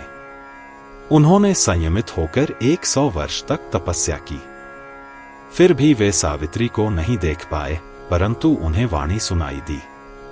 एक निराकार दिव्य वाणी उसके कानों में पड़ी, गायत्री मंत्र का 10 लाख जप करो। इसी समय पराशर वहां आए। राजा ने उन्हें प्रणाम किया। मुनि बोले, हे राजन, गायत्री का एक जप दिन भर के पापों का नाश कर देता है। गायत्री के 10 जप दिन रात के पापों का नाश कर देते हैं। 100 गायत्री जप 1 महीने के पापों का नाश करते हैं। 1000 जप 1 वर्ष के पापों का नाश करते हैं। 1 लाख गायत्री जप इस जन्म के पापों का नाश करते हैं और 10 लाख गायत्री जप अन्य जन्मों के पापों का नाश करते हैं। 1 लाख जप सभी जन्मों के पापों का नाश करते हैं। यदि इसका 10 गुना अर्थात 1000 लाख जप किया जाए तो मोक्ष प्राप्त होता है। अब जप करने की विधि। दाहिने हाथ की हथेली को सांप के फन के समान बना ले। देखें कि सभी उंगलियां पास पास हों, कोई छेद न हो और उंगलियां के सिरे नीचे की ओर मोड़ लें। फिर शांत होकर पूर्व दिशा की ओर मुख करके जप करें। फिर अनामिका अनामिका उंगली के मध्य से गिनते हुए दाहिने हाथ से घड़ी की सुइयों से गिनते हुए तर्जनी के नीचे तक आ जाए। हाथ से गिनने का यही नियम है। हे राजन, माला श्वेत कमल के बीज की अथवा स्फटिक की होनी चाहिए। उसे पवित्र तथा शुद्ध करना चाहिए। फिर किसी पवित्र तीर्थ अथवा मंदिर में जप करना चाहिए। संयमी होकर माला को बरगद अथवा कमल के पत्ते पर रखकर उसे गोबर से लीपना चाहिए। उसे धोकर गायत्री मंत्र का उच्चारण करना चाहिए तथा उस पर नियमानुसार एकाग्रचित्त होकर 100 बार गायत्री जप करना चाहिए। हे राजर्षि, इस प्रकार तुम्हारे 3 जन्मों के पाप नष्ट हो जाएंगे और तब तुम्हें देवी सावित्री के दर्शन होंगे। हे राजन, प्रतिदिन प्रातः, मध्याह्न और सायंकाल शुद्ध होकर यह जप करो। यदि मनुष्य अपवित्र हो और संध्या से रहित हो तो उसे कोई भी कर्म करने का अधिकार नहीं है, और यदि कोई कर्म करता भी है तो उसका कोई फल नहीं मिलता। जो प्रातः और सायंकाल की संध्या नहीं करता वह समस्त ब्राह्मण कर्मों से विमुख हो जाता है और शूद्र के समान हो जाता है। जो व्यक्ति जीवन में 3 बार संध्या करता है वह अपने तप के तेज से सूर्य के समान हो जाता है। इसके अतिरिक्त उसके चरणों की धूल से पृथ्वी सदैव पवित्र रहती है। जो द्विज संध्या वंदन करता है और पवित्र रहता है वह जीवित रहते हुए भी ऊर्जावान और मुक्त हो जाता है। उसके संपर्क से सभी तीर्थ पवित्र हो जाते हैं। उसके सारे पाप ऐसे दूर हो जाते हैं जैसे गरुड़ को देखकर सांप भाग जाते हैं। जो द्विज दिन में 3 बार संध्या से रहित हो जाता है उसकी पूजा देवता भी स्वीकार नहीं करते और पितर भी उसके पिंड स्वीकार नहीं करते। जिसकी मूल प्रकृति में भक्ति नहीं है, जो माया के विशिष्ट बीज मंत्र की उपासना नहीं करता और जो मूल प्रकृति के सम्मान में उत्सव नहीं मनाता, उसे विषहीन अजगर सांप ही जानो। भगवान विष्णु के मंत्र से रहित, तीनों संध्याओं से रहित तथा एकादशी तिथि के व्रत से रहित ब्राह्मण विषहीन सर्प हो जाता है। जो नीच ब्राह्मण हरि का प्रसाद ग्रहण करना पसंद नहीं करता, जो धोबी का काम करता है, शूद्र का अन्न खाता है तथा भैंसों को हाँकता है, वह विषहीन सर्प हो जाता है। जो ब्राह्मण शूद्रों के शवों को जलाता है वह अविवाहित कन्या के पति के समान हो जाता है। जो ब्राह्मण शूद्र का रसोइया बन जाता है वह भी विषहीन सर्प हो जाता है। जो ब्राह्मण शूद्र का दान ग्रहण करता है, शूद्र का यज्ञ करता है, लिपिक तथा योद्धा के रूप में रहता है, वह भी विषहीन सर्प हो जाता है। जो ब्राह्मण अपनी कन्या को बेचता है, हरि का नाम बेचता है, पतिविहीन और पुत्रहीन स्त्री का अन्न खाता है तथा रजस्वला स्त्री का अन्न खाता है, वह विषरहित सर्प के समान होता है। जो ब्राह्मण दलाली करता है, लाड़ प्यार करता है तथा ब्याज पर जीवन यापन करता है, वह भी विषरहित सर्प के समान होता है।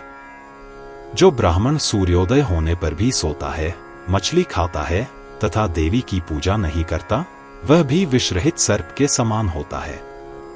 इस प्रकार समस्त पूजा विधि बताकर श्रेष्ठ मुनि ने उसे देवी का ध्यान आदि बताया।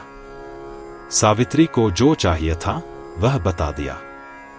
फिर उसने राजा को सारे मंत्र बता दिए और अपने आश्रम चला गया।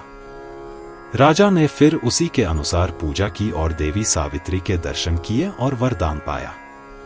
नारद जी ने कहा, सावित्री का ध्यान क्या है, उसकी पूजा की विधियां क्या हैं, स्तोत्र मंत्र क्या हैं, जो पराशर ने राजा को जाने से पहले दिए थे, और राजा ने किस प्रकार पूजा की और उसे क्या वरदान मिला। सावित्री के विषय में यह महान रहस्य, जो श्रुतियों में बहुत ही भव्य और प्रसिद्ध है, मैं सभी बिंदुओं पर संक्षेप में सुनने के लिए इच्छुक हूं।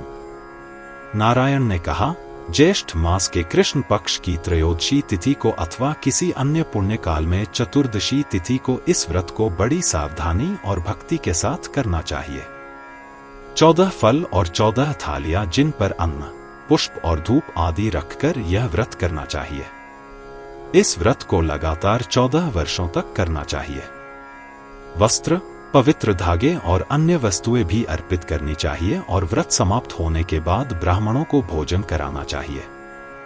सौभाग्य कलश, मंगल घट को शाखाओं और फलों के साथ पूजन के नियमों के अनुसार स्थापित करना चाहिए।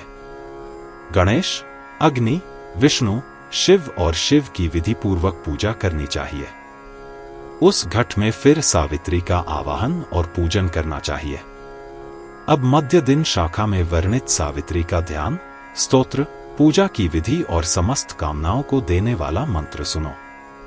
मैं उन सावित्री का ध्यान और आराधना करता हूँ जो वेदों की माता हैं, प्रणव के स्वरूप वाली हैं, जिनका रंग चमकते हुए सोने के समान है, जो ब्रह्मा के तेज, ब्रह्मा की अग्नि से जल रही हैं, जो मध्याह्न के सूर्य की हजारों किरणों से प्रकाशित हैं, जो रत्नों और आभूषणों से सुसज्जित, अग्नि से शुद्ध और अज्वल्यमान दिव्य वस्त्र पहने हुए और अपने भक्तों को आशीर्वाद देने के लिए तत्पर हैं, जो सुख और मोक्ष देने वाली हैं, जो शांति स्वरूप हैं और जगत के रचयिता की पत्नी हैं, जो सर्वधन हैं और सभी धन और समृद्धि देने वाली हैं, जो वेदों की अधिष्ठात्री देवी हैं और जो वेदों का अवतार हैं, मैं आपका ध्यान करता हूं। इस प्रकार ध्यानम मंत्र का जाप करते हुए और उनका ध्यान करते हुए उन्हें नैवेद्य भोजन का प्रसाद चढ़ाना चाहिए और फिर अपनी उंगलियां अपने सिर पर रखनी चाहिए, फिर से ध्यान करना चाहिए और फिर बर्तन के भीतर देवी का आह्वान करना चाहिए। इसके बाद वेदों के अनुसार उचित मंत्रों का उच्चारण करते हुए 14 चीजें अर्पित करनी चाहिए। फिर देवी की विशेष पूजा करनी चाहिए और उनके भजन गाने चाहिए और उनकी पूजा करनी चाहिए। पूजा की 14 वस्तुएं इस प्रकार हैं: 1 आसन, 2 पाद्य, 3 चावल और दुर्वा घास का अर्घ्य, 4 स्नान का जल, 6 चंदन और अन्य गंध से अभिषेक अनुलेपना, 7 धूप, 8 दीप, 9 नैवेद्य, 10 तांबूल, 11 शीतल जल, 12 वस्त्र, 13 आभूषण, 14 माला, गंध, आचमन के लिए जल का अर्पण और सुंदर बिछौना। इन वस्तुओं को अर्पित करते समय मंत्रों का उच्चारण करना चाहिए। यह सुंदर लकड़ी या सोने का आसन आध्यात्मिक पुण्य देने वाला मैं आपको अर्पित करता हूं। यह तीर्थों का जल, यह आपके चरणों को धोने के लिए पवित्र जल, सुखद, अत्यंत पुण्यदायक, शुद्ध और पूजा का स्वरूप है। यह मैं आपको अर्पित करता हूं। दुर्वा घास और फूलों से यह पवित्र अर्घ्य और शंख में शुद्ध जल मैं आपको प्रारंभिक पूजा के रूप में अर्पित करता हूं। यह मधुर सुगंधित तेल और जल मैं आपके स्नान के प्रयोजनों के लिए भक्तिपूर्वक आपको अर्पित करता हूं। कृपया इन्हें स्वीकार करें। हे मां, यह मधुर सुगंधित जल दिव्यस्मान, अत्यंत शुद्ध और कुमकुम और अन्य सुगंधित चीजों से बना है, मैं आपको अर्पित करता हूं। हे परमेश्वरी, यह सर्वमंगलदायक, सर्वगुण संपन्न और अत्यंत पुण्यदायक यह सुंदर धूप कृपया ग्रहण करें। हे जगत मां, यह अत्यंत सुखद और मधुर सुगंध वाला है, इसलिए मैं इसे आपको अर्पित करता हूं। हे मां, यह प्रकाश जो इस पूरे ब्रह्मांड को प्रकट करता है और अंधकार को नष्ट करने का बीज है, मैं आपको अर्पित करता हूं। हे देवी, हे देवी, कृपया इस स्वादिष्ट, अत्यंत पुण्यदायी, भूख मिटाने वाले, सुखदायक, पुष्टिकारक, सुखदायक पान को स्वीकार करें। यह पान कपूर आदि से सुगंधित, अच्छा, पुष्टिकारक और सुख देने वाला है। यह मैं आपको अर्पित कर रहा हूं।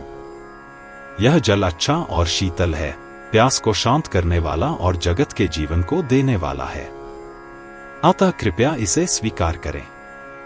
हे देवी, कृपया शरीर को सुशोभित करने वाले और सौंदर्य को बढ़ाने वाले इस रेशमी वस्त्र और करपासा कपास से बने वस्त्र को स्वीकार करें। कृपया इन रत्नों से अलंकृत, अत्यंत पुण्यदायी, आनंददायक, सुंदर और समृद्धिदायक स्वर्ण आभूषणों को स्वीकार करें। कृपया विभिन्न वृक्षों से प्राप्त और विभिन्न प्रकार के मनोकामनाओं को पूरा करने वाले इन फलों को स्वीकार करें। कृपया इस सर्व मंगलमय और उत्तम विविध पुष्पों से बनी सुंदर और सुख देने वाली माला को ग्रहण करें। हे देवी, कृपया इस मधुर, अत्यंत सुखदायक और पुण्यदायक सुगंध को स्वीकार करें। कृपया इस सिंदूर को ग्रहण करें जो आभूषणों में सर्वश्रेष्ठ है, माथे को सुशोभित करने वाला, अत्यंत उत्तम और सुंदर है। इस पवित्र और पुण्यदायी धागे को जो वैदिक मंत्रों से शुद्ध किया गया है तथा अत्यंत पवित्र धागों से बना है और अत्यंत शुद्ध गांठों से गुथा हुआ है, स्वीकार करें। ऐसा कहकर देवी को अर्पित की जाने वाली उपरोक्त सामग्री को प्रत्येक बार विशिष्ट बीज मंत्र बोलते हुए अर्पित करें।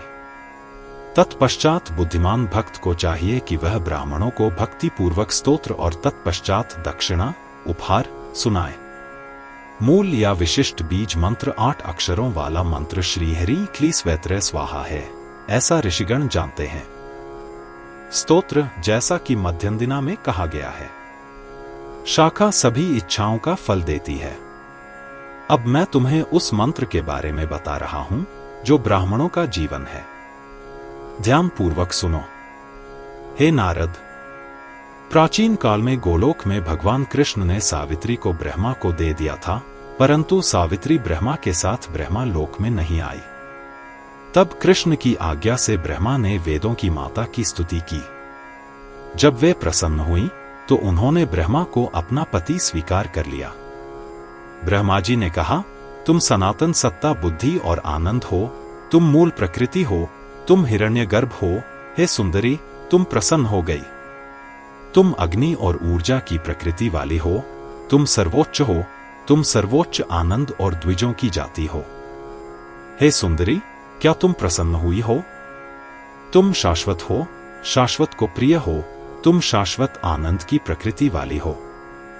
हे देवी, हे तुम सर्व मंगलमय। हे सुंदरी, तुम संतुष्ट हो, तुम सबके स्वरूप सर्वव्यापी हो। तुम ब्राह्मणों के सभी मंत्रों का सार हो, उच्चतम से भी ऊंचे। तुम सुख देने वाली और मुक्तिदाता हो। हे देवी, हे सुंदरी, तुम प्रसन्न हो, तुम ब्राह्मणों के पापों की ईंधन की जलती हुई ज्वाला के समान हो। हे ब्रह्मा तेज, ब्रह्मा का प्रकाश प्रदान करने वाली हे देवी, हे सुंदरी, श्रेष्ठ प्रसन्न हो। तुम्हारे स्मरण मात्र से ही मेरे शरीर, मन और वाणी द्वारा किए गए सभी पाप भस्म हो जाते हैं। ऐसा कहकर जगत के रचयिता वहां सभा में पहुंचे। तब सावित्री ब्रह्मा के साथ ब्रह्मलोक में आईं। राजा अश्वपति ने सावित्री को यह स्तोत्र सुनाया और उसका दर्शन किया तथा उससे इच्छित वर प्राप्त किया। जो कोई संध्या बंदन के बाद इस अत्यंत पवित्र स्तोत्र का पाठ करता है, उसे शीघ्र ही वेदों के अध्ययन का फल प्राप्त होता है। महर्षि वेदव्यास द्वारा रचित श्रीमद् देवी भागवतम के 9वें स्कंध के 26वें अध्याय यहीं समाप्त होता है।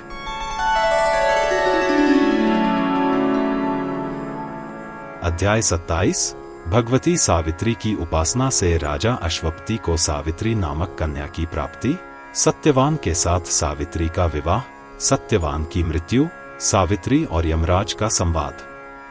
नारायण ने कहा, हे नारद, देवी सावित्री के लिए उपयुक्त स्तोत्र का जप करके तथा विधि पूर्वक उनकी पूजा करके राजा अश्वपति ने 1000 सूर्यों की प्रभा के समान तेजस्वी देवी को देखा। फिर उसने मुस्कुराते हुए राजा से कहा, एक मां की तरह अपने बेटे से, जबकि उसके शरीर की चमक से सभी दिशाएं प्रकाशित हो रही थी। सावित्री ने कहा, हे राजन, मैं आपकी इच्छा जानती हूं। निश्चय ही मैं आपको और आपकी पत्नी को वह दूंगी जिसकी आप और आपकी पत्नी को अभिलाषा है। आपकी पतिव्रता पत्नी पुत्री के लिए व्याकुल है, जबकि आप पुत्र चाहते हैं। अतः एक के बाद एक तुम दोनों की इच्छाएं पूरी होंगी। ऐसा कहकर देवी ब्रह्मलोक को चली गईं। राजा भी अपने घर लौट आया। पहले उसके एक कन्या उत्पन्न हुई। जैसे ही कन्या उत्पन्न हुई, मानो सावित्री की पूजा करने से दूसरी लक्ष्मी उत्पन्न हुई हो, राजा ने उसका नाम सावित्री रख दिया। समय बीतने के साथ साथ पुत्री शुक्ल पक्ष की कलाओं के समान दिन प्रतिदिन यौवन और सौंदर्य में बढ़ती गई। द्युमत सेन के एक पुत्र हुआ, जिसका नाम सत्यवान था, जो सदैव सत्यवादी, अच्छे स्वभाव वाला और अनेक गुणों से युक्त था। पुत्री ने उसे अपना वर चुना। राजा ने रत्नों और आभूषणों से उसका विवाह सत्यवान से कर दिया, जिसे सत्यवान ने सहर्ष अपने घर ले लिया। 1 वर्ष बीतने पर सत्यवादी सत्यवान अपने पिता की आज्ञा से सहर्ष फल और ईंधन लेने निकल पड़ा। पतिव्रता सावित्री भी उसके पीछे पीछे चली गई। दुर्भाग्य से सत्यवान वृक्ष से गिरकर मर गया। मृत्यु के देवता ने उसकी आत्मा को अंगूठे के आकार का पुरुष देखा और उसे लेकर चले गए। सती सावित्री उनके पीछे चलने लगी। सावित्री को अपने पीछे आते देख साधुओं में श्रेष्ठ यमराज ने उससे मधुर स्वर में कहा, हे सावित्री, तुम इस नश्वर शरीर में कहां जा रही हो? यदि तुम्हें वहां जाना ही है तो इस शरीर को त्याग दो। इन 5 भूतों के कारण यह मरणशील मनुष्य मेरे धाम में नहीं जा सकता। हे पतिव्रता, तुम्हारे पति का अंतिम समय आ गया है, इसलिए सत्यवान अपने कर्मों का फल भोगने के लिए मेरे धाम जा रहा है। प्रत्येक प्राणी अपने कर्मों से ही जन्म लेता है। वह अपने जीवन भर के कर्मों से ही पुनः मरता है। उसके कर्म ही सुख, दुख, भय, शोक आदि का कारण बनते हैं। कर्मों से ही यह देहधारी जीव इंद्र बनता है। कर्मों से ही वह ब्रह्मा का पुत्र बन सकता है। इससे बढ़कर और क्या बात है कि जीव अपने कर्मों से ही हरि की सेवा कर सकता है और जन्म मरण से मुक्त हो सकता है। अपने कर्मों से ही सब प्रकार की सिद्धियां और अमरता प्राप्त की जा सकती है। विष्णु के सालोक्य आदि चारों धाम भी कर्मों से ही प्राप्त किए जा सकते हैं। इससे बढ़कर और क्या कि कर्म से ही कोई देवता, मनुष्य, राजा, शिव या गणेश बनता है। मुनि की अवस्था तप, क्षत्रियत्व, वैश्यत्व, म्लेच्छत्व, चराचर, पत्थर, राक्षस, किन्नर, राजपद, वृक्ष, पशु, वन के पशु, हीन प्राणी, कृमि, दैत्य, दानव, असुर बनना, ये सब कर्म से ही बनते हैं। हे नारद, ऐसा कहकर यमराज चुप हो गए। महर्षि वेदव्यास कृत श्रीमद्देवी भागवत के 9वें स्कंध के 27वें अध्याय यहीं समाप्त होता है।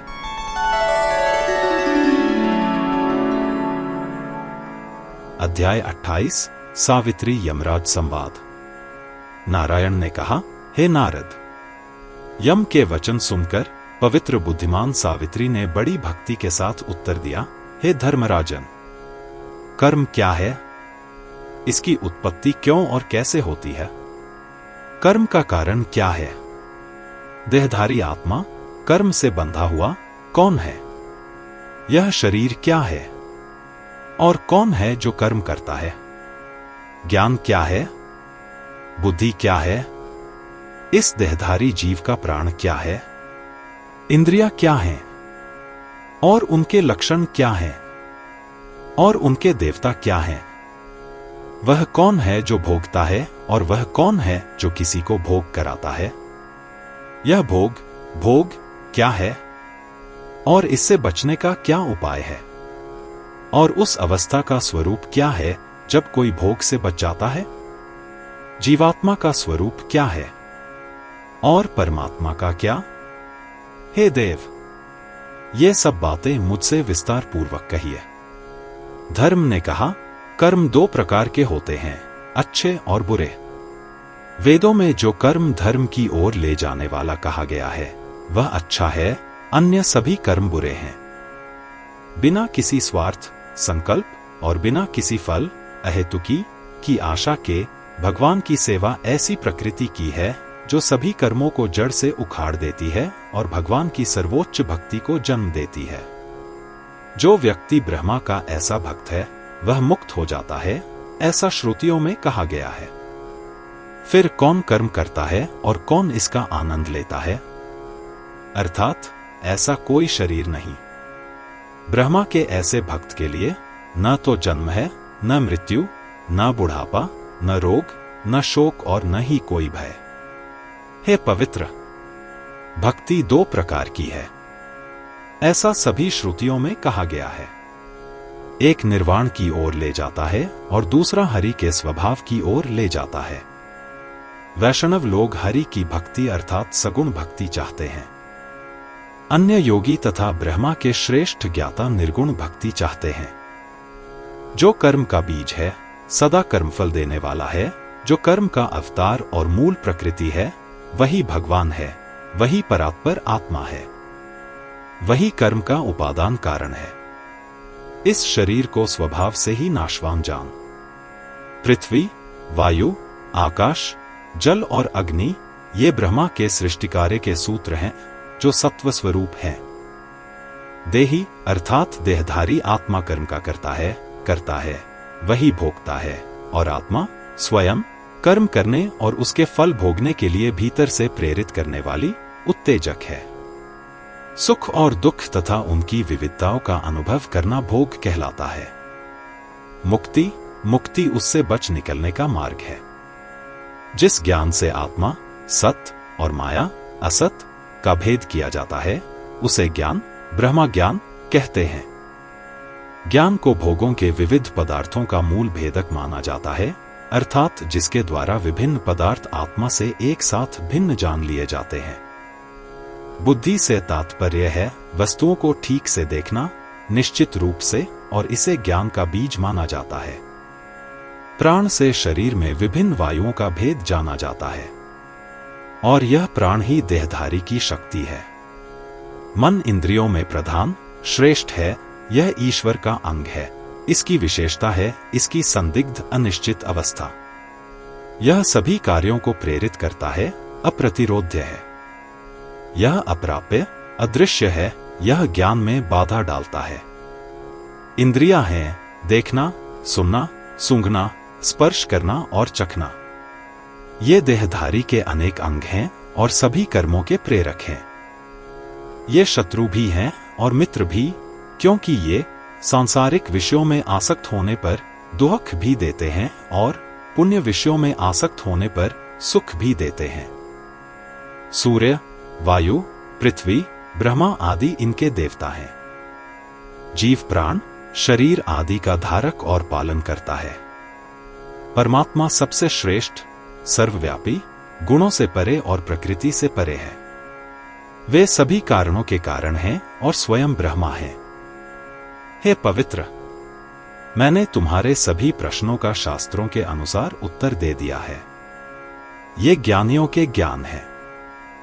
हे बालक, अब तुम प्रसन्नतापूर्वक अपने घर वापस जाओ।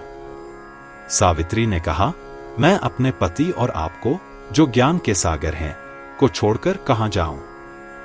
कृपया मेरे द्वारा अब पूछे गए प्रश्नों का उत्तर दें।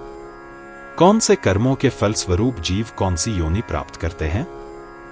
कौन से कर्म स्वर्ग की ओर ले जाते हैं? और कौन से कर्म विभिन्न नरकों की ओर ले जाते हैं?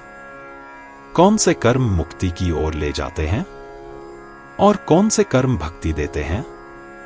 कौन से कर्म मनुष्य को योगी बनाते हैं और कौन से कर्म रोग देते हैं? कौन से कर्म मनुष्य का जीवन लंबा या छोटा बनाते हैं?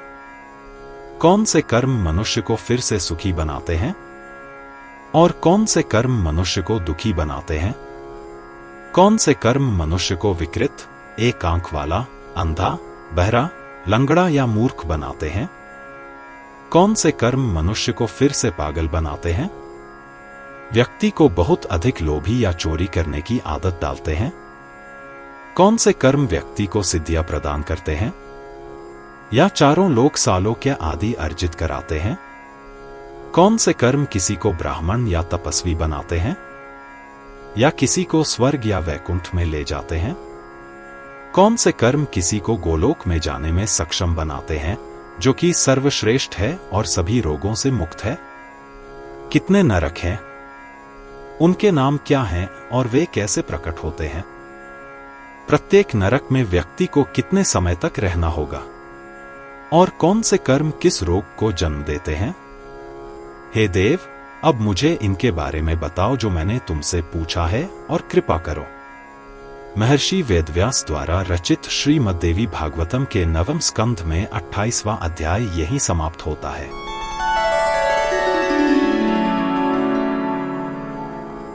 अध्याय 29, सावित्री धर्मराज के प्रश्नोत्तर और धर्मराज द्वारा सावित्री को वरदान।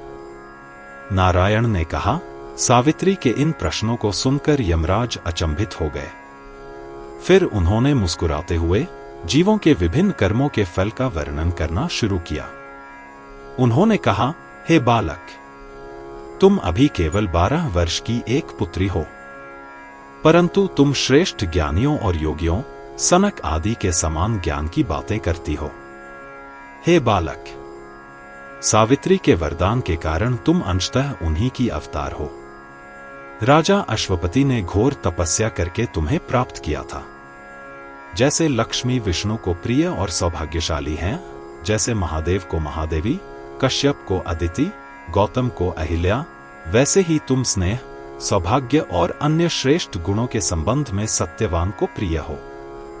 जैसे शची महेंद्र को, रोहिणी चंद्रमा को, रति काम को, स्वाहा अग्नि को, स्वधा पितरों को, संज्ञा सूर्य को, जैसे वरुण के लिए वरुणी, यज्ञ के लिए दक्षिणा, वराह के लिए पृथ्वी, कार्तिक के लिए देवसेना, वैसे ही तुम सत्यवान के संबंध में सौभाग्यशाली और धन्य हो।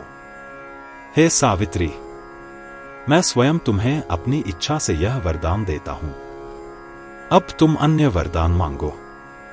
हे परम सौभाग्यशाली, मैं तुम्हारी सभी इच्छाएं पूरी करूंगा। सावित्री ने कहा, हे महात्मन, सत्यवान से मेरे 100 पुत्र हों, यही वर मैं चाहती हूं।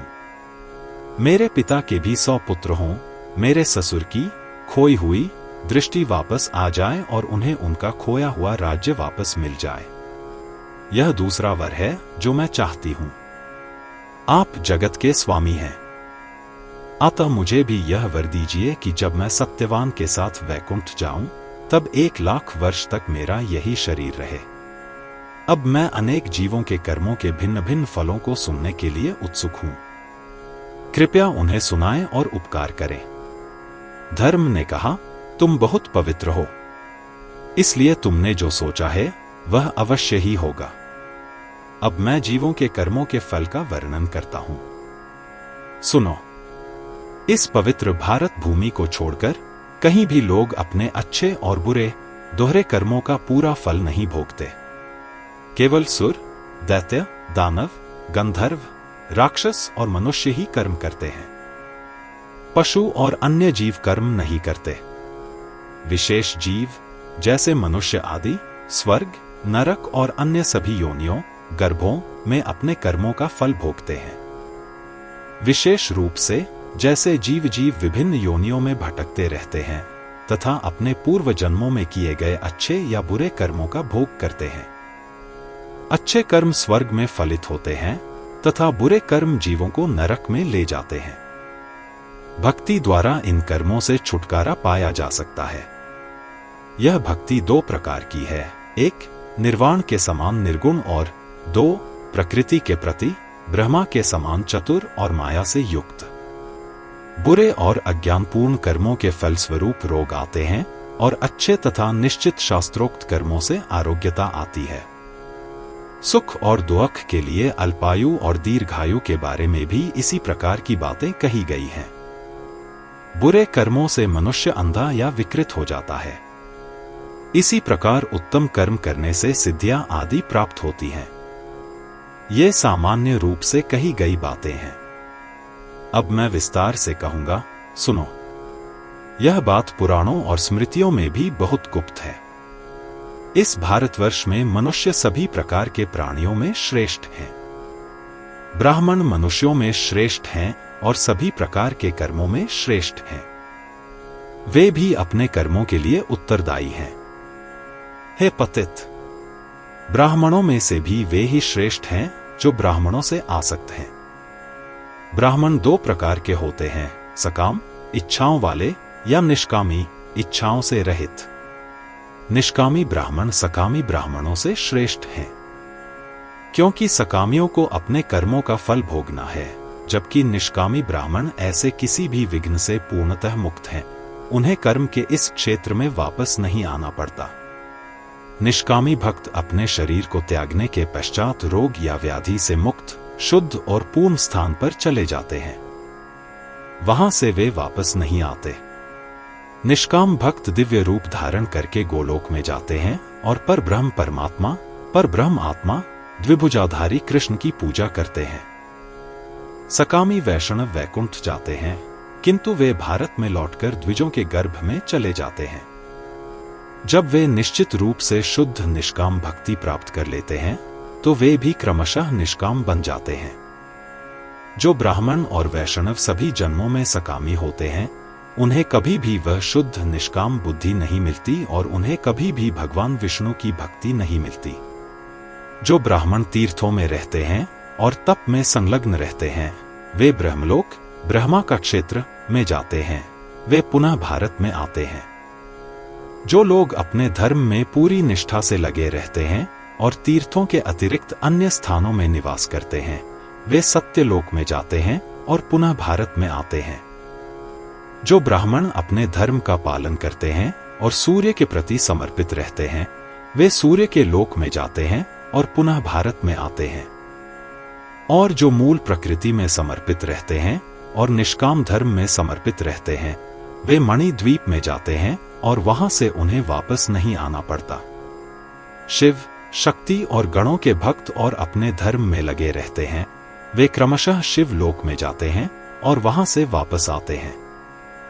जो ब्राह्मण अन्य देवों की पूजा करते हैं और अपने धर्म में लगे रहते हैं, वे सत्यलोक में जाते हैं और वहां से पुनः लौट आते हैं। जो लोग अपने अपने धर्मों में आसक्त रहते हैं, वे क्रमशः अपने अपने लोकों में जाकर पुनः भारत में आते हैं। निष्कामी हरिभक्त अपने अपने धर्मों में आसक्त रहते हैं, वे अपनी भक्ति से क्रमशः श्रीहरि के लोक में जाते हैं।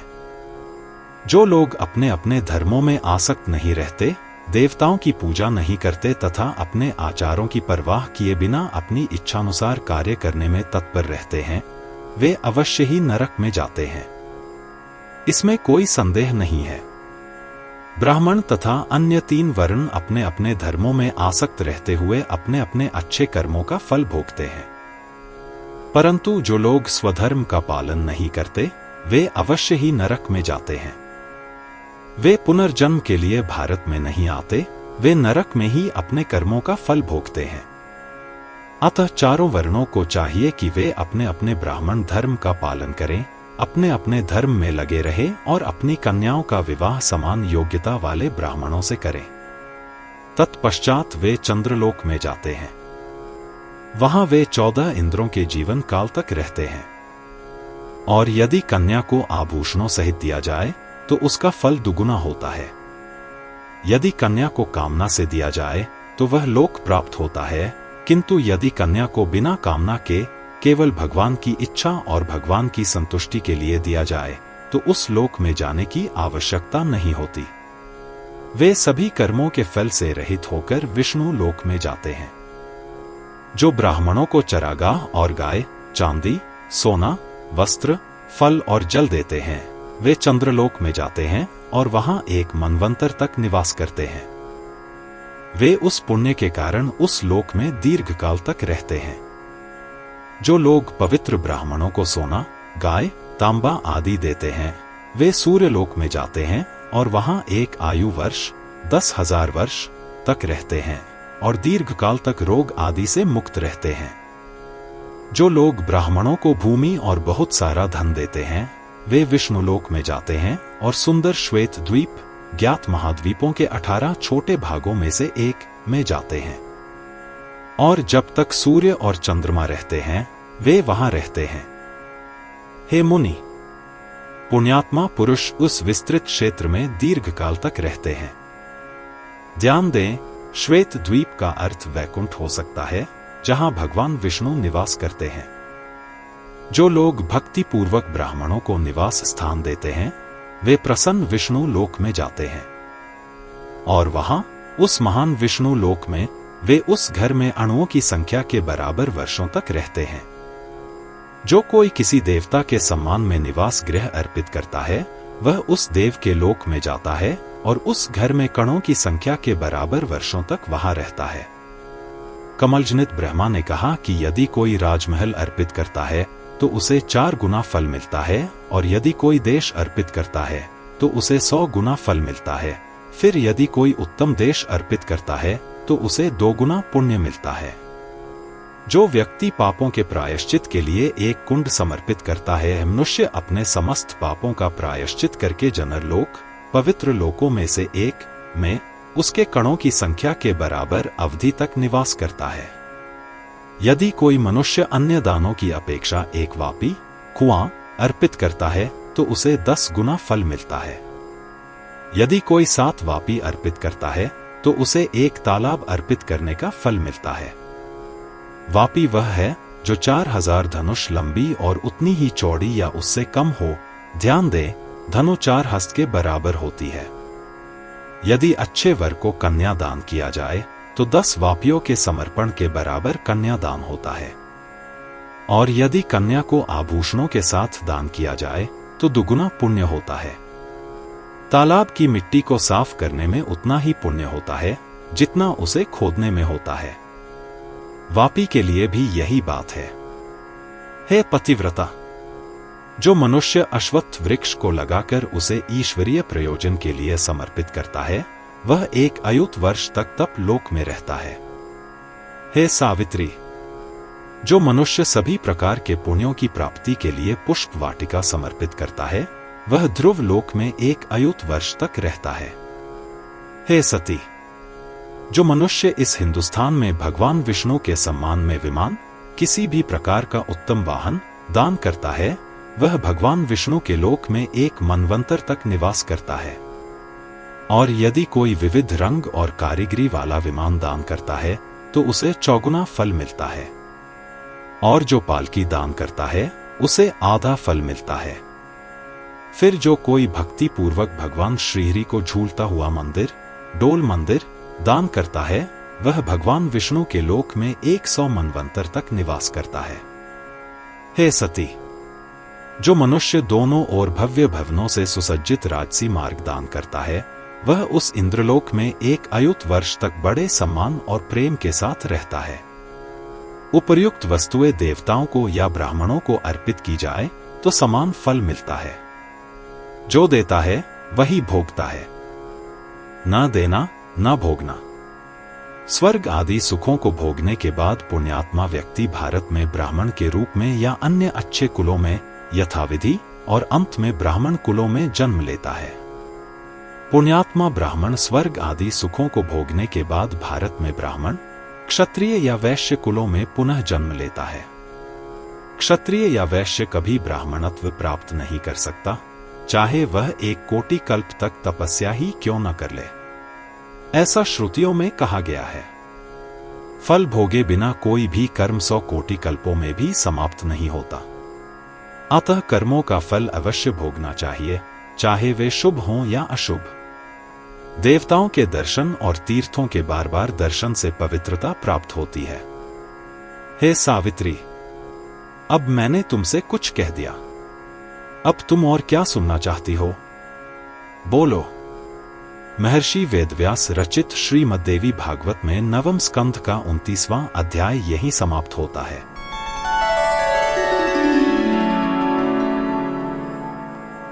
अध्याय 30 दिव्य लोकों की प्राप्ति कराने वाले पुण्य कर्मों का वर्णन। सावित्री ने कहा, हे धर्मराजन, कृपया मुझे उन कार्यों के बारे में विस्तार से बताएं जो पुण्यशाली व्यक्तियों को स्वर्ग और अन्य विभिन्न लोकों की ओर ले जाते हैं।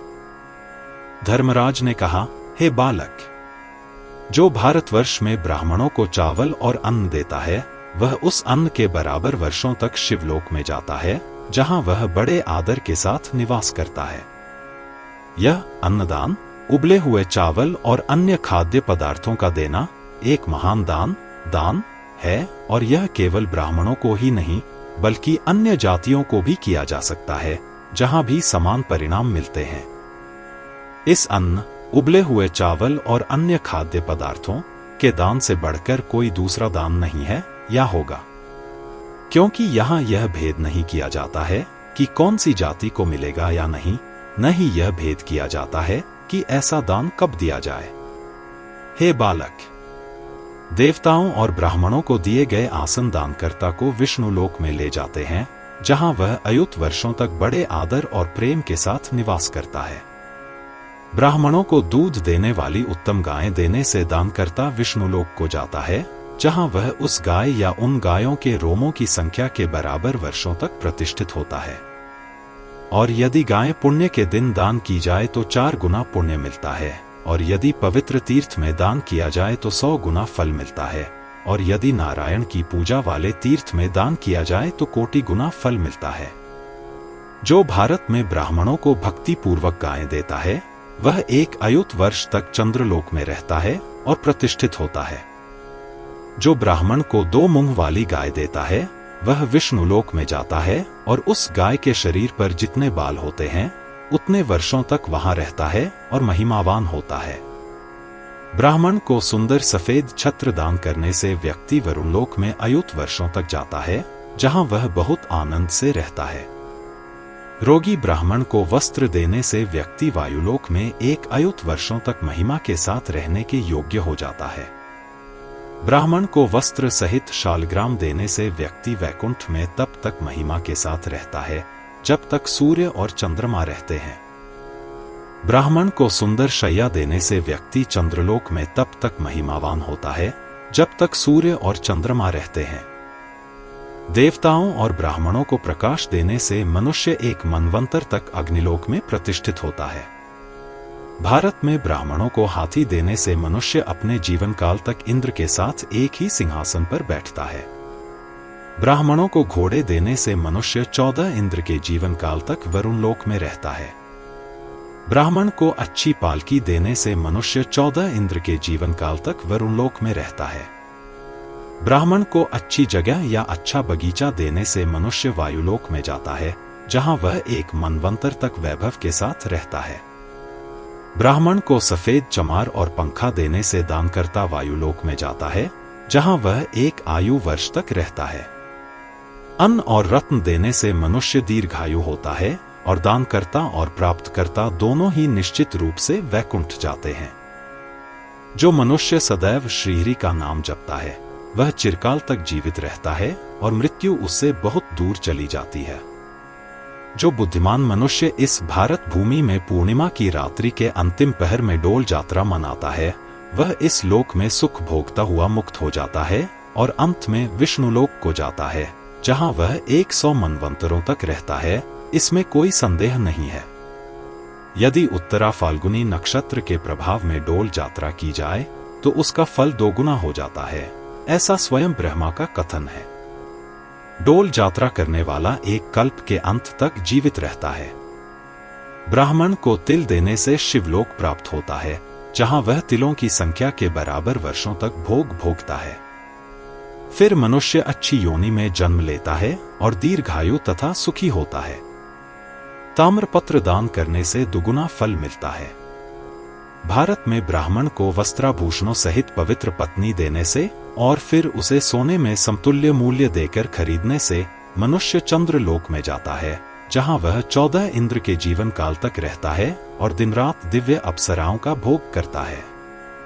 वहां से दान करने वाला एक आयु वर्ष के लिए गंधर्व लोक में जाता है और दिन रात उर्वशी का भोग करता है। फिर उसे 1000 जन्मों तक पवित्र, सौभाग्यशाली, धनवान, सुशील और मधुरभाषी सुंदर पत्नियां मिलती हैं। जो मनुष्य ब्राह्मणों को सुंदर और स्वादिष्ट फल देता है वह इंद्रलोक में फलों के बराबर वर्षों तक वैभव के साथ रहता है। उसे पुनः अच्छी योनि जन्म मिलती है और उत्तम पुत्रों की प्राप्ति होती है। फल लगे हुए 1000 वृक्षों को या केवल ब्राह्मणों को अच्छे फल देने से मनुष्य बहुत समय तक स्वर्ग में रहता है और फिर वह भारत में वापस आता है। ब्राह्मणों को नाना प्रकार की वस्तुएं और अन्न आदि उत्तम भवन देने से मनुष्य देवलोक में जाता है, जहां वह 100 मनवंतर तक रहता है। फिर वह बहुत अच्छा जन्म पाता है और प्रचुर धन का स्वामी बन जाता है। जो ब्राह्मणों की भूमि को भक्ति पूर्वक दान करता है वह निश्चित रूप से 100 मनवंतर तक जाता है और वहां 100 मनवंतर तक वैभव के साथ रहता है और फिर अच्छे गर्भों में जन्म लेकर राजा बनता है। पृथ्वी उसे 100 जन्मों तक नहीं छोड़ती। वह समृद्ध, धनवान और बहुत से पुत्रों वाला होता है और वह अपनी प्रजा का स्वामी हो जाता है। जो व्यक्ति चरागाह और गायों सहित उत्तम ग्राम देता है वह 1 लाख मनवंतरों तक वैकुंठ में वैभव के साथ निवास करता है।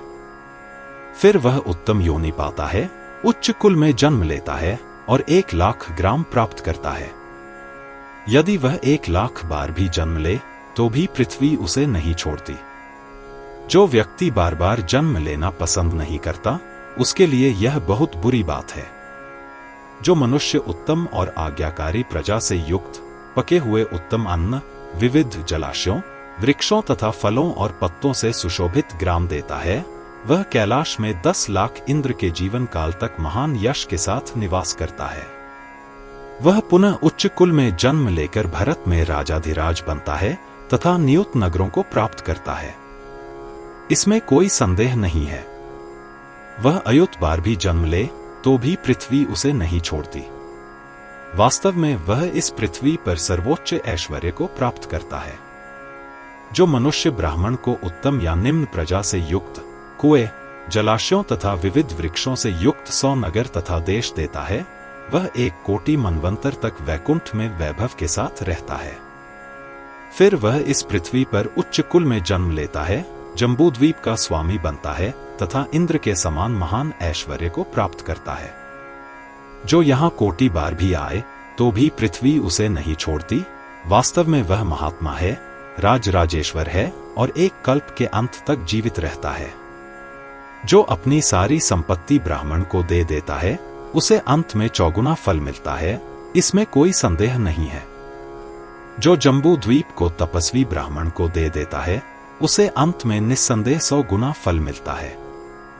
यदि तुम जम्बू द्वीप, सारी पृथ्वी दान कर दोगे, यदि तुम सब तीर्थों की यात्रा करोगे, यदि तुम सब प्रकार की तपस्या करोगे, यदि तुम सबको आश्रय दोगे, यदि तुम सब प्रकार का दान करोगे, तो जान लो कि तुम्हें फिर से इस पृथ्वी पर जन्म लेना पड़ेगा। लेकिन यदि तुम मूल प्रकृति के भक्त बन जाओ, तो निश्चय जानो कि तुम्हें यहाँ आकर पुनर्जन्म नहीं लेना पड़ेगा। मूल प्रकृति के भक्त श्री भुवनेश्वरी देवी के सर्वोच्च स्थान मणिद्वीप पर जाते हैं और वहीं रहते हैं और वे असंख्य ब्रह्माओं का पतन देखते हैं। देवी मंत्र के उपासक जब अपने नश्वर बंधनों को त्यागते हैं, तो वे विभूतियों, शक्तियों के प्रकटीकरण से संपन्न दिव्य रूप धारण करते हैं और जन्म, मृत्यु और बुढ़ापे से मुक्त हो जाते हैं। देवी का सारूप्य एक ही रूप धारण करते हैं और उनकी सेवा में रहते हैं। वे मणिद्वीप में रहते हैं और प्रलय देखते हैं। देवता मर जाते हैं, सिद्ध मर जाते हैं, पूरा ब्रह्मांड लुप्त हो जाता है, लेकिन देवी के भक्त कभी नहीं मरते और वे जन्म, मृत्यु और बुढ़ापे से मुक्त रहते हैं। जो कार्तिक माह में भगवान हरि को तुलसी का पत्ता चढ़ाता है, वह हरि के मंदिर में 3 युगों तक निवास करता है। वह पुनः उत्तम जन्म पाकर श्रीहरि की भक्ति प्राप्त करता है और इंद्रियों को वश में रखने वालों में श्रेष्ठ हो जाता है। जो सूर्योदय से पहले गंगा में स्नान करता है, वह 60,000 युगों तक हरि के मंदिर में भोग लगाता है। पुनः उत्तम जन्म पाकर वह श्रीहरि की भक्ति प्राप्त करता है और इंद्रियों को वश में रखने वालों में श्रेष्ठ हो जाता है। वह भगवान विष्णु का मंत्र जपता है और अपने नश्वर शरीर को त्याग कर श्रीहरि के चरणों में एक हो जाता है। उसे वैकुंठ से लौटकर इस पृथ्वी पर नहीं आना पड़ता। वह हरि की सेवा में रहता है और हरि के ही समान स्वरूप को प्राप्त करता है। जो प्रतिदिन गंगा में स्नान करता है, वह सूर्य के समान पवित्र हो जाता है और उसे प्रत्येक कदम पर अश्वमेध यज्ञ करने का फल मिलता है। उसके चरणों की धूल से पृथ्वी पवित्र हो जाती है और जब तक सूर्य और चंद्रमा विद्यमान रहते हैं, तब तक वह वैकुंठ में आनंद मनाता है। फिर वह पुनः अच्छे और सुंदर गर्भ में जन्म लेता है और हरि की भक्ति प्राप्त करके मुक्त हो जाता है। वह बहुत ही तेजवान और तपस्वियों में श्रेष्ठ, शुद्ध, धार्मिक, विद्वान और संयमी हो जाता है। जब सूर्य मीन और कर्क राशि के मध्य में आकर पृथ्वी को बहुत अधिक गर्म कर देता है, तब जो मनुष्य भारत में लोगों को शीतल जल पिलाता है, वह 14 इंद्र के जीवन काल तक कैलाश में सुखपूर्वक निवास करता है। यहाँ पुनः उत्तम जन्म पाकर वह सुंदर, सुखी, शिव भक्त, तेजवान और वेदांगों में पारंगत हो जाता है। जो वैशाख मास में ब्राह्मण को सत्तू देता है, वह उतने ही वर्षों तक शिव मंदिर में भोग लगाता है जितने सत्तू के कण होते हैं। जो इस भारतवर्ष में कृष्ण जन्माष्टमी व्रत करता है, वह 100 जन्मों के पापों से मुक्त हो जाता है, इसमें कोई संदेह नहीं है। व्रत करने वाला 14 इंद्रों के जीवन काल तक वैकुंठ में महान आनंद में रहता है, यहाँ पुनः उत्तम जन्म पाता है और हरिभक्ति प्राप्त करता है। जो इस भारतवर्ष में शिवरात्रि व्रत करता है, वह 7 मनवंतरों तक शिवलोक में बड़े आनंद से निवास करता है। जो शिवरात्रि के समय शिव को बेलपत्र अर्पित करता है, वह जितने पत्तों की संख्या होती है, उतने युगों तक शिवलोक में बड़े आनंद से निवास करता है। यहाँ पुनः उत्तम जन्म पाकर वह शिव भक्ति प्राप्त करता है, विद्वान, यशस्वी, पुत्र, प्रजा और भूमि का स्वामी होता है। जो चैत्र या माघ मास में व्रत करता है और शंकर की पूजा करता है तथा जो वृक्ष की शाखा हाथ में लेकर 1 मास, आधा मास, 10 दिन अथवा 7 दिन तक दिन रात नृत्य करता है, वह जितने दिनों तक नृत्य करता है उतने युगों तक शिवलोक में निवास करता है। जो मनुष्य श्री राम नवमी का व्रत करता है वह 7 मनवंतरों तक भगवान विष्णु के धाम में बड़े आनंद से रहता है। वह पुनः उत्तम जन्म पाकर संयमियों में श्रेष्ठ भगवान श्री राम की भक्ति करता है और बहुत धनवान हो जाता है। जो व्यक्ति धूप, दीप, अन्न, भैंस, बकरी, भेड़, गैंडा, मेंढक या अन्य पशुओं की बलि, नृत्य, संगीत और अन्य शुभ कार्यों के साथ मूल प्रकृति की शारदीय पूजा, शरद मास में की जाने वाली महान दुर्गा पूजा करता है, वह 7 मनवंतरों तक शिवलोक में निवास करता है। उत्तम जन्म और शुद्ध बुद्धि पाकर वह अपार ऐश्वर्य, पुत्र और पौत्रों को प्राप्त करता है तथा बहुत से घोड़ों और हाथियों का स्वामी होकर बहुत शक्तिशाली राजा बनता है। इसमें कोई संदेह नहीं है। फिर जो व्यक्ति शुक्ल पक्ष की अष्टमी से लेकर पखवाड़े भर तक प्रतिदिन भक्ति पूर्वक महादेवी लक्ष्मी की पूजा करता है वह 14 इंद्र के जीवन काल तक गोलोक में रहता है। फिर उत्तम जन्म पाकर वह राजा बनता है। जो कार्तिक मास की पूर्णिमा की रात्रि में 100 गोपियों के साथ रासमंडल बनाकर शालग्राम या मूर्ति में 16 प्रकार की नैवेद्यों से श्री कृष्ण और राधा की पूजा करता है वह ब्रह्मा के जीवन काल तक गोलोक में रहता है और पुनः भारतवर्ष में आकर श्री कृष्ण के प्रति अनन्य भक्ति प्राप्त करता है। और जब यह भक्ति बहुत तीव्र हो जाती है तब वह श्रीहरि मंत्र में दीक्षित होकर अपने नश्वर शरीर को त्याग कर गोलोक में चला जाता है। फिर वह कृष्ण का सारूप्य, वही रूप प्राप्त करता है और मुख्य पार्षद कृष्ण का अनुचर बन जाता है और वृद्धावस्था से मुक्त होकर उसे पुनः इस पृथ्वी पर गिरने का भय नहीं रहता। जो व्यक्ति एकादशी का व्रत करता है, शुक्ल पक्ष या कृष्ण पक्ष की अष्टमी तिथि को उपवास और तप करता है वह वैकुंठ में बड़े सुख और सुख से रहता है। फिर वह पुनः इस भारत में आकर हरि का भक्त बन जाता है और जब वह भक्ति प्रगाढ़ हो जाती है तब वह केवल हरि की भक्ति करता है और अपनी मृत्यु का त्याग करके पुनः गोलोक में जाकर कृष्ण का स्वरूप प्राप्त करता है और उनका पार्षद, परिचारक बन जाता है। तब वह वृद्धावस्था और मृत्यु से मुक्त होकर कभी नहीं गिरता।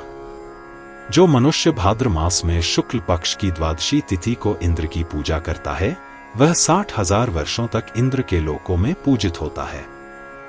जो मनुष्य भारतवर्ष में रविवार की संक्रांति जब सूर्य एक राशि से दूसरी राशि में जाता है और शुक्ल पक्ष की सप्तमी तिथि को विधि पूर्वक सूर्य की पूजा करता है और हविष्यान्न, घी में पका हुआ चावल नामक भोजन करता है वह इंद्र के 14 जन्मों तक सूर्य लोक में निवास करता है। फिर भारतवर्ष में आकर वह सभी रोगों से मुक्त हो जाता है और समृद्ध हो जाता है। जो कृष्ण पक्ष की चतुर्दशी तिथि को सावित्री की पूजा करता है वह 7 मनवंतरों तक ब्रह्मा के लोक में महान वैभव और कीर्ति के साथ निवास करता है। पुनः भारतवर्ष में आकर वह सौंदर्य, अद्वितीय पराक्रम, दीर्घायु, ज्ञान और समृद्धि का आनंद लेता है। जो माघ मास के शुक्ल पक्ष की पंचमी तिथि को अपनी इंद्रियों को वश में करके तथा भक्ति पूर्वक 16 खाद्य पदार्थों के साथ देवी सरस्वती की पूजा करता है वह ब्रह्मा के 1 दिन और 1 रात्रि तक मणि द्वीप में निवास करता है। पुनर्जन्म पाकर वह कवि और विद्वान होता है। जो मनुष्य जीवन भर भक्ति पूर्वक ब्राह्मण को गौ और सुवर्ण दान करता है वह विष्णु लोक में जितने वर्ष होते हैं उससे दुगुने वर्षों तक निवास करता है। वह इन गायों के शरीर पर जितने बाल होते हैं उतने ही बाल वहन करता है और भगवान विष्णु के साथ क्रीड़ा विनोद करता है तथा शुभ कर्म करके सुख पाता है। अंत में वह पुनः इस भारतवर्ष में आता है और राजाओं का राजा बनता है। वह सौभाग्यशाली, समृद्ध, बहुत पुत्रों वाला, विद्वान, ज्ञानी और सब प्रकार से सुखी होता है। जो यहाँ ब्राह्मण को मिष्ठान खिलाता है वह विष्णु लोक में जाता है और ब्राह्मण के शरीर पर जितने बाल होते हैं उतने वर्षों तक वहां भोग करता है। अंत में वह पुनः भारतवर्ष में आता है और सुखी, धनवान, विद्वान, दीर्घायु, भाग्यशाली और बहुत शक्तिशाली होता है। जो हरि का नाम लेता है या दूसरों को हरि का नाम अर्थात मंत्र देता है वह विष्णु लोक में उतने युगों तक पूजित होता है जितनी बार उसने नाम या मंत्र का उच्चारण किया होता है। पुनः भारतवर्ष में आकर वह सुखी और धनवान हो जाता है। और यदि नारायण क्षेत्र में ऐसा किया जाए तो कोटि बार उपर्युक्त फल मिलता है। जो नारायण क्षेत्र में हरि कोटि नाम का जप करता है वह निस्संदेह सभी पापों से मुक्त हो जाता है और जीते जी मुक्त हो जाता है तथा उसे पुनर्जन्म नहीं मिलता। वह सदैव वैकुंठ में रहता है। उसे सालोक्य विष्णु का ही लोक मिलता है। उसका पतन नहीं होता, वह विष्णु का भक्त हो जाता है। जो व्यक्ति नित्य मिट्टी के लिंग चेन की पूजा नित्य बनाकर करता है वह जीवन भर शिवलोक में जाता है और जितने वर्षों तक पृथ्वी के कण होते हैं उतने वर्षों तक वहां निवास करता है। पुनर्जन्म पाकर वह राजाओं का राजा बन जाता है। जो मनुष्य प्रतिदिन शालग्राम की पूजा करता है और उसके जल को पीता है वह 100 ब्रह्मा जन्मों तक वैकुंठ में प्रतिष्ठित होता है और फिर जन्म लेता है। जब वह दुर्लभ हरिभक्ति प्राप्त कर लेता है और अपने नश्वर शरीर को त्याग देता है तो वह विष्णु लोक में चला जाता है जहां से उसे वापस नहीं लौटना पड़ता। जो मनुष्य सभी तपस्याएं करता है और सभी व्रतों का पालन करता है वह 14 इंद्र के जीवन काल तक वैकुंठ में निवास करता है। भारत में पुनर्जन्म पाकर वह राजाओं का राजा बन जाता है और फिर मुक्त हो जाता है। उसे फिर कभी वापस नहीं लौटना पड़ता। जो सभी तीर्थों में स्नान करता है और पूरे विश्व की परिक्रमा करता है उसे निर्वाण प्राप्त होता है। उसका पुनर्जन्म नहीं होता। जो इस पवित्र भूमि भारत में अश्वमेध यज्ञ करता है वह घोड़े के शरीर पर जितने बाल होते हैं उतने वर्षों तक इंद्रपद का आधा भाग भोगता है। जो राजसूय यज्ञ करता है उसे उपर्युक्त फल का 4 गुना फल मिलता है। सभी यज्ञों में देवी यज्ञ या देवी के समक्ष किया जाने वाला यज्ञ सर्वश्रेष्ठ है। हे सुंदरी, प्राचीन काल में विष्णु, ब्रह्मा, इंद्र और जब त्रिपुरासुर का वध हुआ तब महादेव ने ऐसा ही यज्ञ किया था। हे सुंदरी, शक्ति के समक्ष किया जाने वाला यह यज्ञ सभी यज्ञों में सर्वोच्च और श्रेष्ठ है। तीनों लोकों में ऐसा कोई यज्ञ नहीं है। यह महान यज्ञ प्राचीन काल में दक्ष द्वारा किया गया था जब उन्होंने सभी प्रकार की प्रचुर मात्रा में यज्ञ सामग्री एकत्र की थी और इस कारण दक्ष और शंकर के बीच झगड़ा हुआ था। इस यज्ञ को करने से नंदी आदि को श्राप मिला। नंदी ने भी ब्राह्मणों को श्राप दिया। इसलिए महादेव ने यज्ञ को रोक दिया और उसे बंद करवा दिया। प्राचीन काल में प्रजापति दक्ष ने यह देवी यज्ञ किया था।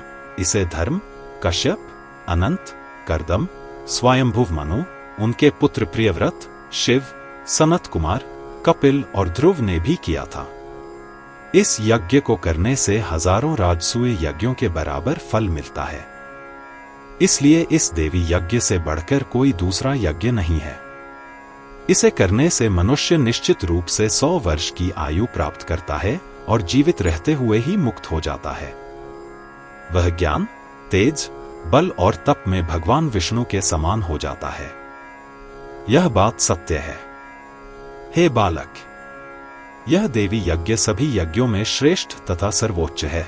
जैसे कि देवताओं में भगवान विष्णु, वैष्णवों में नारद, समस्त शास्त्रों में वेद, समस्त जातियों में ब्राह्मण, तीर्थों में गंगा, पुण्यत्मों में शिव, समस्त व्रतों में एकादशी, पुष्पों में तुलसी, नक्षत्रों में चंद्रमा, पक्षियों में गरुड़, स्त्रियों में प्रकृति, राधा, सरस्वती और पृथ्वी, शीघ्रगामी तथा चंचल इंद्रियों में मन, प्रजापतियों में ब्रह्मा, समस्त प्रजाओं में ब्रह्मा, समस्त वनों में वृंदावन, समस्त वर्षों में भारतवर्ष, धनवानों में लक्ष्मी, विद, वानों में सरस्वती, पतिव्रताओं में दुर्गा, सौभाग्यवानों में राधिका।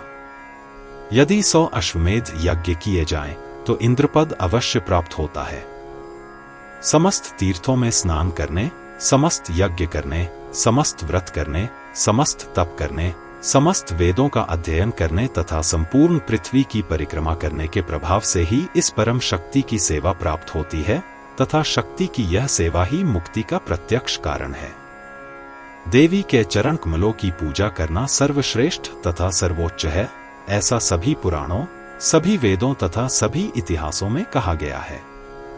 मूल प्रकृति की महिमा का गान करना, उसका ध्यान करना, उसका नाम और गुणगान करना, उसके स्तोत्रों का स्मरण करना, उसे प्रणाम करना, उसका नाम जपना तथा प्रतिदिन उसका पादोच्चा, पैर धोने के बाद का जल पीना और उसे अर्पित किया गया नैवेद्य, ये सभी को मान्य है और सभी इसकी कामना करते हैं। इसलिए इस मूल प्रकृति की पूजा करो जो ब्रह्मा के समान स्वभाव वाली है, और देखो जो पुनः माया से युक्त है। हे बालक, अपने पति को ले जाओ और उसके साथ अपने घर में सुखपूर्वक रहो। हे बालक, इस प्रकार मैंने तुम्हें कर्मों का फल बताया है। यह प्रत्येक मनुष्य के लिए शुभ है, सभी को वांछित है और सभी को मान्य है। वास्तविक ज्ञान इसी से उत्पन्न होता है, इसमें कोई संदेह नहीं है। महर्षि वेदव्यास कृत श्रीमद्देवी भागवत नवम स्कंध का 30वां अध्याय यहीं समाप्त होता है।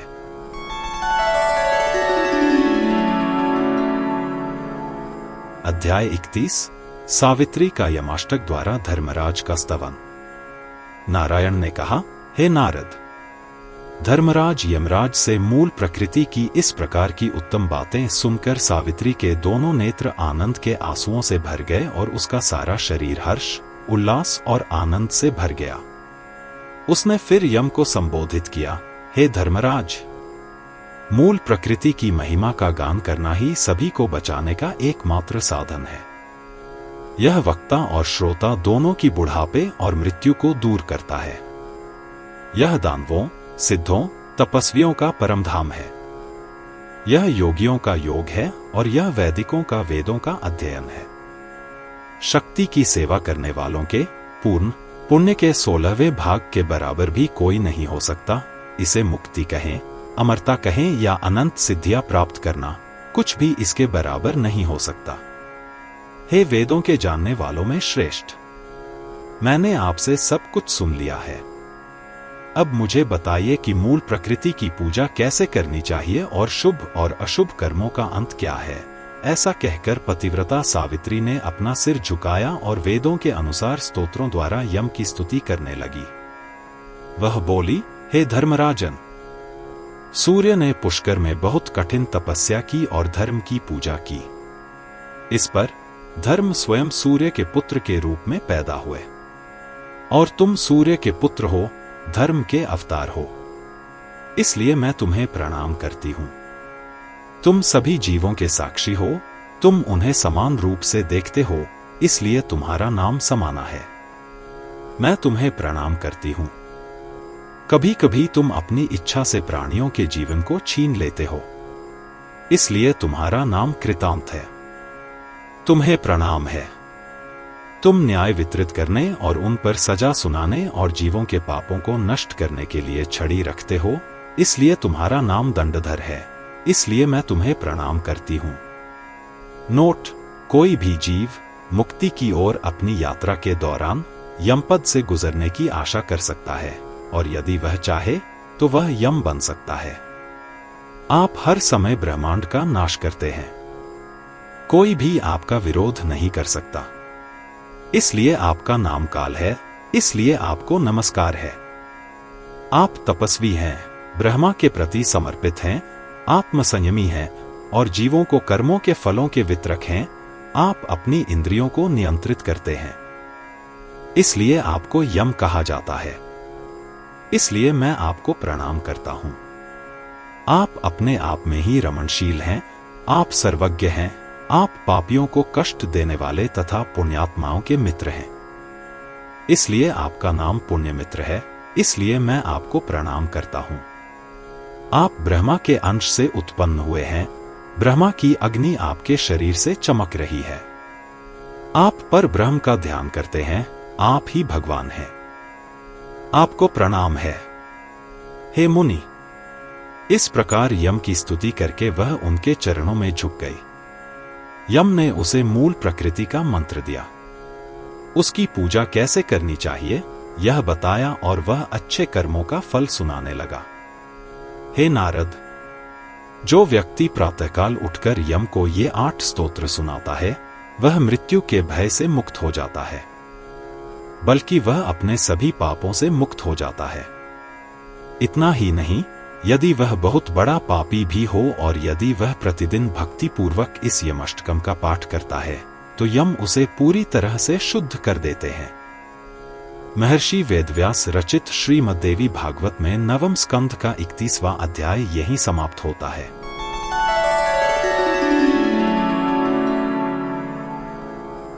अध्याय 32 धर्मराज का सावित्री को अशुभ कर्मों के फल बताना। नारायण ने कहा, तब सूर्य पुत्र ने विधिपूर्वक श्री भुवनेश्वरी को महाशक्ति के आदि मूल मंत्र से दीक्षित करके शुभ शुभ कर्मों के नाना प्रकार के फल सुनाने आरंभ किए। शुभ कर्म करने वाले मनुष्य कभी नरक में नहीं जाते, केवल बुरे कर्म ही मनुष्यों को नरक में ले जाते हैं। भिन्न भिन्न पुराणों में भिन्न भिन्न स्वर्गों का वर्णन है। जीव अपने अपने शुभ कर्मों के फलस्वरूप उन स्थानों पर जाते हैं।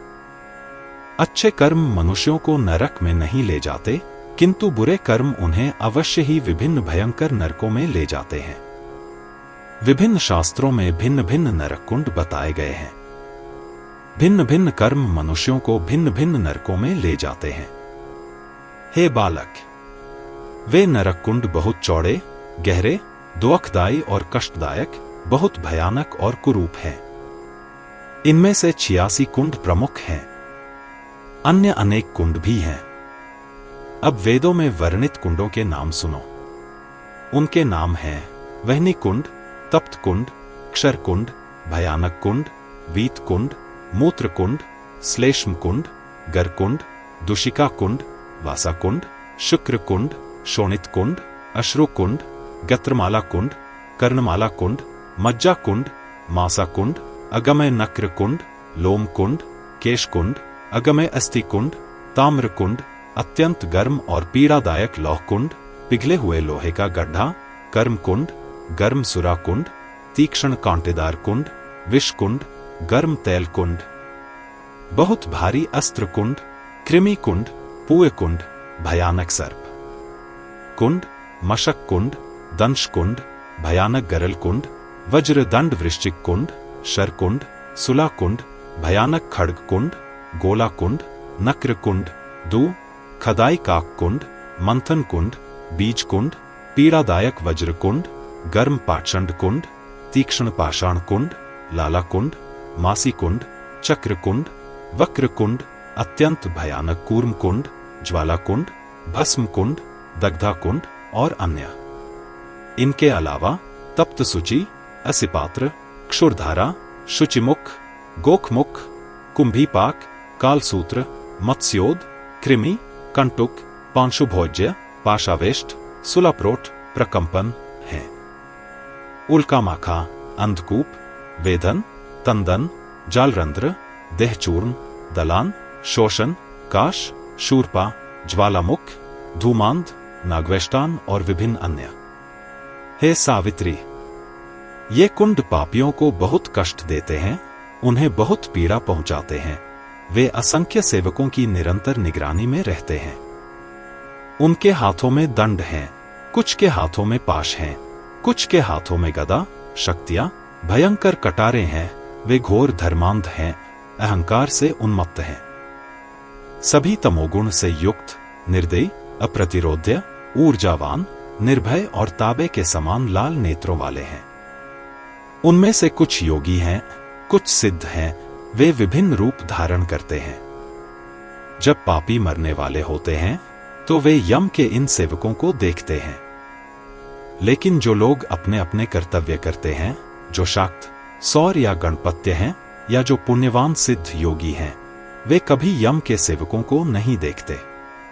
जो लोग अपने धर्म में लगे हुए हैं, जो बुद्धि से युक्त हैं, जो ज्ञान से संपन्न हैं, जो मानसिक रूप से मजबूत हैं, जो भय से अछूते हैं, जो देवताओं की भावनाओं से संपन्न हैं और जो सच्चे वैष्णव हैं, वे कभी भी इन यम के सेवकों को नहीं देखते हैं। हे पतिव्रत, इस प्रकार मैंने तुम्हें कुंडों की गणना की है। अब सुनो कि कुंडों में कौन रहते हैं। महर्षि वेदव्यास कृत श्रीमद्देवी भागवत में 9वें स्कंध का 32वां अध्याय यहीं समाप्त होता है।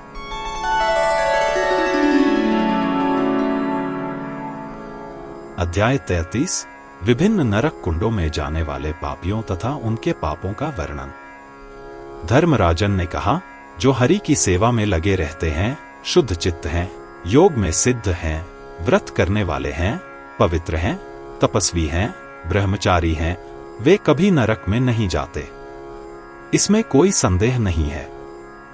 जो अपने पद का अभिमान करते हैं और जो अपने मित्रों को बहुत कठोर शब्द बोलते हैं, वे वह्निकुंड में जाते हैं और जितने वर्ष उनके शरीर पर रोए होते हैं, उतने वर्ष वहां रहते हैं। फिर वे 3 जन्मों तक पशु योनि प्राप्त करते हैं और सूर्य की प्रचंड गर्मी में तपते हैं। जो मनुष्य तप नहीं करता, वह तप्त कुंड नामक नरक में जाता है। यदि कोई ब्राह्मण अतिथि भूखा प्यासा अपने घर आए, तो उसे किसी भी प्रकार का भोजन खिलाए। उसके शरीर पर जितने बाल हैं, उतने वर्षों तक वह वहां रहता है और उसे अग्निशय्या पर सोना पड़ता है, जो बहुत कष्टदायक है। फिर उसे 7 जन्मों तक पक्षी योनि में जन्म लेना पड़ता है।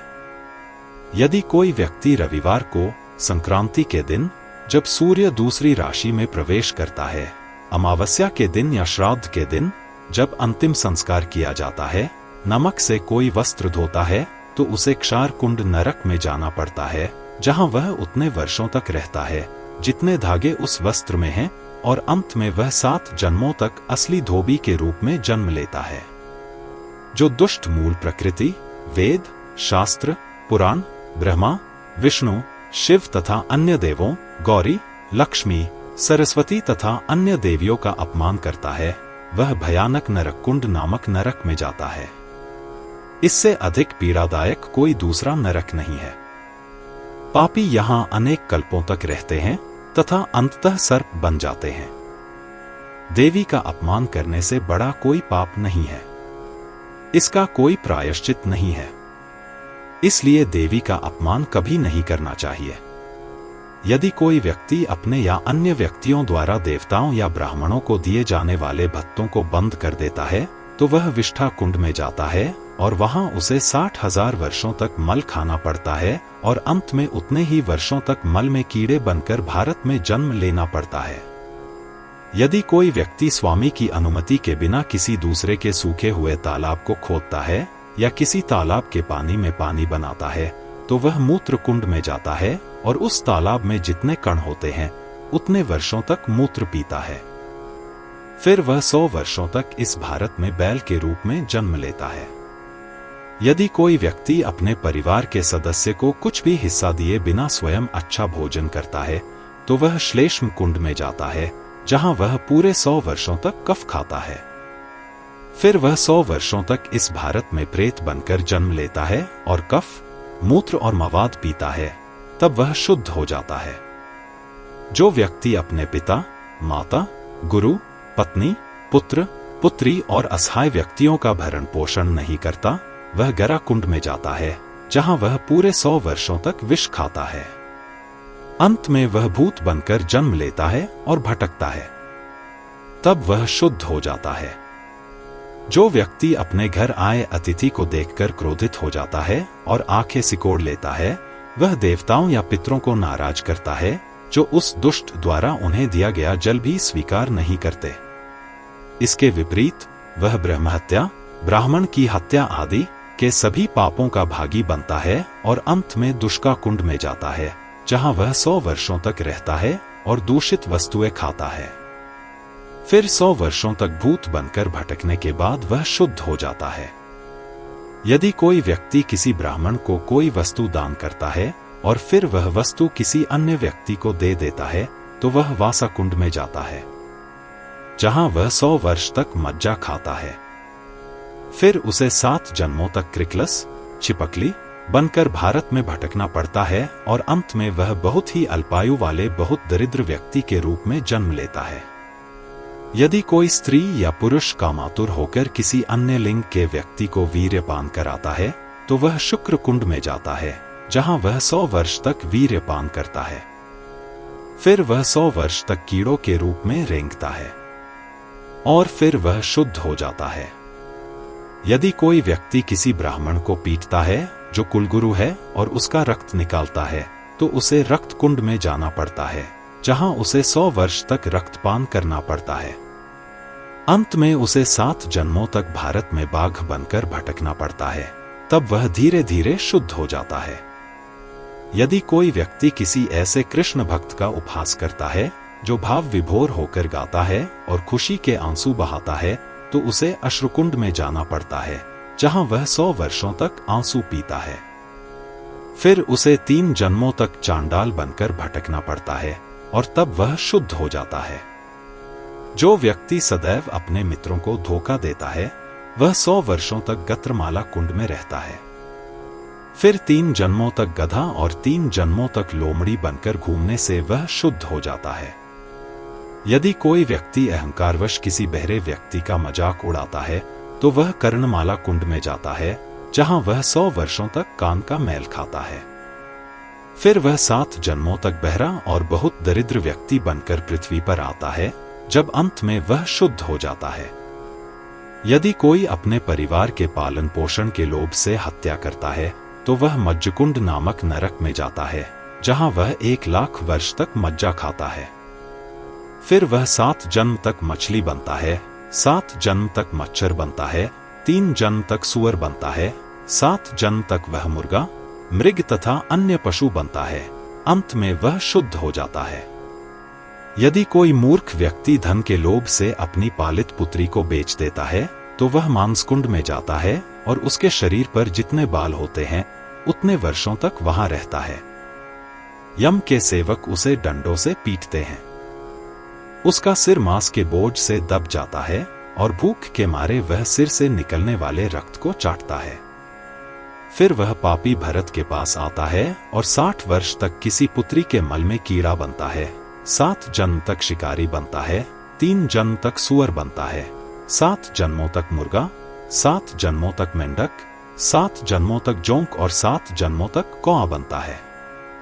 जो व्रत और दाह संस्कार के दिन दाढ़ी बनाता है, वह अशुद्ध हो जाता है और कोई भी कार्य करने के योग्य नहीं रहता है और अंत में वह नख कुंड में जाता है, जहां उसे गदाओं की मार खानी पड़ती है और 100 देव वर्षों तक नाखून खाने पड़ते हैं। यदि कोई लापरवाही से मिट्टी के शिवलिंग की पूजा करता है जिस पर एक भी बाल है, तो वह केश कुंड नामक नरक में जाता है, जहां वह उतने वर्षों तक रहता है जितने वर्षों तक उस बाल में कण होते हैं। फिर वह हर के क्रोध से यवनी योनि में जाता है। 100 वर्ष बीतने के बाद जो मनुष्य गया में पितरों के निमित्त विष्णुपद पर पिंडदान नहीं करता, वह अस्थिकुंड में जाता है, जहां वह उतने वर्षों तक रहता है जितने वर्षों तक उसके शरीर पर मैल रहता है। फिर वह मनुष्य बनता है, किंतु 7 जन्मों तक वह लंगड़ा और दरिद्र रहता है। फिर वह शुद्ध हो जाता है। जो मूर्ख मनुष्य अपनी गर्भवती स्त्री पर अत्याचार और हिंसा करता है, वह 100 वर्षों तक गर्म ताम्रकुंड, जहां तांबा पिघली हुई अवस्था में होता है, में रहता है। जो निःसंतान विधवा का तथा रजस्वला होकर स्नान करने वाली स्त्री का अन्न ग्रहण करता है, वह 100 वर्षों तक गर्म लौहकुंड, जहां लोहा पिघली हुई अवस्था में होता है, में रहता है। 7 जन्मों तक वह कौआ बनता है, 7 जन्मों तक वह धोबिन के गर्भ से जन्म लेता है, घावों और फोड़ों से भरा हुआ दरिद्र होता है। फिर वह शुद्ध हो जाता है। यदि कोई व्यक्ति चर्म या अशुद्ध चमड़े को छूने के बाद देवताओं की वस्तुओं को छूता है, तो वह पूरे 100 वर्षों तक कर्म कुंड में रहता है। यदि कोई ब्राह्मण किसी शूद्र द्वारा मांगा गया अन्न खा लेता है, तो वह 100 वर्षों तक गर्म सुरा कुंड में रहता है। फिर 7 जन्मों तक वह शूद्र का दाह संस्कार करता है, अंत में वह शुद्ध हो जाता है। यदि कोई अपशब्द बोलने वाला व्यक्ति अपने स्वामी से हमेशा कठोर और गंदी भाषा का प्रयोग करता है, तो उसे तीक्ष्ण कणक कुंड में जाना पड़ता है, जहां वह कांटे खाता है। इसके अलावा यम के सेवक उसे अपनी डंडों से बुरी तरह पीटते हैं। शुद्ध होने पर उसे 7 जन्मों तक घोड़ा बनना पड़ता है। यदि कोई मनुष्य किसी को विष देकर उसका प्राण ले ले, तो उसे अनंत वर्षों तक विषकुंड में रहना पड़ेगा, जहां उसे विष खाना पड़ेगा। फिर उसे 100 वर्षों तक घाव और फोड़ों से भरा हुआ हत्यारा भिल बनकर रहना पड़ेगा और 7 जन्मों तक कोढ़ी बनकर रहना पड़ेगा, जब तक कि वह अंततः शुद्ध न हो जाए। इस पवित्र भूमि भारतवर्ष में जन्म लेकर यदि कोई मनुष्य किसी गाय को डंडे से मारे या कोई सारथी स्वयं या उसका सेवक ऐसा करे तो उसे अवश्य ही 4 युगों तक गर्म लौहकुंड में रहना पड़ेगा। उस गाय पर जितने बाल होंगे उतने ही वर्षों तक उसे गाय बनकर रहना पड़ेगा, जब तक कि वह अंततः शुद्ध न हो जाए। यदि कोई किसी अन्य के शरीर पर तप्त लौह बाण कुंट अस्त्र से प्रहार करे तो उसे भी अयुत वर्षों तक कुंट कुंड में रहना पड़ेगा। फिर उसे एक जन्म तक अच्छे गर्भ में रोगग्रस्त शरीर के साथ रहना पड़ेगा, तब अंततः वह शुद्ध हो जाएगा। यदि कोई ब्राह्मण दुष्ट लालच में आकर कोई मांस देवी के सामने बलि न चढ़ाया गया या हरि को अर्पित न किया गया कुछ भी खा लेता है तो उसे कृमि कुंड में उतने वर्षों तक रहना पड़ता है जितने उसके शरीर पर बाल हैं। फिर उसे 3 जन्म म्लेच्छों के रूप में गुजारने पड़ते हैं, जब अंततः वह ब्राह्मण योनि में जन्म लेता है। यदि कोई ब्राह्मण शूद्र का श्राद्ध करता है, शूद्र के श्राद्ध का भोजन करता है या शूद्र के शव को जलाता है तो उसे निश्चित रूप से पूय कुंड में निवास करना पड़ेगा, जहां वह यमराज की छड़ी से मारा जाता है और जितने उसके शरीर पर बाल हैं उतने वर्षों तक मवाद आदि खाता है। फिर वह इस भारत में बहुत रोगी, दरिद्र, बहरा और गूंगा होकर जन्म लेता है और अंततः उसे 7 जन्म शूद्र के रूप में भटकना पड़ता है। जो मनुष्य कमल के चिन्ह वाले काले सर्प को मारता है वह सर्प कुंड में उतने वर्षों तक रहता है जितने उसके शरीर पर रोए होते हैं। वहां उसे सर्प काटते हैं, यम के सेवक उसे पीटते हैं, वह सर्प के केश खाता है और अंत में सर्प योनि में जन्म लेता है। फिर वह अल्पायु मनुष्य बनता है, उसे त्वचा संबंधी रोग और दाद हो जाते हैं। उसकी मृत्यु भी सर्प के काटने से होती है। जो मच्छरों और अन्य छोटे छोटे दांतेदार जंतुओं को मारता है, जो धर्म पूर्वक अपना जीवन यापन करते हैं, वह दंश कुंड में जाता है, जहां उसे मच्छर और अन्य दांतेदार जंतु खाते हैं और वहां वह बिना भोजन के रोते बिलखते उतने वर्षों तक जीवित रहता है जितने जीवन नष्ट हुए हैं। इसके अलावा यम के सेवक उसके हाथ पैर बांध देते हैं और उसे पीटते हैं। फिर जब वह शुद्ध हो जाता है तब वह मक्खी के रूप में जन्म लेता है। जो मनुष्य दंड पाने और दंड पाने के अयोग्य किसी मनुष्य को मारता पीटता है तथा ब्राह्मण को भी मारता पीटता है, वह कीड़ों से भरे हुए वज्रदंष्ट्र कुंड में जाता है और वहां उतने वर्षों तक दिन रात निवास करता है जितने उसके शरीर पर बाल होते हैं। जब उसे कीड़े काट लेते हैं और यम के सेवक उसे पीटते हैं, तब वह कभी रोता है और बहुत दुखी हो जाता है। फिर वह 7 जन्मों तक कौवे के रूप में जन्म लेता है, जब अंत में उसकी शुद्धि होती है।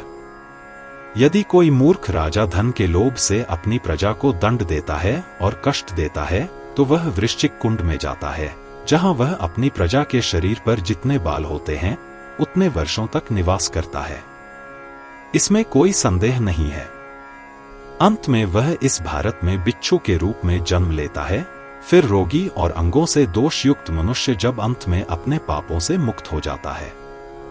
यदि कोई ब्राह्मण शस्त्र धारण करता है या उठाता है, संध्या न करने वाले अन्य लोगों के वस्त्र धोता है और हरि की भक्ति का परित्याग कर देता है, तो उसके शरीर पर जितने रोम हैं उतने वर्षों तक वह शारदी कुंड में रहता है। फिर उसे बाणों से छेदा जाता है। अंत में वह शुद्ध हो जाता है। यदि कोई राजा अपनी मूर्खता और दोष से उन्मत्त होकर अपनी प्रजा को अंधेरी कोठरी में बंद कर देता है और उन्हें मार डालता है, तो उसे नुकीले दांतों वाले और मैल से भरे हुए भयानक अंधेरे नरक में जाना पड़ता है। इस नरक का नाम गोला कुंड है। जितने उसके प्रजा के शरीर पर बाल हैं, उतने वर्षों तक वह वहां कीड़ों के डसने से पीड़ित रहता है। अंत में शुद्ध होने पर वह उन प्रजा का दास बन जाता है। यदि कोई व्यक्ति पानी से बाहर आने वाले शार्क और मगरमच्छ आदि को मार देता है, तो उसे नाकरा में रहना पड़ेगा। उन पशुओं में जितने कांटे या धारदार नुकीले भाग होंगे, उतने वर्षों तक वह कुंड में रहता है। फिर उसे कुछ समय के लिए मगरमच्छ आदि योनियों में जन्म लेना पड़ता है, जब वह शुद्ध हो जाता है। यदि कोई पुरुष काम से वशीभूत होकर किसी अन्य की स्त्री के खुले वक्ष, कमर और मुख को देख लेता है, तो उसके शरीर में जितने रोम हैं, उतने वर्षों तक उसे काक कुंड में रहना पड़ता है। यहां कोय उसकी आंखें निकाल लेते हैं। अंत में जब वह शुद्ध हो जाता है, तब वह 3 जन्मों तक अग्नि में जलता है।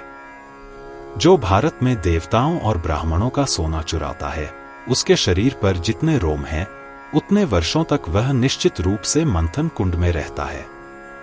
मेरे सेवक उसे खूब मारते पीटते हैं। उसकी आंखें मंथन दंड नामक कीटों या पशुओं से ढक जाती हैं और वह उनका गंदा मल खाता है।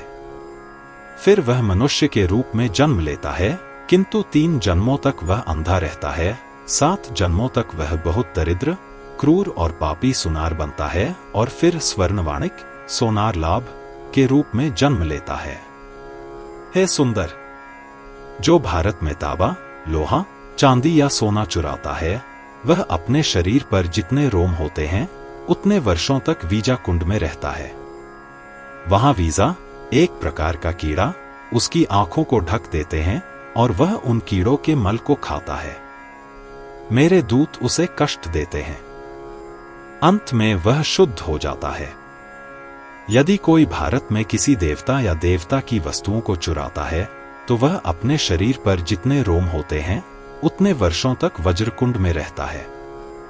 वहां उसका शरीर जल जाता है। मेरे दूत उसे कष्ट देते हैं और वह रोता बिलखता है तथा निराहार रहता है। तब वह शुद्ध हो जाता है। यदि कोई किसी देवता या ब्राह्मण की धातु सोना, चांदी, गाय या वस्त्र चुराता है, तो निश्चित रूप से वह अपने शरीर पर जितने बाल हैं, उतने वर्षों तक गर्म पाषाण कुंड में रहता है। अगले 3 जन्मों तक वह कछुआ और सभी प्रकार के सफेद पक्षी बनता है। अंत में 3 जन्मों तक वह कोढ़ी बनता है और एक जन्म उसके शरीर पर सफेद दागों वाला मनुष्य बनता है। अगले 7 जन्मों तक वह भयंकर शूल और बदबू से ग्रस्त होकर अल्पायु होता है। फिर वह शुद्ध हो जाता है। यदि कोई किसी देवता या ब्राह्मण की पीतल या काम्य संपत्ति चुराता है, तो उसे अपने शरीर पर जितने बाल हैं, उतने वर्षों तक तीखे पाषाण कुंड में रहना पड़ता है। अगले 7 जन्मों तक वह घोड़े के रूप में भारत में जन्म लेता है और अंत में उसके दोनों अंडकोश बढ़ जाते हैं और जब वह शुद्धि प्राप्त करता है तो उसके पैरों में रोग हो जाते हैं। यदि कोई सचमुच परस्त्री का अन्न खाता है या उसकी भिक्षा पर जीवन व्यतीत करता है, तो उसे उतने वर्षों तक लाला कुंड में जाना पड़ता है जितने उसके शरीर पर बाल हैं। वहां मेरे दूत उसे कष्ट देते हैं और वह लार खाता है और इस प्रकार दुखी जीवन व्यतीत करता है। फिर जब वह शुद्धि प्राप्त करता है, तो उसे नेत्र रोग और शूल हो जाते हैं। जो ब्राह्मण केवल लेखन पर या म्लेच्छों की सेवा पर निर्भर रहता है, वह मासी कुंड में अत्यंत कष्टपूर्वक स्याही खाता हुआ तथा जितने वर्ष बाल होते हैं, उतने वर्ष तक मेरे दूतों द्वारा सताया हुआ रहता है उसके शरीर पर। फिर वह 3 जन्मों के लिए काला पशु बनता है और अगले 3 जन्मों के लिए वह काला बकरा बनता है। फिर जब वह शुद्ध हो जाता है, तो वह ताल वृक्ष बन जाता है। अगर कोई देवता या ब्राह्मण का अन्न या कोई अन्य उत्तम पदार्थ, पान, आसन या बिछौना आदि लेकर वह 100 वर्ष तक कुंड में मेरे दूतों द्वारा प्रताड़ित होकर रहता है। फिर 3 जन्मों तक वह पाप का भागी होता है। स्वयं बकरा, मुर्गा और बंदर के रूप में जन्म लेता है। अंत में वह हृदय रोग से ग्रस्त, निःसंतान, दरिद्र और अल्पायु मनुष्य के रूप में जन्म लेता है। अंत में वह शुद्ध हो जाता है। यदि कोई ब्राह्मण की संपत्ति चुराकर चक्र पूजा, तंत्र में प्रसिद्ध चक्र पूजा करता है या कुम्हार का चाक या कोई अन्य पहिया तैयार करता है, तो उसे चक्र कुंड में जाना होगा और मेरे दूतों द्वारा प्रताड़ित होकर 100 वर्षों तक वहीं रहना होगा। फिर वह 3 जन्मों तक तेली के रूप में जन्म लेगा और बहुत गंभीर रोगों से ग्रस्त होकर अंत में दरिद्र, निःसंतान और रोगग्रस्त हो जाएगा। अंत में वह शुद्ध हो जाता है।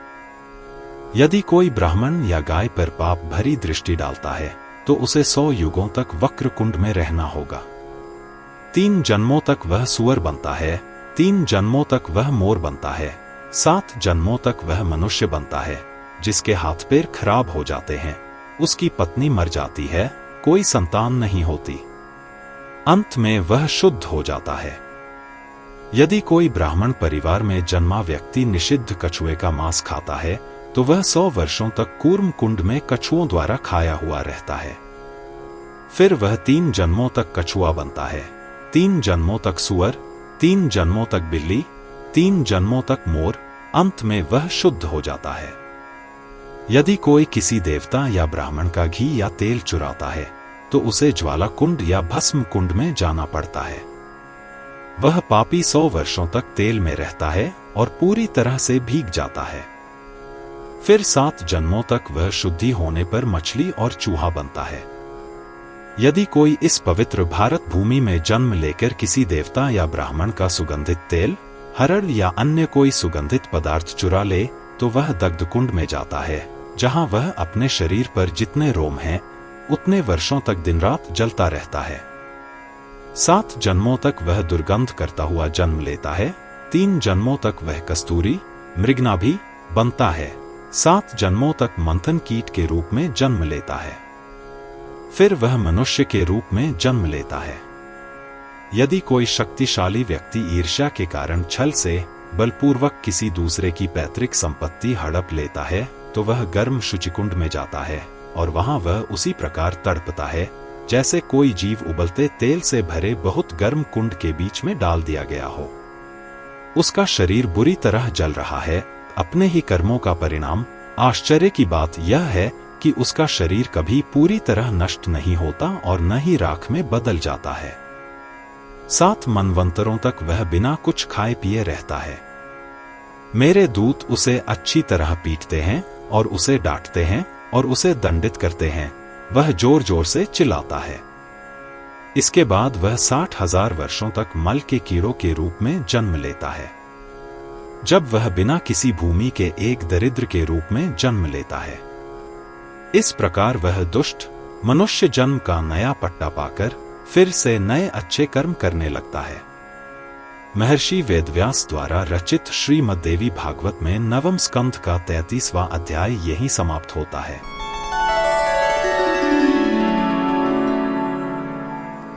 अध्याय 34 विभिन्न पाप कर्म तथा उनके कारण प्राप्त होने वाले नरक का वर्णन। धर्मराज यम ने कहा, हे सुंदर, यदि इस भारतवर्ष में कोई क्रूर और क्रूर हत्यारा धन के लोभ से किसी मनुष्य को मार डालता है तो वह 14 इंद्र के जन्मों तक असिपत्र नरक में जाकर दुखी रहता है। और यदि वह हत्यारा किसी ब्राह्मण को मार डालता है तो वह 100 मनवंतरों तक उस नरक में रहता है। नरक में रहते हुए उसका शरीर तलवारों से बुरी तरह कट जाता है और घायल हो जाता है। वहां मेरे दूत उसे दंड देते हैं और मारते हैं और वह चिल्लाता है और बिना कुछ खाए अपना समय व्यतीत करता है। फिर वह 100 वर्ष तक मंथन कीट के रूप में, 100 जन्मों तक सुअर के रूप में, 7 जन्मों तक मुर्गा के रूप में, 7 जन्मों तक लोमड़ी के रूप में, 7 जन्मों तक बाघ के रूप में, 3 जन्मों तक भेड़िया के रूप में, 7 जन्मों तक मेंढक के रूप में और फिर हत्या के पापों से मुक्त होने पर भैंस के रूप में जन्म लेता है। यदि कोई किसी नगर या गांव में आग लगाता है तो उसे 3 युगों तक क्षुरधारा कुंड में अपने शरीर को काटकर रहना पड़ता है। फिर वह प्रेत बनकर अग्नि में जलकर सारी पृथ्वी पर भ्रमण करता है। 7 जन्मों तक वह अशुद्ध और अपवित्र भोजन करता है और कबूतर बनकर अपना समय व्यतीत करता है। फिर 7 जन्मों तक वह भयंकर शूल से पीड़ित रहता है। 7 जन्मों तक कोढ़ी बनता है, जब उसे अंततः शुद्ध मनुष्य शरीर प्राप्त होता है। यदि कोई किसी के कान में दूसरे की निंदा करके स्वयं को महिमा मंडित करता है और देवताओं तथा ब्राह्मणों को गाली देता है तो वह 3 युगों तक सूची कुंड में रहता है और वहां उसे सुइयां चुभोई जाती है। फिर वह 7 जन्मों तक बिच्छू, 7 जन्मों तक सर्प और 7 जन्मों तक भस्म कीट बनता है।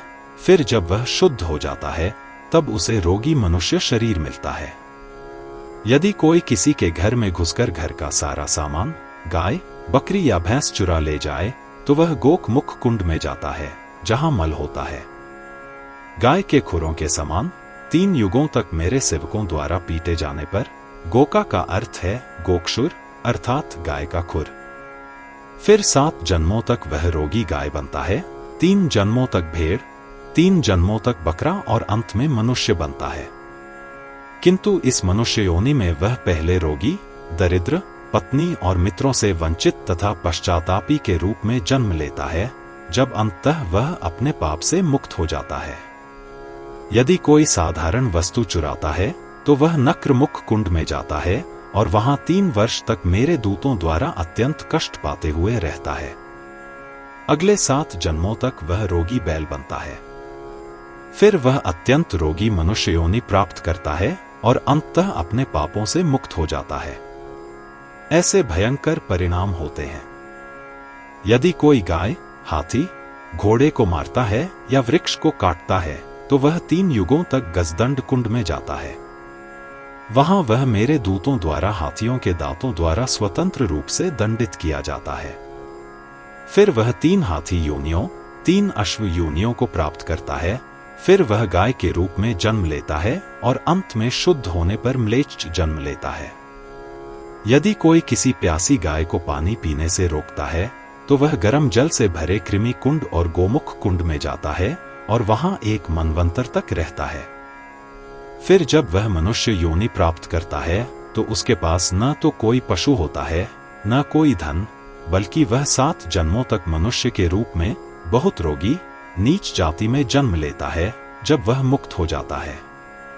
यदि कोई भारत में जन्म लेकर गायों, ब्राह्मणों, स्त्रियों, भिखारियों को मारता है, गर्भपात कराता है या जाने योग्य न रहने वालों के पास जाता है तो वह 14 इंद्र के जीवन काल तक कुंभीपाक नरक में रहता है।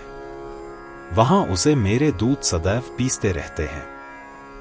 वह कभी आग में, कभी कांटों पर, कभी गर्म तेल में, कभी गर्म पानी में, कभी पिघले हुए लोहे या तांबे में गिरता है। वह महापापी 1000 गिद्ध योनियां, 100 सुअर योनियां, 7 कैवे योनियां और 7 सर्प योनियां पाता है। फिर वह 60,000 वर्षों तक मल के कीड़े बनता है।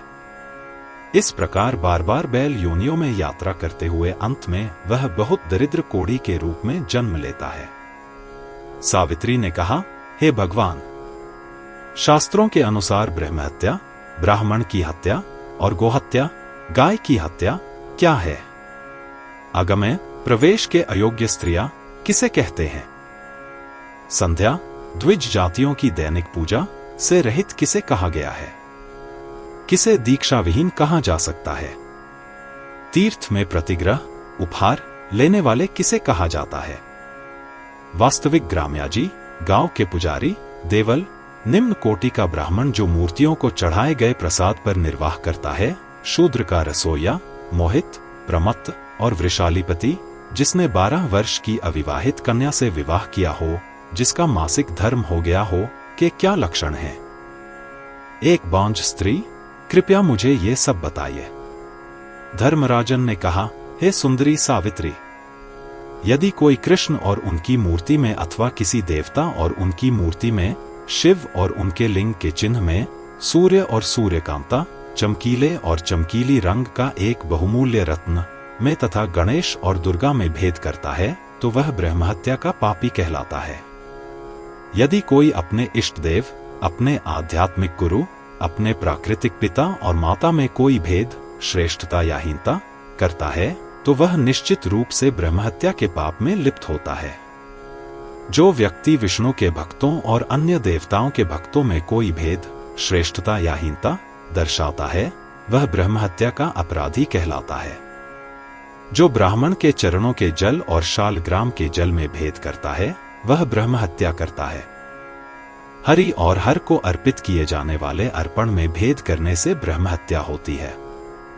जो कृष्ण वास्तव में देवों के देव हैं, सभी कारणों के कारण हैं, सभी के मूल हैं, जिनकी पूजा सभी देव करते हैं, जो सबकी आत्मा हैं, जो निर्गुण और अद्वितीय हैं, फिर भी जो अपनी जादुई शक्तियों से अनेक रूप धारण करते हैं और जो ईशान हैं, उनमें जो भेद करता है, वह ब्रह्महत्या करता है।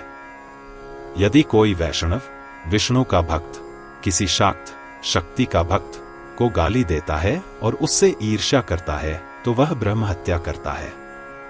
जो वेदों के अनुसार पितरों और देवताओं की पूजा नहीं करता अथवा दूसरों को ऐसा करने से रोकता है, वह ब्रह्म हत्या करता है।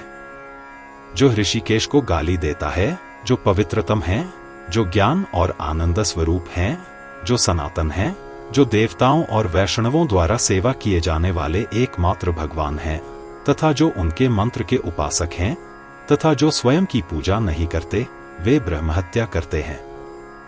जो मूल प्रकृति महादेवी को गाली देता है और उनकी निंदा करता है, जो कारण ब्रह्मा की प्रकृति वाली हैं, जो सर्वशक्तिमान और सबकी माता हैं, जिनकी सभी लोग पूजा करते हैं, और जो सभी देवताओं की प्रकृति वाली हैं और सभी कारणों की कारण हैं, जो आद्या शक्ति भगवती हैं, उन्हें ब्रह्म हत्या करने वाला कहा जाता है। जो व्यक्ति श्री कृष्ण जन्माष्टमी, श्री राम नवमी, शिवरात्रि, रविवार को होने वाली एकादशी तथा अन्य 5 पावन पर्वों का पालन नहीं करता, वह ब्रह्म हत्या करता है। वह चांडाल से भी अधिक पापी माना जाता है। जो व्यक्ति इस भारत भूमि में अंबुवाची के दिन मिट्टी खोदता है या तालाबों के जल में जल आदि बनाता है, वह ब्रह्म हत्या के पाप में लिप्त होता है। जो व्यक्ति अपने गुरु, माता, पिता, सती पत्नी, पुत्र तथा पुत्री का पालन नहीं करता, चाहे वे दोष रहित ही क्यों न हो, वह ब्रह्म हत्या करता है। जिसका जीवन भर विवाह नहीं होता, जो अपने पुत्र का मुख नहीं देखता, जो हरिभक्ति नहीं करता, जो श्रीहरि को अर्पित न की गई वस्तुओं को खाता है, जिसने जीवन भर कभी भगवान विष्णु या भगवान शिव की मूर्ति की पूजा नहीं की, वह ब्रह्म हत्या करता है। हे सुंदरी, अब मैं तुम्हें ब्रह्म हत्या करने के लिए विवश करूंगा। शास्त्रों के अनुसार गोहत्या, गाय की हत्या के लक्षण कहो। सुनो, जो कोई किसी को गाय को पीटते देखकर मना नहीं करता अथवा गाय और ब्राह्मण के बीच में जाता है, वह गोहत्या के पाप में लिप्त होता है। यदि कोई अनपढ़ ब्राह्मण बैल लेकर प्रतिदिन डंडे से गायों को पीटता है, तो वह अवश्य ही गोहत्या का पाप करता है। जो कोई दूसरे के भोजन का बचा हुआ भाग गाय को खाने के लिए देता है, अथवा गाय बैलों को ढोने वाले ब्राह्मण को खिलाता है, अथवा ऐसे ब्राह्मण चालक का अन्न स्वयं खाता है, तो वह गोहत्या का पाप करता है। जो लोग बांझ स्त्री, वृषाली के पति का यज्ञ करते हैं अथवा उसका अन्न खाते हैं, वे 100 गोहत्या के बराबर पाप करते हैं, इसमें कोई संदेह नहीं है। जो लोग अग्नि को पैरों से छूते हैं, गायों को पीटते हैं तथा स्नान करते हुए मंदिर में प्रवेश करते हैं, किंतु पैर धोए बिना ही वे गोहत्या करते हैं। जो लोग पैर धोए बिना ही भोजन करते हैं, या जो लोग पैरों को पानी से भिगोकर सोते हैं, तथा जो लोग सूर्योदय के पश्चात ही भोजन करते हैं, वे गोहत्या करते हैं। जो लोग पतिविहीन स्त्रियों या पुत्रहीनों का अन्न खाते हैं, या जो लोग दलालों और लाडलों का अन्न खाते हैं, या जो लोग संध्या 3 बार नहीं करते, वे गोहत्या करते हैं। जो स्त्री अपने पति और देवता में भेद करती है, या अपने पति को डांटती है, या कठोर वचन बोलती है, वह गोहत्या करती है। जो कोई व्यक्ति गायों के चरागाह, तालाब या किलों की भूमि को नष्ट करके वहां अनाज उगाता है, वह गोहत्या करता है। जो व्यक्ति अपने पुत्र द्वारा किए गए गोहत्या के पाप के प्रायश्चित के लिए पुत्र के प्राणों के भय से प्रायश्चित नहीं करता, वह स्वयं ही पाप करता है। यदि राज्य में या देवताओं की ओर से कोई संकट उत्पन्न हो और कोई स्वामी अपनी गायों की रक्षा न करे, बल्कि उन्हें कष्ट दे, तो वह गोहत्या करता है। यदि कोई जीव देवता की प्रतिमा, अग्नि, जल, हवि, पुष्प या अन्न का अतिक्रमण करता है, तो वह ब्रह्महत्या नामक महान पाप करता है। अतिथि के आने पर यदि घर का स्वामी सदैव यह कहे कि मेरे पास कुछ भी नहीं है, नहीं, नहीं, और यदि वह झूठा, धोखेबाज और देवताओं को गाली देने वाला हो, तो वह उपरोक्त पाप करता है। हे सुंदर, जो कोई अपने गुरु और ब्राह्मण को देखकर उन्हें प्रणाम नहीं करता, उन्हें आदरपूर्वक नमस्कार नहीं करता, वह गोहत्या करता है।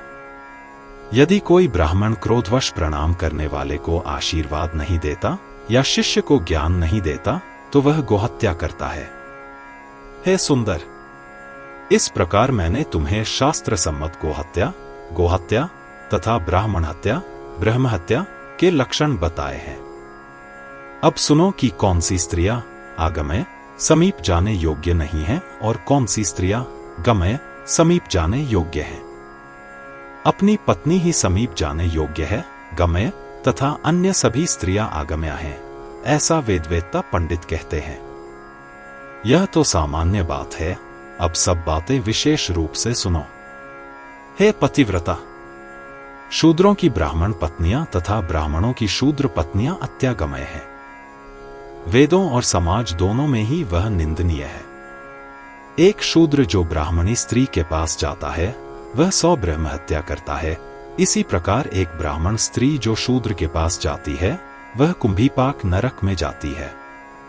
जिस प्रकार एक शूद्र को ब्राह्मणी से दूर रहना चाहिए, उसी प्रकार एक ब्राह्मण को एक शूद्र स्त्री से दूर रहना चाहिए। एक शूद्र स्त्री के पास जाने वाला ब्राह्मण ब्रसलिप्ति वह व्यक्ति जिसने 12 वर्ष की अविवाहित लड़की से विवाह किया हो, जिसका मासिक धर्म शुरू हो गया हो, माना जाता है।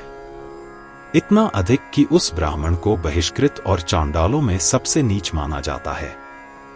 उसके द्वारा अर्पित पिंड मल के समान माने जाते हैं और उसके द्वारा अर्पित जल मूत्र के समान माना जाता है। देवलोक हो या पितृलोक, कहीं भी उसके द्वारा अर्पित पिंड और जल स्वीकार नहीं किए जाते। उसने देवों की पूजा करके और कोटि जन्मों तक तपस्या करके जो भी धार्मिक पुण्य अर्जित किया है, वह सब शूद्र स्त्री के भोग के लोभ में तुरंत ही नष्ट हो जाता है। इसमें कोई संदेह नहीं है। यदि ब्राह्मण मदिरा पीता है तो वह मल खाने वाली वृषाली का पति माना जाता है, और यदि वह वैष्णव है, भगवान विष्णु का भक्त है, तो उसके शरीर पर तप्त मुद्रा गर्म मुहर से दागना चाहिए, और यदि वह शैव है तो उसके शरीर पर तप्त शूल गर्म त्रिशूल से दागना चाहिए। गुरु की पत्नी, राजा की पत्नी, सौतेली मां, पुत्री, पुत्र की पत्नी, सास, एक ही पिता और माता की बहन, एक ही पिता और माता के भाई की पत्नी, मामा की पत्नी, पिता की मां, माता की मां, मां की बहन, बहनें, भाई की पुत्री, शिष्या, शिष्य की पत्नी, बहन के बेटे की पत्नी, भाई के बेटे की पत्नी, ये सभी ब्रह्मा ने अत्यागमय प्रवेश के लिए बहुत अयोग्य बताई हैं। लोगों को यहां सावधान किया जाता है।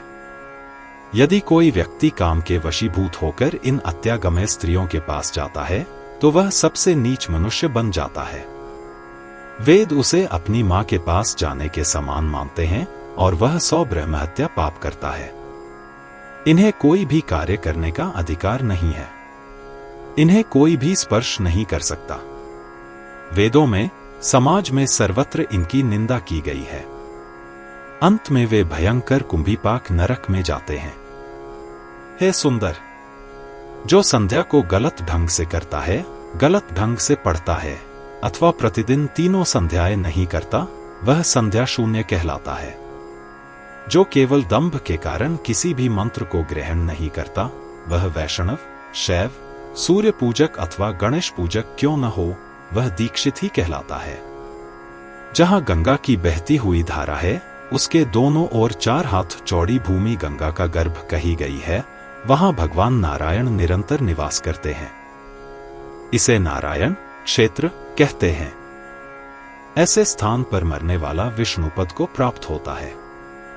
वाराणसी, बनारस, वदारी, सागर के साथ गंगा का संगम, गंगा सागर, पुष्कर, हरिहर क्षेत्र, कापरा के पास बिहार में प्रभास, कामरूप, हरिद्वार, केदार, मातृपुर, सरस्वती नदी के तट, पवित्र भूमि बिंद्रावन, गोदावरी, कौशिकी, त्रिवेणी, इलाहाबाद और हिमालय सभी तीर्थों के प्रसिद्ध स्थान हैं।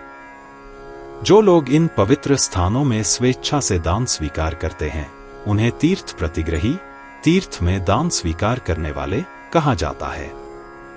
ये तीर्थ प्रतिग्रही अंत में कुंभीपाक नरक में जाते हैं।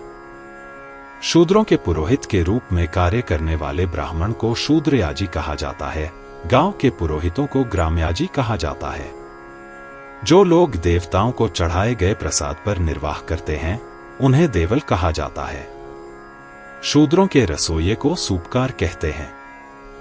जो संध्या वंदन से रहित हैं, वे प्रमत्त, पागल कहलाते हैं।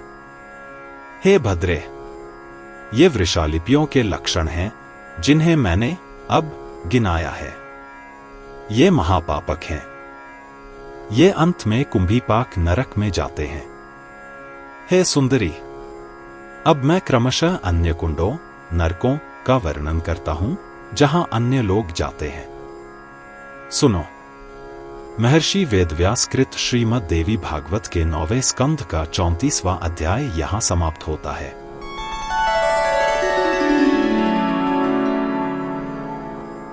अध्याय 35 विभिन्न पाप कर्मों से प्राप्त होने वाली विभिन्न योनियों का वर्णन। धर्मराजन ने कहा, हे पतिव्रता, देवताओं की सेवा किए बिना कर्म बंधन कभी नहीं कट सकता।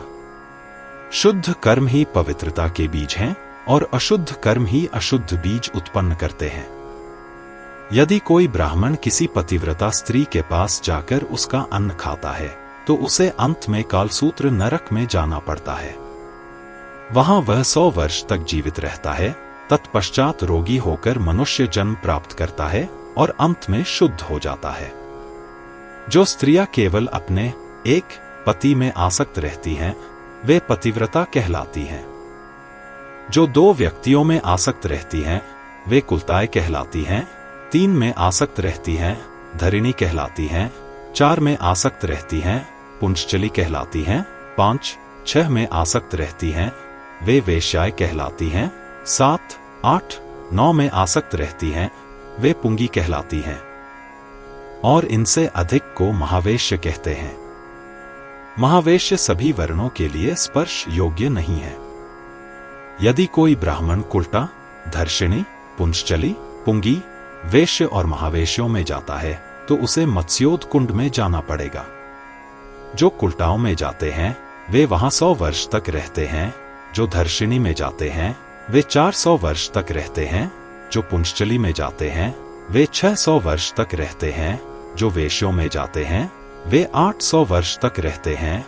जो पुंगियों में जाते हैं वे 1000 वर्ष तक रहते हैं और जो महावेश्यों में जाते हैं वे 10,000 वर्ष तक मत्स्योद कुंड में रहते हैं। मेरे दूत उन्हें बहुत बुरी तरह से दंडित करते हैं, मारते हैं और पीड़ा देते हैं। और जब उनकी अवधि समाप्त हो जाती है तो कुल्टा जाने वाले तित्तिरी, एक पक्षी, बन जाते हैं। धर्षिणी जाने वाले यदि कोई अज्ञानी व्यक्ति चंद्र ग्रहण तथा सूर्य ग्रहण के समय अन्न खाता है तो उस अन्न में जितने कण होते हैं उतने वर्षों तक वह अरुंतुड़ा कुंड में जाता है। फिर वह गुल्म, तिल्ली का जीर्ण रूप रोगी होकर जन्म लेता है। उसके कान और दांत नहीं होते तथा ऐसा समय व्यतीत करने के बाद वह अपने पिछले पाप से मुक्त हो जाता है। यदि कोई व्यक्ति अपनी कन्या किसी को देने का वचन देता है किंतु वास्तव में वह किसी अन्य व्यक्ति को दे देता है तो वह पांसु कुंड में जाता है जहां वह 100 वर्षों तक राख खाता है। फिर यदि कोई अपनी पुत्री को बेचता है तो वह मेरे दूतों द्वारा दंडित और पीटे जाने पर 100 वर्षों तक पांशुवेष्ट कुंड में बाणों की शैया पर सोता है। यदि कोई ब्राह्मण भक्ति पूर्वक शिव के लिंग चिन्ह की पूजा नहीं करता तो वह उस जघन्य पाप के कारण भयंकर शूलप्रोत कुंड में जाता है। वह वहां 100 वर्षों तक रहता है। फिर वह 7 जन्मों तक चतुर्भुज पशु बनता है और मुक्त होने पर पुनः 7 जन्मों तक देवल ब्राह्मण बनता है। यदि कोई ब्राह्मण किसी अन्य ब्राह्मण को बुरे व्यर्थ तर्क में पराजित कर देता है और उसे हंसाता है तथा उसे डराता है तो वह उतने वर्षों तक प्रकंपन कुंड में जाता है जितने उसके शरीर पर बाल हैं। जो स्त्री क्रोध से अति प्रचंड होकर अपने पति को दंडित करती है, कठोर वचन बोलती है, तो वह पति के शरीर पर जितने बाल हैं उतने वर्षों तक उल्कामुख कुंड में जाती है। मेरे सेवक उसके मुख में अग्निमय उल्काएं या मशालें डालकर उसके सिर पर मारते हैं। अवधि पूरी होने पर वह मनुष्य बन जाती है किंतु उसे 7 जन्मों तक वैधव्य की यातनाएं सहनी पड़ती हैं। फिर वह पुनः रोगी होकर जन्म लेती है जब अंत में वह मुक्त हो जाती है। शूद्र द्वारा भोगी गई ब्राह्मणी स्त्री घोर अंधकूप नरक में जाती है जहां वह दिन रात अशुद्ध जल में डूबी रहती है और इंद्र के 14 जन्मों तक उसी जल को पीती रहती है। उसकी पीड़ाएं असीम हैं और मेरे दूत उसे लगातार बुरी तरह पीटते रहते हैं। उस नरक में अवधि समाप्त होने पर वह 1000 जन्मों तक कौआ, 100 जन्मों तक सुअर, 100 जन्मों तक लोमड़ी, 100 वर्ष तक मुर्गी, 7 जन्मों तक कबूतरी तथा 7 जन्मों तक बंदरिया बनती है। फिर वह इस भारत में चांडाली बनती है, जिसका सभी लोग आनंद लेते हैं। फिर वह क्षय रोग से पीड़ित पतित स्त्री, धोबिन तथा मुक्त होने पर कुष्ठ रोग से पीड़ित तेली बनती है। हे सुंदरी, वेश्य लोग वेदन तथा जलारंध्र नामक नरकों में रहते हैं, पुंगी लोग दंडाताड़न नरकों में रहते हैं, कुल्टा लोग देहचूर्ण नरकों में रहते हैं, स्वैरिणी लोग दलन नरकों में रहते हैं, धर्षिणियां शोषण नरक में रहती हैं। उन सभी स्थानों पर उनके कष्टों की कोई सीमा नहीं है। मेरे दूत उन्हें हमेशा मारते पीटते हैं और उन्हें दंडित करते हैं तथा वे हमेशा मलमूत्र खाते हैं। एक मनवंतर। फिर नरक की अवधि समाप्त होने पर वे 1,00,000 वर्ष तक मल के कीड़े बनते हैं, फिर मुक्त हो जाते हैं। यदि कोई ब्राह्मण किसी अन्य ब्राह्मण की पत्नी के पास जाता है, तो यदि कोई क्षत्रिय, वैश्य और शूद्र ऐसा करता है, तो वे कषाय नरक में जाते हैं। वहां वे 12 वर्षों तक गर्म कषाय जल पीते हैं, जब वे शुद्ध हो जाते हैं। कमल जन्मे ब्रह्मा ने कहा है कि ब्राह्मण, क्षत्रिय आदि की पत्नियां ब्राह्मण, क्षत्रिय आदि नरकों में रहती हैं और फिर वे मुक्त हो जाती हैं। यदि कोई क्षत्रिय या वैश्य ब्राह्मण की स्त्री के पास जाता है, तो वह माता के पास जाने के पाप में लिप्त होकर शूर्प नरक में जाकर वास करता है। वहां शूर्प के आकार के कीड़े उस क्षत्रिय, उस वैश्य और उस ब्राह्मण की स्त्री को डसते हैं। मेरे दूत उन्हें दंड देते हैं और उन्हें गर्म मूत्र पीना पड़ता है। इस प्रकार वे 14 इंद्र के जीवन काल तक कष्ट भोगते हैं। जब वे 7 जन्मों तक सुअर और 7 जन्मों तक बकरा बनते हैं, तब अंत में मुक्त होते हैं। अब यदि कोई तुलसी का पत्ता हाथ में लेकर झूठी प्रतिज्ञा या झूठी शपथ खाए, यदि कोई गंगाजल, शालग्राम पत्थर या अन्य कोई भगवान की मूर्ति हाथ में लेकर झूठी प्रतिज्ञा करे, यदि कोई अपनी दाहिनी हथेली दूसरे की हथेली पर रखकर झूठी शपथ खाए, यदि कोई मंदिर में बैठकर अथवा ब्राह्मण या गाय को छूकर झूठी शपथ खाए, यदि कोई अपने मित्रों अथवा अन्यों के विरुद्ध कार्य करे, विश्वासघात करे अथवा झूठी गवाही दे, तो ये सभी लोग ज्वालामुख नरक में जाते हैं और वहां 14 इंद्र के जन्मों तक मेरे दूतों द्वारा दंडित तथा पीटे जाते हुए रहते हैं तथा अंगारों से जलने के समान पीड़ा अनुभव करते हैं। जो तुलसी हाथ में लेकर झूठी गवाही देता है, वह 7 जन्मों तक चांडाल होता है। जो गंगाजल हाथ में लेकर झूठी प्रतिज्ञा करता है, वह 5 जन्मों तक म्लेच्छ होता है। जो शालग्राम पत्थर को छूकर झूठी शपथ खाता है, वह 7 जन्मों तक मल का कीड़ा बनता है। जो भगवान की मूर्ति को छूकर झूठी शपथ खाता है, वह 7 जन्मों तक ब्राह्मण के घर का कीड़ा बनता है। जो व्यक्ति दाहिने हाथ से छूकर झूठ बोलता है, वह 7 जन्मों तक सर्प बनता है। फिर जब वह मुक्त हो जाता है, तो वेदों के ज्ञान से रहित ब्राह्मण के रूप में जन्म लेता है। जो व्यक्ति मंदिर में झूठ बोलता है, वह 7 जन्मों तक देवल के रूप में जन्म लेता है। यदि कोई ब्राह्मण को छूकर झूठी कसम खा ले, तो वह बाघ बन जाता है। फिर वह 3 जन्मों तक गूंगा, फिर 3 जन्मों तक बहरा, पत्नी रहित, मित्रहीन और उसका परिवार नष्ट हो जाता है। फिर वह पवित्र हो जाता है। जो अपने मित्रों के विरुद्ध विद्रोह करता है, वह नेवला बन जाता है। विश्वासघाती व्यक्ति गैंडा बन जाता है। पाखंडी और विश्वासघाती व्यक्ति बाघ बन जाते हैं और जो झूठी गवाही देते हैं, वे मेंढक बन जाते हैं। इतना ही नहीं, उनकी 7 पीढ़ियां भी जीवित रहती हैं। ऊपर के 7 और नीचे की 7 पीढ़ियां नरक में जाती हैं। यदि कोई ब्राह्मण अपने दैनिक कर्तव्य, नित्य कर्म नहीं करता, तो उसे जड़ माना जाता है। वेदों में उसकी कोई आस्था नहीं होती, बल्कि वह वैदिक रीति रिवाजों की हंसी उड़ाता है। वह व्रत और उपवास का पालन नहीं करता। वह दूसरों को दोष देता है जो अच्छी सलाह देते हैं। ऐसे लोग धूम्रंधकार नरक में रहते हैं, जहां वे केवल काला धुआं खाते हैं। फिर वह लगातार 100 जन्मों तक जलचर प्राणी के रूप में घूमता रहता है। फिर मुक्त होने पर वह विभिन्न मछलियों के रूप में जन्म लेता है। यदि कोई देवता या ब्राह्मण के धन का मजाक उड़ाता है, तो वह अपने 10 पापों के साथ उसे मार डालता है। ऊपर और नीचे की पीढ़ियां पतित हो जाती हैं और वह स्वयं धूम्रधकार नरक में जाता है, जो अत्यंत अंधकारमय और धुएं से भरा हुआ है। वहां उसके दुखों की कोई सीमा नहीं रहती और वह वहां 400 वर्षों तक केवल धुआं खाकर रहता है। फिर वह 7 जन्मों तक चूहा बनता है और विभिन्न पक्षी, कीड़े मकोड़े, विभिन्न वृक्ष और विभिन्न पशु पक्षी बनकर अंततः मनुष्य जन्म प्राप्त करता है। यदि कोई ब्राह्मण ज्योतिषी बनकर अपनी जीविका चलाता है, या यदि वह वैद्य बनकर जीवन यापन करता है, या यदि वह लाख, लोहा, तेल आदि बेचता है, तो वह नागवस्थन कुंड नरक में जाता है, जहां उसके शरीर पर जितने रोए हैं उतने वर्षों तक वह सांपों से बंधा रहता है। फिर वह विभिन्न पक्षियों के रूप में जन्म लेता है, अंततः उसे मनुष्य जन्म मिलता है और वह 7 जन्मों तक ज्योतिषी और 7 जन्मों तक वैद्य बनता है। फिर वह कभी ग्वाला बनता है, कभी लोहार। हे पतित पावनी, इस प्रकार मैंने तुम्हें सभी प्रसिद्ध कुंडों या नरकों का वर्णन किया है। इसके अतिरिक्त असंख्य छोटे छोटे कुंड हैं। पापी वहां जाकर अपने कर्मों का फल भोगते हैं तथा विभिन्न योनियों में यात्रा करते हैं। हे पतित पावनी, अब तुम और क्या सुनना चाहती हो? बोलो। महर्षि वेदव्यास द्वारा रचित श्रीमद्देवी भागवत में 9वें स्कंध का 35वां अध्याय यहीं समाप्त होता है।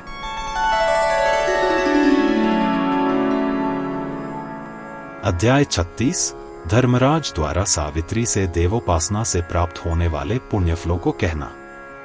सावित्री बोली, हे धर्मराजन, हे परम सौभाग्यशाली, हे तुम वेदों और उनके अंशों के विशेषज्ञ, अब कृपा करके उसका वर्णन करो जो विभिन्न पुराणों और इतिहासों का सार है, जो सार है, जो सबको प्रिय है, जो सबको स्वीकार्य है, जो कर्म बंधनों को काटने वाला बीज है, जो उच्च, महान और सुखी है यह जीवन।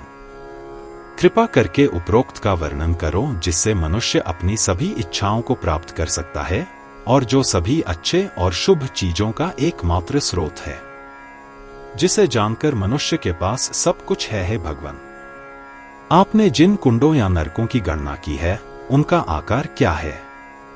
पापी वहां कैसे रहते हैं? जब मनुष्य मर जाता है तो उसका शरीर राख हो जाता है। फिर वह दूसरा शरीर कैसा है जिसके द्वारा पापी अपने कर्मों का फल भोगते हैं, और जब वे इतने लंबे समय तक इतने कष्ट सहते हैं तो वे शरीर नष्ट क्यों नहीं होते? वह किस प्रकार का शरीर है? कृपया मुझे यह सब बताइए। 8:33 नारायण बोले, सावित्री के प्रश्न सुनकर धर्मराज को श्रीहरि का स्मरण हो आया और वे कर्म के बंधनों को काटने वाले विषय पर बोलने लगे। हे बालक, हे उत्तम व्रत वाले, चारों वेदों में, सभी धर्म ग्रंथों में, स्मृतियों में, सभी संहिताओं में, सभी इतिहासों में, सभी पुराणों में, नारद पंचरात्र में, अन्य धर्म शास्त्रों में तथा वेदांगों में यह स्पष्ट रूप से कहा गया है कि पंच देवता शिव, शक्ति, विष्णु, गणेश तथा सूर्य की पूजा सर्वश्रेष्ठ, सर्वोच्च, बुढ़ापा, रोग, मृत्यु, बुराइयों तथा दुखों का नाश करने वाली, सबसे शुभ तथा परम आनंद देने वाली है। वास्तव में इन पंच देवताओं की पूजा सभी सिद्धियों, सफलता को प्राप्त करने का स्रोत है तथा नरकों में जाने से बचाती है। उनकी उपासना से भक्ति वृक्ष उत्पन्न होता है और तभी समस्त कर्म बंधनों के वृक्ष की जड़ सदास्ता के लिए कट जाती है। यही मुक्ति की सीढ़ी है और अविनाशी अवस्था है। इससे सालोक्य, सार्ष्टि, सारूप्य और सामीप्य अर्थात भिन्न भिन्न सुखों की अवस्था प्राप्त होती है, जिसमें जीवात्मा एक देवता के साथ एक ही लोक में निवास करता है, 2 शक्तिमान परमेश्वर और समस्त दिव्य गुणों, मुक्ति की 4 श्रेणियों में से अंतिम श्रेणी के साथ एक ही पद, स्थिति या पद या समानता रखता है, 3 रूप की एक रूपता रखता है या देवता में समा जाता है, या 4 देवता में घनिष्ठ रूप से एक हो जाता है, एक हो जाता है या लीन हो जाता है। हे मंगलमय, इन 5 देवताओं के उपासक को मेरे दूतों द्वारा देखे जाने वाले नरकों में से किसी को भी नहीं देखना पड़ता। जो लोग देवी की भक्ति से रहित हैं वे मेरे धाम को देखते हैं, परंतु जो हरि के तीर्थों में जाते हैं, जो हरिवासर मनाते हैं, जो हरि के चरणों में सिर झुकाते हैं और हरि की पूजा करते हैं, वे मेरे संयम नामक धाम को कभी नहीं आते। वे ब्राह्मण जो 3 संध्याओं को करने और शुद्ध आचारों का पालन करने से शुद्ध हो जाते हैं, जो देवी की पूजा किए बिना सुख नहीं पाते, जो अपने धर्म और आचारों में आसक्त रहते हैं, वे कभी मेरे धाम को नहीं आते। मेरे भयंकर दूत शिव भक्तों को देखकर उसी प्रकार भयभीत होकर भाग जाते हैं, जैसे गरुड़ से भयभीत होकर सर्प भाग जाते हैं। मैं अपने दूतों को, जिनके हाथ में पाश हैं, आदेश देता हूं कि वे कभी उनके पास न जाए। मेरे दूत हरि के सेवकों के अतिरिक्त अन्य व्यक्तियों के पास ही जाते हैं। जैसे ही मेरे दूत कृष्ण मंत्र के उपासकों को देखते हैं, वैसे ही वे भाग जाते हैं, जैसे गरुड़ को देखकर सर्प भयभीत हो जाते हैं। यमलोक के प्राणियों में से एक चित्रगुप्त भी मनुष्यों के पाप पुण्य का लेखा जोखा रखते हुए भय के कारण देवी पूजकों के नाम काट देते हैं और उनके लिए मधुपर्क आदि तैयार करते हैं, शहद का मिश्रण, अतिथि को या वधू के पिता के द्वार पर दूल्हे के आगमन पर उसे दिया जाने वाला आदर पूर्वक प्रसाद। वे ब्रह्मलोक से भी ऊपर उठकर देवी के धाम अर्थात मणिद्वीप में जाते हैं। जो शक्ति मंत्र के उपासक हैं, जो अत्यंत भाग्यशाली हैं, जिनके स्पर्श से दूसरों के पाप नष्ट हो जाते हैं, वे सहस्त्र पीढ़ियों का उद्धार कर देते हैं। जैसे सूखी घास के ढेर अग्नि में डालते ही भस्म हो जाते हैं, उसी प्रकार मोह भी उन भक्तों के स्वरूप को देखकर तुरंत मोहित हो जाता है। उनके देखते ही काम, क्रोध, लोभ, रोग, शोक, बुढ़ापा, मृत्यु, भय, काल, शुभ कर्म, सुख भोग आदि सब दूर हो जाते हैं। हे सुंदर, अब मैंने तुमसे उन मनुष्यों की अवस्थाओं का वर्णन किया है जो काल के वश में नहीं है, उनके शुभ कर्म, सुख भोग आदि तथा जो उन दुखों को भोगते नहीं हैं। अब मैं इस दृश्यमान शरीर की बात कर रहा हूं। सुनो। पृथ्वी, जल, अग्नि, वायु और आकाश ये 5 महाभूत हैं। ये ही इस दृश्यमान शरीर के बीज हैं और सृष्टि के कार्य में मुख्य कारण हैं। पृथ्वी और अन्य तत्वों से बना हुआ शरीर क्षणभंगुर और कृत्रिम है, अर्थात वह शरीर जलकर भस्म हो जाता है। इस दृश्यमान शरीर के भीतर अंगूठे के बराबर एक पुरुष बंधा हुआ है, उसे जीव पुरुष कहते हैं। सूक्ष्म जीव कर्मों के फल भोगने के लिए उस सूक्ष्म शरीर को धारण करता है।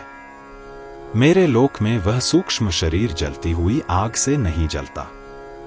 उस सूक्ष्म शरीर को जल में डुबा दिया जाए, लगातार पीटा जाए, शस्त्र से मारा जाए या तीखे कांटे से छेदा जाए तो भी वह शरीर नष्ट नहीं होता। वह शरीर जलते हुए और पिघले हुए पदार्थ से, लाल तप्त लोहे से, गर्म पत्थरों से, गर्म मूर्ति से लिपटने से या जलते हुए कड़ाहे में गिरने से न तो जलता है और न ही टूटता है। उस शरीर को निरंतर पीड़ाएं सहनी पड़ती हैं। हे सुंदरी, इस प्रकार मैंने शास्त्रों के अनुसार अनेक शरीरों तथा उनके कारणों का वर्णन किया है। अब मैं तुमसे अन्य सभी कुंडों का वर्णन करूंगा। सुनो। महर्षि वेदव्यास कृत श्रीमद्देवी भागवत में 9वें स्कंध का 36वां अध्याय समाप्त होता है।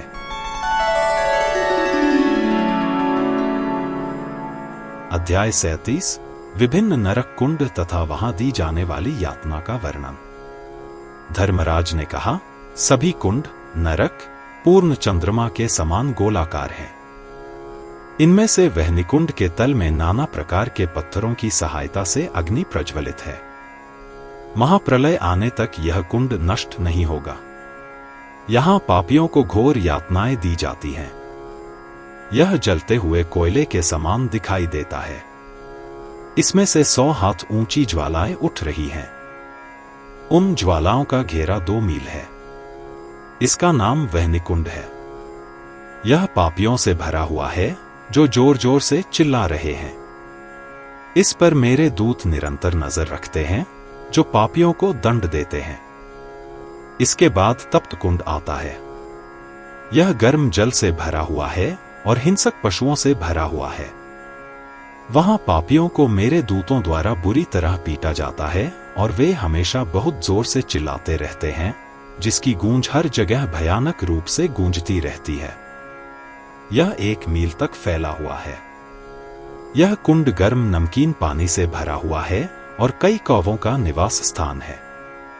फिर वहां भयंकर कुंड है। यह 2 मील तक फैला हुआ है और पापियों से भरा हुआ है। उन्हें मेरे दूतों द्वारा दंडित किया जा रहा है और वे लगातार चिल्ला रहे हैं, हमें बचाओ, हमें बचाओ। इसके बाद विष्ठा कुंड आता है।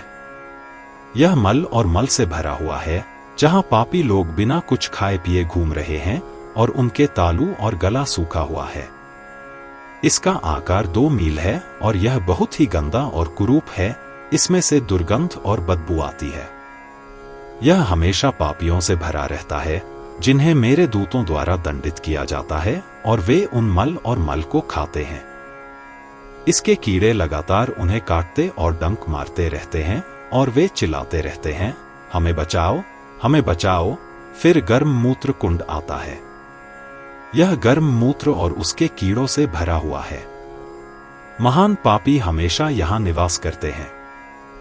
यह 4 मील लंबा है और यह बिल्कुल अंधेरा है। मेरे दूत हमेशा उन्हें मारते हैं और उनके गले, होंठ, तालू सभी सूख जाते हैं। फिर आता है श्लेष्म कुंड। यह कफ और उसके कीड़ों से भरा हुआ है। पापी कफ में रहते हैं और उस कफ को खाते हैं। फिर आता है गारा कुंड। यह कृत्यात्मक जहर से भरा हुआ है। इसकी लंबाई 1 मील है। पापी इस जहर को खाते हैं और यहीं रहते हैं। इसके कीड़े उन्हें काटते हैं। वे मेरे दूतों की सजा से कांपते हैं और ऊंची आवाज में चिल्लाते हैं।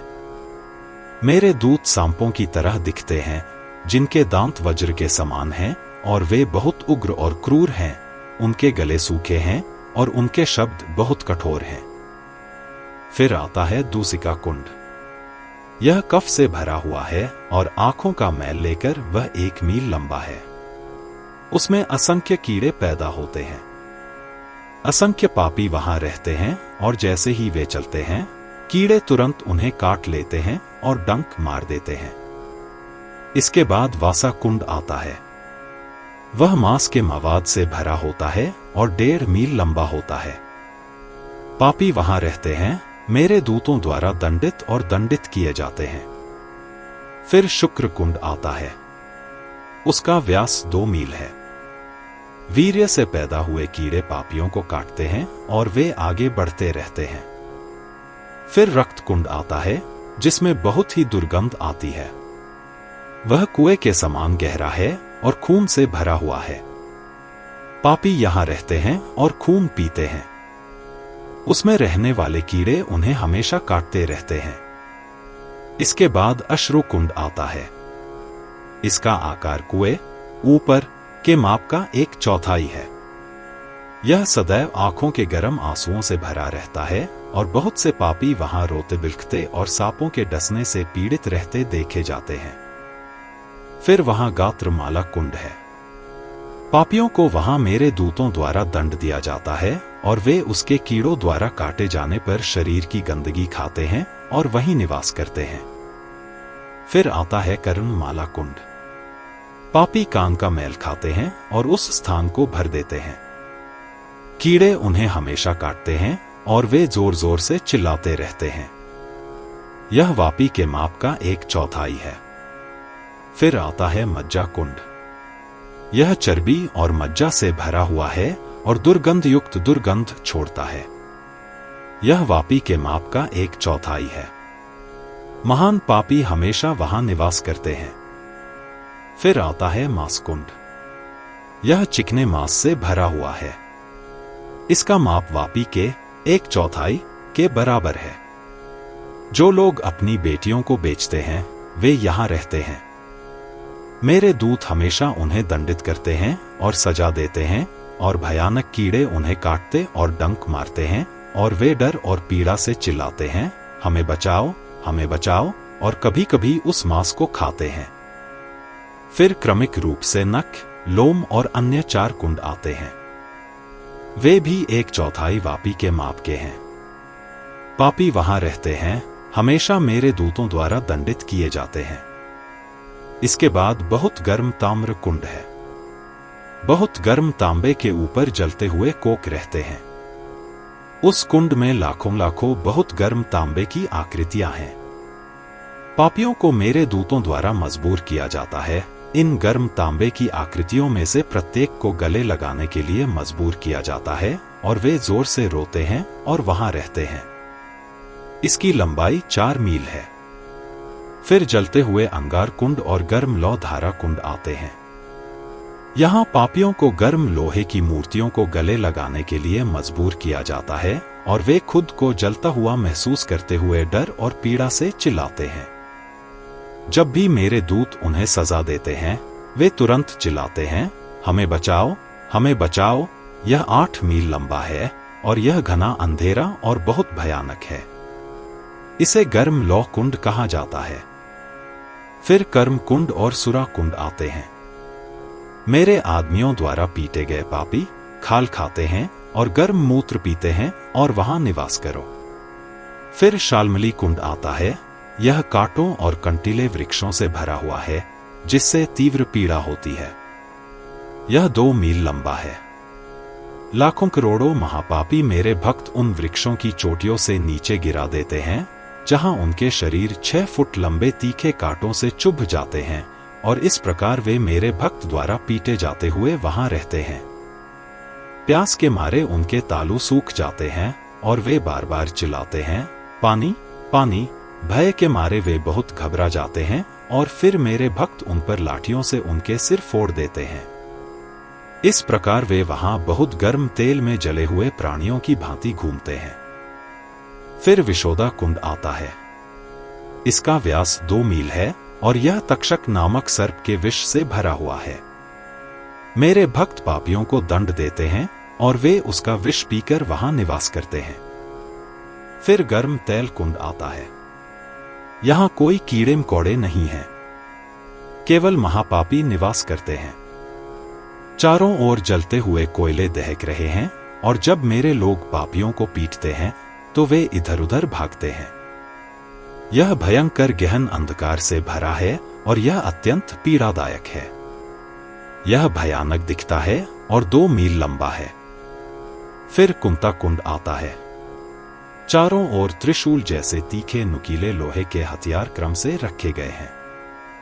उन हथियारों से छेदे गए पापी कुंड के चारों ओर घूमते हुए दिखाई देते हैं। यह 1.5 मील लंबा है। मेरे लोगों द्वारा पीटे जाने पर उनके गले और होंठ सूख जाते हैं। फिर कृमि कुंड आता है।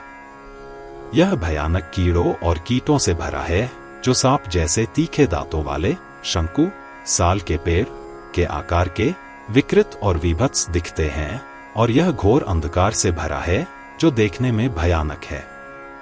मेरे लोगों द्वारा पीटे जाने पर महापापी वहां निवास करते हैं। फिर आता है पूय कुंड। इसका व्यास या परिधि 8 मील है। पापी उसमें रहते हैं, उसका मवाद खाते हैं और मेरे लोगों द्वारा पीटे जाते हैं। फिर आता है सर्प कुंड। वहां ताल वृक्ष की लंबाई के लाखों करोड़ों सांप रहते हैं। ये सांप पापियों को घेर लेते हैं और जब वे उन्हें डसते हैं तो मेरे लोग भी उन्हें पीटते हैं। इस प्रकार चारों ओर शोर मच जाता है, हमें बचाओ, हमें बचाओ, हम समाप्त हो गए। फिर क्रम से आते हैं दंश कुंड, मसक कुंड और गरला कुंड। ये क्रमशः घिनौने मक्खियों, मच्छरों और विष से भरे हुए हैं। उनमें से प्रत्येक 1 मील लंबा है। पापियों के हाथ पैर बांध दिए गए हैं। इसलिए जब मक्खियां और मच्छर उन्हें बुरी तरह डंक मारते हैं और मेरे लोग उन्हें एक साथ बुरी तरह पीटते हैं, तो वे जोर से शोर मचाते हैं और मेरे लोगों द्वारा उन्हें बांधकर आगे बढ़ने के लिए मजबूर कर दिया जाता है। मक्खियों आदि के डंक मारने से उनके शरीर पूरी तरह लाल हो जाते हैं और खून से लथपथ हो जाते हैं। फिर वज्र कुंड और वृश्चिक कुंड आते हैं, जो क्रमशः वज्र कीटों और बिच्छुओं से भरे होते हैं। उनमें से प्रत्येक का आकार वापी के आधे के बराबर है। वहां रहने वाले पापियों को निरंतर कीड़े, वज्र और बिच्छू काटते रहते हैं। फिर क्रम से आते हैं शरा कुंड, शूल कुंड और खड्ग कुंड। वे क्रमशः बाण, शूल और कटार से भरे हुए हैं। उनमें से प्रत्येक का माप वापी के आधे से भी कम है। पापियों को बाण आदि से छेदा जाता है और वे रक्त से लथपथ हो जाते हैं और वहां रहते हैं। फिर आता है गोला कुंड।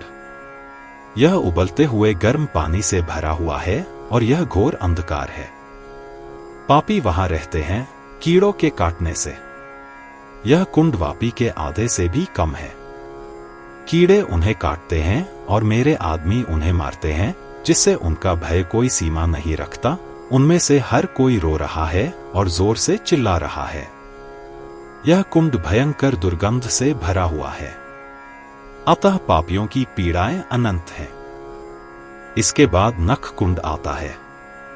यह वापी के आधे हिस्से के बराबर है और पानी में रहने वाले लाखों करोड़ों मगरमच्छों से भरा हुआ है। भयानक दिखने वाले विकृत पापी वहां रहते हैं। फिर काक कुंड आता है। यहां पापियों को सैकड़ों विकृत कावे मल, मूत्र और कफ खाते हुए काट रहे हैं।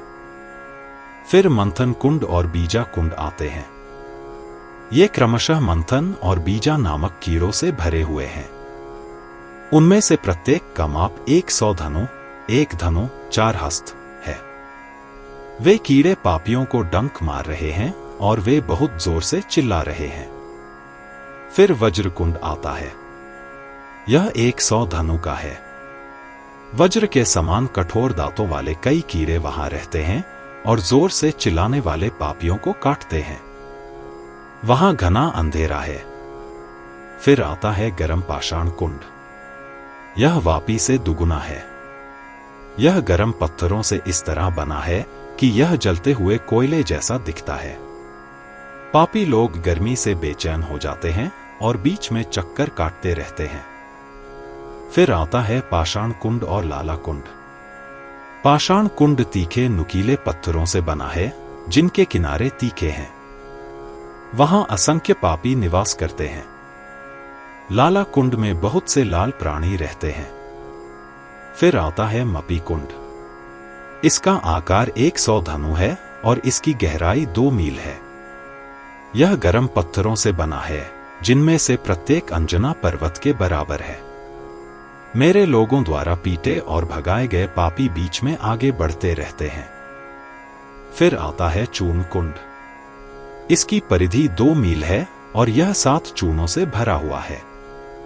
मेरे लोगों द्वारा खदेड़े और पीटे जाने पर पापी बेचैन होकर इधर उधर घूमते हैं और चूर्ण खाते हैं और जल जाते हैं। फिर आता है चक्र कुंड। यहां 16 तीखे तीलियों वाला कुम्हार का चाक लगातार घूम रहा है। पापी इस चाक से कुचले जा रहे हैं। फिर वक्र कुंड आता है। इसकी गहराई 8 मील है। यह बहुत घुमावदार है और एक तीखी ढलान के साथ यह नीचे की ओर गया है। यह एक पहाड़ी गुफा की योजना पर बना है, जो गर्म पानी से भरा है और गहरे घने अंधेरे से घिरा हुआ है। वहां के जलीय जानवर डंक मार रहे हैं पापी, जो बहुत बेचैन हो गए हैं और बहुत जोर से चिल्ला रहे हैं। फिर आता है कूर्म कुंड। यहां लाखों करोड़ों कछुए पानी में भयानक रूप से विकृत होकर पापियों को काट रहे हैं। फिर आता है ज्वाला कुंड। यह भयंकर ज्वालाओं से बना है। इसकी परिधि 2 मील है। यहां पापी हमेशा बड़ी कठिनाई में रहते हैं, तीव्र पीड़ा के साथ और जोर जोर से चिल्लाते हैं। इसके बाद आता है भस्म कुंड। यह 2 मील लंबा है। पापी गर्म राख में खुद को अच्छी तरह से जला लेते हैं और राख खाते हुए वहीं रहते हैं। यह गर्म पत्थरों और गर्म लोहे से भरा हुआ है। यहां पापियों को हमेशा गर्म लोहे और गर्म पत्थरों में जलाया जाता है और उनके गले और तालू सूख जाते हैं। फिर आता है दग्ध कुंड। यह गहरा और भयानक। फिर आता है शुचि कुंड। यह खारे पानी से भरा है। वहां हमेशा लहरें उठती रहती हैं। इसमें तरह तरह की आवाजें करने वाले विभिन्न जलीय जीव रहते हैं। इसकी परिधि 8 मील है और यह गहरा और अंधेरा है। यहां पापी एक दूसरे को देख नहीं सकते और जानवर उन्हें काट लेते हैं। वे बहुत पीड़ा में पड़कर जोर जोर से चिल्लाते हैं। फिर आता है असिपत्र कुंड। कुंड की ऊपरी सतह पर बहुत ऊंचा एक बहुत बड़ा ताल का पेड़ है। इस पेड़ के पत्तों की धार तलवार की धार की तरह तीखी होती है। इस ताल के पेड़ से 1 मील नीचे कुंड स्थित है। तब ताल के नुकीले पत्ते 1 मील की ऊंचाई से पापियों के शरीर पर गिरते हैं और वे कटकर घायल हो जाते हैं। उनमें से खून निकलता है और पापी बहुत पीड़ा में होकर बचाओ बचाओ चिल्लाते हैं। यह बहुत गहरा, बहुत अंधेरा है और रक्त कीट से भरा हुआ है, जो कीड़ों जैसा खून है। यह भयानक असिपत्र कुंड है। इसके बाद क्षुरधारा कुंड है, जिसकी माप 100 धनु, 1 धनु 4 हस्त है। यह तीखे हथियारों से भरा है, जो अच्छे छुराओं की तरह तीखे हैं। पापियों का खून यहां प्रचुर मात्रा में बह रहा है। फिर सूची मुख कुंड है, जो लंबी सुइयों के रूप में तीखे हथियारों से भरा है। इसकी माप 50 धनु है। पापियों को इनके द्वारा छेदा जाता है और वे लगातार खून छोड़ते रहते हैं। उनकी तीव्र पीड़ा की कोई सीमा नहीं है। फिर गोकामुख कुंड है, जिसमें एक प्रकार का कीट रहता है, जिसे गोका कहा जाता है। वे मुंह की तरह दिखते हैं, इसलिए उन्हें गोकामुख नाम दिया गया है। यह एक कुएं की तरह गहरा है और इसकी माप 20 धनु है। महापापी वहां बहुत पीड़ा सहते हैं। उन्हें अपना मुंह हमेशा नीचे की ओर रखना पड़ता है, क्योंकि गोक कीट हमेशा उन्हें काटते और डंक मारते हैं। फिर आता है नखरा कुंड। यह मगरमच्छ के मुंह जैसा दिखता है और 16 धनुषों का है। यह कुएं की तरह गहरा है और वहां बहुत से पापी रहते हैं। फिर आता है गजदंश कुंड। यह 100 धनुषों का है। इसके बाद आता है गोमुख कुंड। यह 30 धनुषों का है और गाय के मुंह जैसा है। यह पापियों को लगातार पीड़ा और परेशानियां देता है। फिर कुंभीपाक कुंड आता है। यह इस काल चक्र के समान चक्र के समान है, बहुत भयानक है और निरंतर घूम रहा है। यह 8 मील लंबा जलघड़ा जैसा दिखता है और यह बिल्कुल अंधकारमय है। इसकी गहराई 1 लाख पुरुषों के बराबर है तथा इसकी ऊंचाई 1 लाख व्यक्तियों के बराबर है। इसके अंदर तप्त तैल कुंड और तप्त तैल ताम्र कुंड आदि अनेक कुंड हैं। यह कुंड लगभग अचेत महापापियों और कीटों से भरा हुआ है। वे एक दूसरे को मारते हैं और जोर जोर से चिल्लाते हैं। मेरे दूत भी उन्हें गदा और मूसलों से डराते हैं। इसलिए कभी कभी वे चक्कर खाकर गिर पड़ते हैं, कभी वे अचेत हो जाते हैं और कभी कभी वे उठकर चिल्लाते हैं। हे सुंदरी, यहां पापियों की संख्या अन्य सभी कुंडों के पापियों की संख्या से 4 गुनी है। उन्हें चाहे जितना भी पीटा जाए, वे कभी नहीं मरते। उनका जीवन कायम रहता है, क्योंकि शरीर दुख भोगने के लिए बना है, वह अविनाशी है। यह कुंभीपाक कुंड सभी कुंडों में प्रमुख है। यह कुंड जहां पापियों को काल द्वारा बनाए गए धागे से बांधा जाता है, जहां मेरे लोग पापियों को एक बार ऊपर उठाते हैं और दूसरी बार नीचे डुबो देते हैं, जहां पापी बहुत समय तक घुटकर अचेत हो जाते हैं, जहां उनके कष्टों की कोई सीमा नहीं होती, जहां खौलते हुए तेल से भरा होता है, उसे कालसूत्र कुंड कहते हैं। फिर मत्स्योद कुंड आता है, जो कुएं के समान खोखला है। यह खौलते हुए पानी से भरा होता है और इसकी माप 24 धनुष होती है। इसके बाद आता है अपतोद कुंड। इसकी माप 100 धनुष है। पापी मेरे लोगों द्वारा अपने शरीर को जलाकर और दंडित करके वहां रहते हैं। जैसे ही वे इस कुंड के पानी में गिरते हैं, वैसे ही वे सभी प्रकार की बीमारियों से ग्रसित हो जाते हैं। फिर आता है कृमिकंटुका कुंड। पापियों को कृमिकंटुका कीड़े काट लेते हैं और वे जोर जोर से चिल्लाकर सामान्य घबराहट पैदा करके वहां रहते हैं। इसका दूसरा नाम है अरुणतुदा कुंड। इसके बाद आता है पांशु कुंड। इसकी माप 100 धनुष है।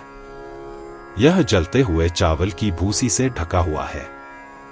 पापी उन गर्म भूसी को खाते हैं और वहां रहते हैं। फिर आता है पाशवेष्टन कुंड। इसकी लंबाई 2 मील है। जैसे ही पापी इस कुंड में गिरते हैं, वैसे ही वे इस रस्सी या पाश से लिपट जाते हैं, इसलिए इसका नाम ऐसा है। फिर आता है सुलाप्रोत कुंड। इसकी माप 20 धनुष है। जैसे ही पापी यहां गिरते हैं, वे सुलास्त्र, बाणों से घेर लिए जाते हैं। फिर आता है प्रकंपन कुंड। इसकी लंबाई 1 मील है। यह बर्फ के ठंडे पानी से भरा है। वहां जाते ही पापी एकदम कांप उठते हैं। इसके बाद आता है उल्का कुंड। इसकी लंबाई 20 धनुष है। यह जलकर राख हो जाने वाले पदार्थ और उल्काओं से भरा है। मेरे दूत वहां रहने वाले पापियों के मुंह में मशालें और उल्काएं डालते हैं। इसके बाद आता है अंधकूप कुंड। यह घोर अंधकार में कुएं के आकार का, गोलाकार और बहुत भयानक है। उनके शरीर गर्म पानी से जला दिए जाते हैं। भयंकर अंधकार के कारण वे कुछ भी नहीं देख पाते। जिस कुंड में पापियों को विविध शस्त्रों से छेदा जाता है, उसे वेदन कुंड कहते हैं। इसकी लंबाई 20 धनुष है। फिर दंडतांड कुंड है। इसकी लंबाई 16 धनुष है। मेरे दूतों के डराने पर पापी यहीं रहते हैं। फिर जालंध्र कुंड है। यहां पापी एक बड़े जाल से घिरे रहते हैं, जैसे मछलियां आदि जाल में बांध दी जाती हैं। इसके बाद देहचूर्ण कुंड है। यह अत्यंत अंधकारमय है। इसकी गहराई 1 कोटि व्यक्ति की ऊंचाई के बराबर है। इसकी परिधि 20 धनुष है। यहां पापियों को लोहे की जंजीरों से घेरकर नीचे गिरा दिया जाता है, जहां उनके शरीर चूर्ण चूर्ण हो जाते हैं तथा वे निष्क्रिय और लगभग अचेत हो जाते हैं। वह कुंड जहां मेरे दूत पापियों को कुचलते और धमकाते हैं, दलन कुंड के नाम से जाना जाता है। इसकी परिधि 16 धनुष है। इसके बाद शोषण कुंड आता है। यह 100 व्यक्तियों की ऊंचाई तक गहरा है और यह बहुत अंधेरा है। इसकी माप 30 धनुष है। गर्म रेत पर गिरने से पापियों के गले और तालू सूख जाते हैं। उनकी पीड़ा की कोई सीमा नहीं है, इसलिए इसे शोषण कुंड कहा जाता है। फिर आता है कासकुंड। इसकी माप 100 धनुष है। यह खाल के रस से भरा हुआ है और इसकी गंध बहुत दुर्गंधयुक्त है। पापी उस कसैले जल को पीते हैं और वहीं रहते हैं। फिर आता है शूर्प कुंड। इसकी माप 12 धनुष है और यह फटकने वाली टोकरी की तरह फैला हुआ है। यह गर्म लोहे की धूल से भरा है और कई पापी वहां रहते हैं जो उस दुर्गंधयुक्त लोहे की धूल को खाते हैं। इसके बाद ज्वालामुख कुंड है। यह लाल गर्म रेत से भरा है। नीचे मध्य से एक ज्वाला उठती है जो कुंड के मुख को फैलाती है। इसकी माप 20 धनुष है। पापी यहां ज्वाला से जल जाते हैं और बुरी तरह जीते हैं। इस कुंड में गिराए जाने पर वे बेहोश हो जाते हैं। फिर धूम्रंध कुंड है। यह अंधेरा है, काफी धुएं से भरा है। इसके भीतर गर्म ईंटें रखी जाती हैं। पापियों का धुएं से दम घुटता है और उनकी आंखों की दृष्टि भी बाधित हो जाती है। इसकी माप 100 धनुष है। फिर नागबेष्ट कुंड है। जैसे ही पापियों को वहां गिराया जाता है, वैसे ही वे सर्पों से घिर जाते हैं। हे सावित्री, इस प्रकार मैंने तुमसे 86 कुंडों तथा उनके लक्षणों के विषय में कहा है। अब तुम और क्या सुनना चाहती हो? बोलो। महर्षि वेदव्यास रचित श्रीमद्देवी भागवत के 9वें स्कंध का 37वां अध्याय यहीं समाप्त होता है।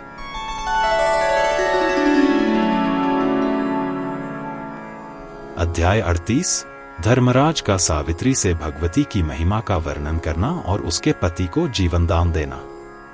सावित्री बोली, हे प्रभु, मुझे उस आद्या शक्ति भगवती महामाए परमेश्वरी माए की भक्ति प्रदान करें जो सभी सारों का सार है, मनुष्यों के लिए अंतिम मोक्ष का द्वार है और उन्हें नरकों से छुड़ाने का कारण है, जो मुक्ति की ओर ले जाने वाले सभी धर्मों का मूल है, जो सभी अशुभों को नष्ट करती है, जो सभी कर्मों के भय को दूर करती है, और जो पहले किए गए सभी पापों को हमेशा के लिए दूर कर देती है। हे वेदों के जानकारों में अग्रणी, इस संसार में कितने प्रकार की मुक्ति है? सच्ची भक्ति क्या है? इसकी विशेषताएं क्या हैं? ऐसा क्या करना चाहिए जिससे किए गए कर्मों का भोग छूट जाए और नष्ट हो जाए? हे भगवान, स्त्री जाति को विधाता ने किसी भी तत्वज्ञान या सच्चे ज्ञान से रहित बनाया है। ज्ञान, अब मुझे इस सत्य ज्ञान के विषय में कुछ बताइए। सभी दान, यज्ञ, तीर्थों में स्नान, व्रत और तप, ये सब अज्ञानियों को ज्ञान देने के 16वें भाग के बराबर भी नहीं है। माता पिता से 100 गुना श्रेष्ठ है, यह निश्चित है, परंतु सत्य ज्ञान देने वाला गुरु माता से 100 गुना अधिक पूजनीय है। हे प्रभु, धर्मराज ने कहा, हे बालक, तुमने मुझसे जो जो वरदान मांगे थे वे सब मैंने तुम्हें दे दिए हैं। अब मैं तुम्हें यह वरदान देता हूं कि अब तुम्हारे मन में शक्ति के प्रति भक्ति उत्पन्न हो। हे मंगलमय, तुम श्री देवी की महिमा का वर्णन सुनना चाहते हो। इससे प्रश्न करने वाले तथा उत्तर सुनने वाले दोनों के सभी परिवार उद्धार पा जाते हैं। जब शेषनाग अनंत देव अपने 1000 मुखों से देवी की महिमा का वर्णन करने में असमर्थ होते हैं, जब महादेव अपने 5 मुखों से वर्णन नहीं कर सकते, जब सृष्टिकर्ता ब्रह्मा अपने 4 मुखों से उनकी महिमा का वर्णन करने में असमर्थ होते हैं, जब सर्वज्ञ विष्णु पीछे हट जाते हैं, जब कार्तिकेय अपने 6 मुखों से पर्याप्त रूप से वर्णन नहीं कर सकते, जब महान योगियों के गुरुओं के गुरु गणेश असमर्थ होते हैं, जब चारों वेदों के ज्ञाता, सभी शास्त्रों के सार पंडित भी उनका थोड़ा भी ज्ञान नहीं कर सकते, जब सरस्वती उनकी महिमा का वर्णन करने में निष्क्रिय हो जाती हैं, जब सनत कुमार, धर्म, सनातन, सानंद, सनक, कपिल, सूर्य तथा अन्य भगवान के पुत्र पीछे हट गए हैं, जब अन्य सिद्ध, योगी, मुनि आदि भी प्रकृति देवी के कार्यों का गुणगान करने में असमर्थ हैं, तब मैं उनकी महिमा का पूर्णतः वर्णन कैसे कर सकता हूं, जिनके चरण कमलों में ब्रह्मा जी हैं, विष्णु, शिव आदि सभी उनका ध्यान करते हैं। और देखो, जब उनके भक्तों के लिए उनका चिंतन करना भी कठिन हो जाता है, तब इसमें क्या आश्चर्य है कि वे अन्य लोगों के लिए इतनी दुर्लभ होंगी। वेदों के ज्ञान में निपुण ब्रह्मा जी उनके विषय में उससे भी अधिक जानते हैं, जितना अन्य सामान्य लोग उनकी शुभ महिमा के विषय में बहुत कम जानते हैं। ब्रह्मा जी से भी अधिक ज्ञानियों के गुरु गणेश जी जानते हैं, फिर सर्वज्ञ शंभु जी सबसे अधिक जानते हैं।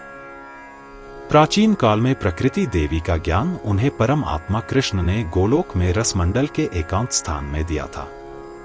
महादेव जी ने पुनः इसे शिवलोक में धर्म को दिया, धर्म ने पुनः प्रकृति मंत्र मेरे पिता को दिया। मेरे पिता ने कठोर तपस्या करके प्रकृति देवी की उपासना में सिद्धि प्राप्त की थी। प्राचीन काल में देवता मुझे यमलोक का राज्य देना चाहते थे, परंतु मैं संसार से बहुत विरक्त था, इसलिए मैं अनिच्छुक होकर तपस्या करने में तत्पर हो गया। तब मेरे पिता ने प्रकृति देवी की महिमा बताई। अब मैं तुम्हें वही बताता हूं जो मैंने अपने पिता से सुना था और जो वेदों में कहा गया है, यद्यपि उसे समझना बहुत कठिन है। ध्यान पूर्वक सुनो। हे सुंदर मुख, जैसे सनातन आकाश अपने विस्तार को नहीं जानता, वैसे ही प्रकृति देवी भी अपनी महिमा को नहीं जानती, फिर अन्य किसी मनुष्य के विषय में क्या कहा जा सकता है। वे सबकी आत्मा हैं, समस्त शक्तियों और प्रभुताओं से संपन्न हैं, समस्त कारणों की कारण हैं, सबकी स्वामिनी है, सबकी मूल हैं और सबकी पालनहार हैं। वह शाश्वत है, सदैव अपने ब्रह्मांडीय शरीर के साथ शाश्वत आनंद से पूर्ण, बिना किसी विशेष रूप के, उन्मुक्त, बिना किसी भय के, बिना किसी रोग और क्षय के, अनासक्त, सबकी साक्षी, सबकी शरण और सर्वोच्च से भी उच्च है। वह माया के साथ है और वह मूल प्रकृति है। उसके द्वारा बनाई गई वस्तुएं प्रकृति निर्माण के रूप में जानी जाती हैं, जो अग्नि और उसकी जलती हुई शक्ति की तरह प्रकृति और पुरुष के रूप में एक दूसरे से अविभाज्य है। महामाया शाश्वत अस्तित्व, बुद्धि और आनंद की प्रकृति की है। यद्यपि निराकार है, फिर भी वह अपने भक्तों की इच्छाओं की संतुष्टि के लिए रूप धारण करती है। उन्होंने सबसे पहले गोपाल सुंदरी का सुंदर रूप बनाया, यानी श्री कृष्ण का रूप बहुत प्यारा और सुंदर, मन को मोहित करने वाला। उनका शरीर ताजे वर्षा के बादल की तरह नीला है। वे युवा हैं और गाय के झुंड की तरह कपड़े पहने हुए हैं। उनके शरीर में लाखों कंदर्प प्रेम देवता खेल रहे हैं। उनकी आंखें शरद ऋतु के मध्याह्न कमल के साथ प्रतिस्पर्धा करती हैं। उनके चेहरे की सुंदरता लाखों पूर्णिमा को छाया में डाल देती है। उनका शरीर रत्नों से सजे अमूल्य आभूषणों से सुशोभित है। उनके होठों पर हमेशा मधुर मुस्कान रहती है। यह उनके पीले रंग के अमूल्य वस्त्र से भी सुशोभित है। वे परम ब्रह्मा हैं। उनका पूरा शरीर ब्रह्मा तेज, ब्रह्मा की अग्नि से जल रहा है। उनका शरीर अग्नि जैसा है। वे सुंदर हैं, देखने में मधुर हैं, शांत स्वभाव के हैं, राधा के स्वामी हैं और वे अनंत हैं। नोट: जैसा कि हम देखते हैं, ब्रह्मांड असत्य है, जैसा कि हम बहुरूप दर्शक में देखते हैं, सुंदर रंगों और रूपों की अनंत विविधता के विभिन्न स्पष्ट चित्र। वह रास मंडलम में एक रत्न सिंहासन पर बैठे हैं और लगातार मुस्कुराते हुए प्यारी गोपियों द्वारा एक ही समय में देखा जाता है। वह 2 भुजाओं वाला है। जंगली फूलों से बनी एक माला उनकी गर्दन से लटक रही है। वह अपनी बांसुरी बजा रहे हैं। उनका वक्षस्थल कौस्तुभ मणि से चमक रहा है, जिसे वे हमेशा पहने रहते हैं। उनके शरीर पर कुमकुम, केसर, अगुरु की लकड़ी का सुगंधित और ठंडा लेप, कस्तूरी और चंदन का लेप लगा हुआ है।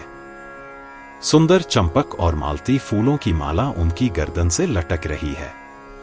उनके सिर पर सुंदर शिखा दिखाई दे रही है, जो सुंदर चंद्रमा के रूप में थोड़ी तिरछी है। इस प्रकार भक्ति से भरे हुए भक्त उनका ध्यान करते हैं। हे बालक, जिनके भय से ही सृष्टिकर्ता इस जगत की रचना कर रहे हैं और उनके कर्मों के प्रारब्ध फलों का लेखा जोखा कर रहे हैं, उनके भय से ही भगवान विष्णु तप का फल प्रदान कर रहे हैं और जगत की रक्षा कर रहे हैं। उन्हीं की आज्ञा से कालाग्नि रुद्रदेव सबका नाश कर रहे हैं। जिनकी कृपा से शिव मृत्युंजय, मृत्यु को जीतने वाले और ज्ञानियों में श्रेष्ठ हो गए हैं, जिन्हें जानकर शिव स्वयं ज्ञान से संपन्न और ज्ञानियों के स्वामी, परम आनंद, भक्ति और वैराग्य से युक्त हो गए हैं। जिनके भय से वायु दौड़ने वालों में सबसे आगे हो जाती है और वस्तुओं को ढोती है, सूर्य गर्मी देता है, इंद्र वर्षा करता है, यमराज सहार करते हैं, अग्नि जलाते हैं और जल सब वस्तुओं को शीतल करता है। जिनकी आज्ञा से आकाश के 10 दिशाओं के राजा देख रहे हैं और अच्छी व्यवस्था बनाए रख रहे हैं। जिनके भय से ग्रह अपनी अपनी कक्षाओं का वर्णन कर रहे हैं। जिनके भय से वृक्ष फलते फूलते हैं। जिनकी आज्ञा से काल सबको नष्ट कर देता है। जिनकी आज्ञा से जल में रहने वाले तथा स्थल में रहने वाले सभी प्राणी समय पर प्राण त्याग देते हैं। जब तक उचित समय न आ जाए तब तक कोई भी मनुष्य युद्ध में अथवा संकट में पड़ने पर भी नहीं मरता। जिनकी आज्ञा से वायु जल को धारण करती है, जल कच्छप को धारण करता है, कच्छप अनंत को धारण करता है और अनंत पृथ्वी को धारण करता है, पृथ्वी समुद्र, पर्वत तथा सभी रत्नों को धारण करती है। पृथ्वी क्षमाशील है, अर्थात सबको सहन करती है। इसी कारण चराचर सभी वस्तुएं उसी में स्थित रहती हैं और उसी में विलीन हो जाती हैं। 21 दिव्य युगों का एक इंद्र का जीवन काल होता है। इंद्र के 28 काल ब्रह्मा के 1 दिन और 1 रात के बराबर होते हैं। इस प्रकार 30 दिन ब्रह्मा के 1 मास के बराबर होते हैं। इस प्रकार 2 मासों का 1 ऋतु होता है, 6 ऋतुओं का 1 वर्ष होता है। इस प्रकार ब्रह्मा के 100 वर्ष होते हैं। जीवन: जब ब्रह्मा मरते हैं तो श्री हरि की आंख बंद हो जाती है। यही प्राकृतिक प्रलय है। इस समय देवलोक से लेकर भूरलोक, पृथ्वी तक सभी चर और अचर सभी मर जाते हैं। सृष्टिकर्ता ब्रह्मा श्री कृष्ण की नाभि में विलीन हो जाते हैं। वैकुंठ के चतुर्भुज विष्णु क्षीर समुद्र, दूध के सागर पर सोते हैं, यानी वे सर्वोच्च आत्मा श्री कृष्ण के बाईं ओर विलीन हो जाते हैं। अन्य सभी शक्तियां, बल, मूल प्रकृति, विष्णु की माया में विलीन हो जाती हैं। बुद्धि की अधिष्ठात्री देवी मूल प्रकृति दुर्गा कृष्ण की बुद्धि में विलीन हो जाती हैं। नारायण के अंश स्कंद उनके वक्षस्थल में विलीन हो जाते हैं। देवताओं में श्रेष्ठ गण जो कृष्ण के अंश से उत्पन्न हुए हैं, श्री कृष्ण की भुजा में विलीन हो जाते हैं। और जो पद्मा के अंश से उत्पन्न हुए हैं, वे उनके शरीर में विलीन हो जाते हैं और पद्मा राधा के शरीर में विलीन हो जाती हैं। सभी गोपियां और सभी देवताओं के शरीर राधा के शरीर में विलीन हो जाते हैं। परंतु श्री कृष्ण के प्राण की अधिष्ठात्री देवी राधा श्री कृष्ण के प्राण में ही विलीन हो जाती हैं। सावित्री, चारों वेद और सभी शास्त्र सरस्वती में विलीन हो जाते हैं और सरस्वती श्री कृष्ण जो कि परम आत्मा है की जिह्वा में विलीन हो जाती हैं। गोलोक के गोप उनकी त्वचा के रोम छिद्रों में विलीन हो जाते हैं। सभी की प्राण वायु उनकी प्राण वायु में विलीन हो जाती है। अग्नि उनके उदर की अग्नि में विलीन हो जाती है। उनकी जिह्वा के अग्रभाग में जल विलीन हो जाता है और वैष्णव, विष्णु के भक्त समस्त सारों के सार भक्ति रूपी अमृत को पीकर उनके चरण कमलों में विलीन हो जाते हैं। समस्त छोटे छोटे विराट महान विराट में विलीन हो जाते हैं और महान विराट श्री कृष्ण के शरीर में विलीन हो जाते हैं। हे बालक, वे कृष्ण हैं जिनकी त्वचा के रोम छिद्रों में अनंत ब्रह्मांड स्थित हैं, जिनके नेत्र बंद करने पर प्राकृतिक प्रलय आती है और जिनके नेत्र खुलने पर सृष्टि होती है। नेत्र बंद करने और खोलने में समान समय लगता है। ब्रह्मा की सृष्टि 100 वर्ष की होती है और प्रलय भी 100 वर्ष का होता है। हे उत्तम व्रत वाले, कितने ब्रह्मा हुए या कितनी सृष्टि और प्रलय हुई, इसकी कोई गणना नहीं है। जैसे धूल की संख्या नहीं गिनी जा सकती, वैसे ही सृष्टि और प्रलय की भी गिनती नहीं की जा सकती। यह महान अकथनीय आश्चर्य है। फिर जिनके नेत्र बंद करने से प्रलय होता है और जिनके नेत्र खोलने से सृष्टि होती है, वे कृष्ण प्रलय के समय प्रकृति में विलीन हो जाते हैं। यह परम शक्ति मूल प्रकृति ही एकमात्र ऐसी है जिसका कोई दूसरा नहीं है। यह एकमात्र निर्गुण और परम पुरुष है। इसे वेद के ऋषियों ने सत माना है। मूल प्रकृति जैसी चीज अपरिवर्तित अवस्था मुक्ति है। प्रलय के समय यह एकमात्र मूल प्रकृति ज्ञान शक्ति के रूप में प्रकट होती है। इस ब्रह्मांड में कौन उसकी महिमा का बखान कर सकता है? मुक्ति 4 प्रकार की होती है। 1 सालोक्य, 2 सारूप्य, 3 सामीप्य और 4 निर्वाण। ऐसा वेदों में कहा गया है। इनमें देव भक्ति सर्वोच्च है, यहां तक कि देव भक्ति मुक्ति से भी श्रेष्ठ है। मुक्ति सालोक्य, सारूप्य, सामीप्य और निर्वाण देती है। लेकिन भक्तों को कुछ नहीं चाहिए। उन्हें भगवान की सेवा चाहिए। उन्हें और कुछ नहीं चाहिए। शिव बनना, अमर बनना, ब्रह्मा बनना, जन्म, मृत्यु, रोग, बुढ़ापा, भय, शोक या धन या दिव्य रूप धारण करना या निर्वाण या मोक्ष, इन सभी को भक्त समान रूप से उपेक्षा और तिरस्कार की दृष्टि से देखते हैं। क्योंकि मुक्ति सेवा रहित है, जबकि भक्ति इस सेवा को बढ़ाती है। इस प्रकार मैंने तुम्हें भक्ति और मुक्ति का भेद बताया है। अब तुम पूर्व कर्मों के फलों के कट जाने के विषय में सुनो।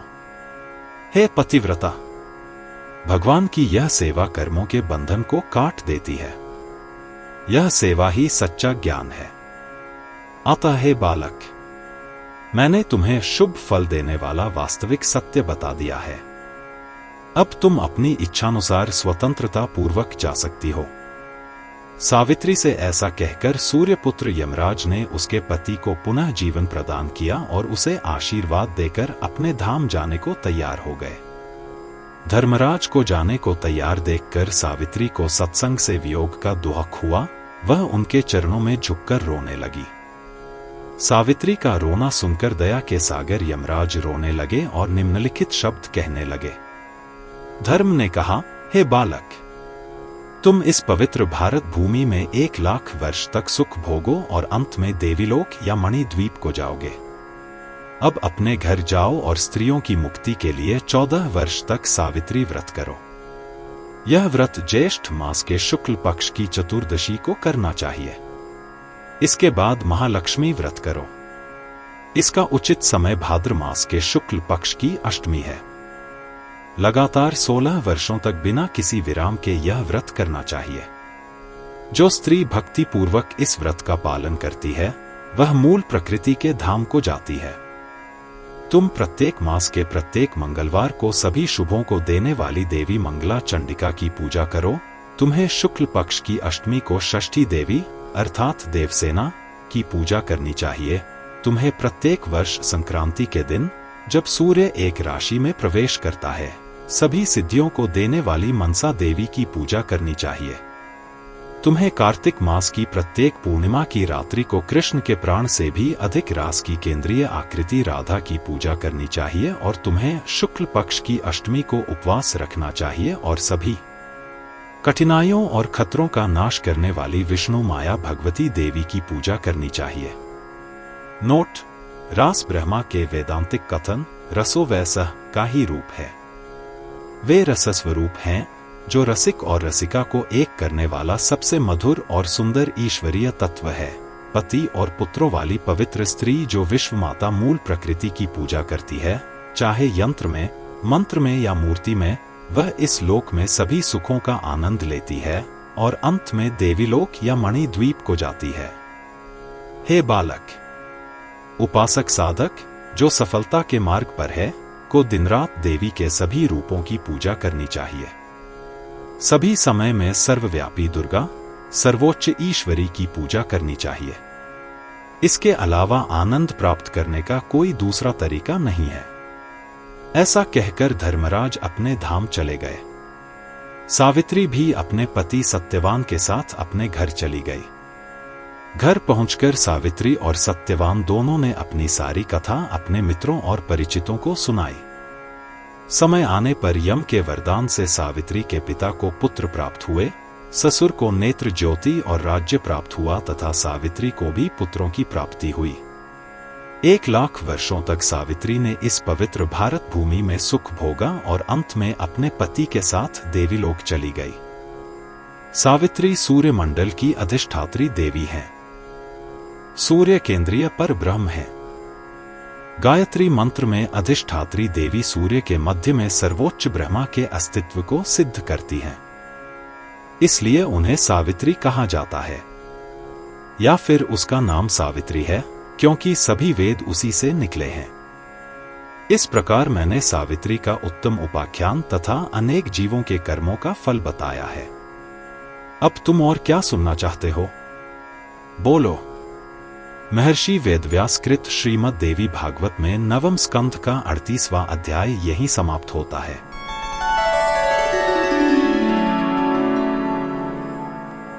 अध्याय 39 भगवती लक्ष्मी का प्राकट्य, समस्त देवताओं द्वारा उनका पूजन। नारद बोले, हे प्रभु, वैकुंठ में निवास करने वाली, वैकुंठ के अधिष्ठाता भगवान नारायण की प्रियतमा सनातन देवी महालक्ष्मी किस प्रकार पृथ्वी पर आई और किस प्रकार समुद्र की पुत्री बनी, उनकी स्तुति सर्वप्रथम किसने की थी? कृपया मुझे यह सब विस्तार पूर्वक बताकर कृपा करें। नारायण ने कहा, हे नारद, प्राचीन काल में जब दुर्वासा के शाप से इंद्र को राज्य से वंचित कर दिया गया, तब सभी देवता पृथ्वी पर आ गए। लक्ष्मी भी क्रोधित होकर दुख और पीड़ा के कारण स्वर्ग छोड़कर वैकुंठ में चली गईं और नारायण की शरण ली। तब देवता दुखी हृदय से ब्रह्मा के पास गए और उन्हें वहां से लेकर वे सभी वैकुंठ में नारायण के पास गए। वहां जाकर वे सभी वैकुंठ के स्वामी की शरण में गए। वे बहुत दुखी थे और उनके कंठ, तालु और होठ बिल्कुल सूख गए थे। उस समय भगवान नारायण की आज्ञा से लक्ष्मी पृथ्वी पर आईं और समुद्र की पुत्री के रूप में जन्म लिया। तब देवताओं ने दैत्यों के साथ मिलकर क्षीरोद सागर का मंथन किया और उसमें से महाप्रभु निकले। लक्ष्मी प्रकट हुई। विष्णु ने उनकी ओर देखा। उनकी खुशी का ठिकाना नहीं था। उन्होंने मुस्कुराते हुए देवताओं को वरदान दिए और फिर नारायण के गले में फूलों की माला पहनाई विवाह के प्रतीक के रूप में। हे नारद, दूसरी ओर देवताओं ने असुरों से अपना राज्य वापस पा लिया। फिर उन्होंने महालक्ष्मी की पूजा की और उनके भजन गाए और तब से वे आगे के खतरों और परेशानियों से मुक्त हो गए। नारद जी ने कहा, हे भगवान, दुर्वासा मुनिश्रेष्ठ थे। वे ब्रह्मा जी के अनुयायी थे तथा उन्हें आध्यात्मिक ज्ञान था। उन्होंने इंद्र को शाप क्यों दिया? उन्होंने क्या अपराध किया था? देवताओं और दैत्यों ने किस प्रकार समुद्र मंथन किया? किस प्रकार और किस स्तोत्र से लक्ष्मी प्रसन्न होकर इंद्र के समक्ष प्रकट हुई? उन दोनों के बीच क्या बातचीत हुई? हे प्रभु, यह सब कहिए। नारायण ने कहा, प्राचीन काल में तीनों लोकों के स्वामी इंद्र मदिरा के नशे में चूर होकर कामातुर और निर्लज्ज होकर एक निर्जन वन में रंभा का भोग करने लगे। भोग करने के पश्चात वे उस पर मोहित हो गए। उनका मन उसमें पूरी तरह से आकृष्ट हो गया। वे उसी वन में रहने लगे। उनका मन अत्यंत कामातुर हो गया। तब इंद्र ने वैकुंठ से कैलाश जाते हुए मुनि दुर्वासा को ब्रह्मा की अग्नि से जलते हुए देखा। ऋषि के शरीर से मानो मध्याह्न के सहस्त्र सूर्यों की किरणें निकल रही थी। उनके सिर पर सुनहरे जटाएं थी। उनकी छाती पर पवित्र जनेऊ था। उन्होंने फटे हुए वस्त्र पहने थे। उनके हाथों में दंड और कामंडलू थे। उनके माथे पर अर्धचंद्र के आकार का चमकीला तिलक था। तिलक माथे पर रंगीन मिट्टी या चंदन से बनाया जाने वाला एक सांप्रदायिक चिन्ह। वेदों और वेदांगों में पारंगत 1,00,000 शिष्य उनकी सेवा में उपस्थित थे। मदमस्त पुरंदर ने उन्हें देखकर प्रणाम किया और वे भी अपने शिष्यों के लिए भक्तिपूर्वक स्तोत्र गाने लगे। वे बहुत प्रसन्न हुए। तब ऋषि ने अपने शिष्यों के साथ इंद्र को आशीर्वाद दिया और उन्हें एक पारिजात पुष्प दिया। जब मुनि वैकुंठ से लौट रहे थे, तब भगवान विष्णु ने उन्हें वह सुंदर पारिजात पुष्प दिया। पुष्प के प्रभाव से बुढ़ापा, मृत्यु, रोग, शोक आदि सब दूर हो जाते हैं तथा मोक्ष की प्राप्ति भी होती है। देवेंद्र अपनी संपत्ति के मद में चूर थे। अतः उन्होंने ऋषि द्वारा दिया गया पुष्प ऐरावत हाथी के मस्तक पर फेंक दिया। ज्यों ही हाथी ने पुष्प को छुआ, त्यों ही वह सौंदर्य, रूप, गुण, अग्नि तथा आयु में विष्णु के समान हो गया। तब हाथी ने इंद्र को त्याग दिया और ऐरावत के पास जाकर बैठ गया। घने जंगल में प्रवेश कर गया। देवराज भी उसे किसी तरह अपने वश में नहीं कर सके। उधर जब मुनि दुर्वासा ने देखा कि महेंद्र ने इस तरह फूल का अपमान किया है, तो वे क्रोध से आग बबूला हो गए और उसे शाप देते हुए कहा, हे इंद्र, तुम धन के मद में इतने पागल हो गए हो कि तुमने मेरा अपमान किया है। जो फूल मैंने तुम्हें इतने प्रेम से दिया था, उसे तुमने अहंकारवश हाथी के सिर पर फेंक दिया है। 26 से 46 भगवान विष्णु को अर्पित किया हुआ अन्न, जल, फल आदि मिलते ही उसे तुरंत खा लेना चाहिए, अन्यथा ब्रह्महत्या का पाप लगता है। जो व्यक्ति भगवान विष्णु को अर्पित की हुई वस्तुएं जो उसे संयोग से मिली हों त्याग देता है, वह धन, ऐश्वर्य, बुद्धि और राज्य से वंचित हो जाता है। और यदि वह भगवान विष्णु को अर्पित किया हुआ अन्न भक्ति पूर्वक खा लेता है, तो वह अपने पूर्व जन्मों का उद्धार कर देता है और स्वयं भी जीवित रहते हुए मुक्त हो जाता है। जो व्यक्ति प्रतिदिन भगवान विष्णु का नैवेद्य खाता है और उन्हें प्रणाम करता है अथवा भक्ति पूर्वक भगवान हरि की पूजा करता है और उनका भजन करता है, वह शक्ति और धन में भगवान विष्णु के समान हो जाता है।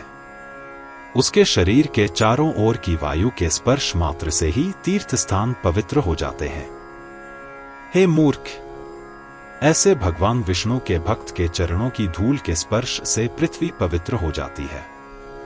जो कोई भगवान श्रीहरि को अर्पित न किया हुआ अन्न तथा अन्य देवताओं को अर्पित न किया हुआ मांस खाता है, यदि वह किसी पतिव्रता स्त्री का अन्न खाता है, किसी पतिविहीन औरत का, किसी शूद्र के श्राद्ध, अंतिम संस्कार में चढ़ाया गया अन्न, किसी ब्राह्मण द्वारा चढ़ाया गया अन्न, जो शिवलिंग के सम्मान में शूद्रों का पुजारी होता है, किसी ब्राह्मण पुजारी का अन्न जो मंदिर के उपहारों पर निर्वाह करता है, अपनी बेटी को बेचने वाले का अन्न, गर्भ संबंधी चिंताओं से निपटने वाले का अन्न, दूसरों का झूठा भोजन, सबके खा लेने के बाद बचा हुआ बासी अन्न, अविवाहित लड़की 12 वर्ष की जिसका मासिक धर्म शुरू हो गया हो के पति का अन्न, बैलों के चालक का अन्न, अपने इष्ट मंत्र में दीक्षित न हुए व्यक्ति का अन्न, शव को जलाने वाले का अन्न, जाने के अयोग्य व्यक्ति के पास जाने वाले ब्राह्मण का अन्न, मित्रों से विद्रोह करने वाले का अन्न, जो व्यक्ति विश्वासघाती,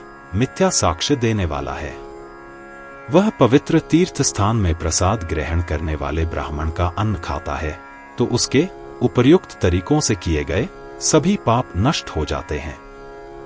यदि कोई चांडाल भी भगवान विष्णु की सेवा में लगा हो, तो वह अपने परिवार में जन्म लेने वाले करोड़ों लोगों को पवित्र कर देता है। और जो व्यक्ति हरि की भक्ति से रहित है, वह अपना उद्धार भी नहीं कर सकता। यदि कोई व्यक्ति अनजाने में भगवान विष्णु को अर्पित किए गए प्रसाद, जैसे पुष्प, का अवशेष ग्रहण कर लेता है, तो उसे भगवान विष्णु के चरणों में से एक को भी त्याग देना चाहिए। वह 7 जन्मों में किए गए समस्त पापों से अवश्य ही मुक्त हो जाएगा। और यदि वह यह कार्य जानबूझकर तथा तीव्र भक्ति के साथ करेगा, तो वह कोटि जन्मों में किए गए समस्त पापों से अवश्य ही मुक्त हो जाएगा।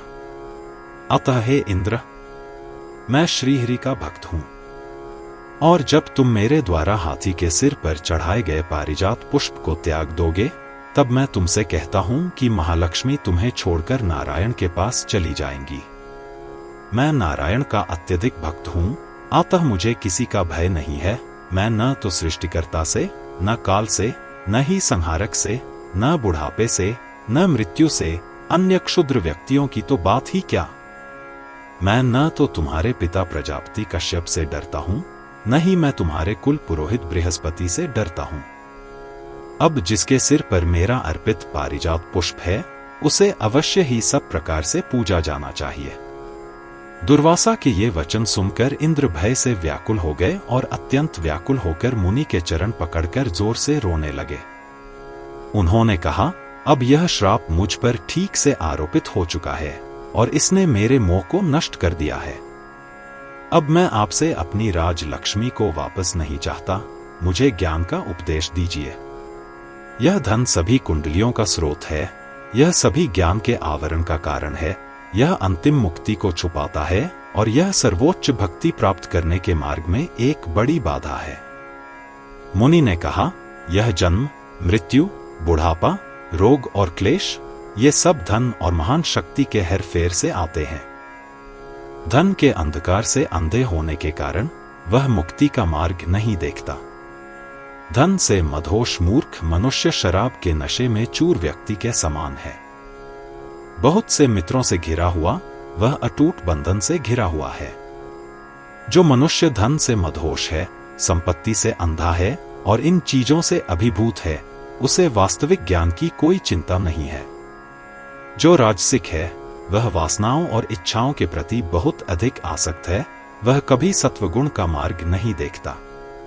जो मनुष्य इंद्रिय विषयों से अंधा है, वह 2 प्रकार का होता है, पहला राजसिक और दूसरा तामसिक।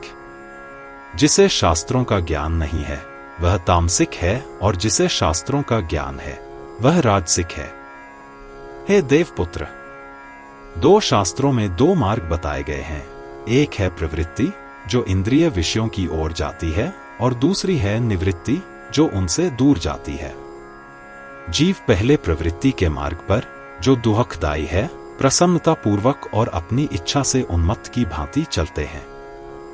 जैसे मधुमक्खियां मधु की इच्छा से अंधी होकर कमल के फूल के पास जाती हैं और वहां फंस जाती हैं, उसी प्रकार जीवात्माएं, जो भोगों की इच्छा से पहले इस अत्यंत दुखदायी जन्म मरण के चक्र में, इस सांसारिक जीवन में आते हैं, जो अंत में व्यर्थ और बुढ़ापे, मृत्यु और दुख का एकमात्र कारण जान पड़ता है और वहां फंस जाते हैं।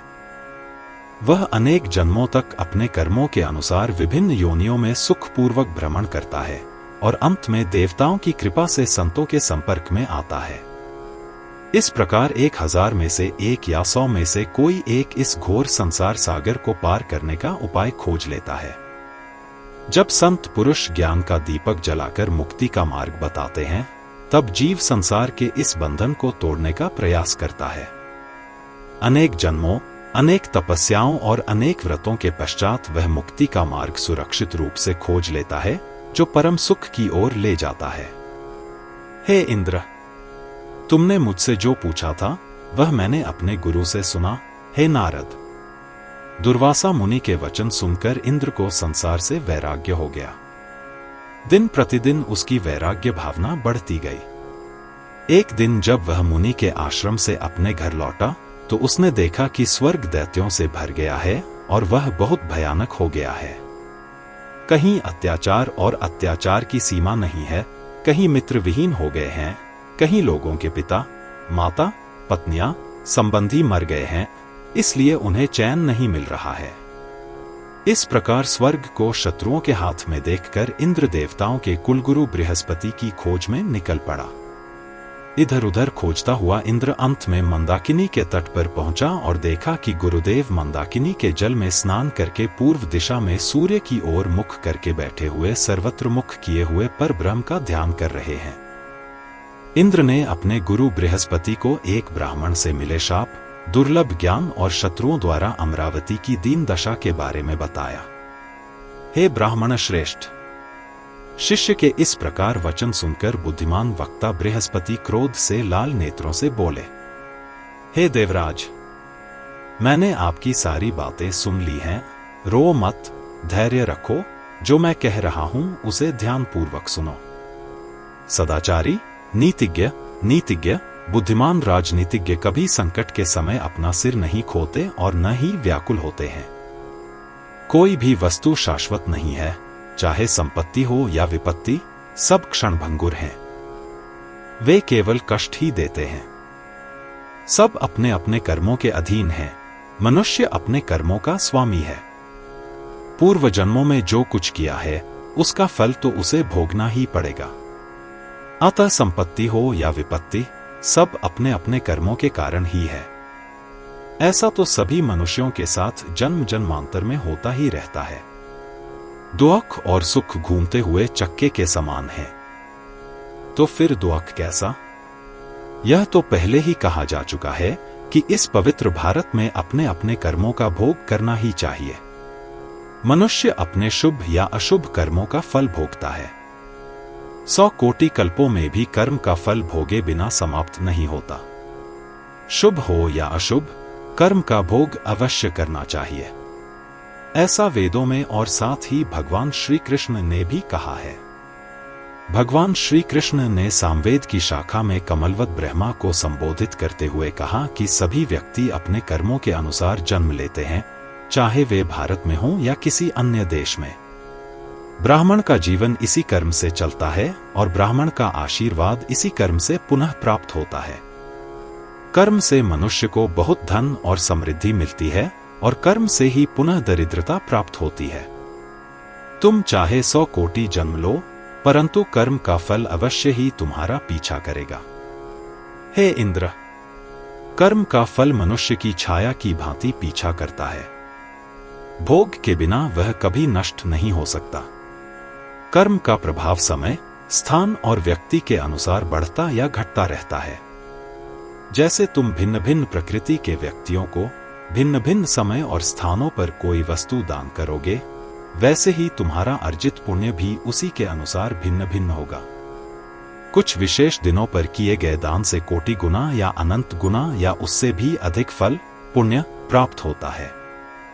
फिर समान प्रकृति के समान समय पर किए गए दान से भी वही पुण्य प्राप्त होता है जो प्रकृति में भी समान होता है। विभिन्न देशों में किए गए दान से कोटि गुना, अनंत गुना या उससे भी अधिक पुण्य प्राप्त होता है। लेकिन समान व्यक्तियों को दी गई समान वस्तुएं समान पुण्य प्रदान करती हैं। जैसे खेतों के अनुसार अनाज की प्रकृति भिन्न होती है, वैसे ही विभिन्न व्यक्तियों को दिए गए दान से भी अलग अलग स्तर के पुण्य प्राप्त होते हैं, जो कि अनंत रूप से श्रेष्ठ या अनंत रूप से निम्नतर होते हैं।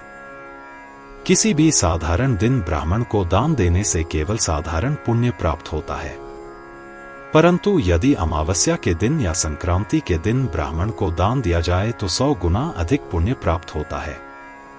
फिर चातुर्मास्य काल, वर्षा ऋतु में 4 महीने तक चलने वाला व्रत या पूर्णिमा के दिन किए गए दान से अनंत पुण्य प्राप्त होते हैं। इसी प्रकार चंद्र ग्रहण के अवसर पर किए गए दान से कोटि गुना फल मिलता है, और यदि सूर्य ग्रहण के अवसर पर किए गए दान से 10 गुना अधिक पुण्य प्राप्त होते हैं। अक्षय तृतीया या नवमी के दिन किए गए दान से अनंत और अनंत फल प्राप्त होते हैं। इसी प्रकार अन्य पवित्र दिनों पर किए गए दान से धार्मिक पुण्य प्राप्त होते हैं। सामान्य दिनों में किए गए कर्मों से अधिक फल मिलता है। जैसे पवित्र दिनों में किए गए दान से धार्मिक पुण्य प्राप्त होता है, वैसे ही स्नान, मंत्र जप तथा अन्य पवित्र कर्मों से पुण्य मिलता है। जैसे पुण्य कर्म से उत्तम फल प्राप्त होता है, वैसे ही अधर्म कर्म से निकृष्ट फल प्राप्त होता है। जैसे कुम्हार छड़, चाक, मिट्टी के प्याले या थाली तथा गति की सहायता से मिट्टी से बर्तन, सुराही आदि बनाता है, वैसे ही विधाता इस कर्म के धागे, निरंतरता की सहायता से भिन्न भिन्न व्यक्तियों को भिन्न भिन्न फल प्रदान करता है। इसलिए यदि तुम कर्म के इस फल का निरोध चाहते हो, तो नारायण की आराधना करो, जिनकी आज्ञा से ये सब प्रकृति की वस्तुएं उत्पन्न हुई हैं। वे ब्रह्मा के भी रचयिता, सृष्टिकर्ता, विष्णु के पालक, शिव के पालक, संहारक तथा काल के भी काल हैं। शंकर ने कहा है, जो महान संकटों में मधुसूदन, विष्णु का एक नाम का स्मरण करता है, उसके संकट समाप्त हो जाते हैं और सुख शुरू हो जाता है। हे नारद, बुद्धिमान बृहस्पति ने इस प्रकार इंद्र को सलाह दी और फिर उसे गले लगा लिया और उसे अपना हार्दिक आशीर्वाद और शुभकामनाएं दी। महर्षि वेदव्यास रचित श्रीमद्देवी भागवत में नवम स्कंध का 40वां अध्याय यहीं समाप्त होता है।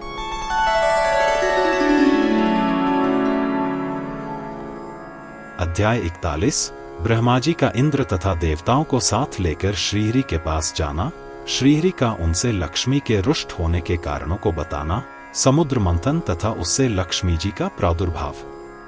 नारायण ने कहा, हे द्विज। तब इंद्र ने हरि को स्मरण किया और देवों के गुरु बृहस्पति को अन्य देवताओं के साथ ब्रह्मा की सभा में ले गए। वे शीघ्र ही ब्रह्मा के लोक में पहुंच गए और उन्हें देखते ही इंद्र, अन्य देवता और बृहस्पति ने उन्हें प्रणाम किया। तब देवताओं के आचार्य बृहस्पति ने ब्रह्मा को सारी बातें बता दी। यह सुनकर वे मुस्कुराए और इंद्र से बोले, हे इंद्र, तुम मेरे वंश में उत्पन्न हुए हो, तुम मेरे पौत्र हो, आर्य बृहस्पति तुम्हारे गुरु हैं, तुम स्वयं देवताओं के अधिपति हो, तुम अत्यंत बुद्धिमान और बुद्धिमान हो, तुम्हारे पिता की माता महान विष्णु भक्त पराक्रमी दक्ष हैं। फिर यह कैसे हो सकता है कि जब परिवार के तीनों पक्ष पवित्र हों, तो कोई इतना अभिमानी और अहंकारी कैसे हो सकता है? जिसकी मां अपने पति के प्रति इतनी समर्पित हो, जिसके पिता, मां के पिता और मां के भाई संयमी और शुद्ध सत्वगुणी हों, उससे इतना अभिमानी होने की अपेक्षा नहीं की जा सकती। प्रत्येक व्यक्ति 3 दोषों के लिए हरि के सामने दोषी हो सकता है: अपने पिता, अपनी मां के पिता या गुरु के किसी दोष के कारण। भगवान नारायण हमारे इस भौतिक शरीर रूपी महान पवित्र मंदिर में निवास करते हैं और सभी के हृदयों को नियंत्रित करते हैं। जिस समय श्री नारायण इस मंदिर शरीर को छोड़ देते हैं, उसी समय यह शरीर मृत हो जाता है। मैं स्वयं मन हूं, शंकर ज्ञान है, विष्णु प्राण है, श्वास, निद्रा आदि प्रकृति की शक्तियां भगवती दुर्गा हैं। जब आत्मा द्वारा इनका परावर्तन होता है, तब जीव भोग के लिए एक शरीर से निर्मित होता है, जिसे भोग शरीरवृत्त कहते हैं। जब राजा चला जाता है, तो उसके सेवक भी उसके पीछे चले जाते हैं। इसी प्रकार जब यह आत्मा इस शरीर रूपी मंदिर से चली जाती है, तो उसके सेवक मन, बुद्धि आदि तुरंत इस शरीर से चले जाते हैं और आत्मा के पीछे चले जाते हैं। हे इंद्र, हम सब वास्तव में श्री कृष्ण के ही अंश हैं। मैं, शिव, अनंत देव, विष्णु, धर्म, महाविराट, तुम सब उनके ही अंश हो और पूर्णतः उन्हीं के प्रति समर्पित हो। और तुमने उनके फूल का तिरस्कार किया है। भूतों के स्वामी भगवान शंकर ने उस पुष्प से श्री कृष्ण के चरण कमलों की पूजा की थी। ऋषि दुर्वासा ने तुम्हें वह पुष्प दिया था, परंतु तुमने उसका अनादर किया। पारिजात पुष्प को श्री कृष्ण के चरण कमलों पर अर्पित करने के पश्चात उसे अमर के मस्तक पर रखना चाहिए। उसकी पूजा सर्वप्रथम की जानी चाहिए तथा वह देवताओं में सर्वोपरि है। अतः अब तुम भाग्य के अनिवार्य क्रम से पीड़ित हो रहे हो। भाग्य सबसे अधिक शक्तिशाली है। उस अभागे मनुष्य को कौन बचा सकता है जिसके विरुद्ध भाग्य ने अपना पक्ष रख लिया है। यह देखकर कि तुमने श्री कृष्ण को अर्पित पुष्प को अस्वीकार कर दिया है, श्री लक्ष्मी देवी ने क्रोधवश तुम्हें त्याग दिया है। अब तुम मेरे और अपने कुल पुरोहित बृहस्पति के साथ वैकुंठ में आओ और लक्ष्मीपति की पूजा करो, तब उनकी कृपा से तुम पुनः स्वर्ग को प्राप्त कर सकोगे। ऐसा कहकर ब्रह्मा जी इंद्र और अन्य सब देवताओं के साथ सनातन पुरुष भगवान नारायण के पास गए और देखा कि वे 100 कोटि ग्रीष्म के मध्याह्न सूर्यों के समान अग्नि और तेज से परिपूर्ण हैं, तथापि पूर्णतया शीतल और स्थिर हैं। उनका न आदि है, न अंत, न मध्य। वे अनंत हैं। चतुर्भुज पार्षद, सरस्वती, चारों वेद और गंगा सभी उन्हें घेरे हुए थे। उन्हें देखकर ब्रह्मा और अन्य देवता भक्ति पूर्वक दंडवत हो गए और नेत्रों में आंसू भरकर उनका भजन करने लगे। तब ब्रह्मा जी ने उन्हें सब बातें बताईं। जब सब देवता अपने स्थान से विरक्त होकर उनके सामने रोने लगे, नारायण ने देखा कि देवता बहुत डरे हुए हैं, बहुत परेशान हैं। उनके पास पहले जैसे आभूषण नहीं है, वाहन नहीं है, पहले जैसा दैवीय वैभव नहीं है, वह चमक नहीं है, वे हमेशा भयभीत रहते हैं। तब भय का नाश करने वाले भगवान नारायण ने देवताओं को उस अवस्था में देखकर ब्रह्मा और अन्य देवताओं से कहा, हे ब्राह्मण, हे देवताओं, सभी भय त्याग दो। कौन सा भय तुम्हें जीत सकता है? मैं यहां हूं। मैं तुम्हें पुनः अचल समृद्ध राजलक्ष्मी, राजाओं की लक्ष्मी प्रदान करूंगा। लेकिन फिलहाल मैं तुम्हें इस समय के लिए कुछ सलाह देता हूं। सुनो, अनंत ब्रह्मांड हैं जहां असंख्य व्यक्ति रहते हैं। वे सभी मेरे अधीन हैं। इसलिए यह जान लो कि मैं भी उनके अधीन हूं। मेरे भक्त मुझे ही सर्वश्रेष्ठ मानते हैं। वे मेरे अलावा किसी को नहीं जानते। वे निर्भय हैं। इसलिए मैं उस घर में नहीं रहता जहां मेरे भक्त असंतुष्ट हों। मैं लक्ष्मी के साथ उस घर को तुरंत छोड़ देता हूं।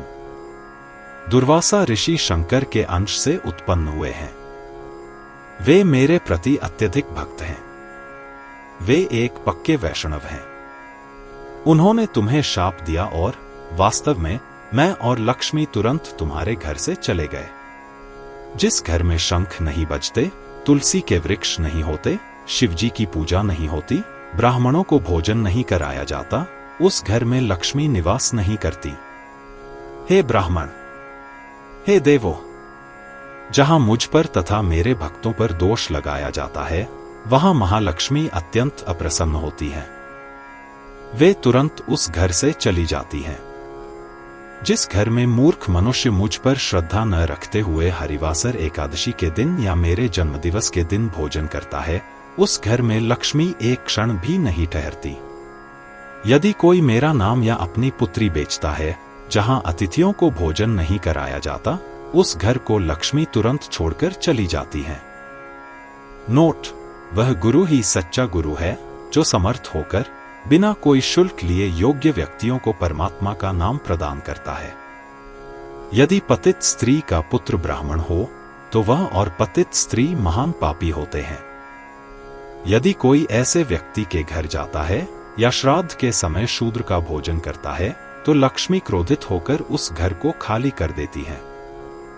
ब्राह्मण होकर यदि कोई शूद्र के शव को जलाता है तो वह बहुत ही अधम और ब्राह्मणों में सबसे नीच हो जाता है।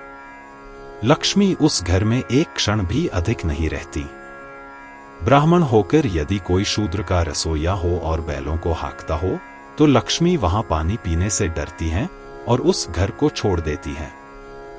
यदि ब्राह्मण होकर उसका हृदय अपवित्र हो, वह क्रूर हो, दूसरों से ईर्ष्या करता हो, दूसरों को दोष देता हो, शूद्र का पुरोहिती करता हो, उसके घर में लक्ष्मी कभी नहीं रहती।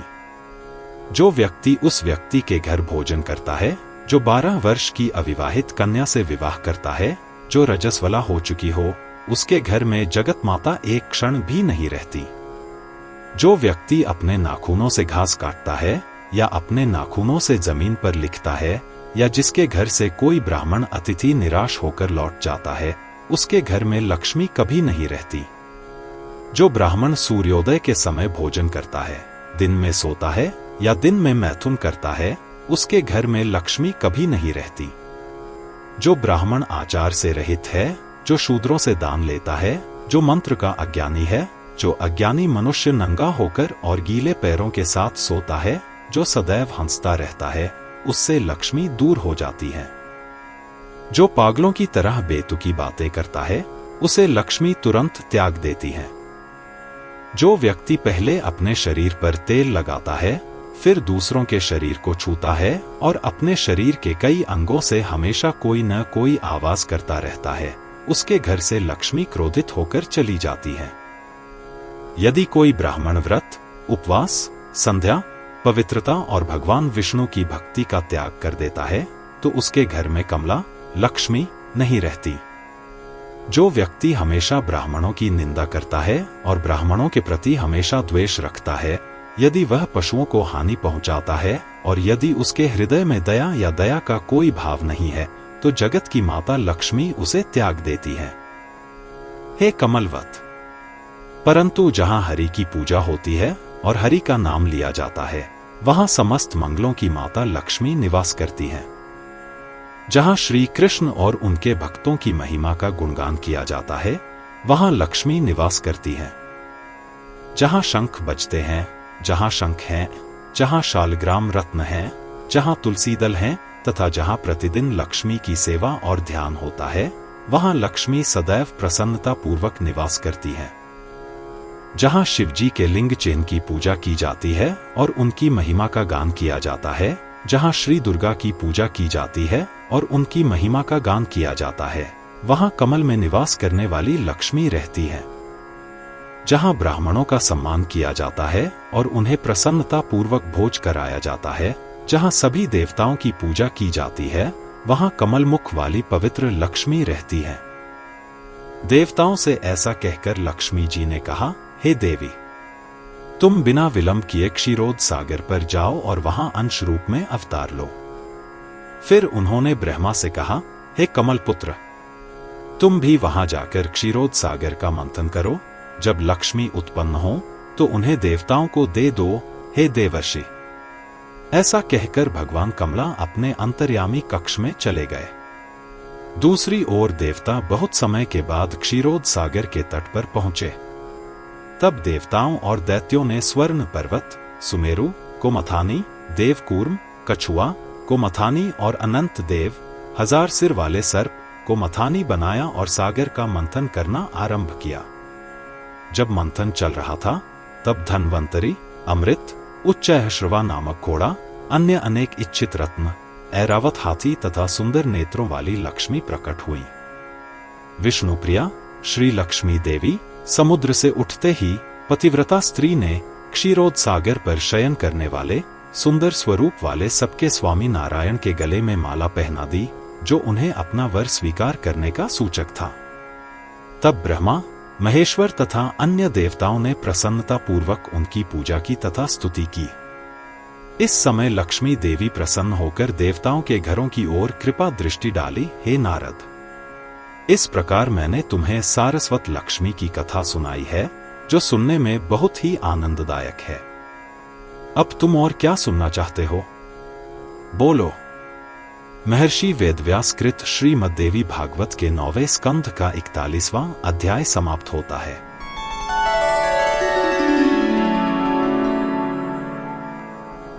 अध्याय 42 इंद्र द्वारा भगवती लक्ष्मी का षोडशोपचार पूजन एवं स्तवन। नारद जी बोले, हे भगवान, मैंने हरि की महिमा, तत्वज्ञान और लक्ष्मी की कथा सुनी है। अब आप मुझे उनका ध्यान और स्तोत्र सुनाइए। नारायण ने कहा, हे नारद, इंद्र ने सर्वप्रथम तीर्थ में स्नान किया और स्वच्छ वस्त्र धारण करके क्षीरोद सागर के तट पर घट स्थापित किया। तत्पश्चात उन्होंने गंध और पुष्पों से गणेश, सूर्य, अग्नि, विष्णु, शिव और शिवा, इन 6 देवताओं की भक्ति पूर्वक पूजा की। तत्पश्चात इंद्र ने महालक्ष्मी का आह्वान किया, जो सर्वोच्च शक्तियों और महानतम समृद्धि की प्रकृति की हैं, और उनकी पूजा इस प्रकार करने लगे जैसे ब्रह्मा ने मुनियों, ब्राह्मणों, बृहस्पति, हरि और अन्य देवताओं की उपस्थिति में पुरोहित के रूप में कार्य करते हुए उन्हें आदेश दिया था। उन्होंने सबसे पहले एक पारिजात पुष्प पर चंदन लगाया और महालक्ष्मी का ध्यान मंत्र पढ़कर उसे उनके चरणों में अर्पित कर दिया। देवेंद्र ने जो ध्यान मंत्र पढ़ा, वही भगवान हरि ने सबसे पहले ब्रह्मा को दिया था। अब मैं तुम्हें वही बता रहा हूं, सुनो। हे माता, आप सहस्रदल कमल पर निवास करती हैं। आपके मुख की शोभा शरद पूर्णिमा की शोभा से भी अधिक है। आप अपनी ही महिमा से चमक रही हैं। आप अत्यंत सुंदर और मनोहर हैं। आपका रंग चमकते हुए सोने के समान है। आप रूपवान, पवित्र और रत्नजटित हैं। आपने पीतवस्त्र धारण किया है और देखो, उसमें से कैसी सुंदरता निकल रही है। आपके होठों पर सदैव मधुर मुस्कान रहती है। आपकी सुंदरता निरंतर है। आप सबको कल्याण प्रदान करने वाली हैं। हे महालक्ष्मी, मैं आपका ध्यान करता हूं। इस प्रकार इस मंत्र से नाना गुणों से युक्त उनका ध्यान करते हुए इंद्र ने भक्ति पूर्वक 16 उपाचारों से पूजा की। प्रत्येक उपाचार मंत्र के उच्चारण के साथ अर्पित किया गया। सभी वस्तुएं बहुत उत्तम, उचित और सराहनीय थी। हे महालक्ष्मी, विश्वकर्मा ने रत्नजटित इस अमूल्य आसन को बनाया है। यह आसन मैं आपको अर्पित करता हूं। स्वीकार करें। हे कमल में निवास करने वाले, यह पवित्र गंगाजल सभी के लिए बहुत सम्मान और इच्छा वाला है। यह पापियों के पापों रूपी ईंधन को जलाने वाली अग्नि के समान है। हे कमल में निवास करने वाले, यह दुर्भा, पुष्प, चंदन से सुगंधित गंगाजल का यह अर्घ्य मैं आपको अर्पित करता हूं। स्वीकार करें। हे हरि के प्रिय, यह मधुर सुगंधित पुष्प तेल और यह मधुर सुगंधित आमल की फल शरीर की शोभा बढ़ाते हैं, इसलिए मैं इसे आपको अर्पित करता हूं। स्वीकार करें। हे देवी, मैं आपको यह रेशमी वस्त्र भेंट करता हूं। स्वीकार करें। हे देवी, यह स्वर्ण और रत्नों से बना उत्तम आभूषण जो शोभा बढ़ाता है, मैं आपको भेंट करता हूं। स्वीकार करें। हे कृष्ण के प्रिय, मैं आपको यह मधुर सुगंधित पवित्र धूप अर्पित कर रहा हूं, जो विभिन्न जड़ी बूटियों और पौधों से बना है, जो अत्यंत सुंदर और सभी सौंदर्य का मूल है। स्वीकार करें। यह मधुर सुगंधित सुखद चंदन मैं आपको अर्पित करता हूं। हे देवी, स्वीकार करें। हे देवों के शासक, मैं यह मनभावन पवित्र दीप प्रकाश प्रस्तुत करता हूं, जो इस संसार का नेत्र है और जिसके द्वारा सारा अंधकार नष्ट हो जाता है। स्वीकार करें।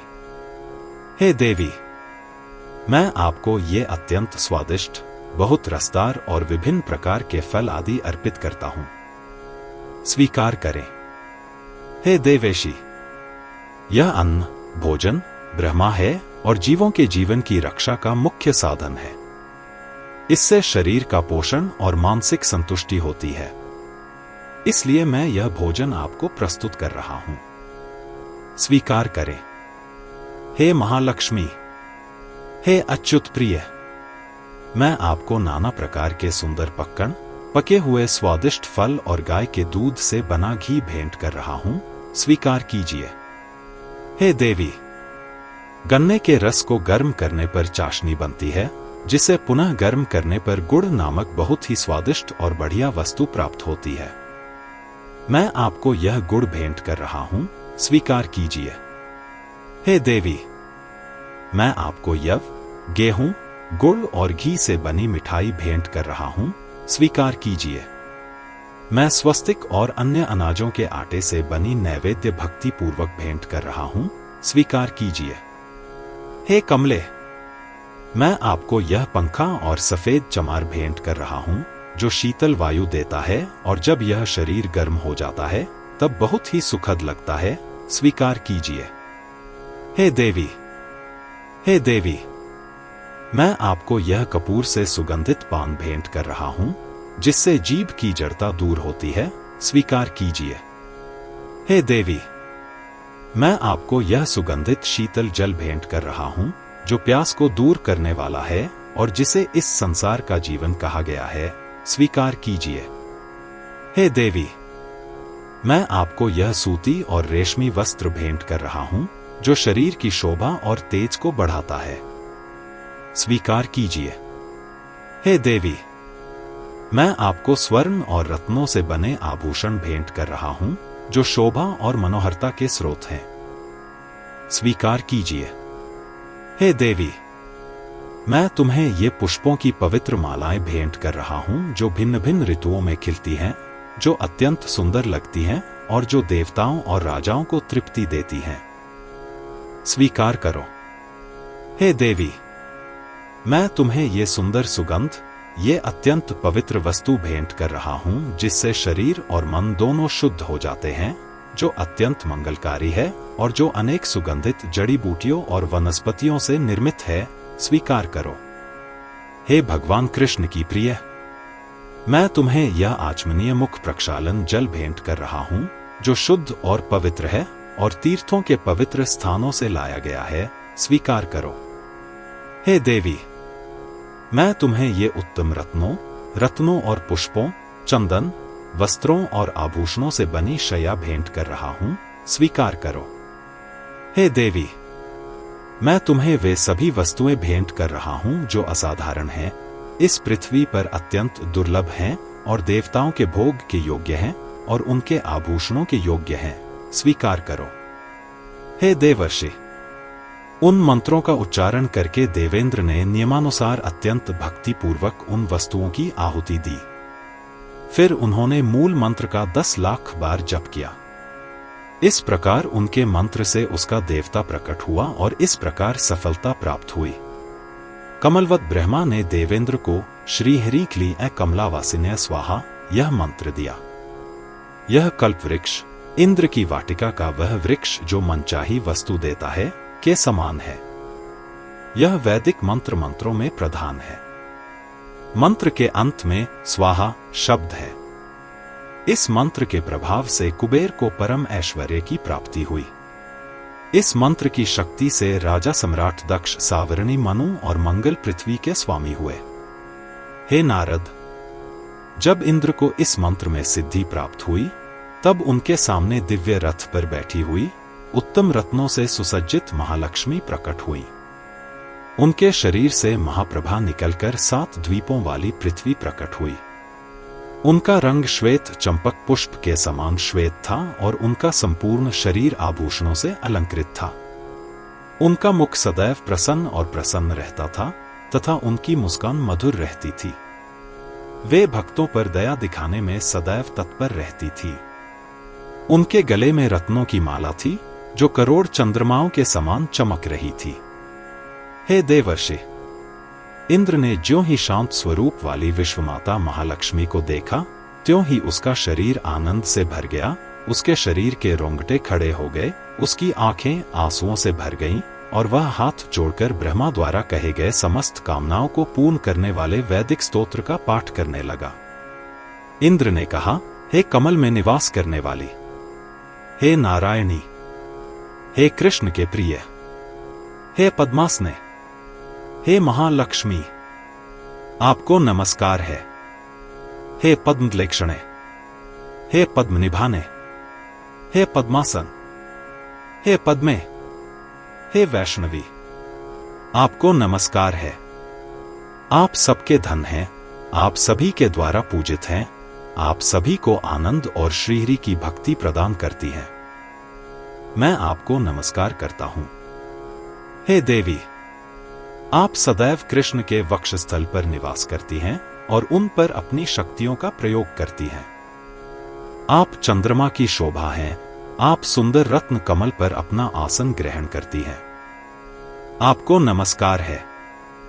हे देवी, आप धन की अधिष्ठात्री देवी हैं, आप महान देवी हैं, आप सदैव अपने दानों में वृद्धि करती हैं और आप वृद्धि प्रदान करने वाली हैं। अतः मैं आपको नमस्कार करता हूं। हे देवी, आप वैकुंठ की महालक्ष्मी हैं, क्षीरोद सागर की लक्ष्मी हैं, आप इंद्र की दिव्य लक्ष्मी हैं, आप राजाओं की राजलक्ष्मी हैं, आप गृहस्थों की गृहलक्ष्मी हैं, आप उनकी गृह देवी हैं, आप समुद्र से उत्पन्न सुरभि हैं, आप यज्ञों की पत्नी दक्षिणा हैं, आप देवों की माता अदिति हैं, आप कमल में सदैव निवास करने वाली कमला हैं, आप यज्ञों में घी से आहुति देने वाली स्वाहा हैं, आप काव्य मृत पूर्वजों को भोजन अर्पित करने की एक विधि में स्वधा मंत्र हैं। अतः आपको नमस्कार है। हे माता, तू विष्णु के समान स्वरूप वाली है, तू सबको धारण करने वाली पृथ्वी है, तू शुद्ध शुद्ध सत्व से युक्त है और नारायण की भक्त है। तू क्रोध ईर्ष्या से रहित है, बल्कि तू सभी को वरदान देती है। तू शुभ शारदा है, तू परम सत्य और हरि की भक्ति प्रदान करती है। तेरे बिना सभी लोग बिल्कुल बासी हैं, राख के समान व्यर्थ हैं, सदा मृत हैं। तू सबकी प्रधान माता, प्रधान सखा है, तू धर्म, अर्थ, काम और मोक्ष की मूल है। जैसे माता अपने शिशुओं को अपने स्तनों के दूध से पोषित करती है, वैसे ही तू माता के समान सभी का पोषण करती है। दूध पीने वाला बच्चा अपनी मां से वंचित होने पर दैव, भाग्य द्वारा बचाया जा सकता है, लेकिन मनुष्य कभी नहीं बच सकता यदि वह तुझसे वंचित हो जाए। हे माता, तू सदैव कृपालु है। हे हरि के प्रियतम, आपने मुझे त्याग दिया है, इसलिए मैं मित्रहीन भिखारी की तरह सभी सुखों से वंचित होकर विदेश में भटक रहा हूं। हे देवी, मुझे ज्ञान, धर्म, मेरा इच्छित भाग्य, शक्ति, प्रभाव और मेरी संपत्ति दो। हे नारद, इंद्र और अन्य सभी देवताओं ने आंसू भरी आंखों से महालक्ष्मी को बार बार प्रणाम किया। ब्रह्मा, शंकर, अनंत देव, धर्म और केशव सभी ने महालक्ष्मी से बार बार क्षमा मांगी। तब लक्ष्मी ने देवताओं को वरदान दिया और उसके पहले सभा ने प्रसन्नता पूर्वक केशव के गले में पुष्पों की माला पहना दी। देवता संतुष्ट होकर अपने अपने स्थान को चले गए। देवी लक्ष्मी भी बहुत प्रसन्न होकर क्षीरोद सागर में शयन करने वाले श्रीहरि के पास गईं। ब्रह्मा और महेश्वर दोनों बहुत प्रसन्न हुए और देवताओं को आशीर्वाद देकर क्रमशः अपने अपने धाम को चले गए। जो कोई इस पवित्र स्तोत्र का प्रतिदिन 3 बार पाठ करता है, वह राजा सम्राट बन जाता है और भगवान कुबेर के समान समृद्धि और धन प्राप्त करता है। जो इस स्तोत्र का 5 लाख बार पाठ करता है, उसे सिद्धि, सफलता मिलती है। यदि कोई व्यक्ति नियमित रूप से और हमेशा 1 महीने तक इस सिद्ध स्तोत्र का पाठ करता है, तो वह बहुत प्रसन्न होता है और वह राजराजेंद्र बन जाता है। महर्षि वेदव्यास रचित श्रीमद्देवी भागवत के 9वें स्कंध का 42वां अध्याय यहीं समाप्त होता है।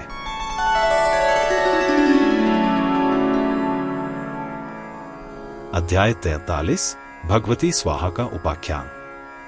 नारद बोले, हे ऋषि नारायण, हे परम भाग्यशाली, हे प्रभु, आप रूप में, गुणों में, यश में, तेज में अथवा सभी प्रकार से नारायण के समान हैं।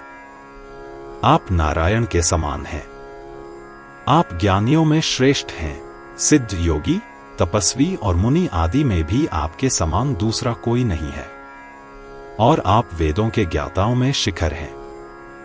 मैंने महालक्ष्मी का अद्भुत उपाख्यान सुना है जो आपने मुझे सुनाया है। अब मुझे कोई अन्य ऐसी बात बताइए जो अज्ञात हो, सर्वत्र उत्तम हो, धर्म के अनुकूल हो, वेदों में हो तथा जो अभी तक पुराणों में नहीं लिखी गई हो। नारायण ने कहा, पुराणों में कई अद्भुत गुप्त कथाएं हैं जो अभी तक प्रकाशित नहीं हुई हैं। आपने जो सुना है वह वास्तव में बहुत छोटा है। कृपया मुझे बताएं कि आपको क्या सुनना पसंद है, आपको उनमें से क्या सबसे अच्छा लगता है और मैं आपको उसका वर्णन करूंगा। नारद जी ने कहा, जब देवताओं के लिए सभी यज्ञों में घी डाला जाता है, तब स्वाहा का उच्चारण सर्वत्र उत्कृष्ट और सराहनीय है। इसी प्रकार पितरों को तर्पण करते समय भी स्वधा का उच्चारण करना चाहिए। फिर दक्षिणा, यज्ञ शुल्क हमेशा सही और उत्कृष्ट के रूप में भुगतान किया जाना चाहिए। इसलिए हे वेदों के ज्ञाता, मुझे स्वधा दक्षिणा और उनके गुणों का वर्णन सुनना अच्छा लगता है। कृपया अब मुझे उनके बारे में बताएं। सूत जी ने कहा, नारद जी के वचन सुनकर नारायण ऋषि मुस्कुराए और पुराणों के अति प्राचीन वचन बोलने लगे। नारायण ने कहा, सृष्टि से पहले देवता अपने भोजन के प्रश्न पर निर्णय लेने के लिए सुंदर ब्रह्मा की परिषद में एकत्र हुए। उन्होंने ब्रह्मा को अपने भोजन की कमी के बारे में बताया। ब्रह्मा ने उनकी भोजन संबंधी कठिनाइयों को दूर करने का वचन दिया और हरि का भजन करने लगे। नारद बोले, हे प्रभु, भगवान नारायण ने स्वयं यज्ञ के रूप में अवतार लिया था। जब ब्राह्मण उन यज्ञों में देवताओं को घी की आहुति देते हैं तो क्या देवता संतुष्ट नहीं होते? नारायण ने कहा, हे मुनि, वास्तव में देवताओं को ब्राह्मणों और क्षत्रियों द्वारा यज्ञों में भक्ति पूर्वक डाले गए घृत की आहुति नहीं मिली थी। इसलिए वे बहुत दुखी हुए और पुनः ब्रह्मा की सभा में गए और उन्हें बताया कि उन्हें अपने लिए कोई भोजन नहीं मिल पा रहा है। यह सुनकर ब्रह्मा ने तुरंत ध्यान लगाया और श्री कृष्ण की शरण ली। कृष्ण ने उन्हें मूल प्रकृति की पूजा करने की सलाह दी। तब ब्रह्मा ने श्री कृष्ण की आज्ञा से प्रकृति का ध्यान करना, उसकी पूजा करना और उसका भजन करना शुरू किया। तब प्रकृति के अंश से एक सर्वशक्तिमान देवी प्रकट हुई। वह बहुत सुंदर, श्यामा, नीले रंग की और बहुत प्यारी थी। यह देवी स्वाहा थी। वह हमेशा अपने चेहरे पर मुस्कान के साथ कृपालु दिखती थी। ऐसा लगता था कि वह हमेशा भक्तों पर कृपा दिखाने के लिए तैयार रहती थी। वह ब्रह्मा के सामने प्रकट हुई और बोली, हे कमल जन्म, आप जो भी वरदान चाहते हैं मांगिए। उनकी बातें सुनकर सृष्टिकर्ता ने आदरपूर्वक कहा, हे देवी, आप अग्नि की प्रज्वलित करने वाली शक्ति बनिए। आपके बिना अग्नि किसी भी वस्तु को जला नहीं सकती। किसी भी मंत्र के अंत में जो कोई आपका नाम लेकर अग्नि में देवताओं के लिए आहुति डालेगा, वह आहुति देवताओं तक जाएगी और उन्हें प्राप्त होगी, और तब वे बहुत प्रसन्न होंगे। हे माता, आप अग्नि की संपत्ति, अग्नि की सौंदर्य और गृहिणी बने। देवताओं के लोकों में और मनुष्यों और अन्य प्राणियों के बीच आपकी निरंतर पूजा की जाए। ब्रह्मा के ये वचन सुनकर स्वाहा देवी बहुत दुखी हुई और उन्होंने अपना अभिप्राय व्यक्त किया, मैं कृष्ण को पति रूप में प्राप्त करूंगी। जब तक आवश्यकता हो तब तक तपस्या करूं। यही मेरा उद्देश्य है। अन्य सभी बातें स्वप्न के समान मिथ्या हैं।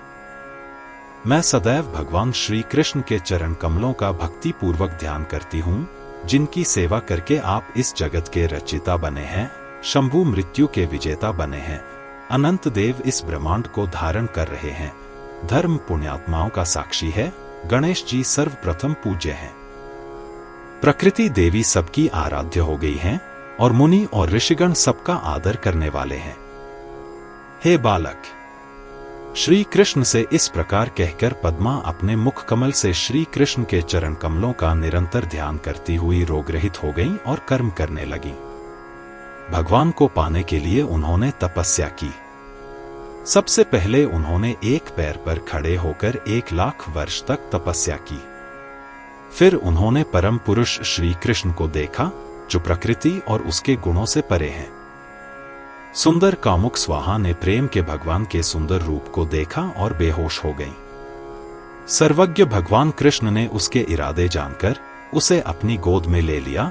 लंबे समय तक तपस्या करने से शरीर में बहुत कमी आ गई थी और उन्होंने कहा, हे देवी, तुम अगले वराह कल्प में मेरी पत्नी होगे। तब तुम नग्नजित की पुत्री होगे और नग्नजिती के नाम से जानी जाओगी। हे प्रियतम, अभी तुम अग्नि की शक्ति बनो और उसकी पत्नी बनो। मेरे वरदान से तुम सभी के द्वारा पूजित होगे। अग्नि तुम्हें अपने घर की स्वामिनी बनाएगी और तुम्हारा अत्यंत ध्यान रखेगी। तुम उसके साथ सहजता से आनंद ले सकोगी। हे नारद, इस प्रकार स्वाहा से कहकर भगवान अंतर्धान हो गए। दूसरी ओर ब्रह्मा की आज्ञा से अग्नि वहां संशयग्रस्त मन से आई और सामवेद के अनुसार जगत जननी का ध्यान तथा पूजन करने लगी। तब उन्होंने प्रसन्न होकर मंत्रों आदि से उनसे विवाह किया। 100 दिव्य वर्षों तक वे एक दूसरे के साथ भोगविलास में लीन रहे। एकांत स्थान में जब वे भोगविलास में लीन थे, तब स्वाहा देवी को गर्भ का अनुभव हुआ। पूरे 12 दिव्य वर्षों तक उन्होंने अपना गर्भ धारण किया। फिर उन्होंने क्रमशः 3 पुत्रों को जन्म दिया, दक्षिणाग्नि, गार्हपत्याग्नि तथा आह्वाणयाग्नि। ऋषियों, मुनियों, ब्राह्मणों, क्षत्रियों ने अंतिम मंत्र स्वाहा का उच्चारण करते हुए घी की आहुतियां डाली। जो इस उत्तम अंतिम मंत्र स्वाहा का उच्चारण करता है, उसे अपने कार्यों में तत्काल सफलता मिलती है। तब स्वाहा के बिना सभी मंत्र अंत में उसी प्रकार नपुंसक हो गए, जैसे विषरहित होने पर सांप, वेद ज्ञान से रहित होने पर ब्राह्मण, पति की सेवा न करने पर स्त्री, अशिक्षित हो जाने पर पुरुष तथा फल और शाखा से रहित होने पर वृक्ष। हे बालक, तब ब्राह्मण संतुष्ट हो गए। देवताओं ने हवि ग्रहण करना आरंभ कर दिया। स्वाहा मंत्र से सब कुछ फलदायक हो गया। इस प्रकार मैंने तुम्हें स्वाहा की कथा सुनाई। जो इस सारगर्भित कथा को सुनता है, उसका सुख बढ़ जाता है और मोक्ष उसके हाथ में आ जाता है। अब तुम और क्या सुनना चाहते हो? बोलो। नारद जी ने कहा, अग्नि ने किस प्रकार स्वाहा की पूजा की तथा स्तोत्रों का पाठ किया, यह सुनना मुझे अच्छा लगता है। कृपया मुझे पूजा की विधि, ध्यान और स्तोत्र बताइए।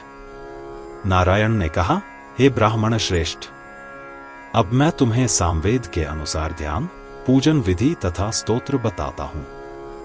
ध्यान पूर्वक सुनो। किसी भी यज्ञ के आरंभ में, चाहे वह शालग्राम शिला पर हो या घट में, सबसे पहले देवी स्वाहा की पूजा करनी चाहिए, फिर यज्ञ आरंभ करना चाहिए। इच्छित फल प्राप्ति की आशा से किया गया अनुष्ठान। स्वाहा देवी का ध्यान इस प्रकार है, हे देवी स्वाहा, आप मंत्रों की स्वरूपा हैं, आप मंत्रों की सिद्धि हैं, आप स्वयं सिद्धा हैं, आप मनुष्यों को सिद्धि और कर्मफल प्रदान करती हैं, आप सबका कल्याण करती हैं। इस प्रकार ध्यान करते हुए मनुष्य को मूल मंत्र का उच्चारण करते हुए पाद्य, पैर धोने का जल आदि अर्पित करना चाहिए, तब उसे सफलता प्राप्त होती है। अब मूल बीज मंत्र के बारे में सुनिए। उक्त मंत्र, मूल मंत्र यह है, ह्री श्री वह्निजाय देव्य स्वाहा। यदि इस मंत्र से देवी की पूजा की जाए तो सभी मनोकामनाएं पूर्ण होती हैं। अग्नि ने निम्न स्तोत्र पढ़ा, तुम स्वाहा हो, तुम अग्नि की प्रिय हो, तुम अग्नि की पत्नी हो, तुम सबको प्रसन्न करने वाली हो, तुम शक्ति हो, तुम क्रिया हो, तुम काल, समय को देने वाली हो, तुम अन्न को पचाती हो, तुम ध्रुव हो, तुम मनुष्यों का आश्रय हो, तुम दाहक शक्ति हो, तुम सब कुछ जला सकती हो, तुम इस जगत का सार हो, तुम घोर संसार से उद्धार करने वाली हो, तुम देवताओं के प्राण हो और तुम देवताओं का पालन करने वाली हो। हे नारद, जो मनुष्य भक्ति पूर्वक इन 16 नामों का पाठ करता है, उसे इस लोक में तथा परलोक में सफलता मिलती है। उसका कोई भी कार्य किसी प्रकार से निष्फल नहीं होता, बल्कि सभी कार्य सफलता पूर्वक संपन्न होते हैं तथा उसका फल भी सफल होता है। इस स्तोत्र को पढ़ने से जिसकी पत्नी न हो, उसे पत्नी मिल जाती है। इतना अधिक कि जो पुरुष इस स्तोत्र का पाठ करता है, उसकी पत्नी स्वर्ग की अप्सरा रंभा के समान होती है तथा उसका समय परम आनंद में व्यतीत होता है। महर्षि वेदव्यास द्वारा रचित श्रीमद्देवी भागवत महापुराण में 9वें स्कंध का 43वां अध्याय यही समाप्त होता है।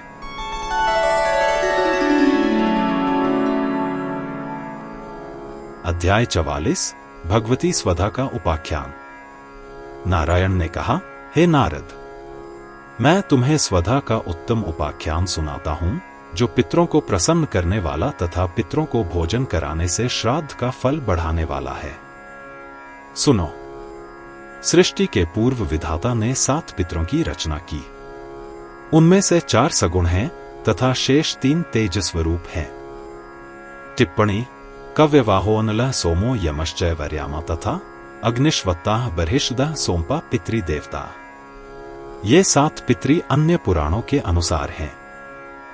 पितरों के सुंदर और मनोहर रूप देखकर उन्होंने श्राद्ध और तर्पण के रूप में उनके भोजन की व्यवस्था की।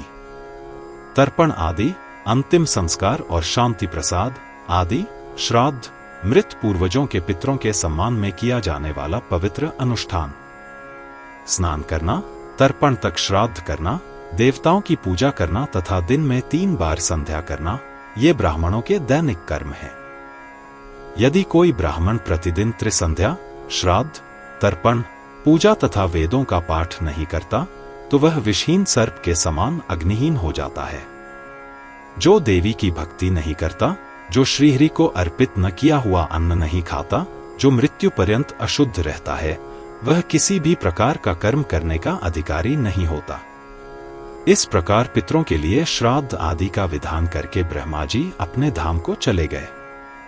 ब्राह्मण पितरों के निमित्त श्राद्ध करते रहे, परंतु पितर उनका भोग न लगा सके, इसलिए वे निराहार रह गए और तृप्त नहीं हुए। वे सब भूखे और दुखी होकर ब्रह्मा जी की सभा में गए और उन्हें आदि से अंत तक सब बातें बता दी। तब ब्रह्मा जी ने अपने मन से एक अत्यंत सुंदरी, यौवन से परिपूर्ण और 100 चंद्रमाओं के समान सुंदर मुख वाली कन्या उत्पन्न की। वह स्त्री रूप, सौंदर्य, गुण और विद्या सभी दृष्टियों से श्रेष्ठ थी। उसका रंग श्वेत चंपक पुष्प के समान श्वेत था और उसका शरीर रत्नाभूषणों से सुशोभित था। यह रूप अत्यंत पवित्र, वर देने में तत्पर, मंगलमय और प्रकृति का अंश था। उसका मुख मुस्कान से चमक रहा था, उसके दांत अत्यंत सुंदर थे और उसके शरीर पर लक्ष्मी अर्थात धन और समृद्धि के चिन्ह दिखाई दे रहे थे। उसका नाम स्वधा था। उसके चरण कमल 100 कमलों पर स्थित थे। वह पितरों की पत्नी थी। उसका मुख कमल के समान था और उसकी आंखें जलकुमुदिनी के समान थी। वह ब्रह्मा जी के कमल से उत्पन्न हुई थी। पितामह ब्रह्मा जी ने तुष्टि, संतुष्टि स्वभाव वाली उस पुत्री को पितरों के हाथों में सौंप दिया और वे संतुष्ट हो गए। ब्रह्मा जी ने ब्राह्मणों को एकांत में सलाह दी कि जब भी वे पितरों को कुछ अर्पित करें तो उन्हें अंत में स्वधा मंत्र का उच्चारण करके विधि पूर्वक अर्पण करना चाहिए। तब से ब्राह्मण पितरों को सब कुछ अर्पित करते हैं, अंत में स्वधा मंत्र का उच्चारण करके। देवताओं को अर्पण करते समय स्वाहा प्रशंसनीय है और पितरों को अर्पण करते समय स्वधा प्रशंसनीय है, लेकिन दोनों ही मामलों में दक्षिणा आवश्यक है। दक्षिणा यज्ञ शुल्क के बिना सभी यज्ञ व्यर्थ और बेकार हैं।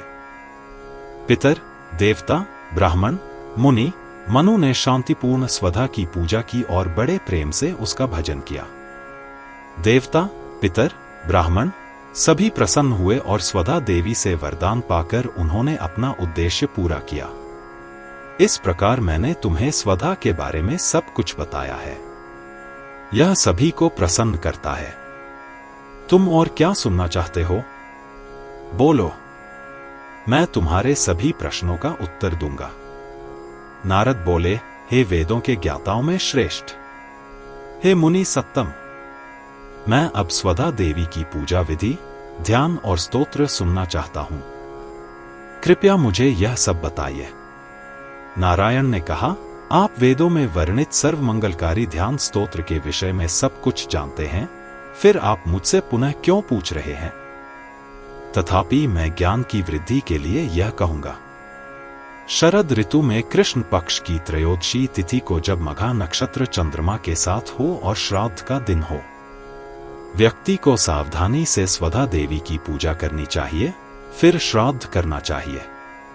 यदि कोई ब्राह्मण अहंकारवश स्वधा देवी की पूजा किए बिना श्राद्ध करता है तो उसे कभी भी तर्पण या श्राद्ध का फल नहीं मिलता।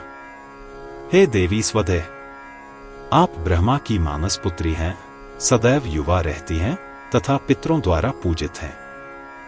आप श्राद्ध का फल प्रदान करती हैं, अतः मैं आपका ध्यान करता हूं। इस प्रकार ध्यान करते हुए ब्राह्मण को मूल मंत्र का उच्चारण करना चाहिए तथा शालग्राम पत्थर या शुभ मिट्टी के घड़े पर पाद्यम आदि अर्पित करना चाहिए। यह वेदों का नियम है।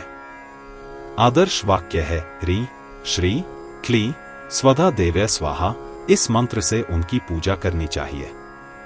देवी को स्तोत्र सुनाने के बाद स्वधा देवी को प्रणाम करना चाहिए। हे ब्रह्मा के पुत्र, हे मुनियों में श्रेष्ठ, हे श्रवण में कुशल, अब मैं उस स्तोत्र का वर्णन करता हूं जिसे ब्रह्मा जी ने मनुष्यों को इच्छित फल प्रदान करने के लिए आदिकाल में रचा था। सुनो। नारायण ने कहा, जिस समय स्वधा मंत्र का उच्चारण किया जाता है उसी समय मनुष्य को तीर्थों में स्नान करने का फल प्राप्त हो जाता है। उस समय उसमें पाप का लेश भी नहीं रहता, अपितु उसे वाजपेय यज्ञ करने का धार्मिक पुण्य प्राप्त हो जाता है। स्वधा स्वधा स्वधा, इस शब्द को 3 बार मन में रखने से श्राद्ध, तर्पण और बलि का फल मिलता है। इतना ही नहीं, यदि कोई श्राद्ध के समय भक्ति पूर्वक स्वधा मंत्र का पाठ सुनता है तो उसे निस्संदेह श्राद्ध का फल मिलता है। यदि कोई प्रतिदिन प्रातः, मध्याह्न और सायंकाल 3 बार स्वधा मंत्र का पाठ करता है तो उसे आज्ञाकारी पतिव्रता स्त्री प्राप्त होती है और पुत्र प्राप्त होते हैं।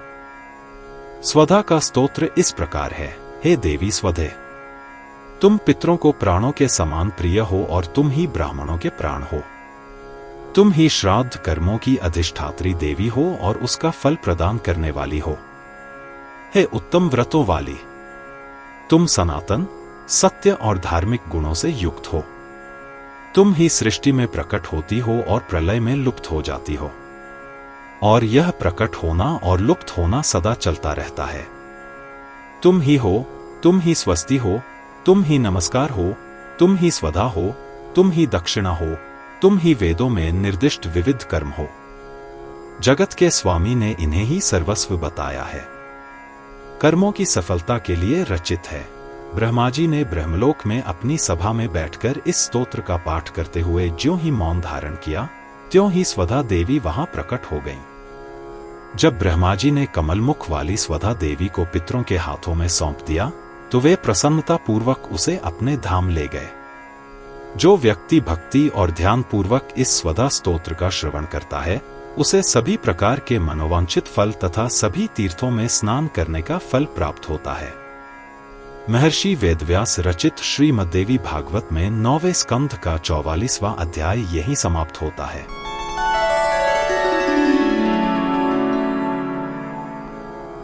अध्याय 45, भगवती दक्षिणा का उपाख्यान। नारायण ने कहा, स्वाहा और स्वधा की उत्तम अत्यंत मधुर कथाएं कही गई हैं। अब मैं तुम्हें दक्षिणा की कथा सुनाता हूं, ध्यान पूर्वक सुनो। पूर्वकाल में गोलोक में सुशीला नाम की एक सुचिता गोपी थी जो सुंदर, राधा की सखी और श्रीहरि की अत्यंत प्रिय थी। वह सौभाग्यवती, पूज्य, सुंदर, मनोहर, समृद्ध, उत्तम दांतों वाली, विदुषी, सुयोग्य और अत्यंत सुंदर रूप वाली थी। उसका संपूर्ण शरीर कलावती, 64 कलाओं में पारंगत, चंद्रमा के समान कोमल और मनोहर था। वह सुंदर थी और उसके नेत्र कुमुदिनी के समान थे। उसके कूल्हे सुंदर और विशाल थे, उसके स्तन भरे हुए थे। वह श्यामा थी, एक प्रकार की स्त्रियां जिसका रंग पिघले हुए सोने के समान था। शरीर शीत में गर्म और ग्रीष्म में ठंडा रहता था।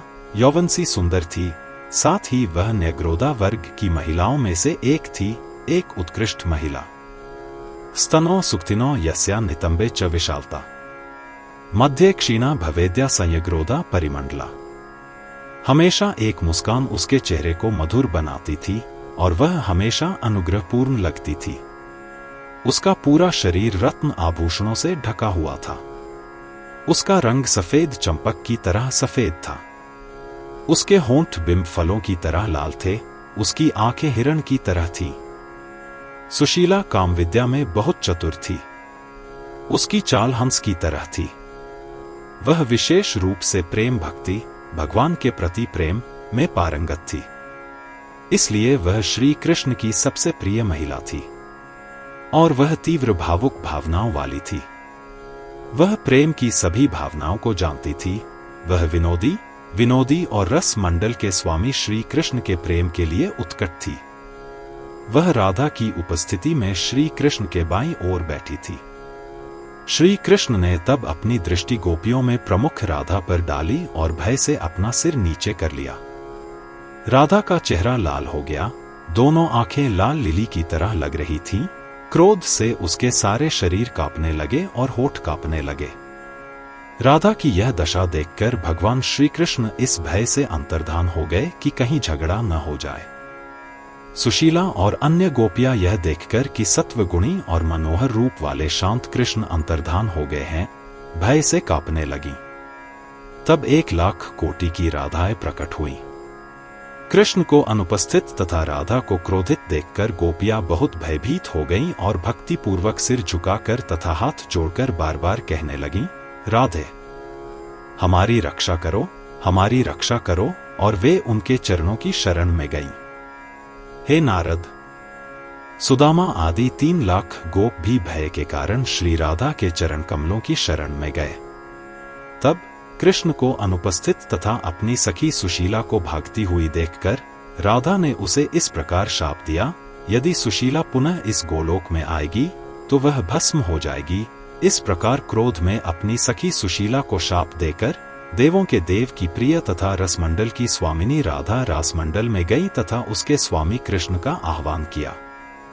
श्री कृष्ण को न खोज पाने के कारण एक क्षण में उन्हें एक युग का दर्शन हुआ और वे कहने लगीं, हे प्राणों के स्वामी, हे मेरे प्राणों से भी प्यारे, हे मेरे प्राणों के अधिष्ठाता, हे कृष्ण, आपके वियोग से मेरा प्राण चला जाता है, शीघ्र आकर मुझे अपना दर्शन दीजिए। हे प्रभु, पति की कृपा से ही स्त्रियों का गौरव दिन प्रतिदिन बढ़ता है। स्त्रियों के सुख की रक्षा उनके पति ही करते हैं। इसलिए स्त्रियों को, जो असहाय प्राणी हैं, सदैव धर्म के अनुसार अपने पतियों की सेवा करनी चाहिए। पति ही पत्नी का मित्र, अधिष्ठाता, एकमात्र आश्रय और मुख्य धन है। पतियों के द्वारा ही स्त्रियों को सुख, भोग, धर्म, सुख, शांति और संतोष प्राप्त होता है। यदि पतियों का आदर किया जाए तो स्त्रियों का भी आदर होता है, और यदि पतियों का अनादर किया जाए तो स्त्रियों का भी अनादर होता है। पति ही स्त्री के लिए सबसे श्रेष्ठ है। वह स्त्री का सबसे बड़ा मित्र है। उससे बढ़कर कोई मित्र नहीं है। पति को भर्ता कहते हैं क्योंकि वह अपनी स्त्री का भरण पोषण करता है। उसे पति कहते हैं क्योंकि वह उसकी रक्षा करता है। उसे स्वामी कहते हैं क्योंकि वह उसके शरीर का स्वामी है। उसे इच्छित वस्तुएं प्रदान करने के कारण उसे कांत कहते हैं। उसे बंधु कहते हैं क्योंकि वह उसके सुख को बढ़ाता है। उसे प्रिय कहते हैं क्योंकि वह उसे आनंद देता है। उसे ईश कहते हैं क्योंकि वह उसे समृद्धि प्रदान करता है। उसे प्राणेश्वर कहते हैं क्योंकि वह उसके प्राण का स्वामी है, और उसे आनंद प्रदान करने के कारण उसे रमण कहते हैं। पति से बढ़कर कोई दूसरी वस्तु नहीं है। पुत्र पति से उत्पन्न होता है, इसलिए पुत्र इतना प्रिय है। गृहस्थ स्त्री को पति 100 पुत्रों से भी अधिक प्रिय होता है। जो लोग अशुद्ध कुल में जन्म लेते हैं, वे यह नहीं जान सकते कि पति किस पदार्थ से बना है।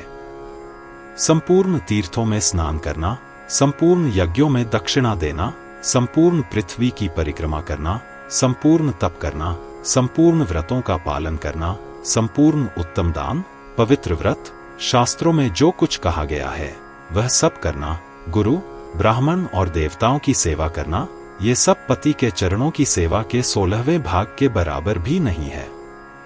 पति सबसे श्रेष्ठ है, गुरु से भी अधिक, ब्राह्मणों से भी श्रेष्ठ, सभी देवताओं से भी श्रेष्ठ।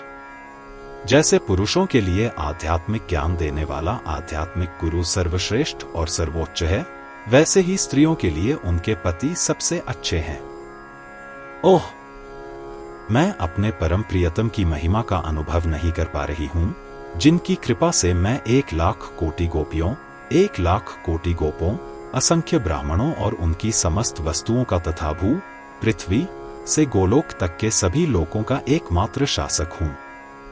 ओह, स्त्री स्वभाव दुर्गम है, ऐसा कहकर राधिका भक्ति पूर्वक श्री कृष्ण का ध्यान करने लगी।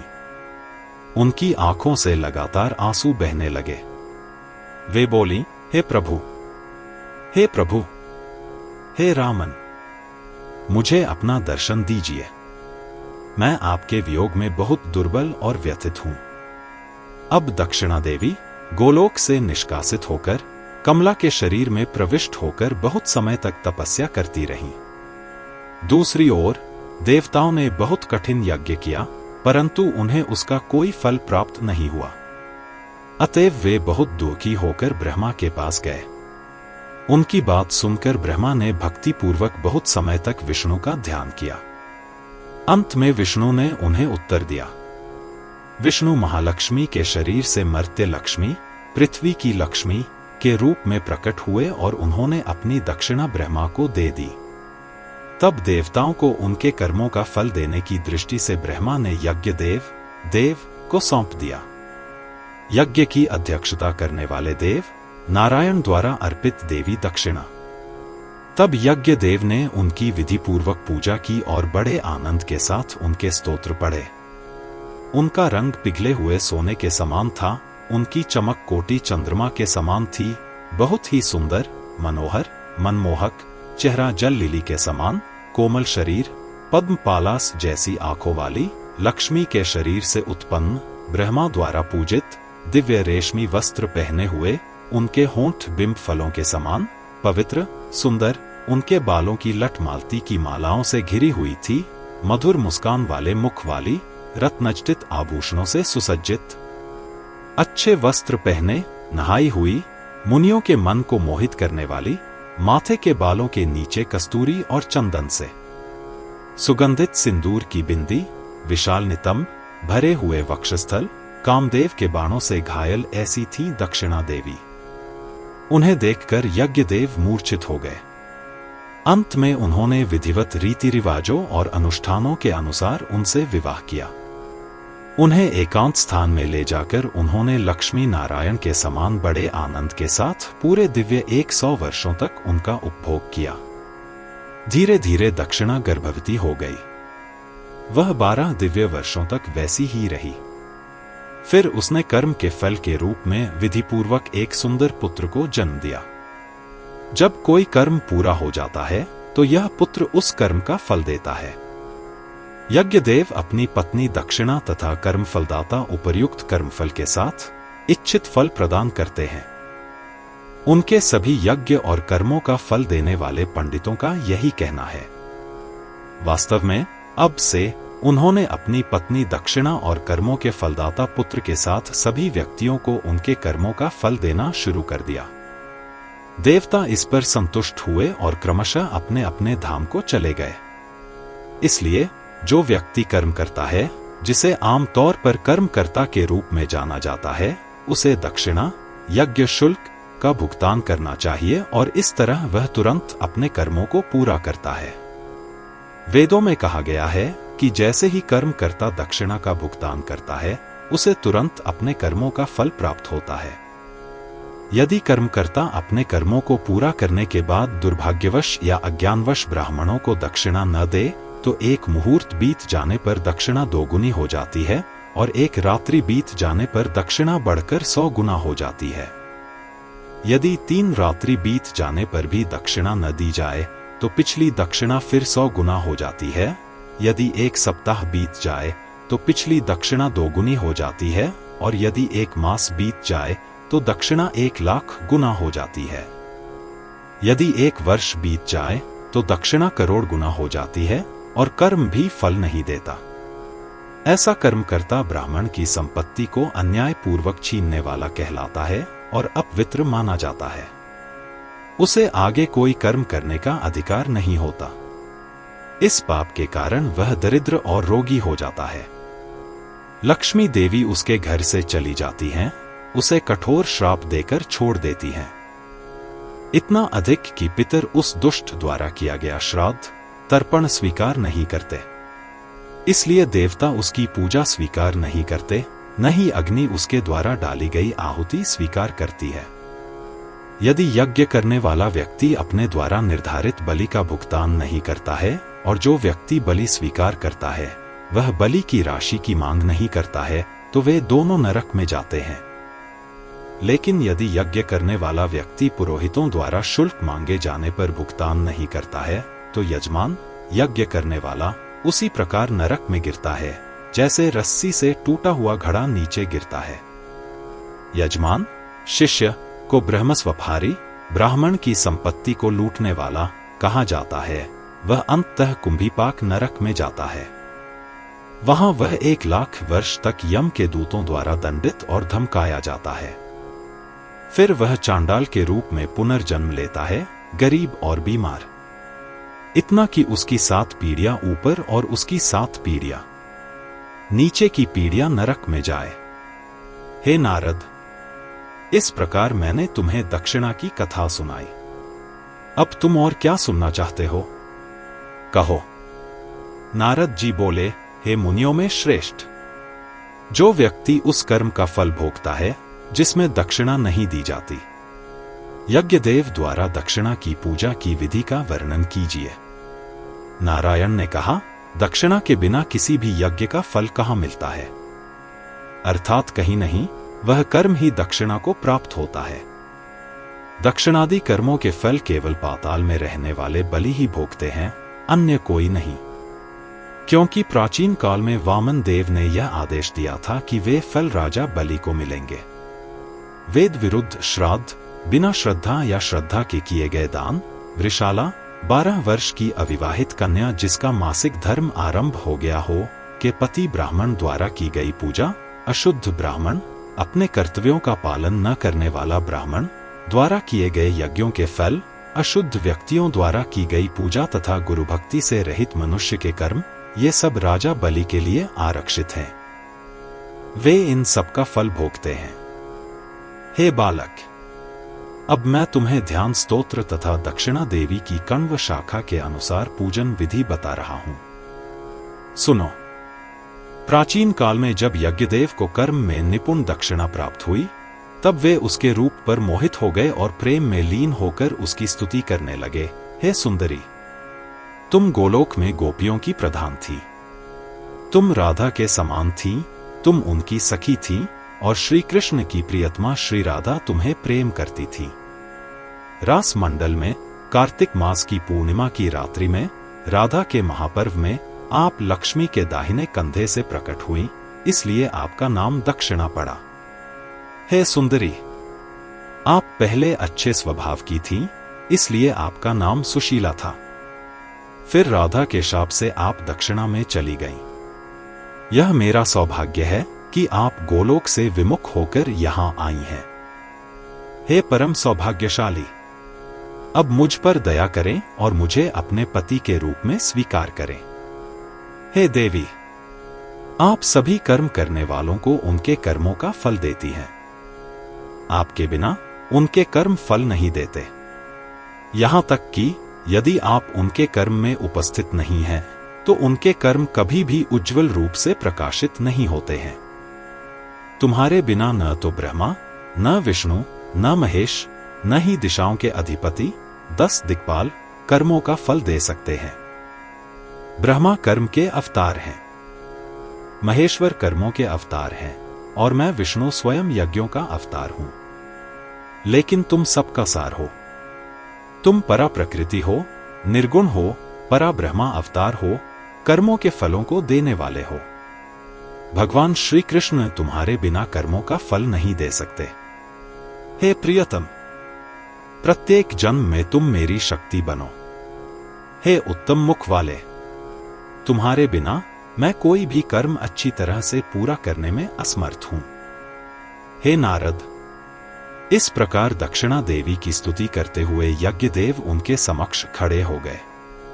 लक्ष्मी के कंधे से उत्पन्न हुई दक्षिणा देवी उनके स्तोत्र से प्रसन्न हो गईं और उन्हें अपना वर मान लिया। यदि कोई व्यक्ति यज्ञ के दौरान इस दक्षिणा स्तोत्र का पाठ करता है तो उसे उसका पूरा फल मिलता है। यदि कोई इस स्तोत्र का पाठ राजसूय यज्ञ, वाजपेय, गोमेध, गाय की बलि, नरमेध, मनुष्य की बलि, अश्वमेध, घोड़े की बलि, लांगला बलि, किसी की प्रसिद्धि बढ़ाने के लिए विष्णु यज्ञ, धन या जमीन के टुकड़े दान करने, टैंक या कुएं खोदने या फल देने, गजमेध में करता है, हाथी बलि, लौह यज्ञ, लोहे की बलि, स्वर्ण यज्ञ, सोने की बलि, रत्न यज्ञ, बलि में रत्न चढ़ाना, ताम्र यज्ञ, तांबा, शिव यज्ञ, रुद्र यज्ञ, शक्र यज्ञ, बंधु यज्ञ, वरुण यज्ञ, बारिश के लिए, कंडक यज्ञ, शत्रुओं का नाश करने के लिए जो व्यक्ति शुचि यज्ञ, धर्म यज्ञ, पाप मोक्ष यज्ञ, ब्राह्मण कर्म यज्ञ, शुभ प्रकृति यज्ञ आदि करता है, उसका कार्य बिना किसी बाधा या बाधा के पूर्ण हो जाता है। इसमें कोई संदेह नहीं है।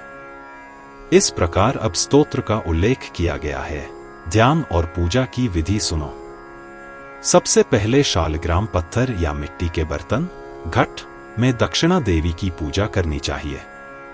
ध्यान इस प्रकार है, हे दक्षिणा, तुम लक्ष्मी के दाहिने कंधे से उत्पन्न हुई हो, तुम कमला का अंश हो, तुम सभी कार्यों में चतुर, दक्ष हो और तुम सभी कार्यों का फल प्रदान करती हो। तुम विष्णु की शक्ति हो, तुम पूजनीय हो, तुम्हारी पूजा की जाती है। तुम सभी शुभ प्रदान करती हो, तुम पवित्रता हो, तुम पवित्रता प्रदान करती हो, तुम अच्छे स्वभाव वाली हो, इसलिए मैं तुम्हारा ध्यान करता हूं।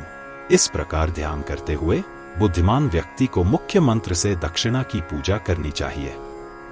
फिर वैदिक मंत्रों के साथ पाद्य आदि विभिन्न प्रकार के प्रसाद चढ़ाने चाहिए। अब वेदों में कहा गया मंत्र इस प्रकार है, श्री क्लीहरी दक्षिणाय स्वाहा। इस मंत्र से पाद्य, अर्घ्य आदि सभी हवि देनी चाहिए और भक्ति पूर्वक यथाविधि दक्षिणा देवी की पूजा करनी चाहिए।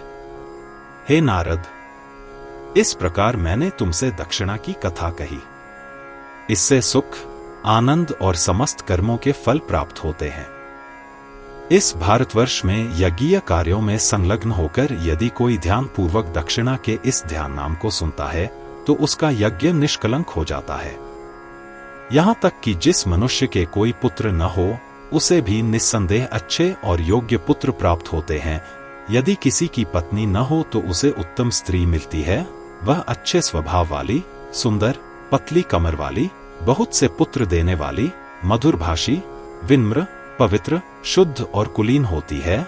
यदि वह विद्याहीन हो तो उसे विद्या प्राप्त होती है, यदि वह दरिद्र हो तो उसे धन मिलता है, यदि उसके पास भूमि न हो तो उसे भूमि मिलती है और यदि उसके पास कोई सेविका न हो तो उसे सेविकाएं मिलती हैं।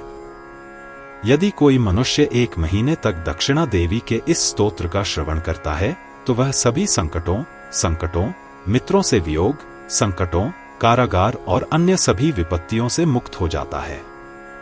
महर्षि वेदव्यास कृत श्रीमद्देवी भागवत के 9वें स्कंध का 45वां अध्याय यहीं समाप्त होता है।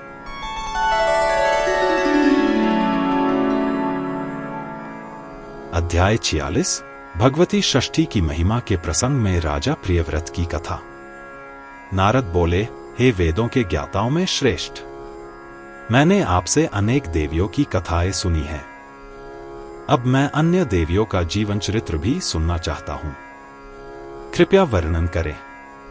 नारायण ने कहा, हे ब्राह्मण श्रेष्ठ, सभी देवियों के जीवन और गौरवशाली कार्यों का अलग अलग वर्णन किया गया है। अब कहो, तुम कौन से जीवन सुनना चाहते हो? नारद बोले, हे प्रभु, षष्ठी, मंगला चंडी और मनसा प्रकृति के अंग हैं। अब मैं उनका जीवन सुनना चाहता हूं। नारायण ने कहा, हे बालक, प्रकृति के छठे भाग का नाम षष्ठी है।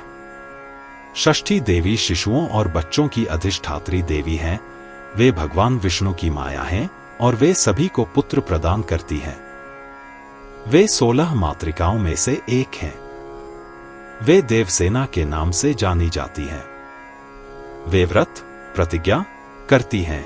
वे स्कंद की पवित्र और सबसे प्रिय पत्नी हैं।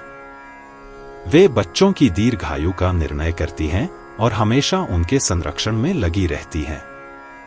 इतना ही नहीं, यह सिद्ध योगिनी हमेशा बच्चों को अपने पास रखती है। हे ब्राह्मण श्रेष्ठ, अब मैं इस देवी की पूजा विधि तथा इनके द्वारा संतान प्रदान करने का जो इतिहास मैंने धर्मदेव से सुना था उसकी चर्चा करूंगा। सुनो। स्वयंभुव मनु के एक पुत्र थे प्रियव्रत। वे महान योगींद्र थे तथा सदैव तपस्या में लीन रहते थे। अतः उन्हें पत्नी रखने की इच्छा नहीं थी। अंत में ब्रह्मा के प्रयास तथा अनुरोध से उन्होंने विवाह कर लिया।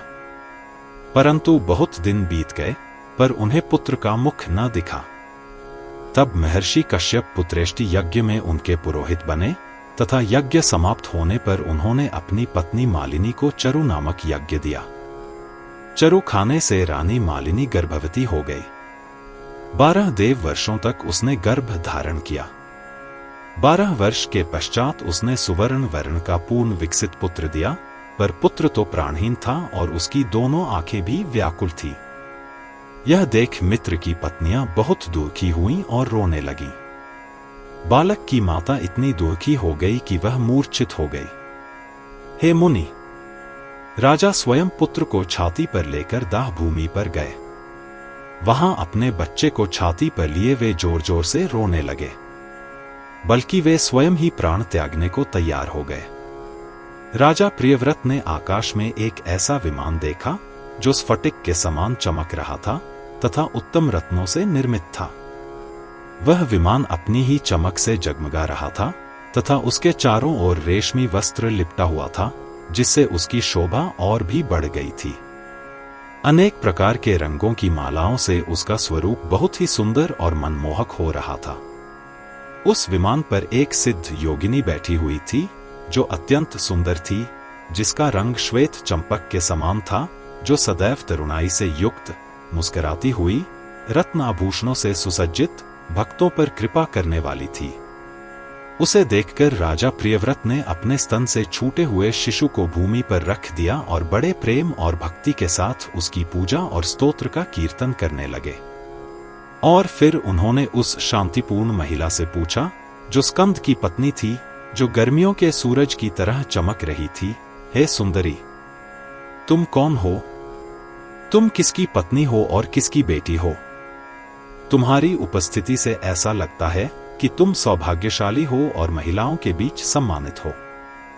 हे नारद, प्राचीन काल में जब दैत्यों ने देवताओं को उनके पदों से वंचित कर दिया था, तब इस देवी को सेनापति के रूप में चुना गया था और इसने देवताओं को विजय दिलाई थी, इसलिए इसका नाम देवसेना पड़ा।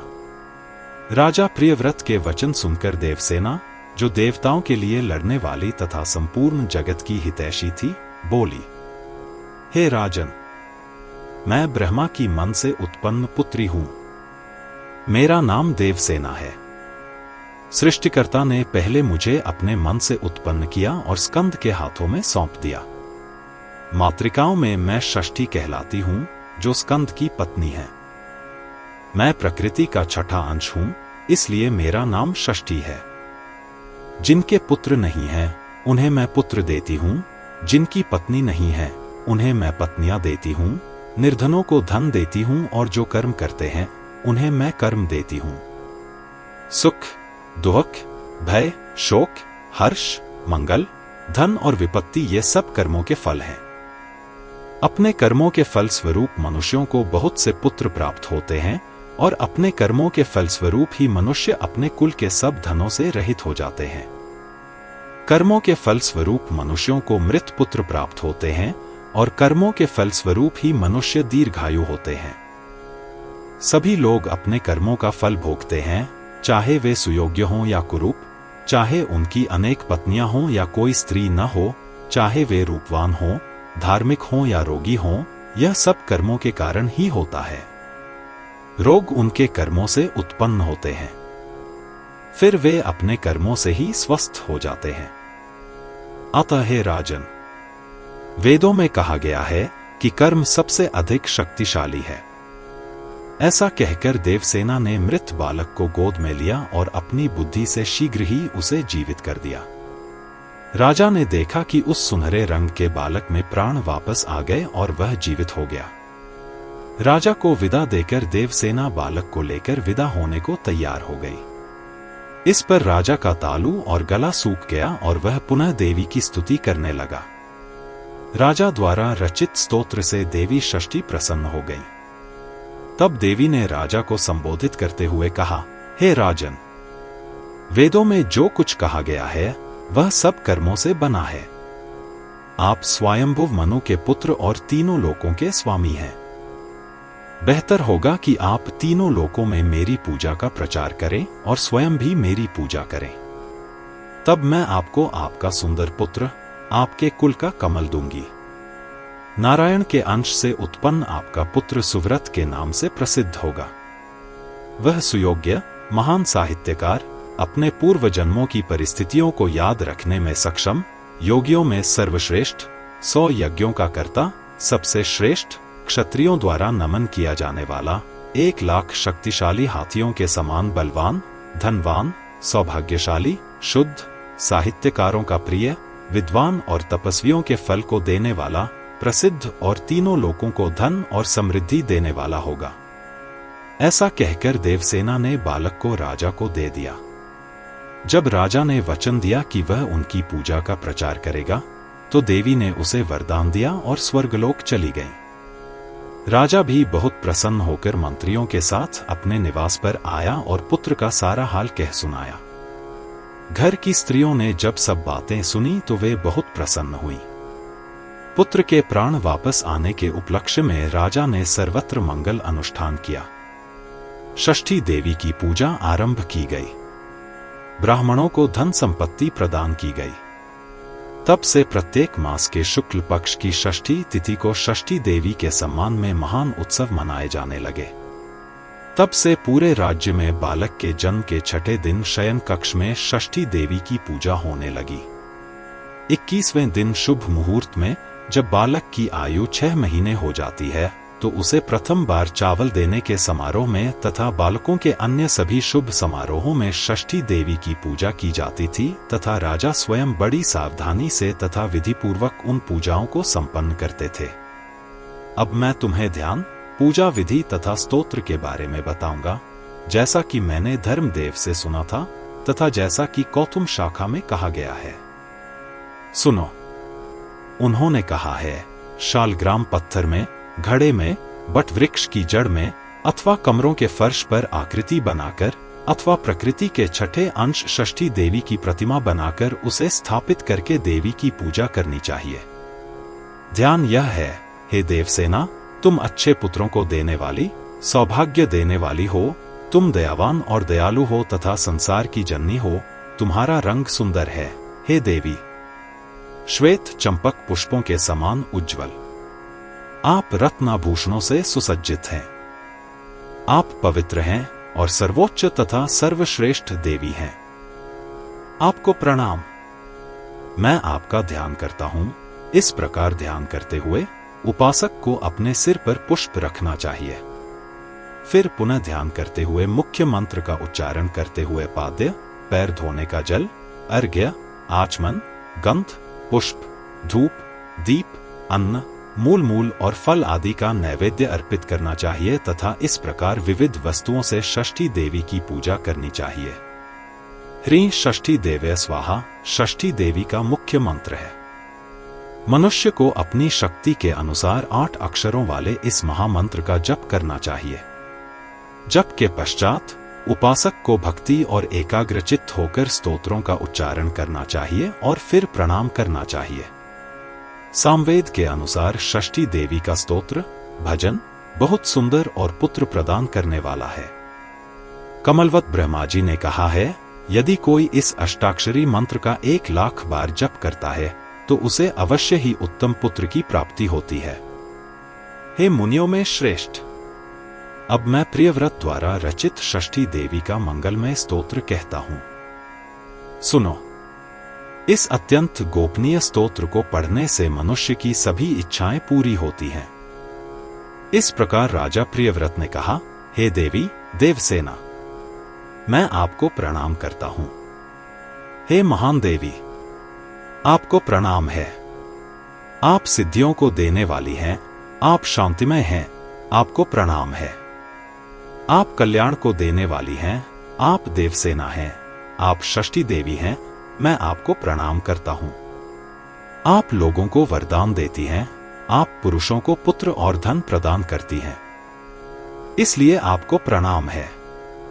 आप सुख और मोक्ष देती हैं, आप षष्ठी देवी हैं, मैं आपको प्रणाम करता हूं। आप स्वयं सिद्ध हैं, इसलिए मैं आपको प्रणाम करता हूं। हे षष्ठी देवी, आप इस सृष्टि का छठा अंश हैं, आप सिद्ध योगिनी हैं, इसलिए मैं आपको प्रणाम करता हूं। आपको नमन। आप सार हैं, आप शारदा हैं, आप सर्वोच्च देवी हैं, इसलिए मैं आपको बार बार नमन करता हूं। आप बच्चों की पीठासीन देवी षष्ठी देवी हैं, मैं आपको नमन करता हूं। आप कल्याण प्रदान करती हैं, आप स्वयं कल्याणकारी हैं और आप सभी कर्मों का फल प्रदान करती हैं। हे षष्ठी देवी, आप अपने भक्तों को अपना रूप दिखाती हैं, मैं आपको नमन करता हूं। आप शुद्ध सत्व हैं और सभी लोग अपने सभी कार्यों में आपका सम्मान करते हैं। आप स्कंद की पत्नी हैं, सभी आपकी पूजा करते हैं। हे षष्ठी देवी, आपने देवताओं का उद्धार किया था, इसलिए हे षष्ठी देवी आपको प्रणाम। हे महेश्वरी, मुझे धन दो, प्रिय वस्तुएं दो, पुत्र दो, सब लोगों से मेरा आदर करो, विजय दो, शत्रुओं का नाश करो। हे महेश्वरी, मुझे धर्म दो, यश दो। षष्ठी देवी को मैं बारंबार प्रणाम करता हूं। हे षष्ठी देवी, सब लोग आपको आदर पूर्वक पूजते हैं। मुझे भूमि दो, प्रजा दो, विद्या दो, मेरा कल्याण करो। मैं पुनः प्रणाम करता हूं और पुनः षष्ठी देवी को प्रणाम। हे नारद, इस प्रकार देवी की स्तुति करके प्रियव्रत को षष्ठी देवी की कृपा से एक पुत्र प्राप्त हुआ जो यशस्वी और महान राज्य का स्वामी था। जिस किसी पुरुष का कोई पुत्र न हो, यदि वह 1 वर्ष तक अनन्य भाव से षष्ठी देवी का यह स्तोत्र सुनता है तो उसे दीर्घायु और उत्तम पुत्र की प्राप्ति होती है। यदि कोई व्यक्ति भक्ति पूर्वक 1 वर्ष तक इस देवसेना की पूजा करे और इस स्तोत्र को सुने तो सबसे अधिक बांझ स्त्री भी अपने सभी पापों से मुक्त हो जाती है और उसे पुत्र की प्राप्ति होती है। षष्ठी देवी की कृपा से वह पुत्र वीर, सुयोग्य, विद्वान, यशस्वी और दीर्घायु होता है। जिस स्त्री के एक ही संतान होती है या जिसके मृत बच्चे होते हैं, वह यदि 1 वर्ष तक भक्ति पूर्वक इस स्तोत्र को सुनती है तो उसे देवी की कृपा से उत्तम पुत्र की प्राप्ति होती है। यदि पिता और माता दोनों ही इस स्तोत्र को भक्ति पूर्वक सुने तो उसे देवी की कृपा से उत्तम पुत्र की प्राप्ति होती है। भक्ति, यह कथा उनके बच्चे की बीमारी के दौरान होती है तो बच्चा देवी की कृपा से ठीक हो जाता है। महर्षि वेदव्यास कृत श्रीमद्देवी भागवत में 9वें स्कंध का 46वां अध्याय यहीं समाप्त होता है।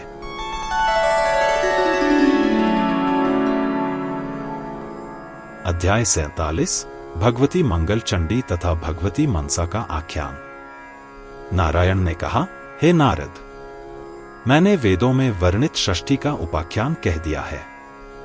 अब वेदों द्वारा स्वीकृत और साहित्यकारों द्वारा आदरणीय मंगल चंडी का उपाख्यान सुनो। जो चंडी सभी शुभ कार्यों में निपुण है और जो सभी शुभ कार्यों में सबसे अधिक शुभ है, वह मंगल चंडिका है। अथवा जो चंडी पृथ्वी के पुत्र और इच्छाओं को देने वाले मंगल की पूजा की वस्तु है, वह मंगल चंडिका है। अथवा जो चंडी 7 द्वीपों वाले संपूर्ण जगत के शासक और सभी इच्छाओं को देने वाले मनु के कुल के मंगल की पूजा की वस्तु है, वह मंगल चंडी है। अथवा यह भी हो सकता है कि मूल प्रकृति, अधिष्ठात्री, सदा कृपालु दुर्गा ने ही मंगला चंडी का रूप धारण किया हो और स्त्रियों की इष्ट देवी बन गई हो। जब त्रिपुरासुर से युद्ध हुआ था, तब इस मंगला चंडी की, जो सर्वोच्च से भी उच्च है, एक महत्वपूर्ण क्षण पर भगवान विष्णु के द्वारा प्रेरित होकर महादेव ने सर्वप्रथम पूजा की थी।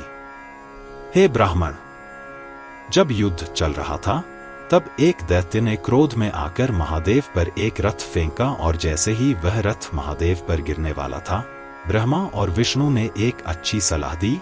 जब महादेव ने तुरंत दुर्गा देवी की स्तुति शुरू की। उस समय दुर्गा देवी ने मंगला चंडी का रूप धारण करके प्रकट होकर कहा, कोई भय नहीं, कोई भय नहीं, भगवान विष्णु आपके वाहन भैंसे होंगे। मैं भी कर्म में आपकी शक्ति बनूंगी और माया से पूर्ण हरि भी आपकी सहायता करेंगे। बेहतर होगा कि आप उस शत्रु का वध करें जिसने देवताओं को बेदखल कर दिया। हे बालक, ऐसा कहकर देवी मंगला ने कहा। चंडी लुप्त हो गई और वह महादेव की शक्ति बन गई। तब भगवान विष्णु द्वारा दिए गए अस्त्र की सहायता से उमादेव ने असुर का वध कर दिया। जब दैत्य गिर गया तो देवता और ऋषिगण भक्ति पूर्वक और सिर झुकाकर महादेव का भजन करने लगे। आकाश से पुष्पों की वर्षा तुरंत महादेव के सिर पर होने लगी। ब्रह्मा और विष्णु प्रसन्न हुए और उन्हें शुभकामनाएं दी। तब ब्रह्मा और विष्णु के आदेश पर शंकर ने प्रसन्नता पूर्वक स्नान किया। फिर वे भक्ति पूर्वक देवी मंगला चंडी की पाद्य, अर्घ्य, आचमनीय और विविध वस्त्रों से पूजा करने लगे। पूजा में फूल, चंदन, विभिन्न बकरियां, भेड़, भैंस, पक्षी, वस्त्र, आभूषण, मालाएं, पायस, चावल, घी, दूध और चीनी से बना व्यंजन, पिष्टक, शहद, मदिरा और विभिन्न फल चढ़ाए गए। नृत्य, संगीत, वाद्यों के साथ और उनके नाम के जाप और अन्य उत्सव शुरू हुए।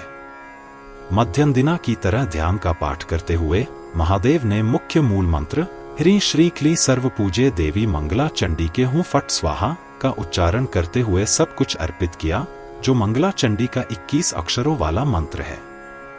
पूजा के दौरान सभी इच्छाओं को पूरा करने वाले कल्प वृक्ष की पूजा करनी चाहिए। हे नारद, 10 लाख बार मंत्र का जप करने से मंत्र सिद्धि, मंत्र में निहित देवता को प्राप्त करने में सफलता प्राप्त होती है। अब मैं वेदों में वर्णित और सभी द्वारा स्वीकृत मंगल चंडी के ध्यान के बारे में कह रहा हूं। सुनो। हे देवी मंगला चंडी के, आप 16 वर्ष की हैं, आप सदैव युवा हैं, आपके होंठ बिंब फल के समान हैं, आप अच्छे दांतों वाली और शुद्ध हैं। आपका चेहरा शरद कमल जैसा दिखता है, आपका रंग सफेद चंपक जैसा है, आपकी आंखें नीली लिली जैसी हैं, आप दुनिया के संरक्षक हैं और आप सभी प्रकार की समृद्धि प्रदान करते हैं। आप इस अंधेरे संसार सागर में प्रकाश हैं। इसलिए मैं आपका ध्यान करता हूं। यह ध्यान है। अब वह स्तोत्र सुनो जिसे महादेव ने उनके सामने पढ़ा था। महादेव ने कहा, हे माता, मेरी रक्षा करो, मेरी रक्षा करो। हे देवी मंगल चंडी के, आप कष्टों का नाश करने वाली हैं। आप आनंद और कल्याण देने वाली हैं। आप प्रसन्नता और सौभाग्य देने में चतुर हैं। आप सभी आनंद और समृद्धि देने वाली हैं। आप मंगला हैं, आप मंगला हैं, सभी कल्याण की पात्र हैं। आप सभी कल्याणों में भी कल्याणकारी हैं। आप अच्छे व्यक्तियों को कल्याण प्रदान करती हैं। आप मंगलवार, मंगला दिवस को पूजने योग्य हैं। आप सभी के इच्छित देवता हैं। मनुकुल में उत्पन्न राजा मंगला सदैव आपकी पूजा करते हैं। आप मंगला की अधिष्ठात्री देवी हैं। आप इस संसार में सभी कल्याणों की भंडार हैं। आप शुभ मोक्ष की दाता हैं। आप सबसे श्रेष्ठ हैं। हे मंगलमय। मंगलवार को शंभू चले गए। सर्वप्रथम महादेव ने देवी सर्वमंगला की पूजा की। तत्पश्चात मंगल ग्रह ने उनकी पूजा की। तत्पश्चात राजा मंगल ने उनकी पूजा की। तत्पश्चात प्रत्येक मंगलवार को प्रत्येक घर की स्त्रियों ने उनकी पूजा की। पांचवी बात यह कि सभी पुरुष अपने कल्याण की कामना से उनकी पूजा करते थे। इस प्रकार प्रत्येक ब्रह्मांड में सर्वप्रथम महादेव द्वारा पूजित मंगल चंडिका सभी के द्वारा पूजित होने लगी। तत्पश्चात देव, मुनि, मानव, मनु सभी द्वारा उनकी पूजा होने लगी। हे मुनि, जो मनुष्य अनन्य भाव से देवी मंगल चंडिका के इस स्तोत्र का श्रवण करता है, उसे कहीं भी कोई बुराई नहीं मिलती। प्रत्युत उसके यहां सब प्रकार की अच्छाइयां आती हैं। उसे प्रतिदिन पुत्र पौत्र प्राप्त होते हैं तथा इस प्रकार उसकी समृद्धि बढ़ती जाती है। हां, सचमुच बढ़ती जाती है। नारायण ने कहा, हे नारद, इस प्रकार मैंने तुम्हें वेदों के अनुसार षष्ठी और मंगल चंडिका की कथा सुनाई। अब तुम मनसा की कथा सुनो, जो मैंने धर्मदेव के मुख से सुनी थी। मनसा महर्षि कश्यप की मन से उत्पन्न पुत्री है, इसलिए उसका नाम मनसा है, अथवा जो मन से खेलती है वह मनसा है। अथवा जो मन से भगवान का ध्यान करती है और भगवान के ध्यान में मगन हो जाती है, उसका नाम मनसा है। वह अपने स्वरूप में ही आनंद पाती है। भगवान विष्णु की परम भक्त है, सिद्ध योगिनी है। 3 युगों तक उसने श्री कृष्ण की आराधना की और फिर वह सिद्ध योगिनी बन गई। गोपियों के स्वामी श्री कृष्ण ने मनसा के शरीर को तपस्या के कारण दुबला पतला देखकर अथवा जरत्कारु मुनि के समान क्षीण देखकर उसे जरत्कारु नाम से पुकारा, इसलिए उसका नाम भी जरत्कारु पड़ा। दया के सागर भगवान कृष्ण ने कृपा करके उसे उसका मनचाहा वरदान दिया। उसने भगवान कृष्ण की पूजा की और भगवान कृष्ण ने भी उसकी पूजा की। देवी मनसा स्वर्ग में, नागों के धाम में, पृथ्वी पर, ब्रह्मलोक में, सभी लोकों में अत्यंत गौरवर्ण, सुंदर और आकर्षक रूप में विख्यात है। संसार में उनका रंग अत्यंत गौर होने के कारण उनका नाम जगत गौरी पड़ा। उनका दूसरा नाम शैवी है और वे शिव की शिष्या हैं। भगवान विष्णु की अत्यंत भक्त होने के कारण उनका नाम वैष्णवी पड़ा। परीक्षित द्वारा किए गए सर्पयज्ञ में उन्होंने नागों को बचाया था। उनका नाम नागेश्वरी और नाग भगिनी पड़ा तथा वे विष के प्रभाव को नष्ट करने में समर्थ हैं। वे विषहरी कहलाती हैं। उन्हें महादेव से सिद्ध योग की शिक्षा मिली थी, इसलिए उनका नाम सिद्ध योगिनी पड़ा। उन्हें महादेव से महान ज्ञान प्राप्त हुआ, इसलिए वे महाज्ञानयुता कहलाती हैं। और मृत संजीवनी, मृतकों को जीवित करने वाली होने के कारण वे मृत संजीवनी कहलाती हैं। महान तपस्वी महान मुनि आस्तिक की माता होने के कारण वे संसार में आस्तिक माता के नाम से प्रसिद्ध हैं।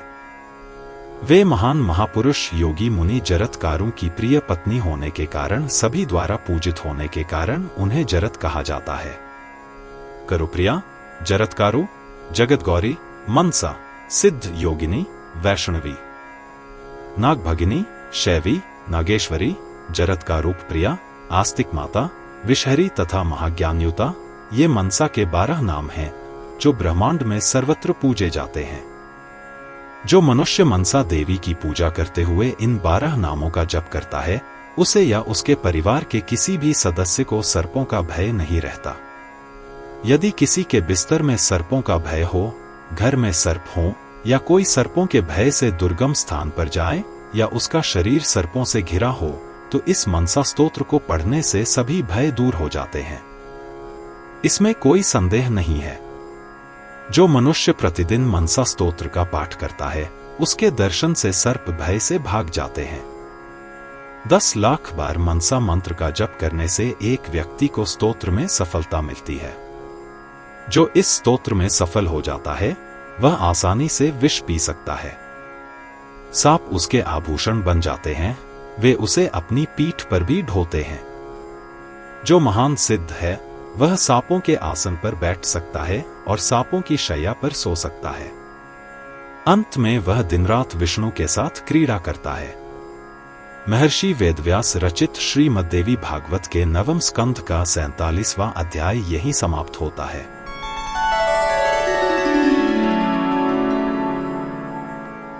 अध्याय 48 भगवती मनसा का पूजन विधान। मनसा पुत्र आस्तिक का जन्मेजय के सर्पसत्र में नागों की रक्षा करना, इंद्र द्वारा मनसा देवी का स्तवन करना। नारायण ने कहा, हे नारद, अब मैं सामवेद में कही गई श्री देवी मनसा के ध्यान और पूजन विधि के विषय में कहूंगा। सुनो। मैं देवी मनसा का ध्यान करता हूं, जिनका रंग श्वेत चंपक पुष्प के समान गौर है, जिनका शरीर रत्नमय आभूषणों से सुशोभित है, जिनके वस्त्र अग्नि से शुद्ध किए गए हैं, जिनका जनेऊ नाग है, जो ज्ञान से परिपूर्ण है, जो महान ज्ञानियों में श्रेष्ठ हैं, जो सिद्धों की अधिष्ठात्री देवी हैं, जो स्वयं सिद्ध हैं और जो सबको सिद्धियां प्रदान करती हैं। हे मुनि, इस प्रकार उनका ध्यान करते हुए मनुष्य को उन्हें पुष्प, गंध, आभूषण, भोजन आदि का नैवेद्य और अन्य वस्तुएं अर्पित करनी चाहिए तथा मुख्य बीज मंत्र का उच्चारण करना चाहिए। हे नारद, नीचे वर्णित द्वादशाक्षर सिद्ध मंत्र भक्तों को कल्प वृक्ष के समान कामनाओं की पूर्ति करने वाला है। अब वेदों में वर्णित मूल मंत्र है ह्री श्री क्लीं एम मनसा देवे स्वाहा। इसका 5 लाख बार जप करने से सिद्धि प्राप्त होती है। जो इस मंत्र में सिद्धि प्राप्त करता है उसे इस लोक में अपार यश और कीर्ति प्राप्त होती है। उसके लिए विष भी अमृत हो जाता है और वह स्वयं धन्वंतरी के समान प्रसिद्ध हो जाता है। हे नारद, यदि कोई व्यक्ति किसी संक्रांति के दिन जब सूर्य एक राशि से दूसरी राशि में प्रवेश करता है स्नान करे और एकांत कक्ष, गुप्त कक्ष में जाकर देवी का आह्वान करे। जो मनसा ईशान को भक्ति पूर्वक पूजता है अथवा पंचमी तिथि को देवी के समक्ष पशुबलि चढ़ाता है वह निश्चय ही धनवान, पुत्रवान, यशवान और यशवान होता है। इस प्रकार मैंने तुम्हें मनसा देवी की पूजा विधि बताई है। अब देवी का वह दृष्टांत सुनो जो मैंने धर्म से सुना था। प्राचीन काल में पृथ्वी पर लोग सर्पों से बहुत भयभीत हो गए थे और उन्होंने मुनियों में श्रेष्ठ कश्यप की शरण ली थी। महर्षि कश्यप बहुत भयभीत हो गए। तब उन्होंने ब्रह्मा की सहायता से वेदों के मूल मंत्र का अनुसरण करते हुए एक मंत्र की रचना की। इस मंत्र की रचना करते समय उन्होंने उस मंत्र की अधिष्ठात्री देवी का गहन चिंतन किया और अपनी तपस्या और मानसिक शक्ति से देवी मनसा प्रकट हुई और उनका नाम मनसा रखा गया क्योंकि वे मन के प्रभाव से उत्पन्न हुई थी। जन्म लेने के बाद वह कन्या कैलाश में शंकर के निवास पर गई और भक्ति पूर्वक उनकी पूजा करने लगी तथा उनके भजन गाने लगी। 1000 दिव्य वर्षों तक कश्यप की पुत्री ने महादेव की सेवा की। जब वे प्रसन्न हुए, महादेव ने उसे महान ज्ञान दिया, सामवेद का पाठ कराया तथा उसे 8 अक्षरों वाला कृष्ण मंत्र प्रदान किया जो कल्प वृक्ष के समान है। श्री हरि क्ली कृष्णाय नमः 8 अक्षरों वाला मंत्र था। उसने उनसे तीनों लोकों के लिए शुभ कवच, पूजा की विधि तथा पुरस्चरण, देवता के नाम का जाप, होम बलि, आहुति आदि के सभी नियम प्राप्त किए तथा उनकी आज्ञा से पुष्कर में बहुत कठिन तपस्या करने चली गई। वहां उसने तीनों युगों तक कृष्ण की पूजा की। तब श्री कृष्ण उसके सामने प्रकट हुए। कृष्ण को देखते ही तपस्या से थकी हुई उस कन्या ने तुरंत उनकी पूजा की और श्री कृष्ण ने भी उसकी पूजा की। कृष्ण ने उसे वरदान दिया, तुम्हारी पूजा सारे संसार में हो, और चले गए। हे नारद, इस प्रकार वह पहले परमात्मा देवी कृष्ण द्वारा पूजित हुई, दूसरे शंकर द्वारा, तीसरे महर्षि कश्यप और देवताओं द्वारा, फिर वह मुनि, मनु, नाग और मनुष्यों द्वारा पूजित हुई और वह तीनों लोकों में व्यापक रूप से विख्यात हो गई। कश्यप ने उसे जरत्कारु मुनि के हाथों में सौंप दिया। ब्राह्मण कश्यप के अनुरोध पर मुनि जरत्कारु ने उससे विवाह किया। विवाह के बाद एक दिन तपस्या के अपने लंबे काम से थककर जरत्कारु ने अपनी विवाहित पत्नी की कमर और कमर पर अपना सिर रख दिया और गहरी नींद में सो गया। धीरे धीरे शाम होने लगी, सूरज डूब गया। तब मनसा ने सोचा, यदि मेरा पति संध्या ब्राह्मणों का दैनिक कर्तव्य करने में विफल रहता है तो वह ब्रह्महत्या के पाप में शामिल होगा। शास्त्रों में यह निश्चित रूप से कहा गया है कि यदि कोई ब्राह्मण सुबह और शाम को अपनी संध्या नहीं करता है तो वह पूरी तरह से अशुद्ध हो जाता है और पाप, ब्रह्महत्या तथा अन्य अपराध उसके सिर पर आ पड़ेंगे। इस प्रकार तर्क करते हुए, वेदों के आदेशानुसार अपने मन में विचार करते हुए अंत में उसने अपने पति को जगाया और वह अपनी नींद से उठ खड़ा हुआ। मुनि जरत्कारु ने कहा, हे पतिव्रता, मैं सुख से सो रहा था, तुमने मेरी नींद में इस प्रकार बाधा क्यों डाली? जो अपने पति को दुख पहुंचाती है उसके सारे व्रत व्यर्थ हो जाते हैं। जो अपने पति के प्रति अप्रिय कार्य करती है उसके तप, व्रत, दान और अन्य पुण्य सब व्यर्थ हो जाते हैं। यदि वह अपने पति की पूजा करती है तो कहा जाता है कि उसने श्री कृष्ण की पूजा की है। पतिव्रता स्त्रियों के व्रतों को पूर्ण करने के लिए स्वयं हरि उनके पति बन जाते हैं। सभी प्रकार के दान, सभी यज्ञ, व्रत, सभी सद्गुणों का पालन, सत्य का पालन, सभी देवताओं की पूजा, कुछ भी अपने पति की सेवा के 16वें भाग के बराबर नहीं हो सकता। वह अंततः अपने पति के साथ वैकुंठ के क्षेत्र में जाती है, जो इस पवित्र भूमि भारत में अपने पति की सेवा करती है। वह निश्चित रूप से एक बुरे परिवार से आती है जो अपने पति के प्रति अप्रिय कार्य करती है या जो अपने पति के लिए अप्रिय शब्दों का उपयोग करती है। जब तक सूर्य और चंद्रमा रहते हैं तब तक वह कुंभीपाक नरक में जाती है और फिर पति और पुत्र से रहित होकर चांडाली के रूप में जन्म लेती है। ऐसा कहकर मुनियों में श्रेष्ठ जरात्कारु क्रोधित हो गए और उनके होठ कांपने लगे। यह देखकर श्रेष्ठ मनसा भय से कांप उठी और अपने पति से बोली, मैंने आपकी नींद तोड़कर आपको जगाया है क्योंकि मुझे डर है कि कहीं आप संध्या का समय चूक ना जाएं। मैंने अपराध किया है, मुझे जैसा समझो वैसा दंड दो। मैं जानती हूं कि जो मनुष्य विपरीत लिंगी के साथ भोजन, शयन या भोग करने में बाधा डालता है वह इस संसार में सूर्य और चंद्रमा के रहने तक कालसूत्र नरक में जाता है। हे नारद, ऐसा कहकर देवी मनसा अपने पति के चरणों पर गिर पड़ी और बार बार रोने लगी। उधर मुनि को क्रोधित जानकर और शाप देने के लिए तत्पर सूर्य देव संध्या देवी के साथ वहां आए और वे डरते हुए उनसे नम्रता पूर्वक बोले, हे भगवान, मुझे अस्त होते देख और इस भय से कि कहीं तुम धर्म से वंचित न हो जाओ, तुम्हारी पतिव्रता पत्नी ने तुम्हें जगा दिया है। हे ब्राह्मण, अब मैं भी तुम्हारी शरण में हूं, मुझे क्षमा करो। हे भगवान, तुम्हें मुझे शाप नहीं देना चाहिए। इसके अलावा एक ब्राह्मण का हृदय ताजे मक्खन की तरह कोमल होता है। एक ब्राह्मण का क्रोध केवल आधी पलक, क्षण तक ही रहता है। जब एक ब्राह्मण क्रोधित होता है तो वह इस पूरे संसार को जला सकता है और एक नई रचना कर सकता है। इसलिए ब्राह्मण जैसा प्रभाव किसमें हो सकता है?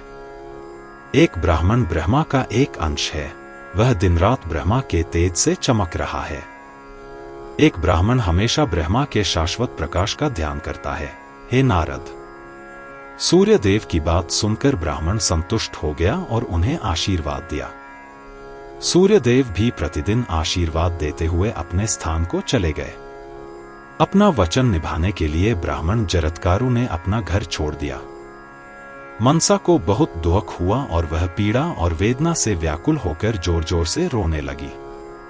उस समय उत्पन्न संकट से बहुत व्याकुल होकर उसने अपने इष्ट देव महादेव, ब्रह्मा, हरि और अपने पिता महर्षि कश्यप को स्मरण किया। जिस समय मनसा ने श्री कृष्ण को स्मरण किया उसी समय गोपियों के स्वामी महादेव, ब्रह्मा और महर्षि कश्यप वहां प्रकट हुए। तब प्रकृति से श्रेष्ठ और गुणों से परे अपने इच्छित विग्रह श्री कृष्ण को देखकर जरत्कारु ने उनकी स्तुति की और बार बार उन्हें प्रणाम किया। फिर उसने महादेव, ब्रह्मा और कश्यप को प्रणाम करके पूछा कि वे वहां क्यों आए हैं।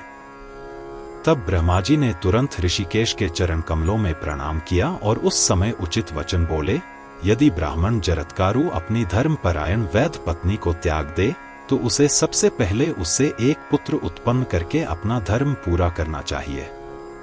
हे मुनि, कोई भी पुरुष अपनी पत्नी को गर्भ धारण करने के पश्चात उसे त्याग सकता है तथा पुत्र उत्पन्न कर सकता है, किंतु यदि वह पुत्र उत्पन्न किए बिना ही अपनी पत्नी को त्याग देता है तो उसके सारे पुण्य वैसे ही नष्ट हो जाते हैं जैसे छलनी या छलनी से सारा जल निकल जाता है।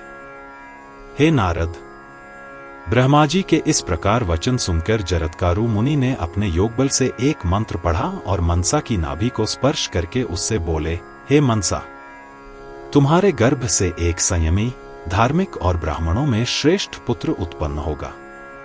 वह पुत्र तेजस्वी, तेजवान, यशस्वी, सुयोग्य, वेदों के ज्ञाताओं में श्रेष्ठ, महान ज्ञानी और योगियों में श्रेष्ठ होगा। वह पुत्र सच्चा पुत्र है जो अपने कुल का उद्धार करता है, जो धार्मिक और हरिभक्त है। उसके जन्म पर सभी पितर हर्ष से नाचते हैं। और वह पत्नी सच्ची पत्नी है जो अपने पति परायण, अच्छे स्वभाव वाली, मधुरभाषी और धार्मिक है। वह पुत्रों की माता है, वह कुल की स्त्री है और वह कुल की पालन करता है। वह सच्चा मित्र है जो मनचाहा फल देने वाला है, जो हरिभक्ति प्रदान करता है। वह पिता सच्चा पिता है जो हरिभक्ति का मार्ग बताता है। और वह सच्ची माता है जिसके द्वारा गर्भ में प्रवेश करना सदा के लिए, हाँ, सदा के लिए समाप्त हो जाता है। वह बहन सच्ची दयालु बहन है जिससे मृत्यु का भय दूर हो जाता है। वह गुरु ही भगवान विष्णु का मंत्र तथा भगवान विष्णु की सच्ची भक्ति प्रदान करने वाला है। वह गुरु ही सच्चा ज्ञानदाता है जो ज्ञान प्रदान करता है जिससे भगवान श्री कृष्ण का ध्यान किया जाता है, जिनमें ब्रह्मा से लेकर घास के तिनके तक यह समस्त चराचर जगत प्रकट तथा लुप्त हो रहा है। इसमें कोई संदेह नहीं है। भगवान श्री कृष्ण से श्रेष्ठ कौन सा ज्ञान हो सकता है? वेदों से, यज्ञों से अथवा अन्य किसी भी स्रोत से प्राप्त ज्ञान भगवान श्री कृष्ण की सेवा से श्रेष्ठ नहीं है। भगवान श्रीहरि की भक्ति तथा ज्ञान ही सभी ज्ञानों का सार है, अन्य सब व्यर्थ तथा उपहास है। इस वास्तविक ज्ञान के द्वारा ही इस संसार से बंधन कटता है। परंतु जो गुरु यह भक्ति प्रदान नहीं करता वह भगवान श्रीहरि की भक्ति नहीं कर सकता। श्रीहरि का ज्ञान वास्तविक गुरु नहीं है, बल्कि वह तो बंधन में डालने वाला शत्रु है। जो शिष्य को मुक्त नहीं करता वह निश्चय ही उसका वध कर देता है। जो अपने शिष्य को योनियों के कष्टों से तथा मृत्यु के कष्टों से मुक्त नहीं करता वह कभी गुरु, पिता या मित्र नहीं कहा जा सकता। जो परम आनंद के स्रोत अविनाशी श्री कृष्ण का मार्ग नहीं बताता वह कभी मित्र नहीं कहा जा सकता। अतः हे पतिव्रता, तुम उन अविनाशी पर ब्रह्म श्री कृष्ण की आराधना करो जो गुणों से परे हैं। हे प्रियतम, मैंने ढोंगवश तुम्हें छोड़ दिया है, इसके लिए मुझे क्षमा करो। पतिव्रता स्त्रियां सदैव क्षमा करने वाली होती हैं। वे कभी क्रोध नहीं करती क्योंकि वे सत्वगुण से उत्पन्न होती हैं। अब मैं तपस्या के लिए पुष्कर के पास जाता हूं, तुम जहां चाहो वहां जाओ। हे नारद, जरत्कारु के वचन सुनकर देवी मनसा अत्यंत व्याकुल हो उठीं और बड़े दुख से व्याकुल हो उठीं। उनकी आंखों से आंसू बहने लगे। तब वह अपने प्रियतम पति से विनम्रतापूर्वक बोली, हे प्रभु, मैंने ऐसा कोई अपराध नहीं किया है, क्योंकि जब मैंने आपकी नींद तोड़ी है तो आप मुझे छोड़कर चले गए हैं। तथापि जब मैं आपका स्मरण करूं तब आप कृपा करके मुझे दर्शन दीजिए। मित्र का वियोग दुखदायी होता है, पुत्र का वियोग उससे भी अधिक दुखदायी होता है। फिर पति 100 पुत्रों से भी अधिक प्रिय होता है। इसी प्रकार पति का वियोग सबसे अधिक दुखदायी होता है। स्त्रियों को पति सभी सांसारिक वस्तुओं में सबसे अधिक प्रिय होता है, इसलिए उसे प्रिय अर्थात प्रिय कहा जाता है। जिस प्रकार एक ही पुत्र वाले का हृदय उस पुत्र में आसक्त होता है, उसी प्रकार वैष्णव का हृदय श्रीहरि में आसक्त होता है।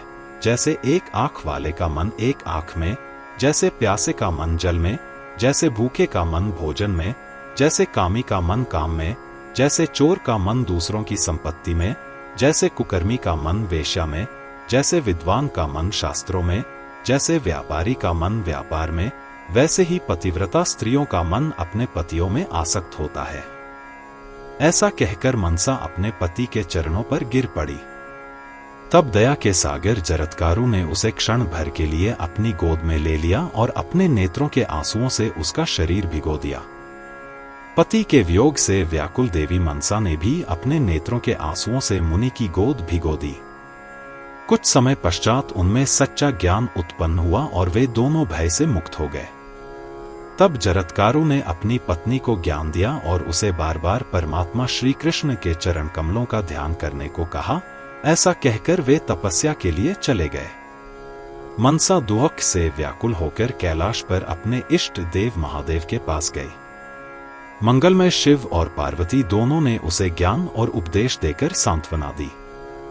कुछ दिनों पश्चात एक दिन शुभ मुहूर्त में उसने नारायण के अंश से उत्पन्न एक पुत्र को जन्म दिया, जो योगियों का गुरु और ज्ञानियों का उपदेशक था। जब बालक माता के गर्भ में था, तब उसने महादेव के मुख से सर्वोच्च ज्ञान सुना, इसलिए वह योगींद्र और ज्ञानियों का आध्यात्मिक गुरु के रूप में पैदा हुआ।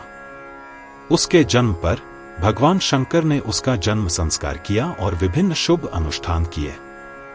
ब्राह्मणों ने बालक के कल्याण के लिए वेदों का पाठ किया। शंकर ने ब्राह्मणों को विभिन्न धन और रत्न और किरीट और अमूल्य रत्न वितरित किए, और पार्वती ने दूसरों को 1 लाख गायें और विभिन्न रत्न दिए।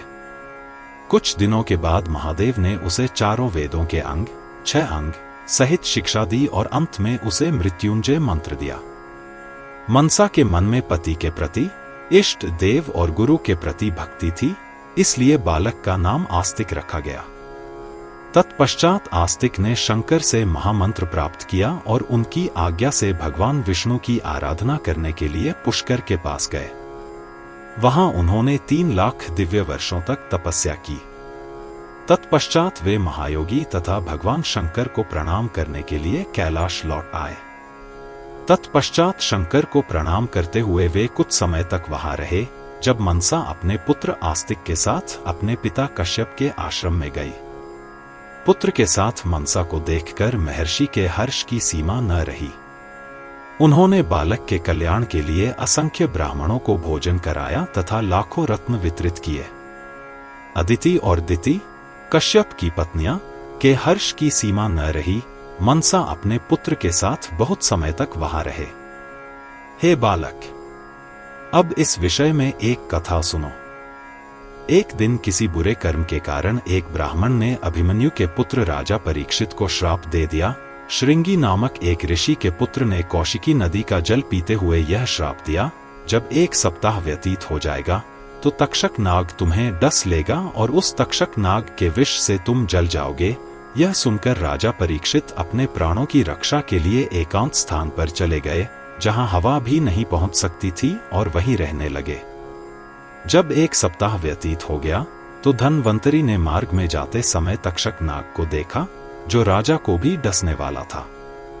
उन दोनों में वार्तालाप और प्रगाढ़ मित्रता उत्पन्न हुई। तक्षक ने उन्हें स्वेच्छा से एक मणि दी और उसे पाकर धन्वंतरी प्रसन्न हुए और प्रसन्नतापूर्वक अपने घर चले गए।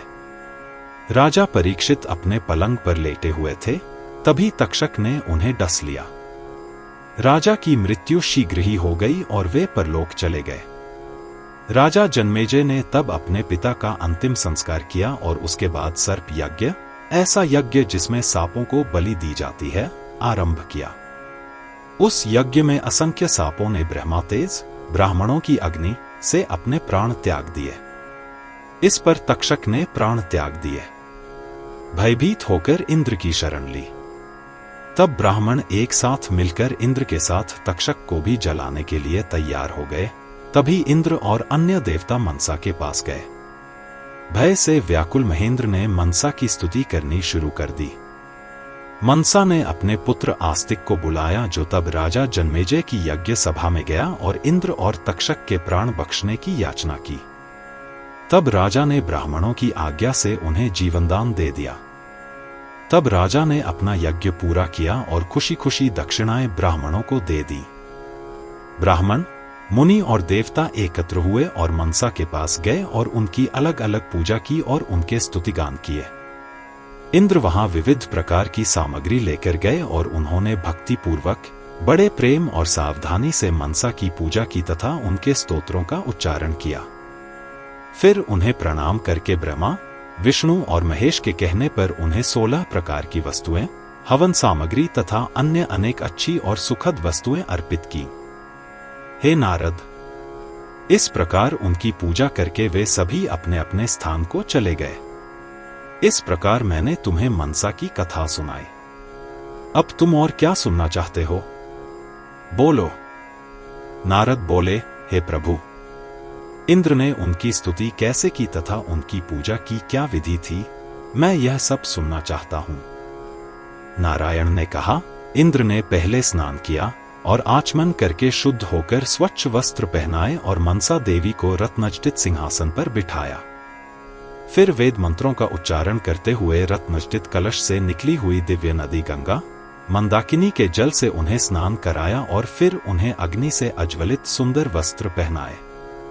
फिर उन्होंने भक्तिपूर्वक उनके शरीर पर चंदन लगाया और उनके पैर धोने के लिए जल तथा प्रारंभिक पूजा के प्रतीक के रूप में घास, फूल और चावल आदि का अर्घ्य दिया। सबसे पहले गणेश, सूर्य, अग्नि, विष्णु, शिव और शिवा, इन 6 देवताओं की पूजा की गई। फिर 10 अक्षर वाले मंत्र ह्रीं श्री मनसा देव्य स्वाहा से उन्हें सारी हविये अर्पित की। भगवान विष्णु से प्रेरित होकर इंद्र ने अत्यंत प्रसन्नता के साथ देवी की 16 वस्तुओं से पूजा की, जो किसी अन्य व्यक्ति के लिए अत्यंत दुर्लभ हैं। ढोल और बाजे बजने लगे। स्वर्ग से मनसा के सिर पर फूलों की वर्षा की गई। फिर ब्रह्मा, विष्णु और महेश, देवताओं और ब्राह्मणों की सलाह पर इंद्र ने आंखों में आंसू भरकर मनसा के भजन गाए। जब उनका पूरा शरीर आनंद से रोमांचित हो गया और उनके रोंगटे खड़े हो गए।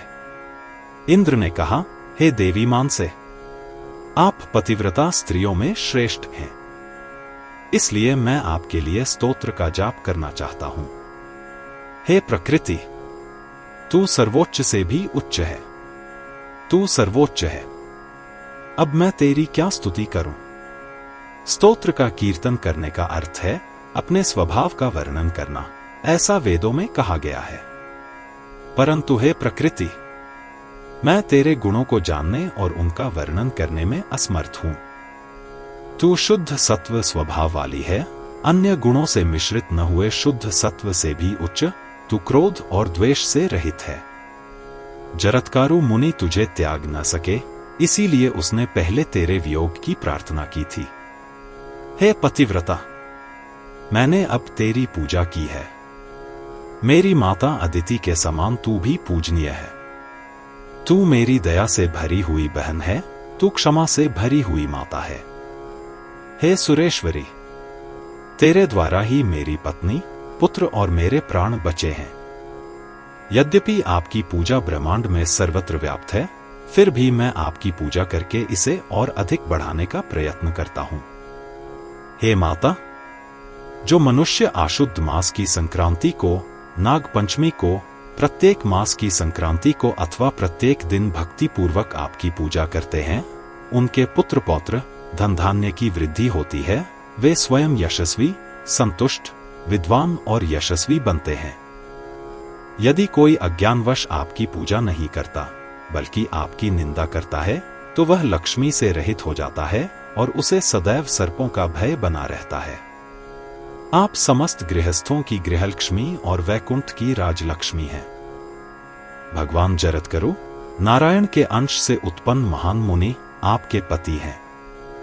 पिता कश्यप ने हम लोगों की रक्षा के लिए अपने तप और अग्नि के बल से आपको मानसिक रूप से उत्पन्न किया है। आप उनकी मानसिक रचना हैं, इसलिए आपका नाम मनसा है। आप स्वयं अपनी मानसिक शक्ति से इस संसार में सिद्ध योगिनी बन गई हैं, इसलिए आप इस संसार में मनसा देवी के रूप में प्रसिद्ध हैं और सभी आपकी पूजा करते हैं। देवता हमेशा भक्ति के साथ मानसिक रूप से आपकी पूजा करते हैं, इसलिए पंडित आपको मनसा नाम से पुकारते हैं। हे देवी, आप हमेशा सत्य की सेवा करती हैं, इसलिए आप सत्य के स्वरूप वाली हैं। वह निश्चित रूप से आपको प्राप्त करता है जो आपको हमेशा सत्य के स्वरूप के रूप में सोचता है। हे नारद, इस प्रकार अपनी बहन मनसा की स्तुति करके तथा उससे इच्छित वर प्राप्त करके इंद्र अपना उचित वेश धारण करके अपने धाम को चले गए। तब देवी मनसा सर्वत्र सम्मानित होकर तथा अपने भाई द्वारा पूजित होकर अपने पुत्र के साथ अपने पिता के घर में बहुत समय तक रहने लगी। एक दिन सुरभि, स्वर्गीय गाय, ने गोलोक से आकर मनसा को दूध से नहलाया, भक्ति पूर्वक उसकी पूजा की तथा उसे गुप्त रखने योग्य समस्त तत्व ज्ञान बताया। यही आजकल की कथा है, जहां भी कोई लिंग अचानक प्रकट हो जाता है। हे नारद, इस प्रकार देवताओं और सुरभि द्वारा पूजित होकर देवी मनसा स्वर्गलोक को चली गई। हे मुनि, जो इसका पाठ करता है उसे सर्पों का भय नहीं रहता। इंद्र द्वारा रचित इस पवित्र स्तोत्र में जो व्यक्ति मनसा की आराधना करता है, उसके कुल के वंशज सर्पों के भय से मुक्त हो जाते हैं। यदि कोई इस स्तोत्र में सिद्ध हो जाता है, तो उसके लिए विष भी अमृत बन जाता है। इस स्तोत्र का 5 लाख बार जाप करने से मनुष्य सिद्ध हो जाता है। इतना ही नहीं, वह सर्पों की शैया पर सो सकता है और सर्पों पर सवार भी हो सकता है। महर्षि वेदव्यास रचित श्रीमद्देवी भागवत के 9वें स्कंध का 48वां अध्याय यहीं समाप्त होता है।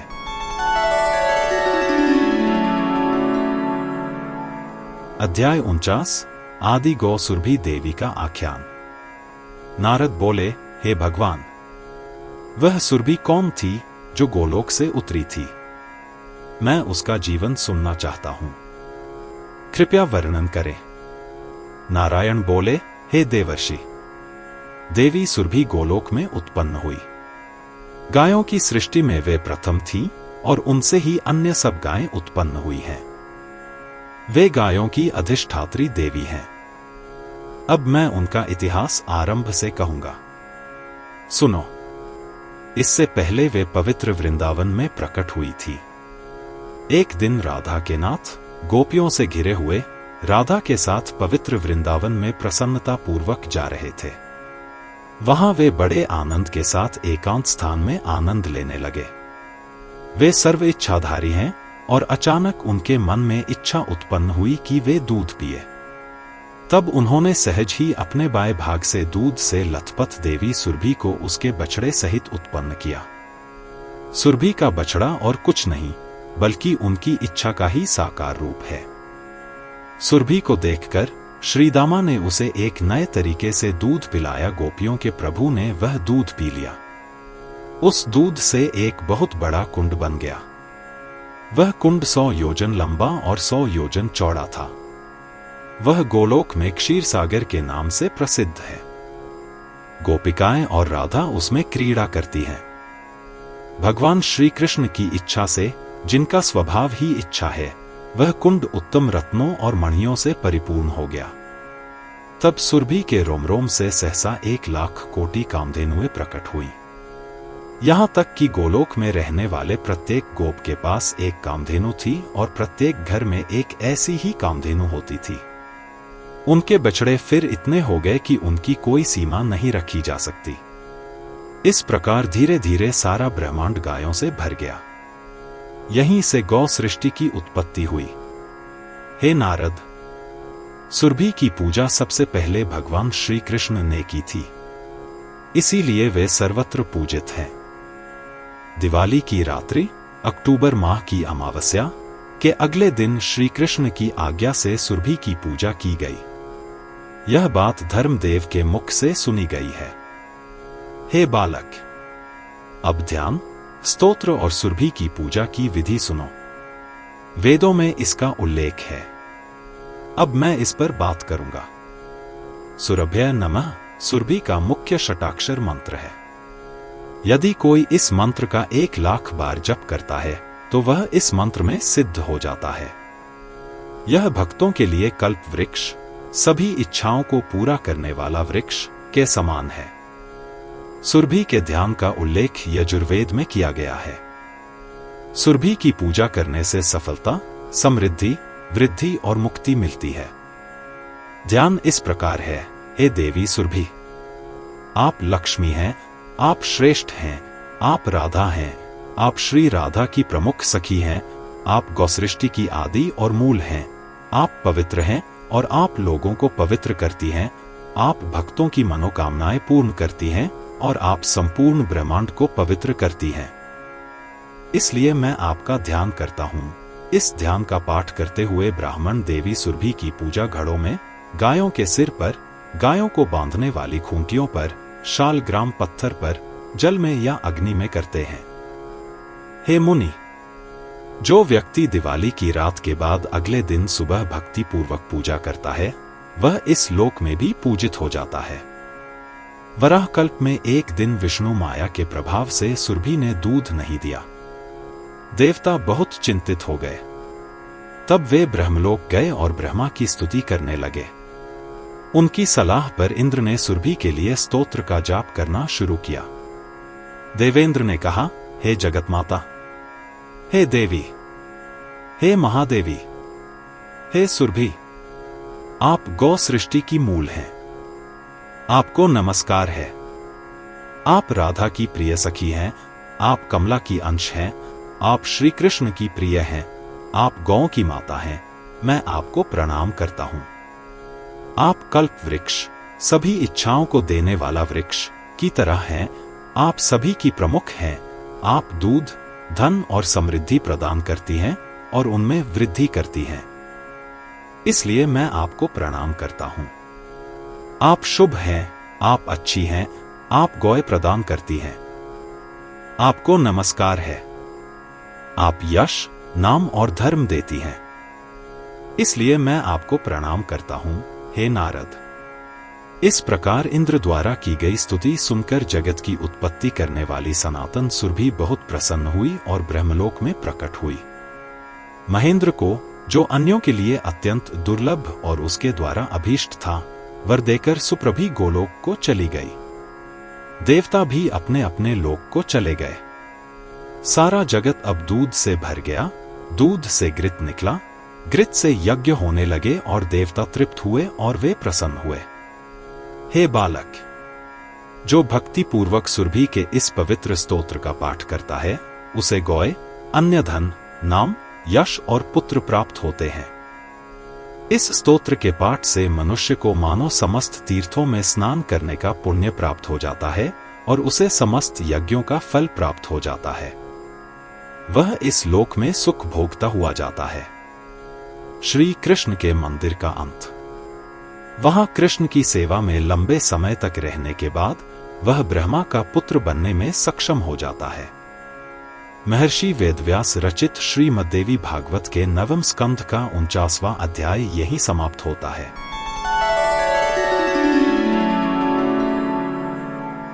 अध्याय 50 भगवती श्री राधा तथा श्री दुर्गा के मंत्र, ध्यान, पूजा विधान तथा स्तवन का वर्णन। नारद जी बोले, हे भगवान, मैंने प्रकृति के सभी उपाख्यानों को शास्त्रों के अनुसार सुना है, जो इस संसार में जन्म मरण से मुक्ति दिलाने वाले हैं। अब मैं वेदों में वर्णित श्री राधा और दुर्गा का अत्यंत रहस्यमय इतिहास सुनना चाहता हूं।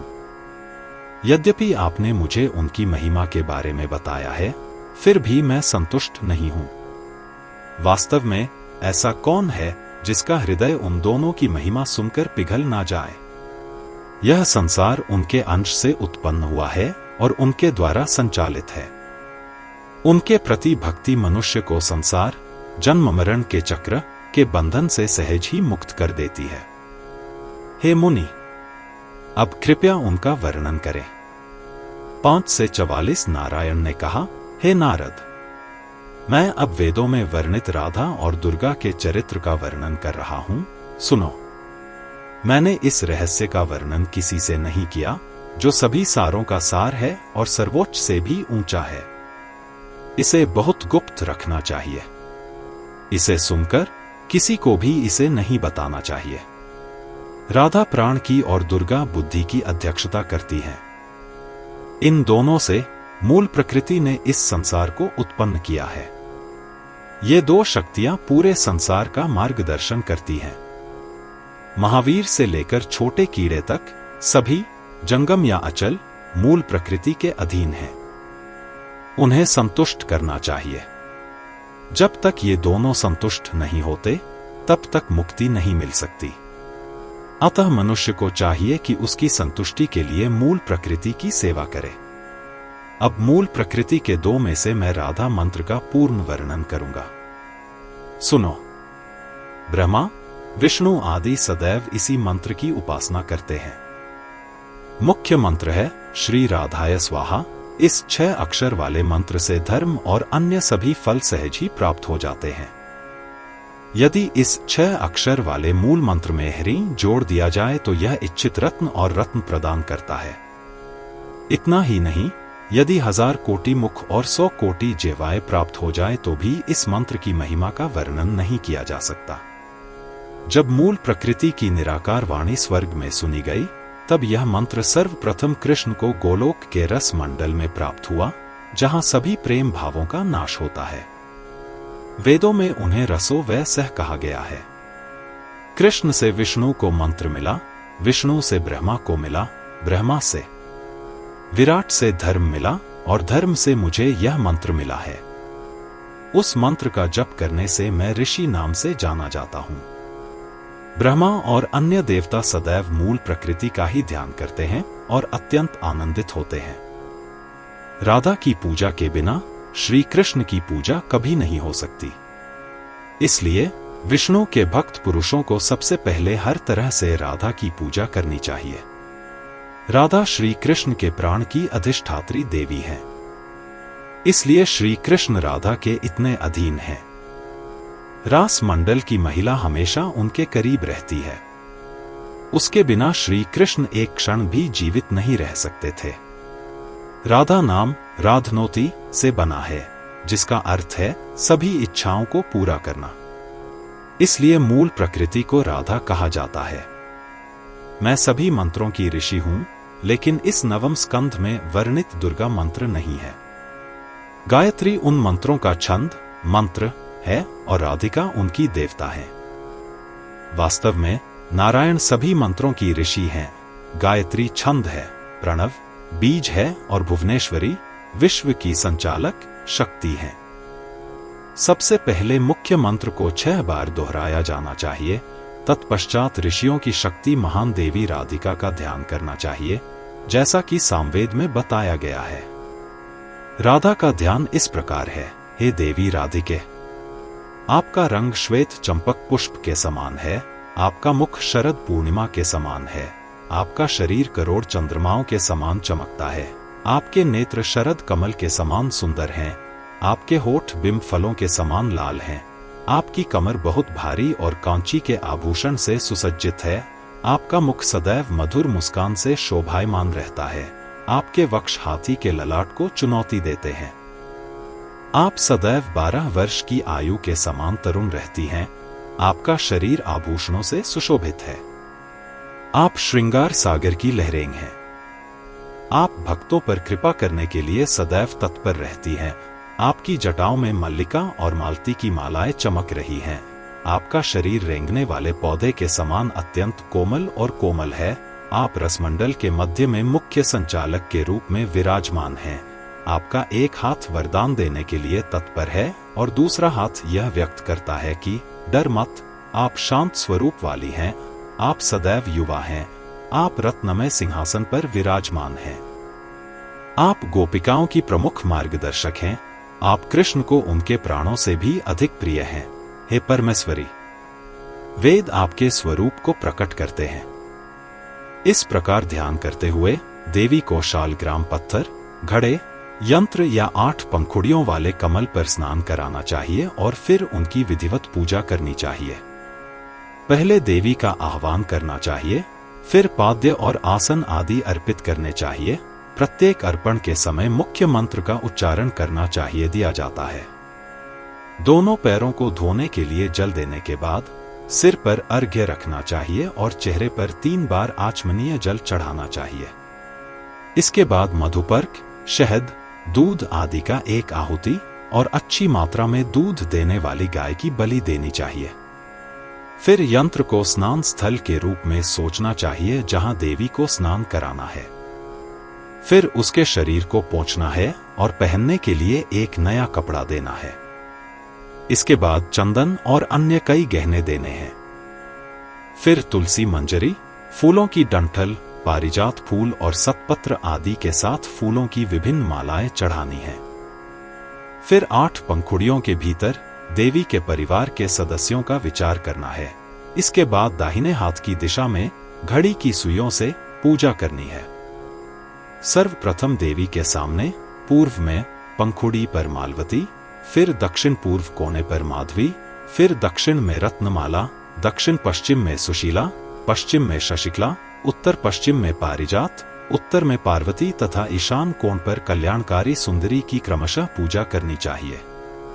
इसके बाहर ब्राह्मी तथा अन्य मातृकाओं की पूजा करनी चाहिए तथा भूपुरों, यंत्र के प्रवेश द्वार पर दिशाओं के अधिपति, दिक्पाल तथा देवी के आयुध, वज्र आदि की पूजा करनी चाहिए।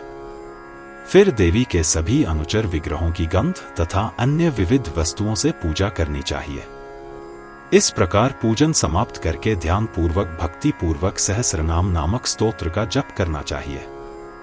हे नारद, जो बुद्धिमान मनुष्य इस प्रकार रासेश्वरी देवी राधा की पूजा करता है, वह भगवान विष्णु के समान होकर गोलोक को जाता है। जो व्यक्ति कार्तिक मास की पूर्णिमा के दिन श्री राधा का जन्मोत्सव मनाता है, उसे अपने निकट रहने वाली श्री राधा का आशीर्वाद प्राप्त होता है।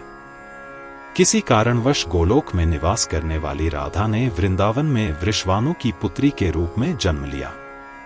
तथापि इस अध्याय में वर्णित मंत्रों के अक्षरों की संख्या के अनुसार पुरश्चरण करना चाहिए तथा उसके बाद पुरश्चरण का 10वां भाग होम करना चाहिए। घी, शहद और दूध से होम करना चाहिए। ये तीनों मीठी चीजें तिल के साथ मिलाकर भक्ति पूर्वक करनी चाहिए। नारद जी ने कहा, हे भगवान, अब उस स्तोत्र मंत्र का वर्णन कीजिए जिससे देवी प्रसन्न होती है। नारायण ने कहा, हे नारद, अब मैं राधा स्तोत्र कह रहा हूं, सुनो। हे रसमंडल में निवास करने वाले परम देव, मैं आपको प्रणाम करता हूं। हे रसमंडल की अधिष्ठात्री, हे कृष्ण को उनके प्राणों से भी अधिक प्रिय, मैं आपको प्रणाम करता हूं। हे तीनों लोकों की माता, हे रस के सागर, दया करो, प्रसन्न हो जाओ। ब्रह्मा, विष्णु और अन्य देवता तुम्हारे चरण कमलों में नमन करते हैं। तुम सरस्वती हो, तुम सावित्री हो, तुम शंकरी हो, मैं तुम्हें नमन करता हूं। तुम गंगा हो, तुम पद्मावती हो, तुम षष्ठी हो, तुम मंगला चंडिका हो, तुम मनसा हो, तुम तुलसी हो, तुम दुर्गा हो, तुम भगवती हो, तुम लक्ष्मी हो, तुम सब हो, मैं तुम्हें नमन करता हूं। तुम मूल प्रकृति हो, तुम दया के सागर हो, तुम्हें नमस्कार है। हम पर दया करो और हमें संसार सागर, जन्म और मृत्यु के चक्र से बचाओ। हे नारद, जो मनुष्य राधा का स्मरण करता है तथा इस स्तोत्र को दिन में 3 बार पढ़ता है, उसे इस संसार में किसी वस्तु की कमी नहीं रहती। वह अंत में गोलोक में जाकर रसमंडल में रहता है। हे बालक, यह महान रहस्य किसी को नहीं बताना चाहिए। अब मैं तुम्हें दुर्गा देवी की पूजा की विधि बताता हूं। सुनो, जब कोई इस संसार में दुर्गा का स्मरण करता है तो उसके सभी कष्ट और संकट दूर हो जाते हैं। ऐसा कभी नहीं देखा जाता कि कोई दुर्गा का स्मरण न करता हो। वे सभी की पूज्य हैं। वे सभी की माता हैं और महादेव की अद्भुत शक्ति हैं। वे सभी की बुद्धि की अधिष्ठात्री देवी हैं और वे सभी के हृदयों को नियंत्रित करती हैं तथा वे सभी के महान कष्टों और संकटों को दूर करती हैं। इसलिए संसार में उनका नाम दुर्गा है। वह सभी के द्वारा पूजित है, चाहे कोई शैव हो या वैष्णव। वह मूल प्रकृति है और उसी से ब्रह्मांड की रचना, पालन और सहार होता है। हे नारद, अब मैं 9 अक्षरों वाला प्रमुख दुर्गा मंत्र कह रहा हूं, जो सभी मंत्रों में सर्वश्रेष्ठ है। ऐहरी क्ली चामुंडाय विच्चे श्री दुर्गा का 9 अक्षरों वाला विजय मंत्र है। यह सभी कामनाओं को देने वाला कल्प वृक्ष के समान है। इस मंत्र की पूजा हर प्रकार से करनी चाहिए। ब्रह्मा, विष्णु और महेश इस मंत्र के ऋषि हैं। गायत्री, उष्णिक और अनुष्टुभा छंद हैं। महाकाली, महालक्ष्मी और सरस्वती देवता हैं। रक्तदंतिका, दुर्गा और भ्रामरी विज हैं। नंदा, शाकंभरी और भीमा शक्तियां हैं और धर्म, अर्थ और काम विनियोग के स्थान हैं। मंत्र के ऋषि न्यास को सिर सौंपे, मुख को छंद और हृदय को देवता सौंपे। फिर सफलता के लिए शक्ति को दाहिने स्तन पर और विज को बाएं स्तन पर सौंपे। फिर इस प्रकार शादमगा न्यास करें। ऐहृदयाय नमः, ह्रीं शिरसे स्वाहा, क्ली शिखायम वषट, चामुंडाय कवचाय हुम, विच्चे नेत्रभ्यम वौषट, ऐहरी क्ली चामुंडाय विच्चे करतल प्रसिहभ्यम फट। इसके बाद शरीर के संबंधित भागों को स्पर्श करते हुए कहें, दाहिनी आंख पर अ नमः शिखायन, ह्री नमः, बाईं आंख पर क्ली नमः और दूसरी आंख पर च नमः, दाहिने कान पर मन नमः, बाएं कान पर मन नमः, नासिका पर न्दन नमः, चेहरे पर विन नमः, गुदा पर चेम नमः और अंत में पूरे शरीर पर ऐहरी क्ली चामुंडाय विच्चे। फिर इस प्रकार ध्यान करें, हे चामुंडे, आप अपने 10 हाथों में 10 शस्त्र धारण किए हुए हैं, अर्थात खड्ग, कुल्हाड़ी, चक्र, डिस्क, गदा, गदा, वाण, बाण, चाप, धनुष, परिघ, सूल, भाला, भूषुंडी कपाल और खड्ग। आप महाकाली हैं, आप 3 नेत्रों वाली हैं, आप विभिन्न आभूषणों से सुसज्जित हैं। आप लीलांजन, एक प्रकार का काला रंग की तरह चमकते हैं। आपके 10 मुख और 10 पैर हैं। कमल से उत्पन्न ब्रह्मा ने मधु कैटभ के विनाश के लिए आपकी स्तुति की थी। मैं आपको प्रणाम करता हूँ। अतः हमें कामविज, वह स्रोत जहाँ से इच्छा उत्पन्न होती है, प्रकृति वाली महाकाली का ध्यान करना चाहिए। तब महालक्ष्मी का ध्यान इस प्रकार है। हे महालक्ष्मी, महिषासुर का नाश करने वाली। आप अक्ष, एक प्रकार का बीज, परशु, एक प्रकार की कुल्हाड़ी, गदा, ईशु, बाण, कुलिश, वज्र, पद्म, कमल, धनु, धनुष, कुंडिका, छात्र का जलपात्र, कामंडलू, दंड के लिए छड़ी, शक्ति, एक प्रकार का हथियार, असी, तलवार, कर्म, ढाल, पद्मा, एक प्रकार की जल कुंडली, घंटा, घंटी, शूरापात्र, शराब रखने का बर्तन, शूल, फांसी, पाश, फांसी और सुदर्शन, एक प्रकार का हथियार की माला धारण करते हैं। आपका रंग उगते सूर्य के समान है। आप लाल कमल पर विराजमान हैं। आप मायावीजा, स्त्री शक्ति का स्रोत, प्रकृति की हैं। इसलिए आपको नमस्कार है। वीजा और देवी एक ही हैं। इसके बाद महासरस्वती का ध्यान इस प्रकार है। हे महासरस्वती, आप घंटा, कुदाल, हल, शंख, मुसल, एक प्रकार की गदा, सुदर्शन, धनुष और बाण धारण करती हैं। आपका रंग कुंड के फूल जैसा है। आप शुंभ और अन्य दैत्यों का नाश करने वाली हैं। आप वाणीबीज, ज्ञान और वाणी का स्रोत की प्रकृति की हैं। आपका शरीर सनातन अस्तित्व, बुद्धि और आनंद से भरा हुआ है। आपको प्रणाम। हे नारद, अब मैं महासरस्वती के यंत्र पर कहने जा रहा हूं। सुनो। पहले एक त्रिभुज बनाओ। त्रिभुज के अंदर 24 पत्तियों वाला 8 पंखुड़ियों वाला कमल बनाओ। इसके अंदर घर बनाओ।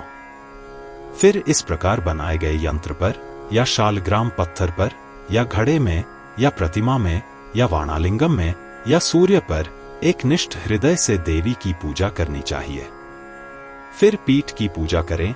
मंच पर बैठे देवताओं की भी पूजा करें, अर्थात जया, विजया, अजिता, अघोरा, मंगला और अन्य पीठ शक्तियों की। तत्पश्चात सहायक देवताओं की पूजा करें, जिन्हें आवारण पूजा कहते हैं। पूर्व दिशा में ब्रह्मा तथा सरस्वती, नैऋत्य कोण पर नारायण तथा लक्ष्मी, वायु कोण पर शंकर तथा पार्वती, देवी के उत्तर दिशा में सिंह तथा देवी के बाईं ओर महासुर, अंत में महिष, महसा की पूजा करें। अगली पूजा नंदजा, रक्तदंत, शाकंभरी, शिव, दुर्गा, भीमा और भ्रामरी। फिर 8 पंखुड़ियों पर ब्रह्मा, महेश्वरी, कौमारी, वैष्णवी, वाराही, नारासिंही, ऐन्द्री और चामुंडा की पूजा करें। इसके बाद देवी के सामने के पत्ते से शुरू करके 24 पत्तों पर विष्णु माया, चेतना, बुद्धि, निद्रा, भूख, छाया, शक्ति, प्यास, शांति, जाति, शील, श्रद्धा, यश, लक्ष्मी, धन, धैर्य, वृत्ति, श्रुति, स्मृति, दया, तुष्टि, पुष्टि, भ्रांति तथा अन्य मातृकाओं की पूजा करें। इसके बाद भूपुर यंत्र के द्वार के कोनों पर गणेश, क्षेत्रपाल, वटुक तथा योगिनियों की पूजा करें। फिर उसके बाहर की ओर शस्त्रों से सुसज्जित इंद्र तथा अन्य देवताओं की पूजा पूर्वोक्त विधि से करें। जगत जननी की संतुष्टि के लिए राजपुरुषों द्वारा दी जाने वाली विभिन्न अच्छी भेंटें और वस्तुएं माता को अर्पित करनी चाहिए। फिर मंत्र को दोहराना चाहिए, उसके गूढ़ और गूढ़ अर्थों को समझना चाहिए। फिर देवी के समक्ष सप्तशती स्तोत्र, चंडी पाठ को दोहराना चाहिए। तीनों लोकों में इसके समान कोई दूसरा स्तोत्र नहीं है। इस प्रकार देवताओं की देवी दुर्गा को प्रतिदिन प्रसन्न करना चाहिए। जो ऐसा करता है उसे धर्म, अर्थ, काम और मोक्ष, मनुष्य के 4 मुख्य कार्य पुण्य, धन, भोग और परमानंद सहज ही प्राप्त हो जाते हैं। हे नारद, इस प्रकार मैंने तुम्हें देवी दुर्गा की पूजा की विधि बताई है। इससे लोगों को जो चाहिए वह मिल जाता है। हरि, ब्रह्मा, सभी देवता, मनु, मुनि, ज्ञानी योगी, आश्रमी, लक्ष्मी तथा अन्य देवता सभी शिवानी का ध्यान करते हैं। दुर्गा के स्मरण से मनुष्य का जन्म सफल हो जाता है। दुर्गा के चरण कमलों का ध्यान करने से 14 मनुओं को मनुत्व तथा देवताओं को अपना अधिकार प्राप्त हुआ है। हे नारद, इस प्रकार मैंने तुम्हें 5 प्रकृतियों तथा उनके अंगों का अत्यंत गुप्त इतिहास बताया है। फिर इसे सुनने से धर्म, अर्थ, काम और मोक्ष ये 4 पुरुषार्थ प्राप्त होते हैं। जिसके पुत्र नहीं है उसे पुत्र प्राप्त होते हैं, जिसे विद्या नहीं है उसे विद्या प्राप्त होती है तथा जिसे कुछ चाहिए उसे वह सब मिल जाता है।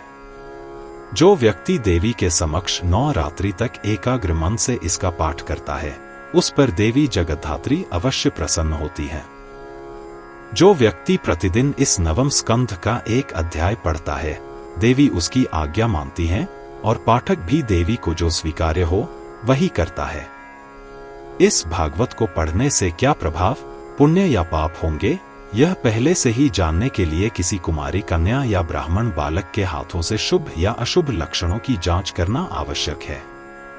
पहले संकल्प करें और पुस्तक की पूजा करें। फिर देवी दुर्गा को बार बार प्रणाम करें।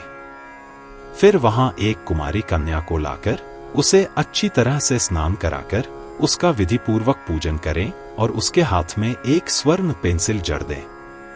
हाथ से पेंसिल को शरीर के बीच में रखें। फिर उस पेंसिल द्वारा बनाए गए वक्रों से जैसा भी मामला हो, शुभ या अशुभ प्रभावों की गणना करें। इस प्रकार इस भागवत को पढ़ने का प्रभाव होगा। यदि कुंवारी लड़की पेंसिल को खींचे गए क्षेत्र के भीतर स्थिर करने में उदासीन हो तो जान ले कि भागवत पढ़ने का परिणाम समान होगा। इसमें कोई संदेह नहीं है। महर्षि वेदव्यास रचित श्रीमद् देवी भागवत के 9वें स्कंध का 50वां अध्याय यहीं समाप्त होता है। इसी के साथ श्रीमद् देवी भागवत का 9वें स्कंध का संपूर्ण पाठ समाप्त हुआ।